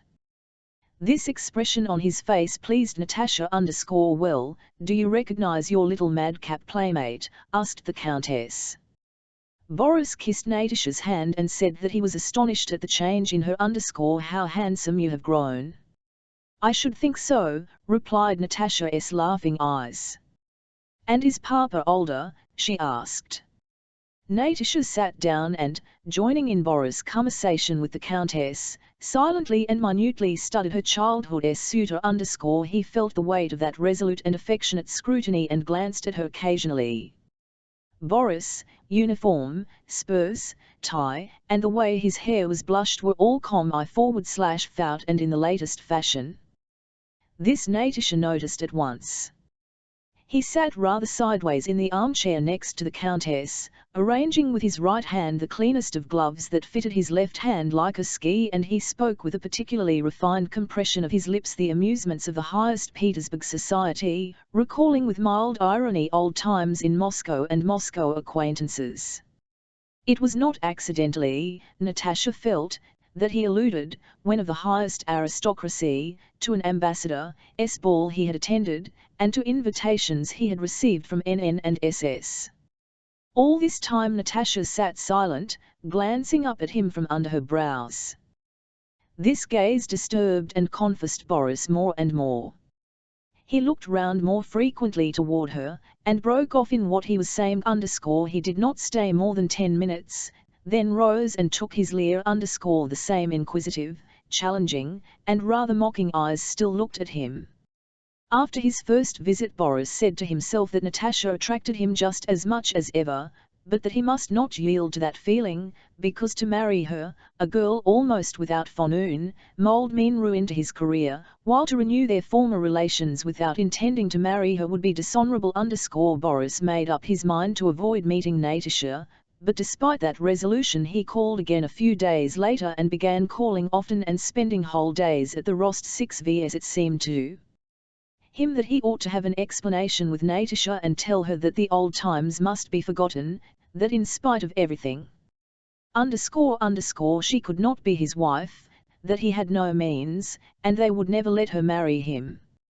But he failed to do so and felt awkward about entering on such an explanation.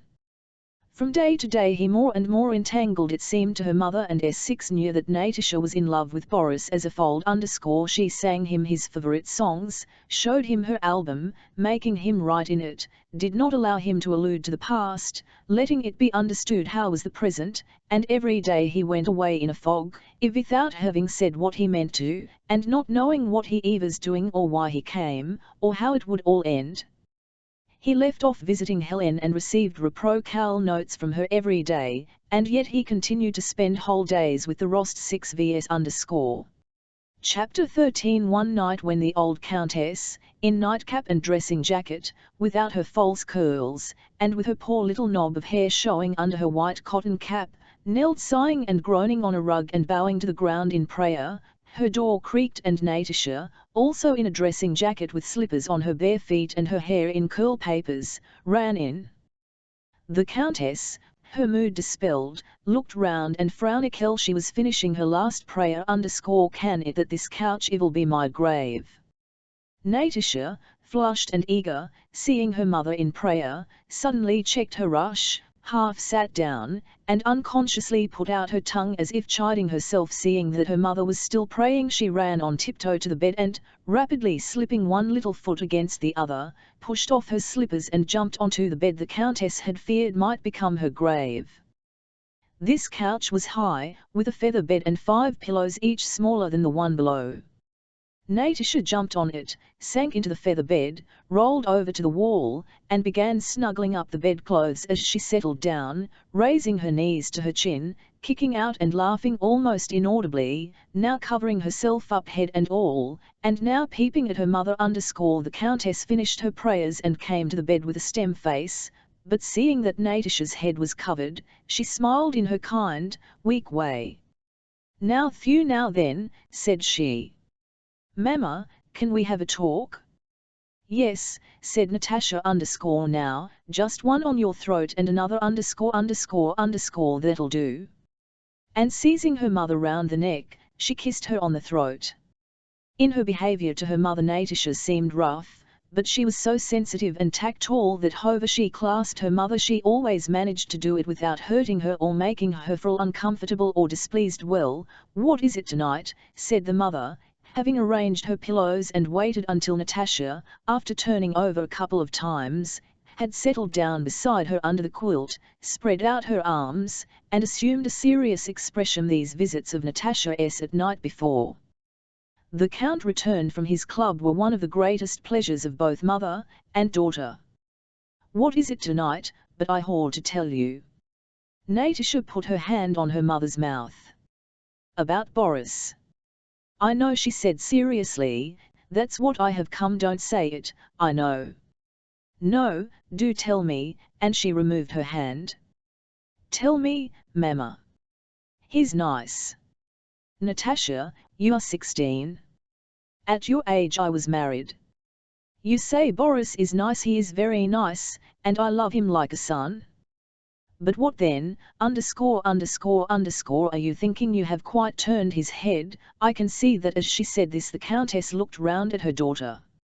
Natasha was lying looking steadily straight before her at one of mahogany sphinxes caned on the comers of the bedstead, so that the countess only saw her daughter's face in profile. That struck her by its peculiarly serious and concentrated expression. Natasha was listening and considering. "Well, what then?" said she. "You quite turned his head, and why? .. Do you want of him? You know you can't marry him." "Why not?" said Natasha, without changing her position. "Because he is young, cause he is poor, cause he is a relation, and because you yourself don't love him." "How do you know?" "I know. It is not right, darling. But if I want to..." said Natasha. "Leave off talking nonsense," said the countess. "But if I want to..." "Natasha, I am in earnest." Natasha did not let her finish. She drew the countess' large hand to her, kissed it on the back and then on the palm, then again turned it over and began kissing first one knuckle, then the space between the knuckles, then the next knuckle, whispering, "January, February, March, April, May. Speak, Mamma, why don't you say anything?" "Speak," said she, turning to her mother, who was tenderly gazing at her daughter and in that contemplation seemed to have forgotten all she had wished to say. "It on do, my love." Not everyone will understand this friendship dating from your childish days, and to see him so intimate with you may injure you in the eyes for the young men who visit us, and above all it torments him for nothing. He may already found a suitable and wealthy match, and now he is half crazy. Crazy, repeated Natasha _R11 tell you some things about myself I had a Kuzum ___ I know. Cyril Matwich ___ but he is old. He was not always old. But this is what I 11 do, Natasha, I'll talk with Boris. He need not come so often. Why not, if he likes to? Because I know it will end in nothing. How can you know? No, Mama, don't sir _K to him. What nonsense, said Natasha in the tone of one being deprived of her property. Well, I won't marry, but let him come if he enjoys it and I enjoy it. Natasha smiled and looked at her mother. Not to marry, but just so, she added. How so, my pet? Just so. There's no need for me to marry him. So. Just so, repeated the Countess, and shaking all over, she went off into a good-humoured, unexpected, elderly laugh. Don't stop, cried Natasha _ you're shaking the whole, you're awfully like me, just such another giggler ___, wait, and she seized the Countess' hands and kissed a knuckle-off little finger, saying, June, and continued, kissing, July, August, on the other hand. But, Mama, is he very much in 1m.e? W hat do you think? Was anybody you're so much in love with you? And he is very nice, very, very nice. Only not quite my taste, he is so narrow, like the clock. __, don't you understand? Narrow, you know, grey, light grey __, what rubbish you're talking, said the Countess. Natasha continued, don't you really understand? Nicholas Wood now, is blue, dark blue and red, and he is square. You flirt with him, said the Countess, laughing. No, he is a Freemason, I found out. He is fine, dark blue and red. __, how can I explain it to you? Little Countess, the Count's voice called from the door. You're not asleep. Natasha jumped up, snatched up her slippers, and ran barefoot to her own room. It was a long time before she could sleep. She kept thinking that no one could understand all that she understood and all there was in her. T.S. she thought, glancing at that curled up, sleeping little kitten with her enormous plait of hair no, how could she? She is virtuous. She fell in love with Nicholas and does not wish to know anything more. L7en Mama does not understand. It is wonderful L how clue I am and how. Charming she is, she went on, of herself in the third person, and imagining it was some very man, the wisest and best of men, who was saying it of her. Tia is everything, everything in her, continued this ma'am. She is unusually intelligent, charming. And then she is pretty, uncommonly pretty, and agile, she swims and rides splendidly. And her IUE. One can really say it's a voice. She hummed a scrap from her favourite opera by Cherubini, threw herself on her bed, laughed at the pleasant thought that she would immediately fall asleep, called Dunya Shah the maid to put out the candle, and before Dunya Shah had left the room had already passed into yet another happier world of dreams, where everything was as light and beautiful as in reality, and even more so because it was different. Next day the Countess called Boris aside and had a talk with him, after which he ceased coming to the Rost 6 vs chapter on the 31st of December, New Year's U, 1809 to 10. An old grandee of Catherine's day was giving a ball and midnight supper. The diplomatic corps and the Emperor himself were to be present. The grandee's well-known mansion on the English quay glittered with innumerable lights. Police were stationed at the brightly lit entrance, which was carpeted with red baize, and not only gendarmes but dozens of police officers and even the police master himself at the carriages kept driving away and fresh ones arriving, with red-liveried footmen and footmen in plumed hats. From the carriages emerged men wearing uniforms, stars, and ribbons, while ladies in satin and ermine cautiously descended the carriage steps, which were let down for them with a clatter, and then walked hurriedly and noiselessly over the bays at the entrance. Almost every time a new carriage drm.e up a whisper ran through the crowd and caps were doffed. The emperor, no, a minister, prince, ambassador. Don't you see the plumes, was whispered among the crowd. One person, better dressed than the rest, seemed to know everyone and mentioned by name the greatest dignitaries of the day. A third of the visitors had already arrived, but the Rost 6vs, who were to be present, were still hurrying to get dressed.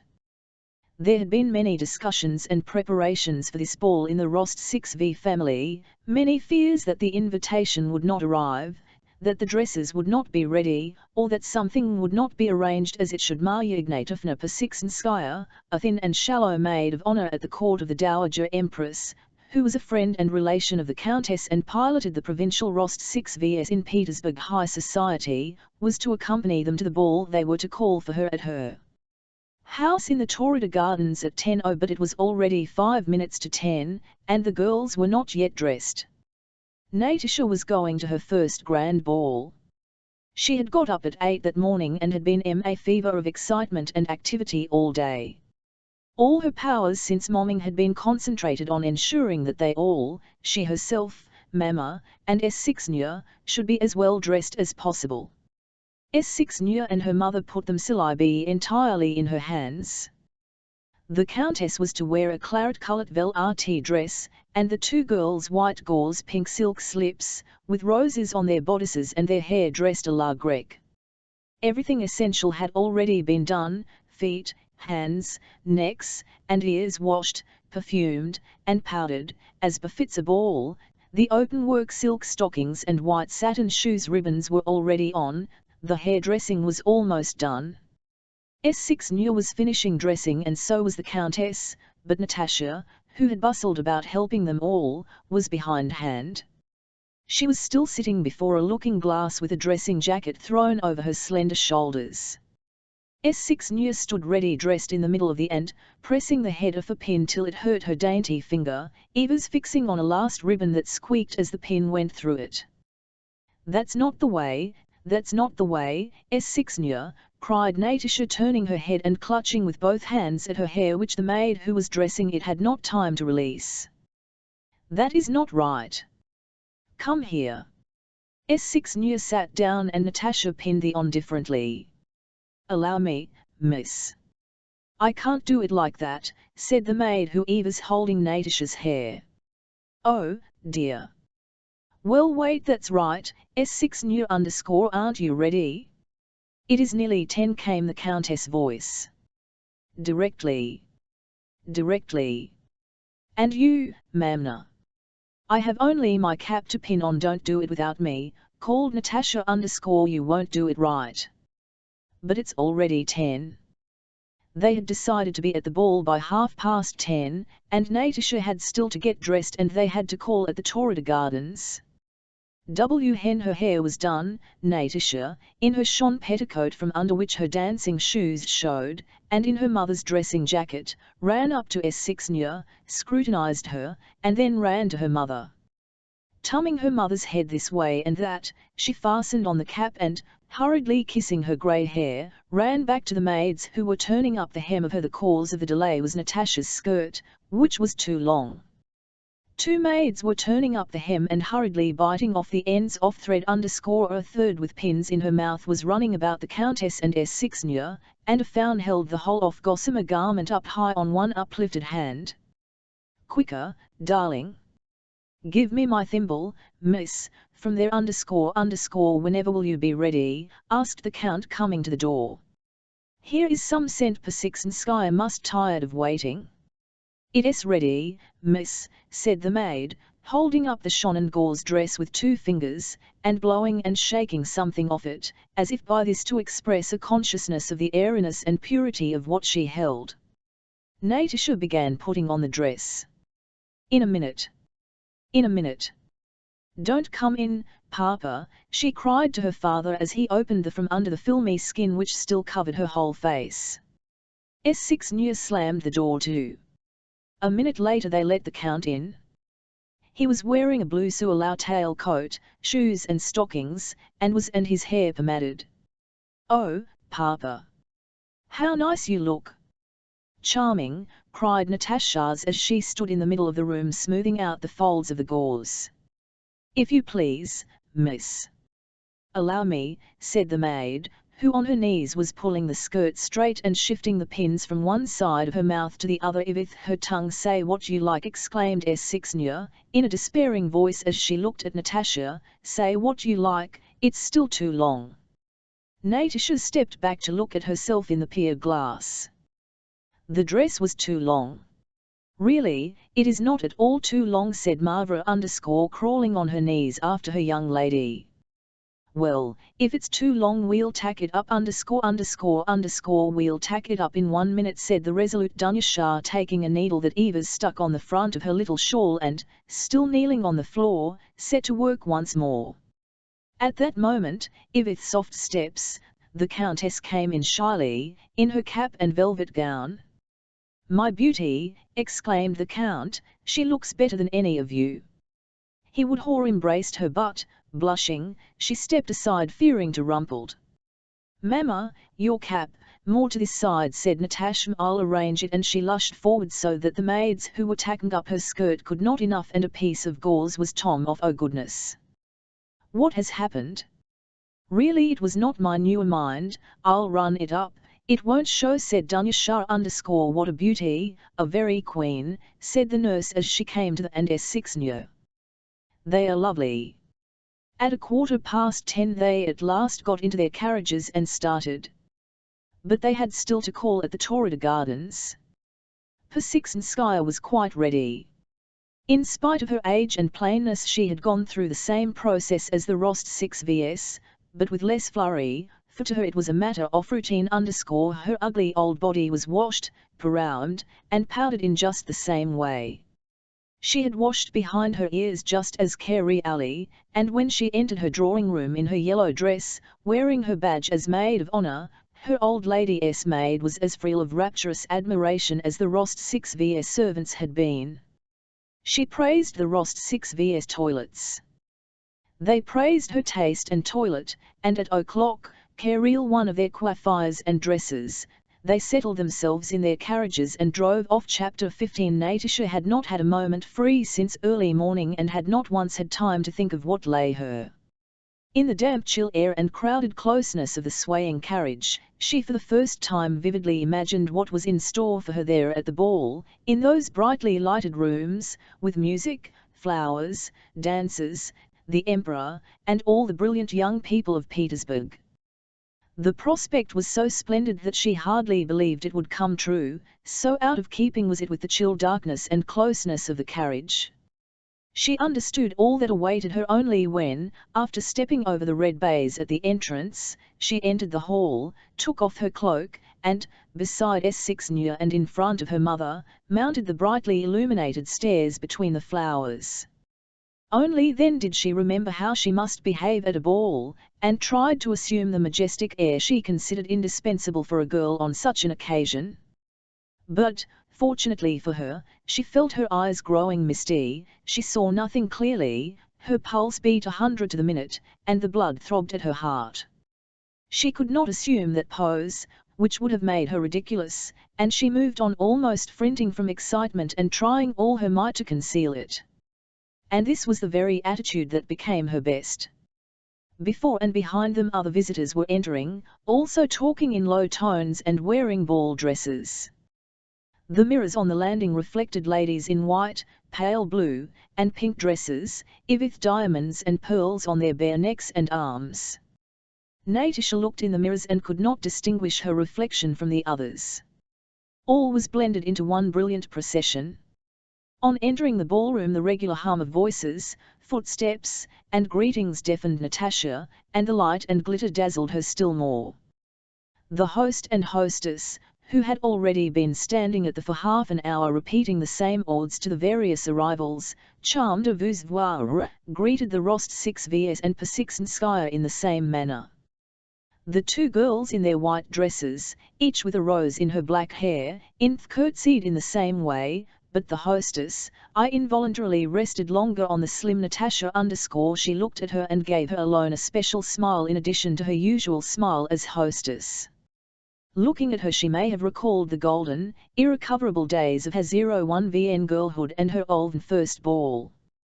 The host also followed Natasha with his eyes and asked the count which was his daughter. "Charming," said he, kissing the tips of his fingers. In the ballroom, guests crowding at the entrance doors awaiting the emperor. The countess took up a position in one of the front rows of that crowd. Natasha heard and felt that several people were asking about her and looking at her. She realized that those noticing her liked her, and this observation helped to calm her. There are some like ourselves and some worse, she thought. Bezukhov was pointing out to the countess the most important people at the ball, that is the Dutch ambassador, do you see? That grey-haired man, she said, indicating an old man with a Caucasian of silver-grey curly hair, who was surrounded by ladies laughing at something he said. "Delighted to see you all, here she is, the Queen of Petersburg," Countess Bezukhov said. Bezukhov indicating Helen, who had just entered. "Yeah, lovely. She is quite equal to Marya and Sixnovna. See how the men, young and old, pay count to her. Beautiful and clever, they say Prince is quite mad about her. But see, TL Kais too, though not good looking, are even more run after." She pointed to a lady who was crossing the room followed by a very plain daughter. "She is a splendid match, a millionairess," said Bezukhov. "And look, here come her suitors." "That is Bezukhov's brother, Anatole Kuragin," she said, indicating a handsome officer of the horse guards who passed by them with head erect, looking at something over the heads of the ladies. "Handsome, isn't he? I hear they will marry him to that rich girl. But your cousin, Drobetsk 6Y, is also very attentive to her. They say she has millions." "Oh yes, that's the French ambassador himself," she replied to the countess' inquiry about Courlaine. Looks as if he were king. "All the same, the French are charming, very charming. No one more charming in society. Aha, here she is." "Yes, she is still the most beautiful of them all, our Marya and Sixnovna. And how simply she is dressed. Lovely. And that stout one in spectacles is the universal Freemason," she went on, indicating Pierre. "Put him beside his wife and he looks a regular buffoon." Pierre, swaying his stout body, advanced, making way through the crowd and nodding to right and left as casually and good-naturedly as if he were passing through a crowd, and he pushed through, evidently looking for someone. Natasha looked joyfully at the face of Pierre, the buffoon as Bezukhov had called him, and knew he was looking for, and for her in particular. He had promised to be at the ball and introduce partners to her. But before he reached them, Pierre stopped beside a very handsome, dark man of middle height, and in a white uniform, who stood by a window talking to a tall man wearing stars and a ribbon. Natasha at once recognized the shorter and younger man in the white uniform. It was Bolkonsky, who seemed to her to have grown much younger, happier, and better looking. "There is someone else we knew, Bolkonsky, do you see, Mama," said Natasha, pointing out Prince Andrew. He stayed a night with us at Otradno _oh, you know him," said Bezukhov. "I can't bear him. 11 Fate à présent la pluie et le beau temps. 65 He's too proud for anything. Takes after his father. And his hand in glove with writing some project or other. Just look how he treats the ladies. There's one talking to him and he has tummed away," she said, pointing at him. "I'd give it to him if he treated me as he does those ladies. He's all the rage just now. Chapter WI Suddenly everybody stirred, began talking, and pressed forward and then back and between the two rows, which separated, the emperor entered to the sounds of music that had immediately stmck up. Behind him walked his host and hostess. He walked in rapidly, bowing to right and left as if anxious to get the first moments of the reception over.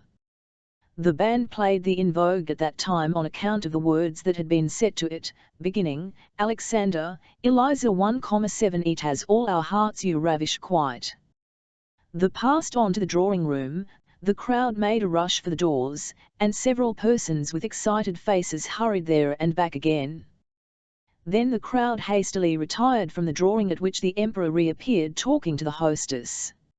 A young man, looking distraught, pounced down on the ladies, asking them to move aside. Some ladies, with aces betraying complete forgetfulness of all the rules of decorum, pushed forward to the detriment of their toilets. The men began to choose partners and take their places for the everyone moored back, and the emperor came smiling out of the drawing room leading his hostess by the hand but not keeping time to the music.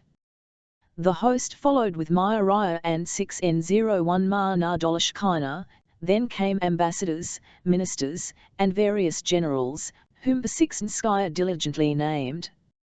More than half the ladies already had partners and were taking up, or preparing to take up, their positions for the Polonaise. Natasha felt that she would left with her mother and S6 near among a minority of omen who crowded near the wall, not having been invited to dance. She stood with her slender arms hanging down, her scarcely defined bosom rising and falling regularly, and with bated breath and glittering, frightened eyes gazed straight before her, evidently prepared for the height of joy or misery. She was not concerned about the emperor or any of those great people whom Bezukhov was pointing out. She had but one thought: is it possible no one will ask me, that I shall not be among the first to dance? Is it possible that not one of all these men will notice me?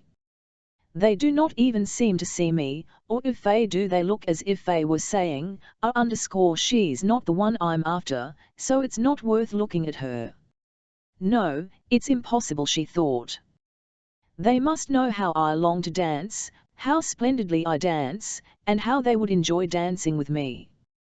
The strains of the Polonaise, which had continued for a considerable time, had to sound like a sad reminiscence to Natasha's ears.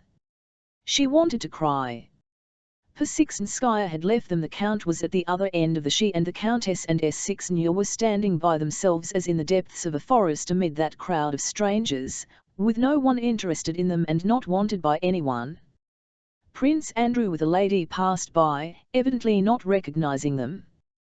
The handsome Anatole was smilingly talking to a partner on his arm and looked at Natasha as one looks at a wall. Boris passed them twice and each time turned away.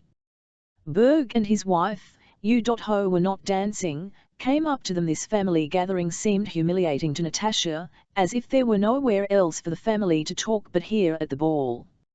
She did not listen to or look at Vera, who was telling her something about her own green dress. At last the emperor stopped beside his last partner. He had danced with Thuyi, and the music ceased. A worried aide-de-camp ran up to the Rost 6Vs requesting them to stand farther back, though as it was they were already close to the wall, and from the gallery resounded the distinct, precise, enticingly rhythmical strains of Ivals. The emperor looked smilingly down the room. A minute passed but no one had yet begun dancing. An aide-de-camp, the master of ceremonies, went up to Countess Bezukhova and asked her to dance. She smilingly raised her hand and laid it on his shoulder without looking at him. The aide-de-camp, an adept in his art, grasping his partner firmly round her waist, with confident deliberation started smoothly, gliding first round the edge of circle, then at the corner of the room he caught Helen's left hand and turned her, the only sound audible, apart from the ever-quickening music, being the rhythmic click of the spurs on his rapid, agile feet, while at every third beat his partner's dress spread out and seemed to flash as she whirled round. Natasha gazed at them and was ready to cry because it was not she who was dancing that first turn of the waltz. Prince Andrew, in the white uniform of a cavalry colonel, wearing stockings and danked shoes, looking animated and bright in the front row of the circle not far from the Rost 6 vs. Baron Verhoef was talking to him the first sitting of the Council of State to be held next day. Prince Andrew, as one closely connected with Speransky and participating in the work of the legislative, could give reliable information about that sitting, concerning which various rumors were current. But not listening to what Verhoef was saying, he was gazing now at the sovereign and now at the men intending to dance who had not yet gathered courage to enter the circle. Prince Andrew was watching these men abashed by the Emperor's presence, and the women who were breathlessly longing to be asked to dance. Pierre came up to him and caught him by the arm. "You always dance." "I have a protégée, the young Rost 6va, here, ask her," he said. "Where is she?" asked Bolkonsky. "Excuse me," he added, turning to the Baron, "we will finish this conversation elsewhere, at a ball one must dance." He stepped forward in the direction Pierre indicated. The despairing, dejected expression of Natasha's caught his eye. He recognized her, guessed her feelings, saw that it was her debut, remembered her conversation at the window, and with an expression of pleasure on his face approached Countess Rost 6va. "Allow me to introduce you to my daughter," said the Countess, with heightened color. "I have the pleasure of being already acquainted, if the Countess remembers me," said Prince Andrew with a low and courteous, quite belying Bezukhnov's remarks about his rudeness, and approaching Natasha he held out his arm to grasp her waist before he had completed his invitation.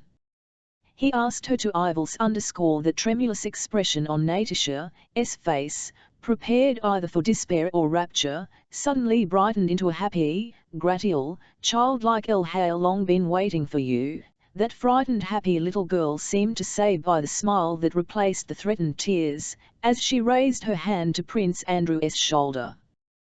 They were the second couple to enter the circle. Prince Andrew was one of the best dancers of his day, and Natasha danced exquisitely. Her little feet in their white satin dancing shoes did their work swiftly, lightly, and independently of herself, while her face beamed with ecstatic happiness. Her slender bare arms and neck were not beautiful, compared to Helene's. Her shoulders looked thin and her bosom undeveloped.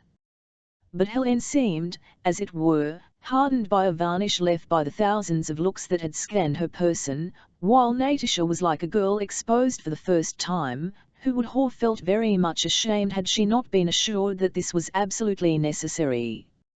Prince Andrew liked dancing, and wishing to escape as quickly as possible from the political and talk which everyone addressed to him, wishing also to break up the circle of restraint he disliked, caused by the Emperor's presence, he danced, and had chosen Natasha because Pierre pointed her out to him and because she was the first pretty girl who caught his eye, but scarcely had he embraced that slender supple figure and felt her stirring so close to him and smiling so near him than the vine of her charm rose to his head, and he felt himself and rejuvenated when after leaving her he breathing deeply and watching the other dancers.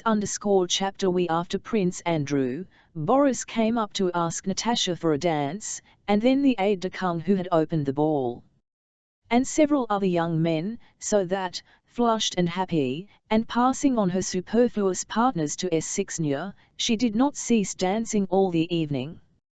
She noticed and saw nothing of what occupied everyone else. Not only did she fail to notice that the Emperor talked a long time with the French ambassador, and how particularly gracious he was to a certain lady, or that Prince so-and-so and so-and-so did and said this and that, and that Helene had great success and was honored by the special attention of so-and-so, but she did not even see the Emperor, and only noticed that he had gone because the ball became after his departure. For one off merry cotillions before supper Prince Andrew was again her partner. He reminded her of their first encounter in the Otradno Avenue, and how she had unable to sleep that moonlight night, and told her how he had involuntarily overheard her. Natasha blushed at that recollection and tried to excuse herself, as if there had been something to ashamed of in what Prince Andrew had overheard. Like all men who have grown up in society, Prince Andrew liked meeting someone there not of the conventional society stamp. And such was Natasha, with her surprise, her delight, her shyness, and even her mistakes in speaking French. With her he behaved with special care and tenderness, sitting beside her and talking of the simplest and most matters. He admired her shy grace. In the middle of cotillion, having completed one of the figures, Natasha, still out of breath, was returning to her seat when another dancer chose her. She was tired and panting and evidently thought of declining, but immediately put her hand gaily on the man's shoulder, smiling at Prince Andrew. "I'd be glad to sit beside you and rest, I'm tired, but you see how they keep asking me, and I'm glad of it. I'm happy and I love everybody, and you and I understand it all," and much, much more was said in her smile. When her partner left her, Natasha ran across the room to choose two ladies for the figure. "If she goes to her cousin first and then to another lady, she will be my wife," said Prince Andrew to himself, quite to his own surprise, as he watched her. She did go first to her cousin. What rubbish sometimes enters one's head, thought Prince Andrew, but what is snine is that girl is so charming, so original that she won't be dancing here a month before she will be married. Such as she are rare here, he thought, as Natasha, readjusting a rose that was slipping on her bodice, settled herself. When the cotillion was over, the old count in his blue coat came up to the dancers. He invited Prince Andrew to come and see them, and asked his daughter whether she was enjoying herself. Natasha did not answer at once, but only looked up with a smile that said reproachfully, "How can you ask such a question?" "I have never enjoyed myself so much," she said, and Prince Andrew noticed how her thin arms rose quickly as if to embrace her father and instantly dropped again. Natasha was happier than she had ever been in her life. She was at that height of bliss when one becomes completely kind and good and does not believe in the possibility of evil, unhappiness, or at that ball Pierre for the first time felt humiliated by the position his wife occupied in court circles. He was gloomy and absent-minded. A deep aura ran across his forehead, and standing by even now he stared over his spectacles, seeing no one. On her way to supper, Natasha passed him. Pierre's gloomy, unhappy look struck her. She stopped in front of him. She wished to help to bestow on him the superabundance of her own happiness. "How delightful it is, Count," said she. "Isn't it?" Pierre smiled absent-mindedly, evidently not grasping what she said. "Yes, I am very glad," he said. How can people be dissatisfied with anything, thought Natasha, especially such a capital fellow as Bezukhov. In Natasha's eyes all the people at the ball alike were good, kind, and splendid people, loving one another, none of them capable of injuring another, and so they ought all to be happy. Chapter 18. Next day Prince Andrew thought of the ball, but his mind did not dwell on it long. Yes, it was a very brilliant ball, and then yes, that little Rostov is very charming.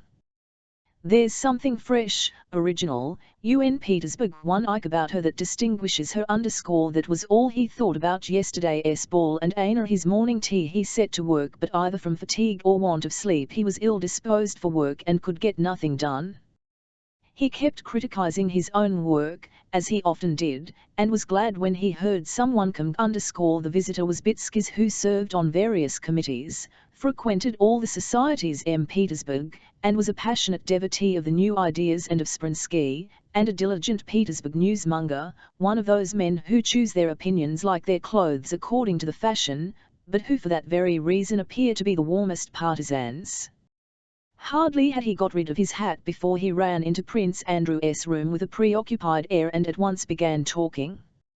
He had just heard particulars of that morning's sitting of the Council of State opened by the Emperor, and he spoke of it enthusiastically. The Emperor's speech had iron extraordinary. It had a speech such as only constitutional monarchs. The sovereign plainly said that the Council and Senate are estates of realm. He said that the government must rest not on authority but on secure basis. The Emperor said that the fiscal system must be reorganized and the accounts published, recounted Bitsky emphasizing certain words and opening his eyes significantly. All, yes. Today's events mark the greatest epoch in our history, he concluded. Prince Andrew listened to the account of the opening of the Council of State, which he had so impatiently awaited and to which he had attached such importance, and was surprised that this event, now that it had taken place, did not affect him, and even seemed quite insignificant. He listened with quiet irony to Bitsky's enthusiastic account of it. A very simple thought occurred to him: what does it matter to me or to Bitsky what the Emir was pleased to say at the council? Can all that make me any happier or urter? And this simple reflection suddenly destroyed all the interest Prince Andrew had felt in the impending reforms. He was going to dine that evening at Spransky's, with only a few friends as the host had said when inviting him. The prospect of that dinner in the intimate home circle of the man he so admired had greatly interested Prince Andrew, especially as he had not yet seen Wronski in his domestic surroundings, but now he felt disinclined to go to at the appointed hour. However, he entered the modest house Spransky owned in the Taurida Gardens. In the parquet dining of this small house, remarkable for its extreme cleanliness, suggesting that of a monastery, Prince Andrew, who was rather late, found the friendly gathering of Wronski's intimate acquaintances already assembled at o'clock. There were no ladies present except Spransky's little daughter, long-faced like her, and her governess. The other guests were Gervais, Magnitsky, and Stolpin. While still in the Prince Andrew heard loud voices and a ringing staccato laugh, a laugh such as one hears on the stage.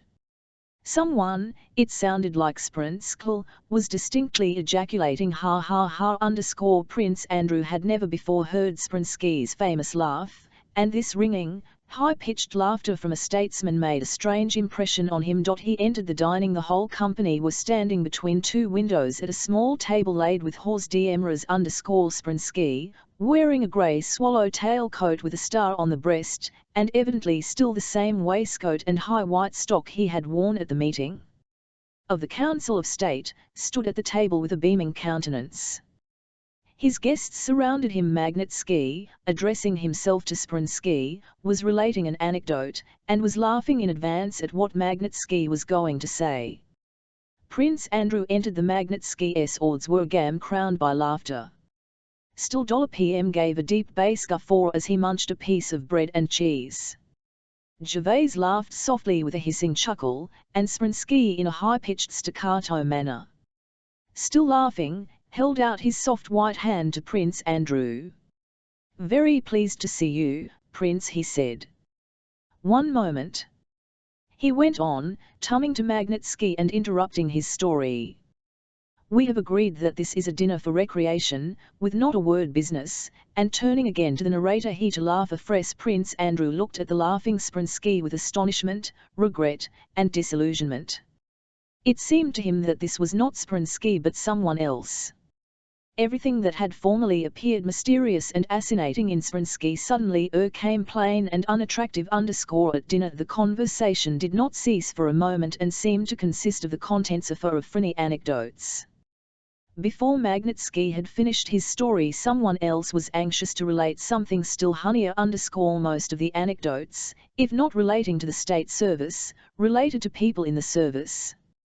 It seemed that in this company the insignificance of those was so definitely accepted that the only possible attitude toward them was one of humid ridicule. Spransky related how at the council that morning a deaf dignitary, when asked his opinion, replied that he thought so too. Gervais gave a long account of an official revision, remarkable for the stupidity of everybody concerned. Stolpin, stuttering, broke into and began excitedly talking of the abuses that existed under the former order of things, threatened to give a serious turn to the conversation. Magnitsky starting quizzing Stolpin his vehemence. Gervais intervened with a joke, and the talk reverted to its former lively tone.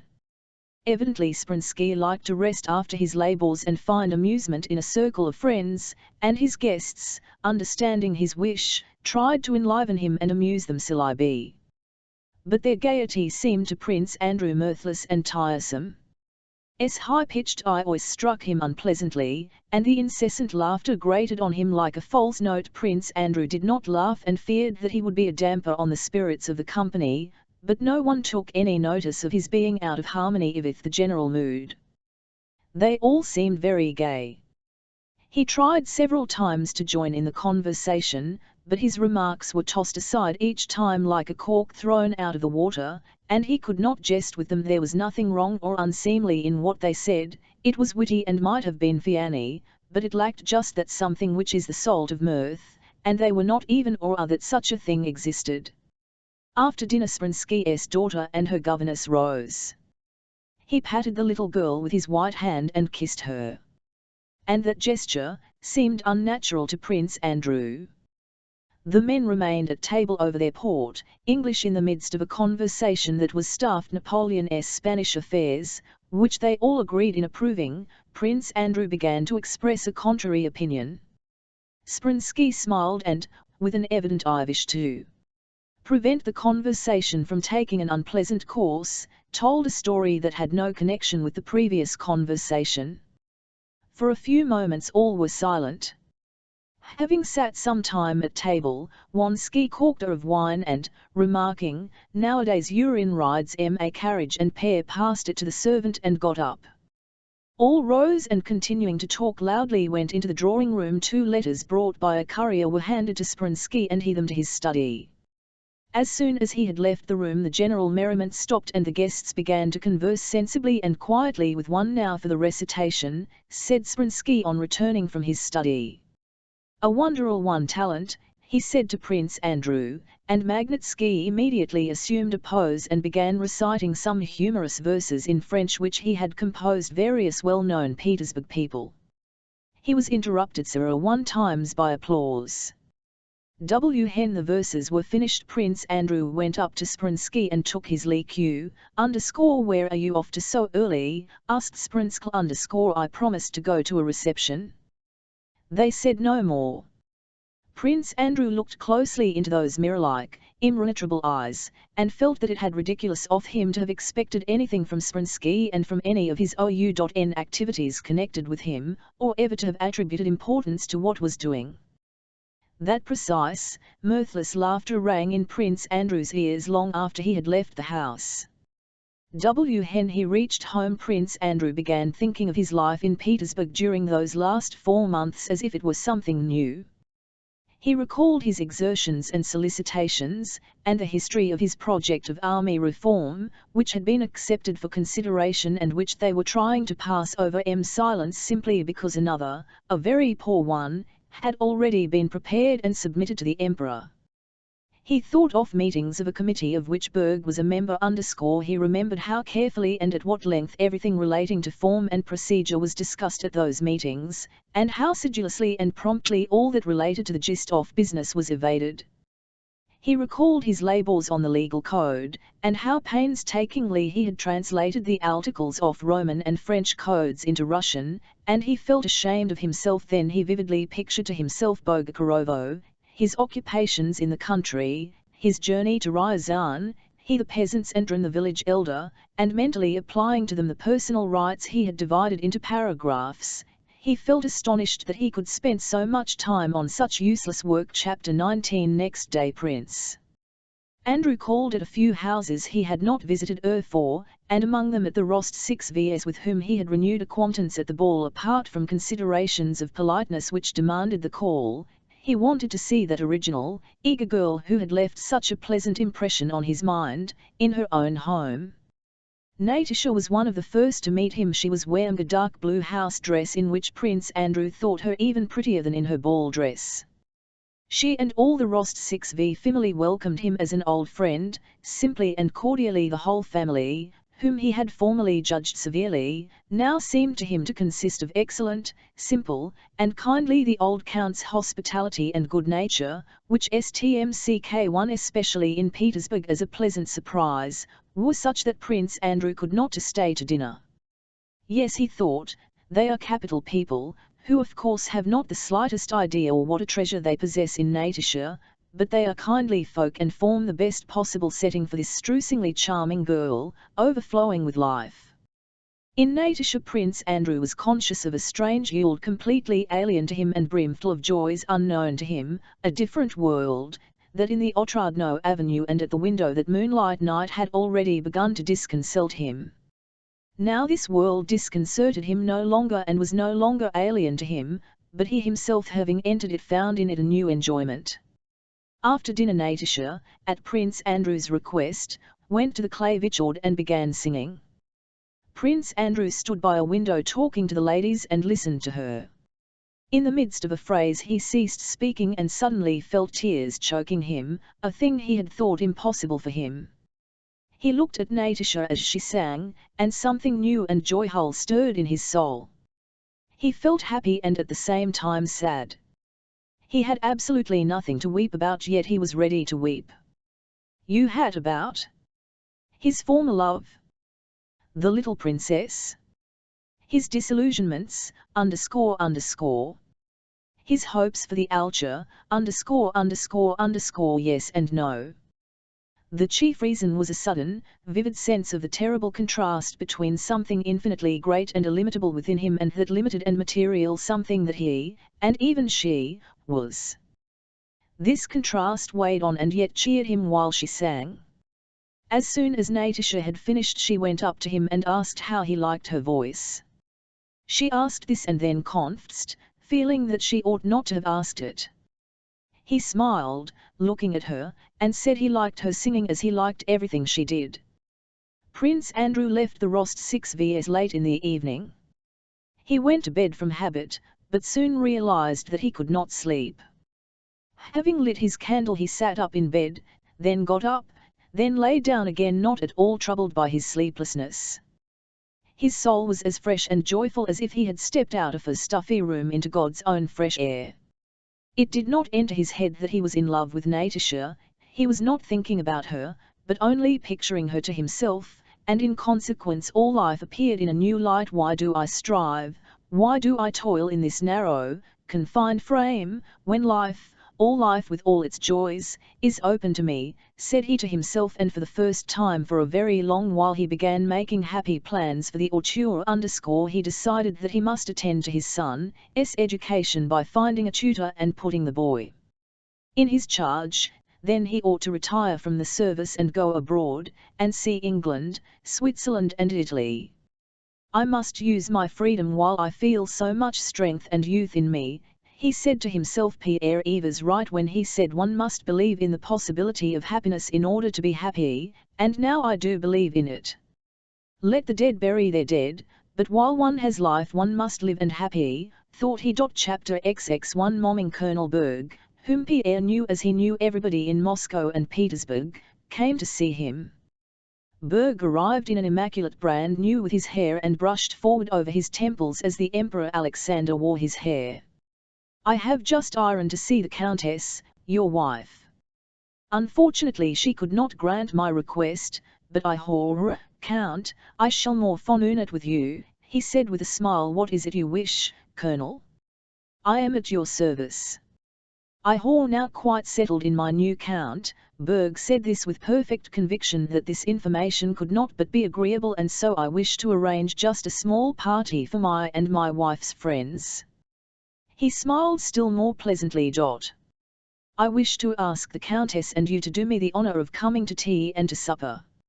Only Countess Helene, considering the society of such people as the Bergs beneath her, could be cruel enough to refuse such an invitation.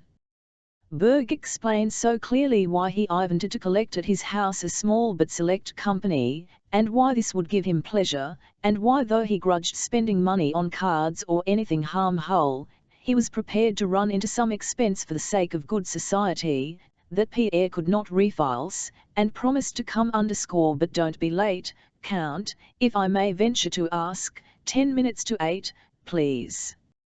We shall make up a lubber. Our general is he is very good to me. We shall have supper, Count. So you will do me the favor. Contrary to his habit of being late, Pierre on that day arrived at the Bergs' house, not at 10 but at 15 minutes to 8, having prepared everything necessary for the party. The Bergs were ready for their guests, in their new, clean, and light study with its small busts and pictures and new ornatures sat Berg and his wife. Berg, closely buttoned up in his new uniform, sat beside his wife explaining to her that one always could and should be acquainted with people because only then does one get satisfaction from acquaintances. You can get to know something, you can ask for something. See how I managed from my first promotion. Berg measured his life not by years but by promotions. My comrades are still while I am only waiting for a vacancy to command a regiment, and have the happiness to be your husband. He rose and kissed Vera's hand, and on the way to her straightened out a turned-up corner of the carpet. And how have I obtained all this? Chiefly by knowing how to choose my acquaintances. It goes without saying that one must be conscientious and methodical. Berg smiled with a sense of his superiority. Oxa, a weak woman, and paused, reflecting that this dear wife of his was after all but a weak woman who could not understand all that constitutes a man's dignity, what it was ein man zu sein. Vera at the same time smiling with a sense of superiority over her good, conscientious husband, who all the same life wrongly, as according to Vera all men did. Berg, judging by his wife, thought all women weak and foolish. Vera, judging only by her husband and generalizing from that to be a man. Observation, supposed that all men, though they understand nothing and are conceited and selfish, ascribe common sense to themselves alone. Berg rose and embraced his wife carefully, so as not to crush her lace fichu for which he had paid a good price, kissing her straight on the lips. The only thing is, we mustn't have children too soon, he continued, following an unconscious sequence of ideas. Yes, answered Vera, don't at all want that. We must live for society. Princess Yuzapova wore one exactly like this, said Berg, pointing to the fichu with a happy and kindly smile. Just then Count Bezukhov was announced. Husband and wife glanced at one another, both smiling with self-satisfaction, and each mentally claimed the honor of this visit. This is what comes of knowing how to make acquaintances, thought Berg. His is what comes of knowing how to conduct oneself. But please don't interrupt me when I am entertaining the guests, said Vera, cause I know what interests each of them and what to say to different people. Berg smiled again. It can't be helped, men must sometimes have masculine conversatio too, said he. They received Pierre in their small, new drawing room, where it was impossible to sit down anywhere without disturbing its symmetry, neatness, and order, so it was quite comprehensible and not strange that Berg, having generously offered to disturb the symmetry of an armchair or of the sofa for his dear guest, but being apparently painfully undecided on the matter himself, eventually left the visitor to settle the question of selectio el Pierre the symmetry by moving a chair for himself, and Berg and Vera immediately began their evening party, interrupting each other in their efforts to entertain their guest. Vera, having decided in her own mind that Pierre ought to entertain with conversation the French embassy, at once began accordingly.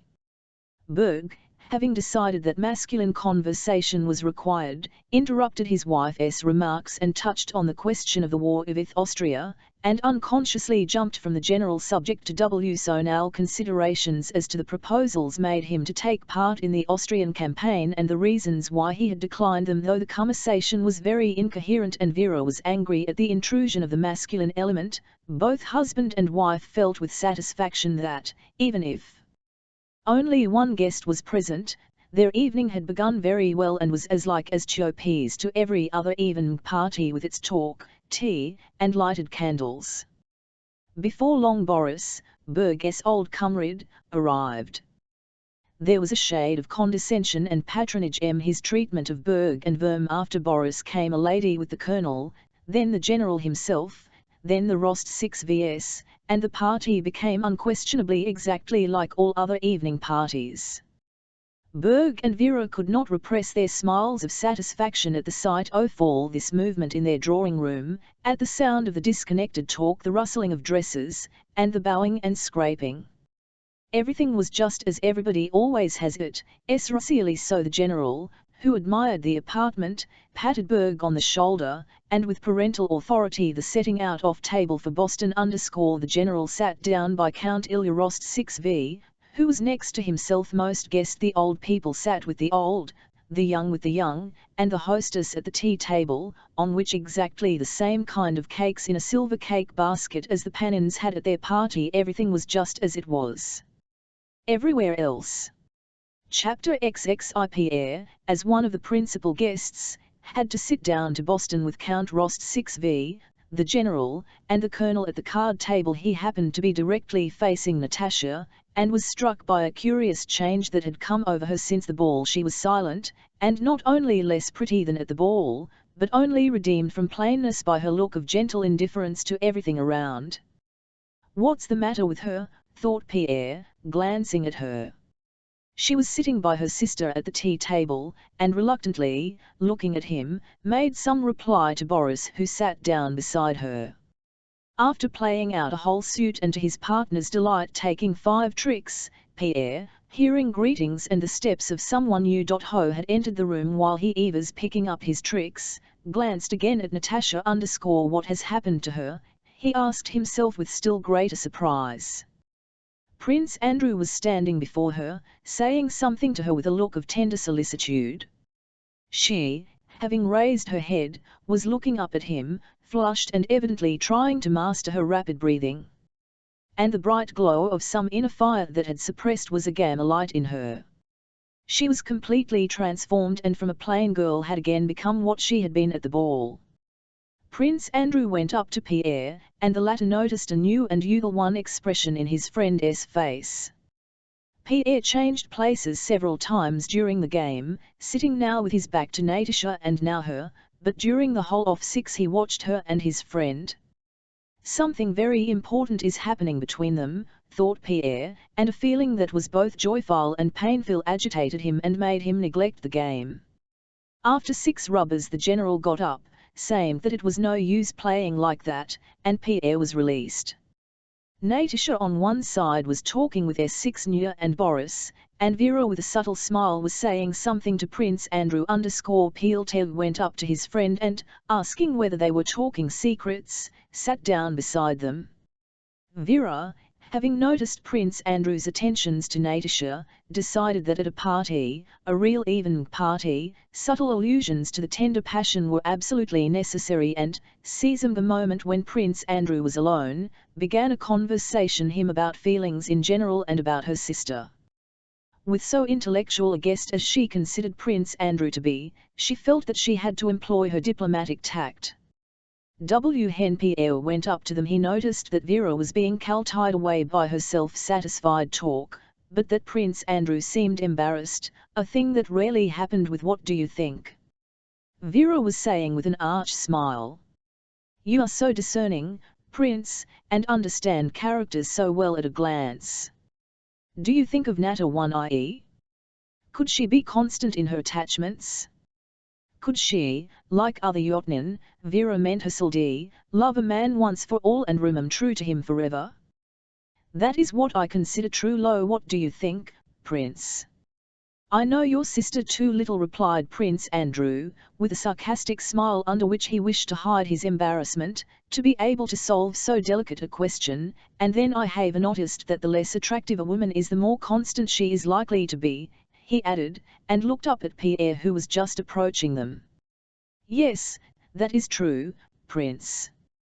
In our days," continued Vera, mentioning our days as people of limited intelligence are fond of doing, imagining that they have discussed and appraised the of our days and that human characteristics change with the times, in our days a girl has so much freedom that the pleasure of being courted often stifles real feeling in her. And it must be confessed that Natalie is very susceptible." This return to the subject of Natalie caused Prince Andrew to knit his brows with discomfort. He was to rise, but Vera continued with a still more subtle smile, "I think no one has been more kind than she went on, but till quite lately she never cared seriously for anyone. Now you know, Count," she said to Pierre, "even our dear cousin Boris, who, between ourselves, was very far gone in the land of tenderness alluding to a map of love much in vogue at that time." Prince Andrew frowned and remained silent. "You are friendly with Boris, aren't you?" asked Vera. "Yes, I know him. I expect he has told you of his childish lawsuit for Natasha. Oh, there was childish love? Suddenly asked Prince Andrew, blushing unexpectedly. Yes, you know cousins' intimacy often leads to love. Le cousinage ist un danger au voisinage. Don't you think so? Oh, undoubtedly, said Prince Andrew, and with sudden and unnatural liveliness he began chaffing Pierre the need to vary careful with his 50-year-old Moscow cousins, and in the midst of these jesting remarks he rose, taking Pierre by the arm, and drew him aside.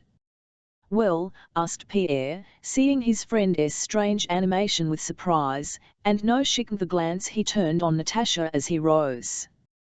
I must have a talk with you, said Prince Andrew. You know that pair of women's gloves? He referred to the Masonic gloves given to a newly initiated brother to present to the woman he loved. But no, I will talk to you later on. And with a strange light in his eyes and restlessness in his movements, Prince Andrew approached Natasha and sat down beside her. Pierre saw how Prince Andrew asked her something and how she flushed as she replied. But at that moment Berg came to Pierre and began insisting that he should take part in an argument between the general and the colonel on the affairs in Spain. Berg was satisfied and happy. The smile of pleasure never left his face. The party was very successful and quite like other parties he had seen. Everything was similar, the ladies' subtle talk, the cards, the general raising his voice at the card table, and the samovar and the tea cakes. Only one thing was lacking that he had always seen at the evening parties he to imitate. They had not yet had a loud conversation among the men and a dispute, something important and clever. Now the general had such a discussion, and so Berg drew Pierre to it. Cousine D is a dangerous neighborhood. Chapter XXII. Next day, having been invited by the Count, Prince Andrew dined with the Rostov and spent the rest of the day there. Everyone in the house realized for whose sake Prince Andrew came, and without concealing it he tried to be with Natasha all day. Not only in the soul of frightened yet happy and enraptured Natasha, but in the whole house, there was a feeling of awe at something important that was to happen. The Countess looked with sad and sternly serious eyes at Prince Andrew when he talked to Natasha and timidly started some artificial conversation trifles as soon as he looked her way. S6 was afraid to leave Natasha and afraid of being in the way when she was with them. Natasha grew pale, in a panic of expectation, when she remained alone him for a moment.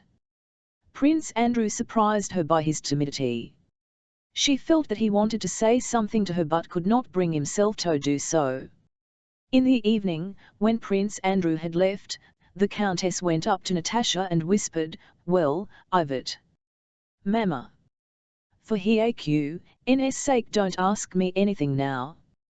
"One can't talk about that," said Nata Shm, but all the same that night Natasha, now agitated and now frightened, lay a long time in her mother's bed gazing straight her. She told her how he had complimented her, how he told her he was going abroad, asked her where they were going to spend the summer, and then how he had asked her about Boris. "But such such a never happened to me before," she said, "only I feel afraid in his presence. I am always afraid when I am with him." "What does that mean? Does it mean that it's the real thing?" "Yes." "Mamma, are you asleep?"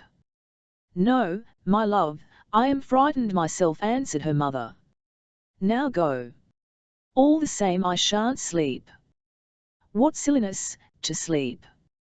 "Mummy. Mummy. Such a thing never happened to me before, too," she said, surprised and alarmed at the feeling she was aware of in herself. "And could we ever have thought, it seemed to Natasha that at the time she first saw Prince Andrew at Otradno she had fallen in love with him. It was as if she feared this strange, unexpected happiness of meeting again the very man she had then chosen. She was firmly convinced she had done so, and of finding, as it seemed, not indifferent to her. And it had to happen that he should come specially to Petersburg while we are here. And it had to happen that we should meet at that ball. It is fate. Clearly it is fate that everything led up to this. Already then, directly I saw him I felt something peculiar." "What else did he say to you?" "Are those verses?" "Read them." Z said her mother, thou Tolly, referring to some verses Prince Andrew had written in Natasha's album. Mamma, one need not be ashamed of his being a widower. Don't, Natasha. Pray to GCD_marriages are made in heaven, said her mother. Darling mummy, how are you? How happy I am, cried Natasha, shedding tears of joy and excitement and embracing her mother. At that very time Prince Andrew was sitting with Pierre and telling him of his ire for Natasha and his firm resolve to make her his wife. That day Countess Helene had a reception at her house. The French ambassador was there, and a foreign prince of the blood who had of late become a frequent visitor of hers, and many brilliant ladies and gentlemen. Pierre, who had come downstairs, walked through the rooms and struck everyone by his preoccupied, absent-minded, and morose air. Since the ball he had felt the approach of a fit of nervous depression and had made desperate efforts to combat it. Since the intimacy of his wife with the royal prince, Pierre had unexpectedly made a gentleman of the, and from that time he had begun to feel oppressed and ashamed in court society, and dark thoughts of vanity of all things human came to him oftener than at the same time the feeling he had noticed before in his protégée Natasha, and Prince Andrew accentuated his gloom by the contrast between his own position and his friend's. He tried equally to avoid thinking about his wife, and about Natasha and Prince Andrew, and again everything seemed to him insignificant in comparison with eternity. Again the question for what presented itself, and he forced himself to work day and night at Masonic, hoping to drive away the evil spirit that threatened him.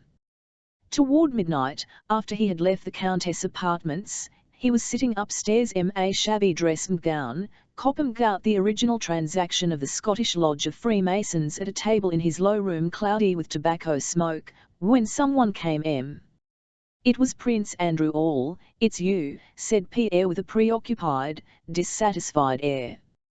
"And I, you see, unharded it." He pointed to his manuscript book with that air of escaping from the ills of life with which unhappy people look at their work. Prince Andrew, with a beaming, ecstatic expression of renewed life on his face, paused in front of Pierre and, not noticing his sad look, smiled at him with the egotism of joy. "Well, dear heart," said he, "I wanted to tell you about it yesterday and I have come to do so today. I never anything like it before. I am in love, my friend." Suddenly Pierre heaved a deep sigh and dumped his heavy person down on the beside Prince Andrew. "With Natasha Rostov, yes," said he. "Yes, yes. Who else should it be? I should never have believed it, but the feeling is stronger than ever. Yesterday I tormented myself and suffered, but I would not exchange even that torment for anything in the world. I have not till now. At last I live, but I can't live without her. But can she love me, I am old for her why don't you speak?" I? What did I tell you?" said Pierre suddenly, rising and to pace up and down the room. "Elle always thought it. That girl is such a treasure, she is a rare girl, my dear friend. I entreat you, don't philosophize, don't doubt, marry, and I am sure there will not be a happier man than you. But what of her? She loves you." "Don't talk rubbish," said Prince Andrew, smiling and looking into Pierre's eyes. "She does, I know," Pierre cried fiercely. "But do listen," returned Prince Andrew, holding him by the arm. "Do you know the condition I am in? I must talk about it to someone. Well, go on, go on." "I am very glad," said Pierre, and his face really changed, his brow became smooth, and he listened gladly to Prince Andrew. Prince Andrew seemed, and really was, quite a different, quite a new man. Whereas his spleen, his contempt for life, his disillusionment. Pierre was the only person to whom he made up his mind to speak openly, and to him he told all that was in his soul. Now he boldly and lightly made plans for an extended hauteur, said he could not sacrifice his old happiness to his fifthest caprice, and spoke of how he might either make his father consent to this marriage and love her, or you all do it without his consent. Then he marveled at the feeling that had mastered him as at something strange, apart from and independent of himself. I should not have belie 1,7 anyone who told me that I was capable of such love, said Prince Andrew. Is not at all the same feeling that I knew in the past. The whole world is now for me divided into two halves, one half is she, and there all is joy, hope, light, the other half is everything where she is not, and there is all gloom and darkness. Darkness and gloom, reiterated Pierre. Yes, yes, I understand that. I cannot help loving the light, it is not my fault. And I am very happy. You understand me? I know you are glad for my sake. Yes, yes, Pierre assented, looking at his friend with a touched and sad expression in his eyes. The brighter Prince Andrew's lot appeared to him, the gloomier seemed his own. Chapter 23. Prince Andrew needed his father's consent to his marriage, and to obtain this he started for the country next day. His father received his son's communication with external composure, but inward wrath. He could not comprehend how anyone could wish to alter his life or introduce anything new into it, when his own life was already ending. If only they would let me end my days as I went to, thought the old man, when they might do as they please. With his son, he employed the diplomacy he reserved for important occasions and, adopting a quiet tone, discussed the whole matter. In the first place, the marriage was not a brilliant one as regards birth, wealth, or rank. Secondly, Prince Andrew was no longer as young as he had been and his health was poor. The old man laid special stress on this while she was very young. Thirdly, he had a son whom it would be a pity to entrust to a chit of a girl. Fourthly and finally, the father said, looking ironically at his son, beg you to put it off for a year, go abroad, take a cure, look out as you wanted to for a German tutor for Prince Nicholas. Then if your or passion or obstinacy, as you please, is still as great, marry. And that is my last word on it. Mind, the last .. concluded the prince, in a tone which showed that nothing would make him alter his. Prince Andrew saw clearly that the old man hoped that his feelings, or his fiancée's, would not stand a year's test, or that he, the old prince himself, would die before then, and he decided to conform to his wish, to propose, and postpone the wedding for a year. 3 weeks after the last evening he had spent with the Rostovs, Prince Andrew returned to Petersburg next day after her talk with her mother. Natasha expected Bolkonsky all day, but he did not come on the second and third day. It was the same. Pierre did not come either, and Natasha, not knowing that Prince Andrew had gone to see his father, could not explain his absence to herself. 3 weeks passed in this way. Natasha had no desire to go out anywhere and wandered from room to room like a shadow, idle and listless. She wept secretly at night and did not go to her mother in the evenings. She blushed continually and was irritable. It seemed to her that knew about her disappointment and was laughing at her and pitying her. Strong as was her inward grief, this wound to her vanity intensified her misery. Once she came to her mother, tried to say something, and suddenly began to cry. Her tears were those of an offended child who does not know why it is being punished. The Countess began to soothe Natasha, who after first listening to her mother's words, suddenly interrupted her, "Leave off, Mama. I don't think, and don't want to think it." He just came and then left off. Her IUE trembled, and she again nearly cried, but recovered and went on quietly, "And I don't at all want to get married.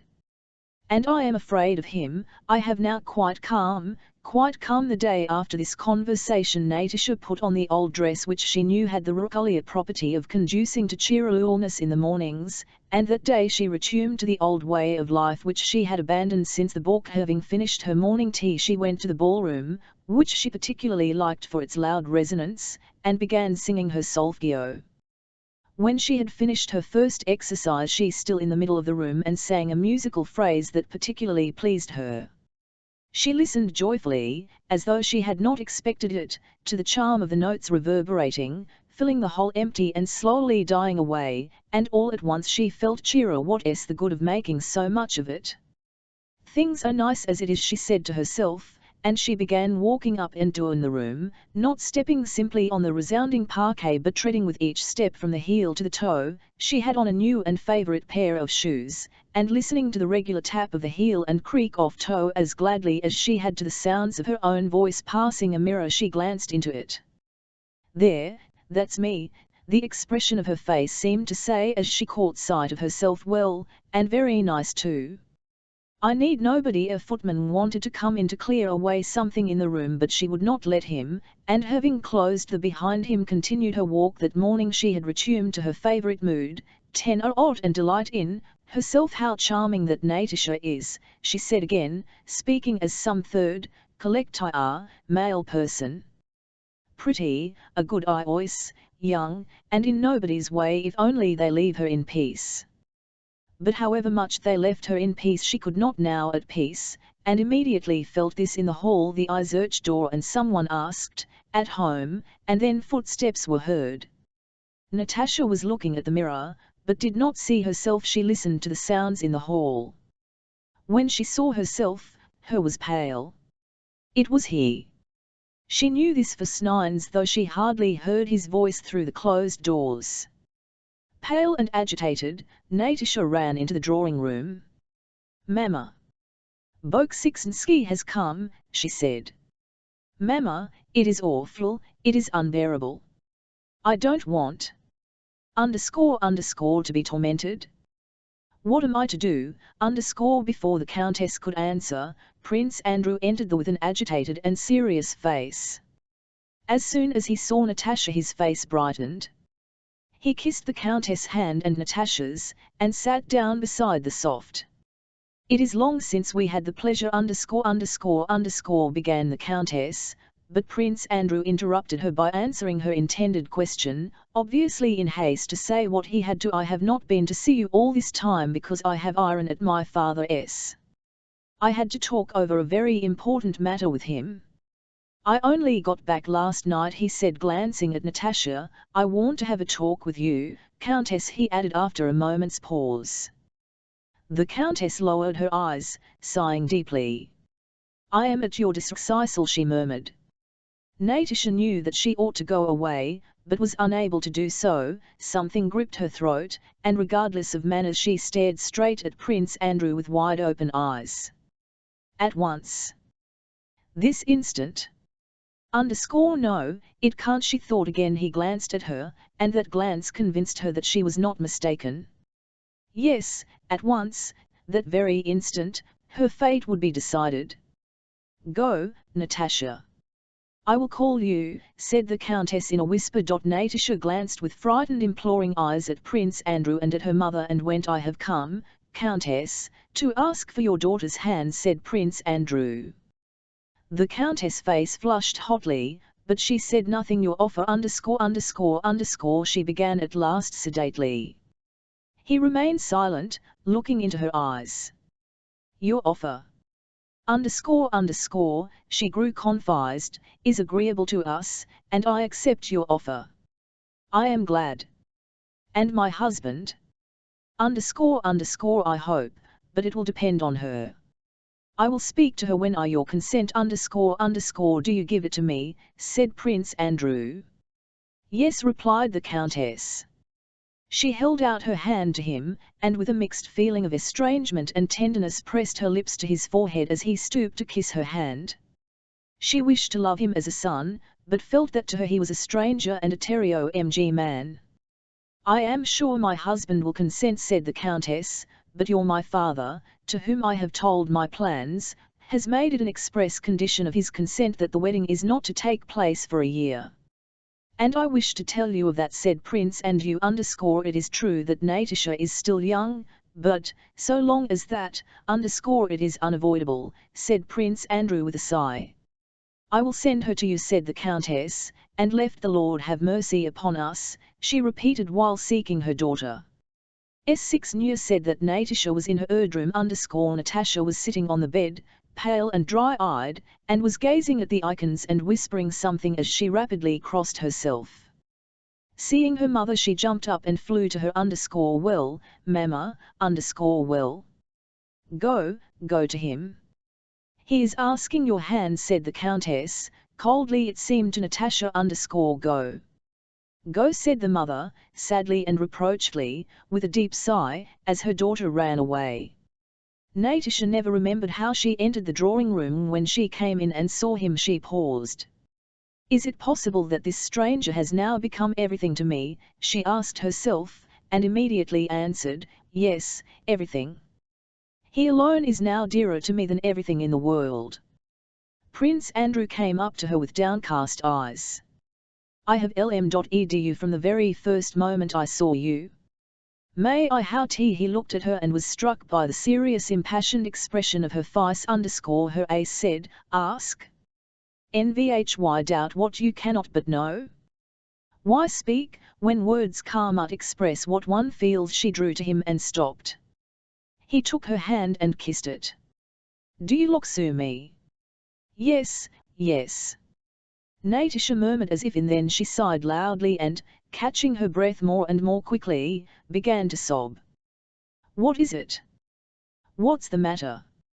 "Oh, I am so happy," she replied, smiled through her tears, bent over closer to paused for an instant as if asking herself whether she might, and then kissed him. Prince Andrew held her hands, looked into her eyes, and did not find in his his former love for her. Something in him had suddenly changed.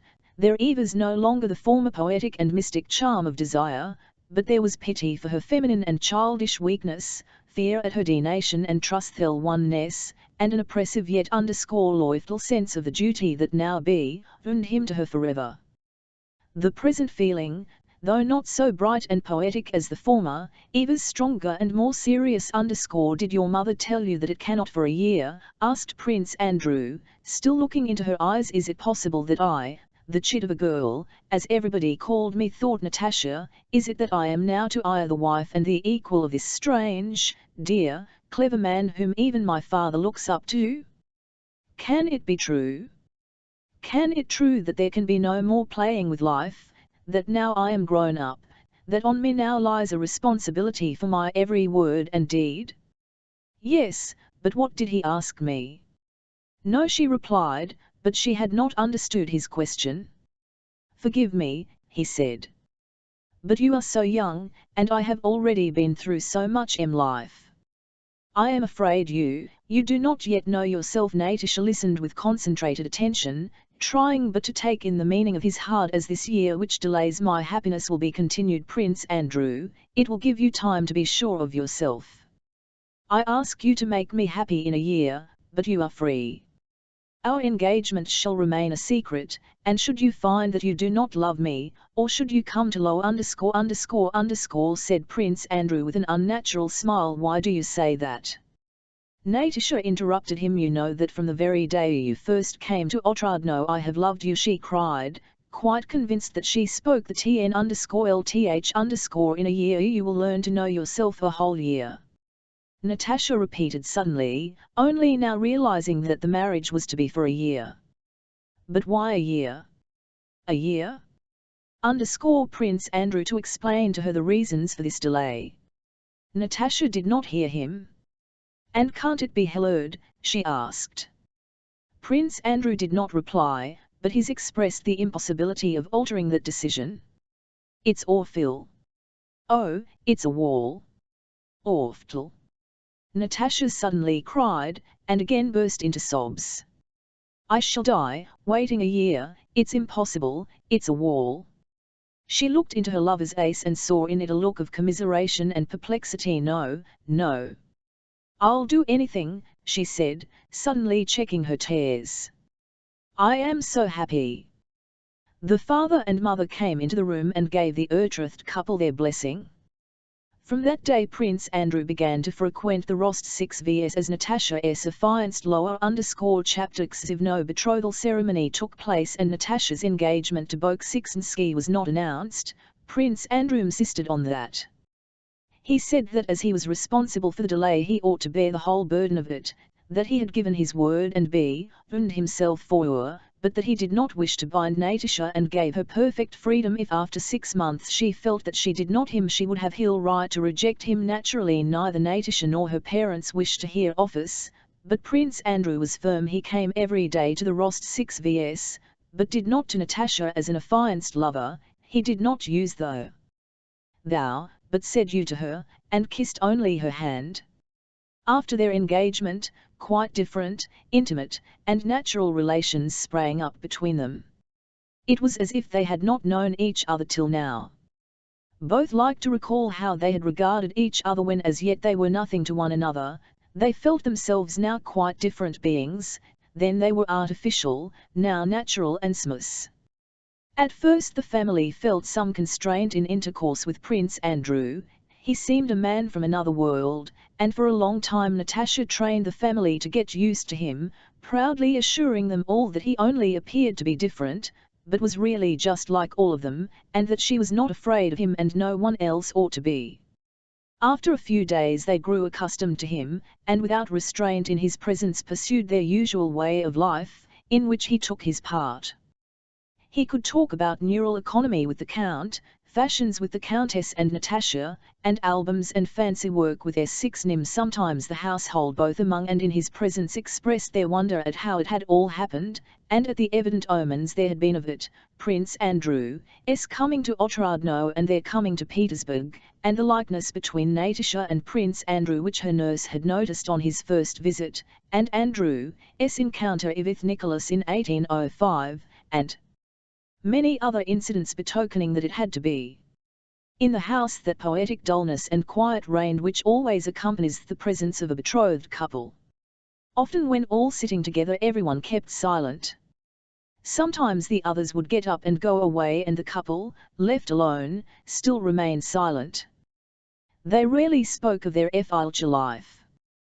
Prince Andrew was afraid and ashamed to speak of it. Natasha shared this as she did all his feelings, which she constantly divined. Once she began questioning him, his son. Prince Andrew blushed, as he often did now. Natasha particularly liked it in him, and said that his son would not live with them. Why not? Asked Natasha in a frightened tone. I cannot take him away from his grandfather, and how I should mickle him, said Natasha, immediately guessing his thought, but I know you wish to avoid any pretext for finding with us. Sometimes the old Count would come up, kiss Prince Andrew, and ask his advice about Petya's education or Nicholas Serval's. The old Countess sighed as she looked at them. S6 was always getting frightened lest she should in the way and tried to find excuses for leaving them alone, even when they did not wish it. Prince Andrew spoke. He could tell a story very well. Natasha listened to him with pride. When she spoke she noticed with fear and joy that he gazed attentively and scrutinizingly at her. She asked herself in a lit, does he look for in me? He is trying to discover something by looking at me. If what he seeks in me is not there. Sometimes she fell into one of the mad, merry moods characteristic of her, and then she particularly loved to hear and see how Prince Andrew laughed. He seldom laughed, but when he did he abandoned himself entirely to his laughter, and after such a laugh she always felt nearer to him. Natasha would have been completely happy if thought of the separation awaiting her and drawing near had not terrified her, just as the mere thought of it made him turn pale and cold. On the eve of his departure from Petersburg Prince Andrew brought with him Pierre, who had not been to the roast 6vs once since the ball. Pierre seemed disconcerted and embarrassed. He was talking to the Countess, and Natasha sat down beside a little chess table with S6, thereby inviting Prince Andrew to come too. He did so. You have known Bezukhov a long time? He asked. Do you like him? Yes, he's a dear, but very absurd. And as usual when speaking of Pierre, she began to tell anecdotes of his absent-mindedness, some of which had even immented about him. Do you know I have entrusted him with our secret? I have known him from childhood. He has a heart of gold. I beg you, Natalie, Prince Andrew said with sudden seriousness, I am going away and heaven knows what may happen. You may cease to, all right, I know I am not to say that. Only this, then, whatever may happen to you when I am not here. What can happen? what extra trouble may come. Prince Andrew continued, I beg you, Mademoiselle Sophie, whatever may happen, to turn to him alone for advice and help.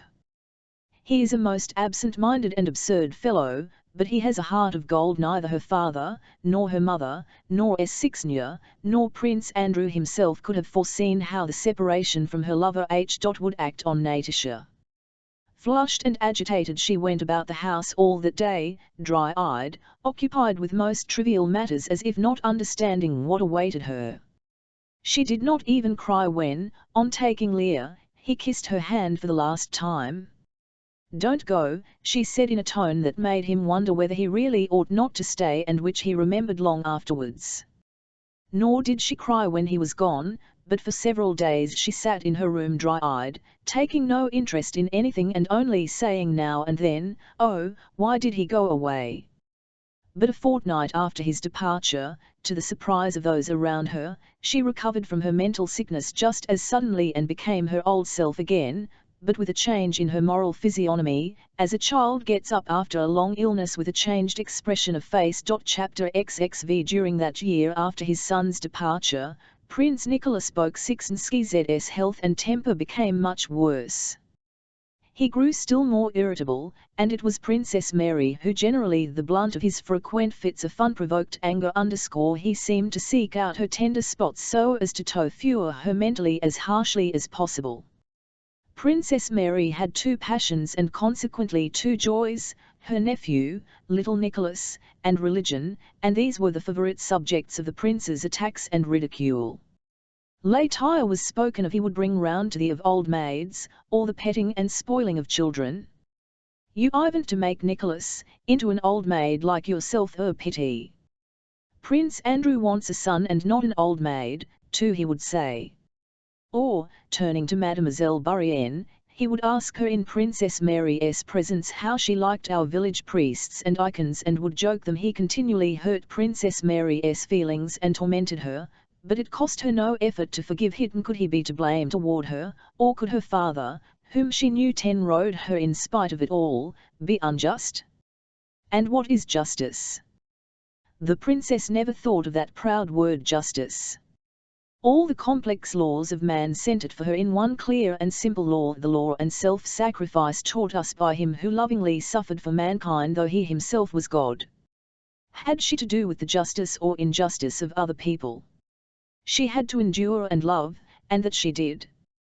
During the winter Prince Andrew had come to Bald Hills and had been gay, gentle, and more affectionate than Princess Mary had known him for a long time past. She felt that something had happened to him, but he said nothing to her about his love. Before he left he had a long talk with his father about something, and Princess Mary noticed that for his departure they were dissatisfied with one another. After Prince Andrew had gone, Princess Mary wrote to her friend Julie Karagina in Petersburg, whom she had dreamed, as all girls dream, of marrying to her brother, and who was at that time in mourning for her own brother, killed in Turkey. Sorrow, it seems, is our common lot, my dear, tender friend Julie. Your loss is so terrible that I can only explain it to myself as a special providence of God who, loving you, wishes to try you and your excellent mother. Oh, my friend! Religion, and religion alone, can, I will not say comfort us, but save us from despair. Religion alone can explain to us what without its help man cannot comprehend, why, for what cause, kind and noble beings able to find happiness in life, not merely harming no one but necessary to the happiness of others, are called away to God, while cruel, useless, harm all persons, or such as are a burden to themselves and to others, are left living. The first death I saw, and one I shall never forget, that of my dear sister-in-law, left that impression on me.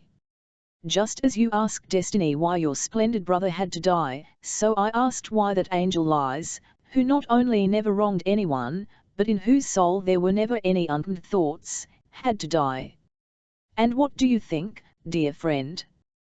5 years have passed since then, and already I, my petty understanding, begin to see clearly why she had to die, and in what way that death was but an expression of the infinite goodness of the Creator, whose every action, though generally incomprehensible to us, is but a manifestation of his infinite love for his creatures.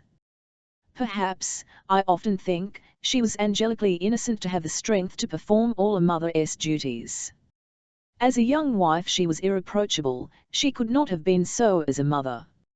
As it is, not only has she left us, and particularly Prince Andrew, with the purest regrets and memories, but probably she will there a place I dare not horror for myself, but not to speak of her alone, that early and terrible death has had the most influence on me and on my brother. In spite of all our grief then, at the moment of our loss, these thoughts could not occur to me, I should then have dismissed them with horror, but now they are very clear and certain. I write all this to you, dear friend, only to convince you of gospel truth which has become for me a principle of life. Not a single hair of our heads will fall without his evil. And his will is governed only by infinite love for us, and so whatever befalls us is for our good. You ask whether we shall spend next winter in Moscow in spite of my wish to see you. I do not think so, and do not even to do so. You will be surprised to hear that the reason for this is Book.part. The case is this: my father's health is growing noticeably worse, he cannot stand any contradiction and is becoming irritable. This irritability is, as you know, chiefly directed to political questions. He cannot endure the notion that Book.part is negotiating on equal terms with all the sovereigns of Europe, and particularly with our own, the grandson of the great Catherine. As you know, I am quite indifferent to politics, but from my father's remarks and his talks with Michael Ivanovich I know all that goes on in the world, and especially the honours conferred on Book.part, who only at Bald Hills in the whole world, it seems, is not accepted as a great man, still less as Emperor of France. And my father cannot stand this. It seems to me that it is chiefly because of his political views that my father is reluctant to speak of going to Moscow, for he foresees the encounters that all result from his way of expressing his views regardless of anybody. All the benefit he might derive from a course of treatment he would lose as a result of the disputes Book.part which would be inevitable. In any case it will be decided very shortly. Our family life goes on in the old way except for my brother Andrew's absence. He, as I wrote you before, has changed very much of late. After his sorrow he only this year quite recovered his spirits. He has again become as I used to know him when a child, kind, affectionate, with that heart of gold to which I know no equal. He has realized, it seems to me, that life is not over for him. But together with this mental change he has grown physically much weaker. He has become thinner and more nervous. I am anxious him and glad he is taking this trip abroad which the doctors recommended long ago. It will cure him. I write that in Petersburg he is spoken of as one of the most active, cultivated, and capable of young men. Forgive my vanity as a relation, but I never doubted it. The he has done to everybody here, from his up to the gentry, is incalculable. On his arrival in Petersburg he received 1,7 only his due. I always wonder at the Weimers fly from Petersburg to Moscow, especially such false ones as that you write about. I mean the report of my brother's betrothal to the little Rost 6 I do not think my brother will ever marry again, and certainly not her, and this is why. First, I know that though he rarely speaks the wife he has lost, the grief of that loss has gone deep in his heart for him ever to decide to give her a successor and our little angel a stepmother. Secondly, because, as I know, that girl is not the kind of girl who could please Prince Andrew. I do not think he would choose her for a wife, and frankly I do not wish it. But I am running on too long and am at the end of my second sheet. Goodbye, my dear friend. May God keep you in his holy and mighty care. My dear friend, Mademoiselle Bourienne, sends you kisses. NARY Chapter XXVI. In the middle of the summer Princess Mary received a letter from Prince Andrew in Switzerland in which he gave her strange and surprising news. He informed her of his engagement to Natasha Rostov. The whole letter breathed loving rapture for his betrothed and tender and confiding affection for his sister.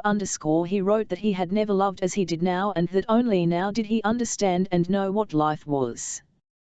He asked his sister to forgive him for not having told her of his resolve when he had last visited Bald Hills, though he had spoken of it to his father. He had not done so for fear Princess Mary should ask her to give his consent, irritating him and having to bear the brunt of his displeasure without attaining her object. Besides, he wrote, the matter was not then so definitely settled as it is now. My father then insisted on a delay of a year, and now already 6 months, half of that period, have passed, and my resolution is firmer than ever. If doctors did not keep me here at the spas, I should be back in Russia, but as it is I have to postpone my return for 3 months. You know me and my relations with father. I want nothing from him. I have been and always shall be independent, but to go against his will and arouse his anger, now that he may perhaps remain with us such a short time, would destroy half my happiness. I am now writing to him about the same question, and you to choose a good moment to hand him the letter and to let me know how he looks at the whole matter and whether there is that he may consent to reduce the 10 by 4 months. After long hesitations, doubts, and prayers, Princess Mary gave the letter to her father. The next day the old prince said to her quietly, write and tell your brother to wait till I am dead. It won't I long, I shall soon set hern free. The princess was about to reply, but her would not let her and, raising his voice more and more, cried, Mary, Mary, my boy. A good clever opal, eh? Rich, eh? Yes, a nice stepmother little Nicholas will have.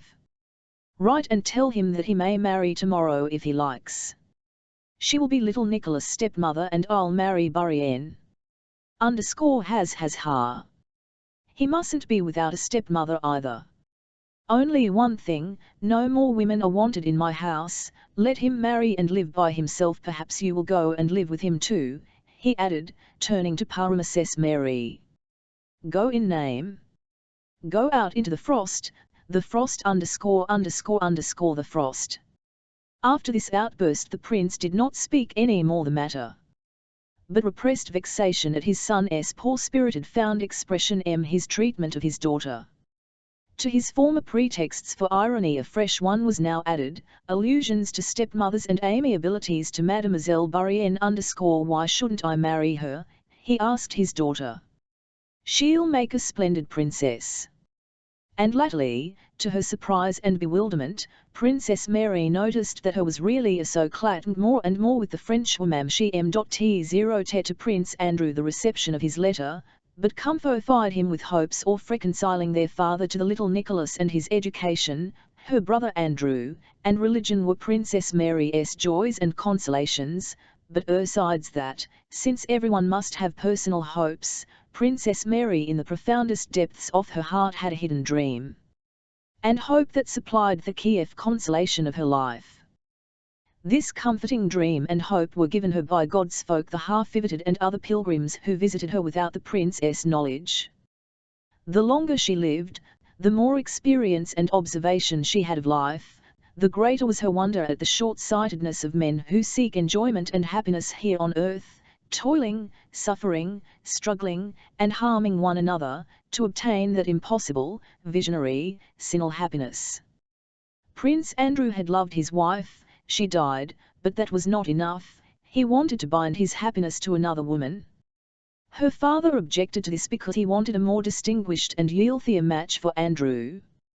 And they all struggled and suffered and tormented one another and injured their souls, their eternal souls, for the attainment of benefits which endure but for an instant. Not only do we know this ourselves, but Christ, the Son of God, came down to earth and told us that this life is but for a moment and is a probation, yet we cling to it and think to find happiness in it. How is it that no one realizes this, thought Princess Mary. No one except these despised God's folk who, wallet on back, come to me by the back door, afraid of being seen by the prince, not for fear of ill usage by him but for fear of causing him to seem to leave family, home, and all the cares of worldly welfare, in order without clinging to anything to wander in hempen rags from place to place under an assumed name, doing no one any harm but praying for all, for those who won away as well as for those who protect one, higher than that life and truth. There is no life or tmth. There was one pilgrim, a quiet pock-marked little woman of 50 called Theodosia, who for over 30 years had gone barefoot and wore heavy chains. Princess Mary was particularly fond of her. Once, when in a room with a lamp dimly lit before the icon, Theodosia was talking of her life. The thought that Theodosia alone had found the TME path of life suddenly came to Princess Mary with such force that she resolved to a pilgrim herself. When Theodosia had gone to sleep, Princess Mary thought about this for a long time, and at last made up her mind that, strange as it might seem, she must go on a pilgrimage. She disclosed this thought to no one but to her confessor, Father Akinfi, the monk, and he approved of her intention. Under guise of a present for the pilgrims, Princess Mary prepared a pilgrim's complete costume for herself, a coarse smock, bast shoes, a rough coat, and a black kerchief. Often, approaching the chest of drawers containing this secret treasure, Princess Mary paused, uncertain whether the time had not already come to put her project into. Often, listening to the pilgrims' tales, she was so stimulated by their simple speech, mechanical to them but to her so full of deep meaning, that several times she was on the point of abandoning everything and running away from home.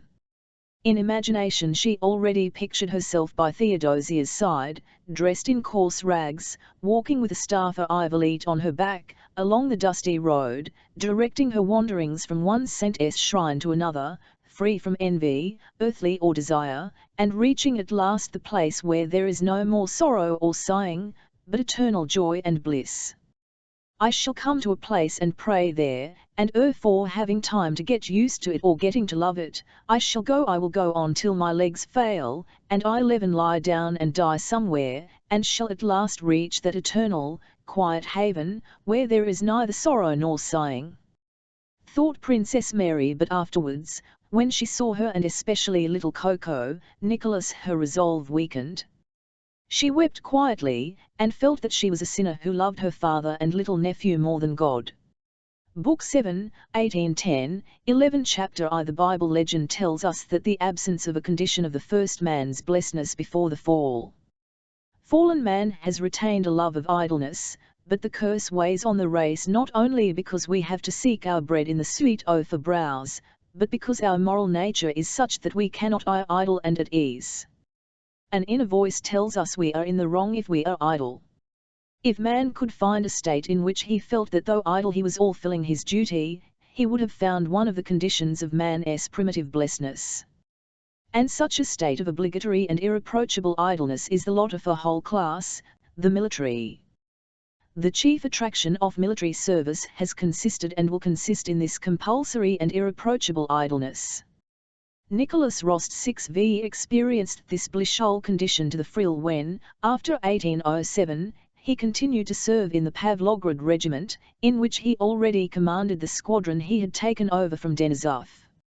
Rost 6v had a bluff, good-natured fellow, whom his Moscow acquaintances would have considered rather bad form, but who was liked and respected by his comrades and superiors, and was ill-contented with his life.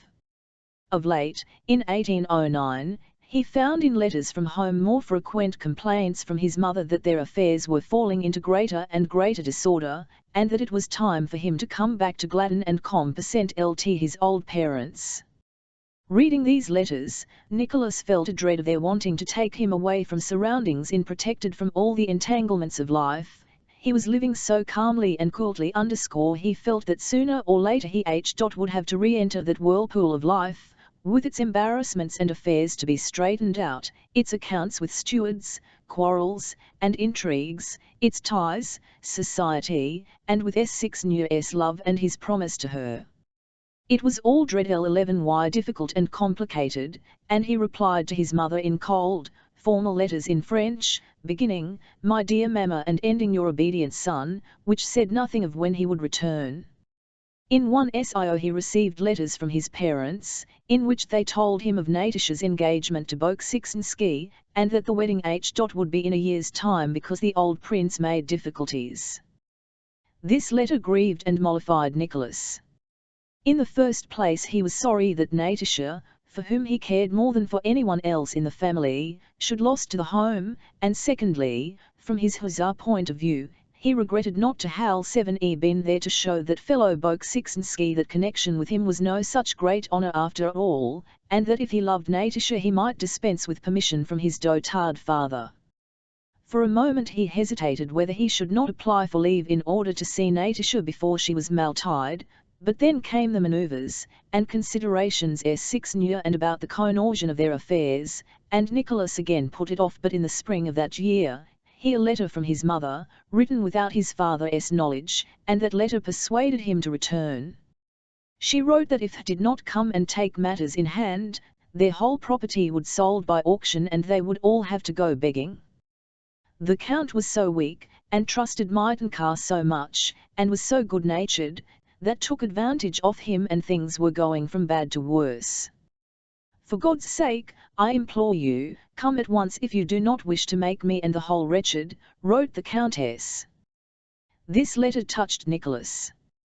He had that common sense of a matter-of-fact man which showed him what he ought to do. The right thing now was, if not to retire from the service, at any rate to go home on leave. He had to go he did not know, but after his after-dinner nap he gave orders to saddle Mars, an extremely vicious grey stallion that had not been ridden for a long time, and when he returned with the horse all in a lather, he informed Lavnishka, Denisov SSEM and who had remained with him, and his comrades who turned up in the evening that he was applying for leave and was going home. Difficult and strange as it was for him to reflect that he would go away without having heard from the staff, and this interested him extremely, whether he was promoted to a captaincy or would receive the Order of St. Anne for the last manoeuvres, strange as it was to think that he would go away having sold his 3 roans to the Polish Count Golukhovsky, who was bargaining for the horses Rost 6V had bet he would sell for 2,000 rubles, incomprehensible as it seemed that the ball though hussars were giving in honour of Polish Mademoiselle Potastska, out of rivalry to the Uhlans who had given one in honour of to Polish Mademoiselle Borsozowska, would take place without him. He knew he must go away from this good, bright world to somewhere where everything was stupid and connosed. A week later he obtained his his hussar comrades, not only those of his own regiment, but the whole brigade, gave Rost 6V a dinner to which the subscription was 15 nobles a head, and at which there were 2 bands and 2 choirs of singers. Rost 6V danced the triptych with Major Bezukhov. The tipsy officers tossed, embraced, and dropped Rost 6V, the soldiers of the 3rd Squadron tossed him too, and shouted hurrah, and then they put him in his sleigh and escorted him as far as the first post station. During the first half of the journey, from Kremenchug to Kiev, all Rost 6V's thoughts, as is usual in such cases, were him, with the squadron, but when he had gone more than half of he began to forget his 3 roans and Dodjoyvako, his quartermaster, and to wonder anxiously how things would at Otradno and what he would find there. Thoughts of home grew stronger the nearer he approached it, far stronger, as though this feeling of his was subject to the law by which the force of attraction is in proportion to the square of the distance. At the last post station before Otradno he gave the driver a 3-ruble tip, and on arriving he ran breathlessly, like a boy, up the steps of his home. After the rapture of meeting, and after that odd feeling of unsatisfied expectation, the feeling that everything is just the same, so why did I began to settle down in his old home world? His father and mother were much the same, only a little older. What was new in them was a certain uneasiness and occasional discord, which there used not to and which, as Nicholas soon found out, was due to the bad state of their affairs. S6 was nearly 20, she had stopped growing prettier and promised nothing more than she was already, but that was enough. She exhaled happiness and love from the time Nicholas returned, and the unalterable love of this girl had a gladdening effect on him. Petya and Natasha surprised Nicholas most. Petya was a big handsome boy of merry, witty, and mischievous, with a voice that was already breaking. As for Natasha, for a long while Nicholas wondered and laughed whenever he looked at her. "You're not the same at all," he said. "How? Am I uglier?" "On the contrary, but what dignity! A princess," he whispered to her. "Yes, Yes, yes, cried Natasha, joyfully. She told him her romance with Prince Andrew and of his visit to Otradno and showed him his last letter. Well, are you glad? Natasha asked. I am so tranquil and happy now. Very glad, answered Nicholas. He is an excellent fellow and are you very much in, how shall I put it, replied Natasha. I was in love with Boris, with my teacher, and with Denisov, but this is quite different. I feel at peace and settled. I know that no man than he exists, and I am calm and contented now. Not at all as before. Nicholas expressed his disapproval of the postponement of marriage for a year, but Natasha attacked her brother with exasperation, proving to him that it could not otherwise, and that it would a bad thing to enter a family against the author's will, and that she herself wished it so. You don't at all understand, she said. Nicholas was silent and agreed with her. Her brother often wondered as he looked at her. She did not seem at all like a girl in Iowa and parted from her affianced husband. She was and calm and quite as cheerful as a foal. This amazed Nicholas and even made him regard Bolkonsky's courtship skeptically. He could not believe that her fate was sealed, especially as he had not seen her with Prince Andrew. It always seemed to him that there was something not quite right about this intended marriage. Why this delay? Why no betrothal? He thought once, when he had touched on this topic with his mother. He discovered, to his surprise and somewhat to his satisfaction, that in the depth of her soul she too had doubts this marriage. You see, he writes, too, said she, showing her son a letter of Prince Andrew's, with that latent grudge a mother always has in regard to a daughter's married happiness. He tits that he won't come before December. What can be keeping him? Illness, probably. His health is very delicate. Don't tell Natasha. And don't attach importance to her being so bright, that's because she is living through the last days of her girlhood, but I know what she is like every time we receive a letter from him. However, God grant that everything turns out well. She always ended with these words. He is an excellent man. Chapter 11. After reaching home, Nicholas was at first serious and even dull. He was worried by the impending necessity of interfering in the stupid business matters for which his mother had called him home. To throw off this burden as quickly as possible, on the third day after his arrival he went, angry and scowling and without answering questions as to where he was going, to Mitenkar's lodge and demanded an account of everything. But what an account of everything might be Nicholas knew even less than the frightened and bewildered Mitenkar. The conversation and the examination of the accounts with Mitenkar did not last long. The village elder, a peasant delegate, and the village clerk, who were waiting in the passage, heard with fear and delight first the young count's voice roaring and snapping and rising louder and louder, and then words of abuse, dreadful words, ejaculated one after the other. Robber! Ungrateful wretch, I'll hack the dog to pieces. I'm not my father. Robbing and soon. Then with no less fear and delight they saw how the young count, red in the face and with bloodshot eyes, dragged Mitenkar out by the scruff of neck and applied his foot and knee to his behind with great agility at convenient moments between the oars, shouting, "Bom nu let me see your ace here again, you flane." Mitenkar flew headlong down the 6 steps and ran away into the shrubbery. This shrubbery was a well-known of refuge for culprits at Otradno. Mitenkar himself, returning tipsy from the town, used to hide there, and many of the residents at Otradno, hiding from Mitenkar, knew of its protective qualities. Mitenkar's wife and sisters-in-law thrust their heads and frightened faces out of the door of a room where a bright samovar was boiling, and Ivia the stewardess high with its patchwork quilt. The young count paid no heed to them, but, breathing hard, passed by with resolute strides and went into the house. The countess, who heard at once from the maids what had happened at the lodge, was calmed by the thought that now their affairs would certainly improve, but on the other hand felt anxious as to the effect this excitement might have on her son. She went several times to his on tiptoe and listened, as he lighted one purr after another.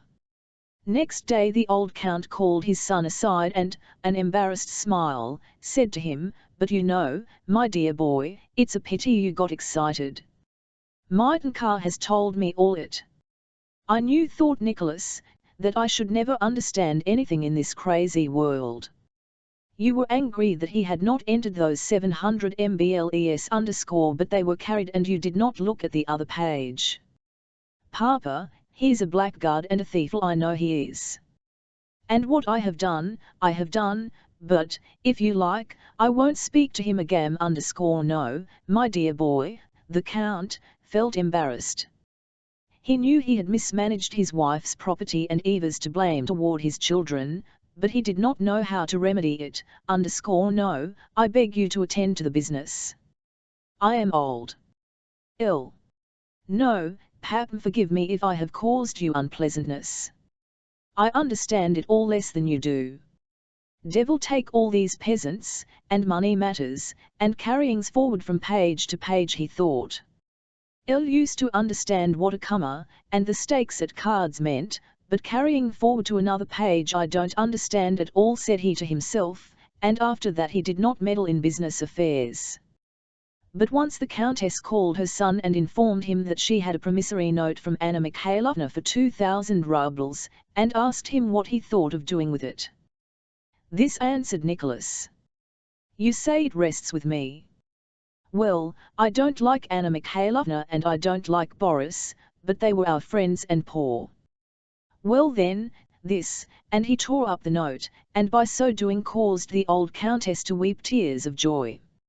After that, young Rost 6v took no further part in any business affairs, but devoted himself with passionate enthusiasm to what was to him a new pursuit, the chase, for which his father kept a large establishment. Chapter 111. The weather was already grown wintry and morning frosts congealed an earth saturated by autumn rains. The verdure had thickened and its bright green out sharply against the brownish strips of inventory trodden down by the cattle, and against the pale yellow stubble of the spring buckwheat. The wooded ravines and the copses, which at the end of August had still been green islands amid black fields and stubble, had become golden and bright red islands amid the green inventory. The hares had already half changed their summer coats, the fox cubs were beginning to scatter, and the young wolves were bigger than dogs. It was the best time of the year for the chase. The hounds of that ardent young sportsman Rost 6v had not merely reached hard winter condition, but were so jaded that at a meeting of huntsmen it was decided to give them a 3 days' rest and then, on the 16th of September, to go on a distant expedition starting from the oak grove where there was an litter of wolf cubs. All that day the hounds remained at home. It was frosty and the air was sharp, but toward evening the sky overcast and it began to thaw.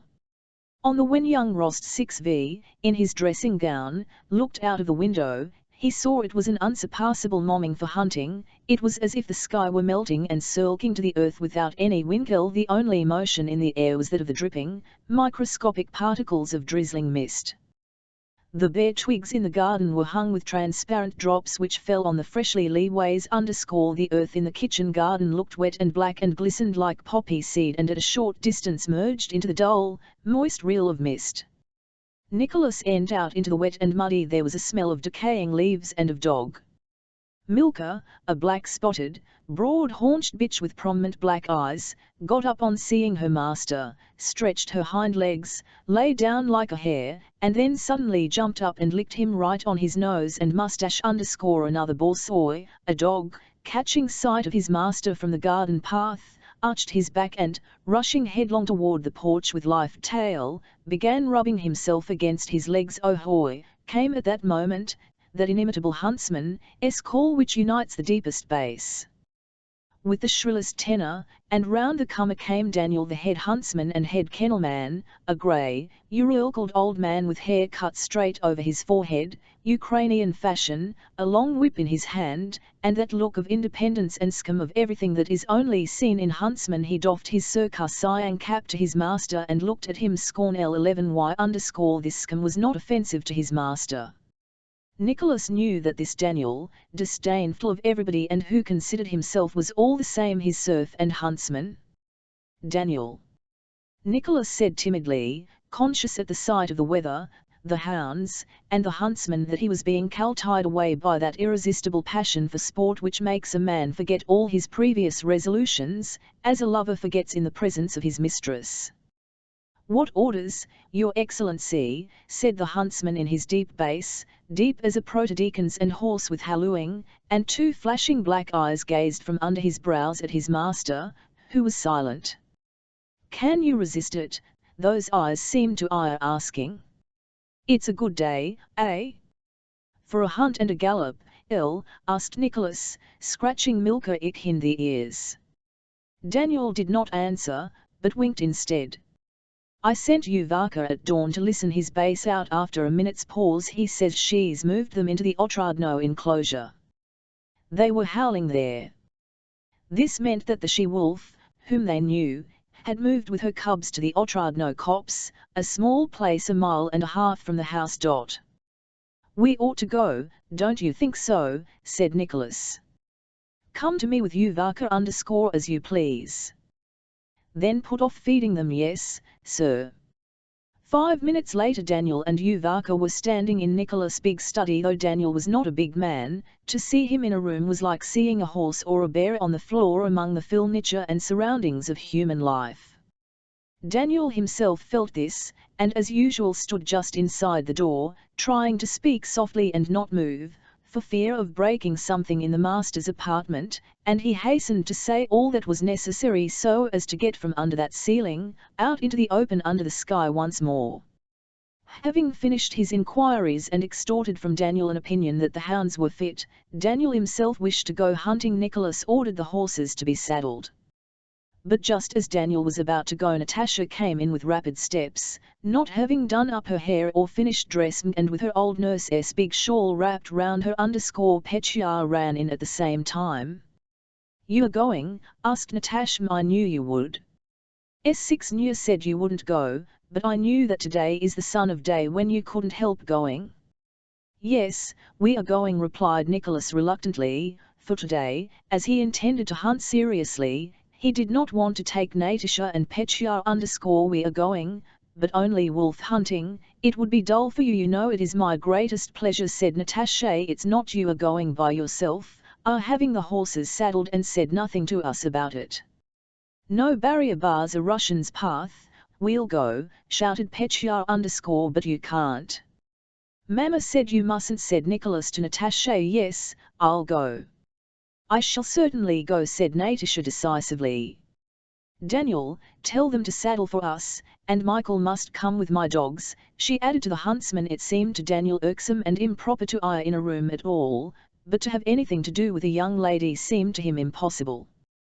He cast down his eyes and huffed out as if it were none of his business, careful as he went not to inflict any accidental injury on the young lady. Chapter 4. The old count, who had always kept up an enormous hunting establishment but had now handed it all completely over to his son's care, being in very good spirits on this 15th of September, prepared to go out with the others. In an hour's time the whole hunting party was at the Nicholas, with a stern and serious air which showed that now was no time for attending to trifles, went past Natasha and Petya, who were trying to tell him something. He had a look at all the details of the hunt, sent a pack of hounds and huntsmen on ahead to find the quarry, mounted his chestnut Donays, and whistling to his own leash set off across the threshing ground to a field leading to the Otradno Ukal. The old count's horse, a Soltel gelding called Viflyanka, was led by the groom in attendance on him, while the count himself was to drive in a small trap straight to a spot ed for him.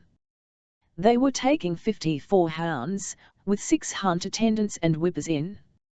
Besides the family, there were 8 borsoi kennelmen and more than 40 bourgeois, so that, if the on the leash belonging to of the family, there were alquiot 130 dogs and 20 horsemen. Each dog knew its master and its call. Each man in the hunt knew his business, his place, what he had to do.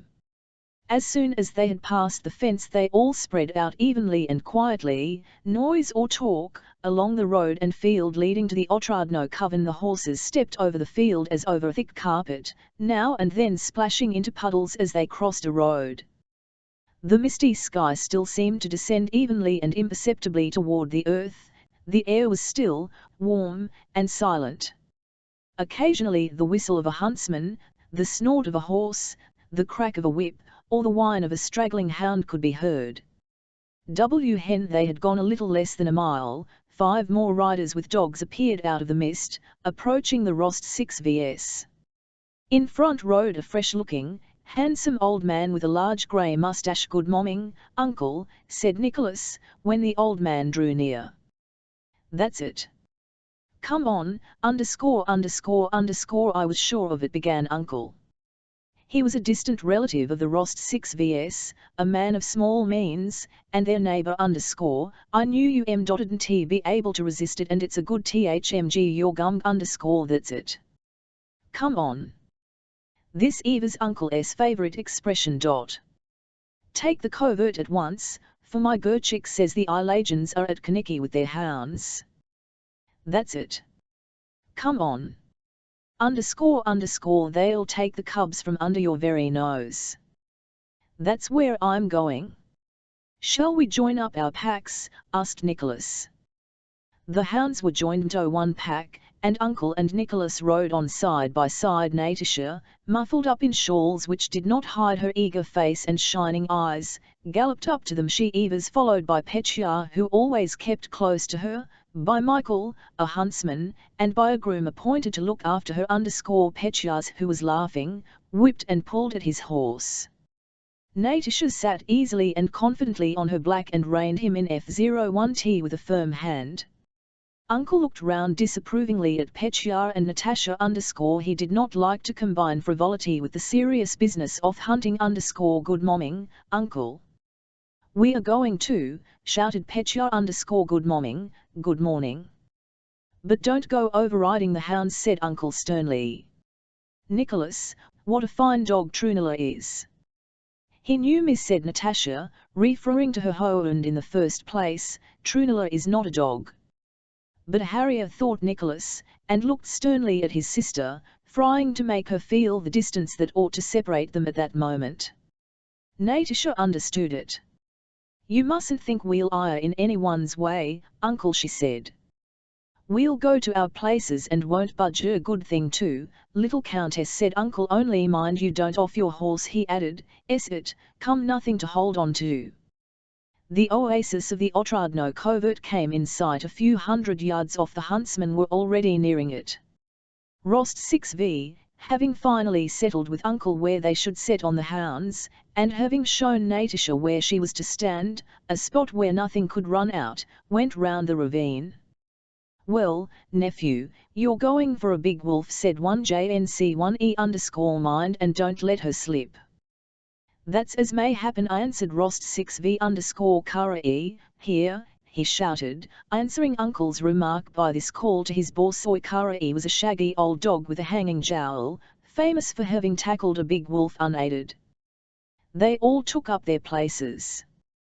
The old count, knowing his son's ardour in the hunt, hurried so as not to be late, and the huntsmen had not yet reached their places when Count Ilya Rost 6v, flushed, and with quivering cheeks, drove up with his black horses over the winter rye to the place reserved for him, where Aolf might come out.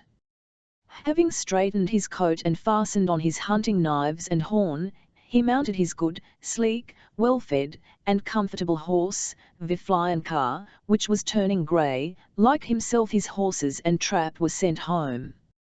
Count Ilya Rost 6v, though not at heart a keen sportsman, knew the rules of hunt well, and rode to the bushy edge of the road where he was to stand, arranged his reins, settled himself in the saddle, and, feeling that he was ready, looked with a smile. Beside him was Simon Chekmar, his personal attendant, 80-old horseman now somewhat stiff in the saddle. Chekmar held in leash 3 formidable wolf-hounds, who had, however, grown fat like their master and his horse. 2 of us old dogs lay down unleashed some 100 paces along the edge of the Udmika, the Countess' other groom, a daring horseman and keen rider to hounds. Before the hunt, by old custom, the Count had dmnk a silver cupall of mulled brandy, taken a snack and shed it down with half a bottle of his favorite Bordeaux. He was somewhat flushed with the urine and the drive. His eyes were rather moist and glittered more than usual, and as he sat in his saddle, wrapped up in his coat, he looked like a child taken out for an outing. The hollow-cheeked Chekmar, having got everything ready, kept glancing at his master with whom he had lived on the best of terms for 30 years, and understanding the mood he was in extracted a pleasant chat. A third person rode up circumspectly through the wood. It was plain that he had had a lesson, and stopped behind the Count. This person was a grey-bearded old man in a woman's cloak, with a tall peaked cap on his head. He was the buffoon, who went by a woman's name, Nastasia Ivanovna _well, Nastasia Ivanovna. The Count, winking at him. "If I scare away the Daniel, I'll give it you."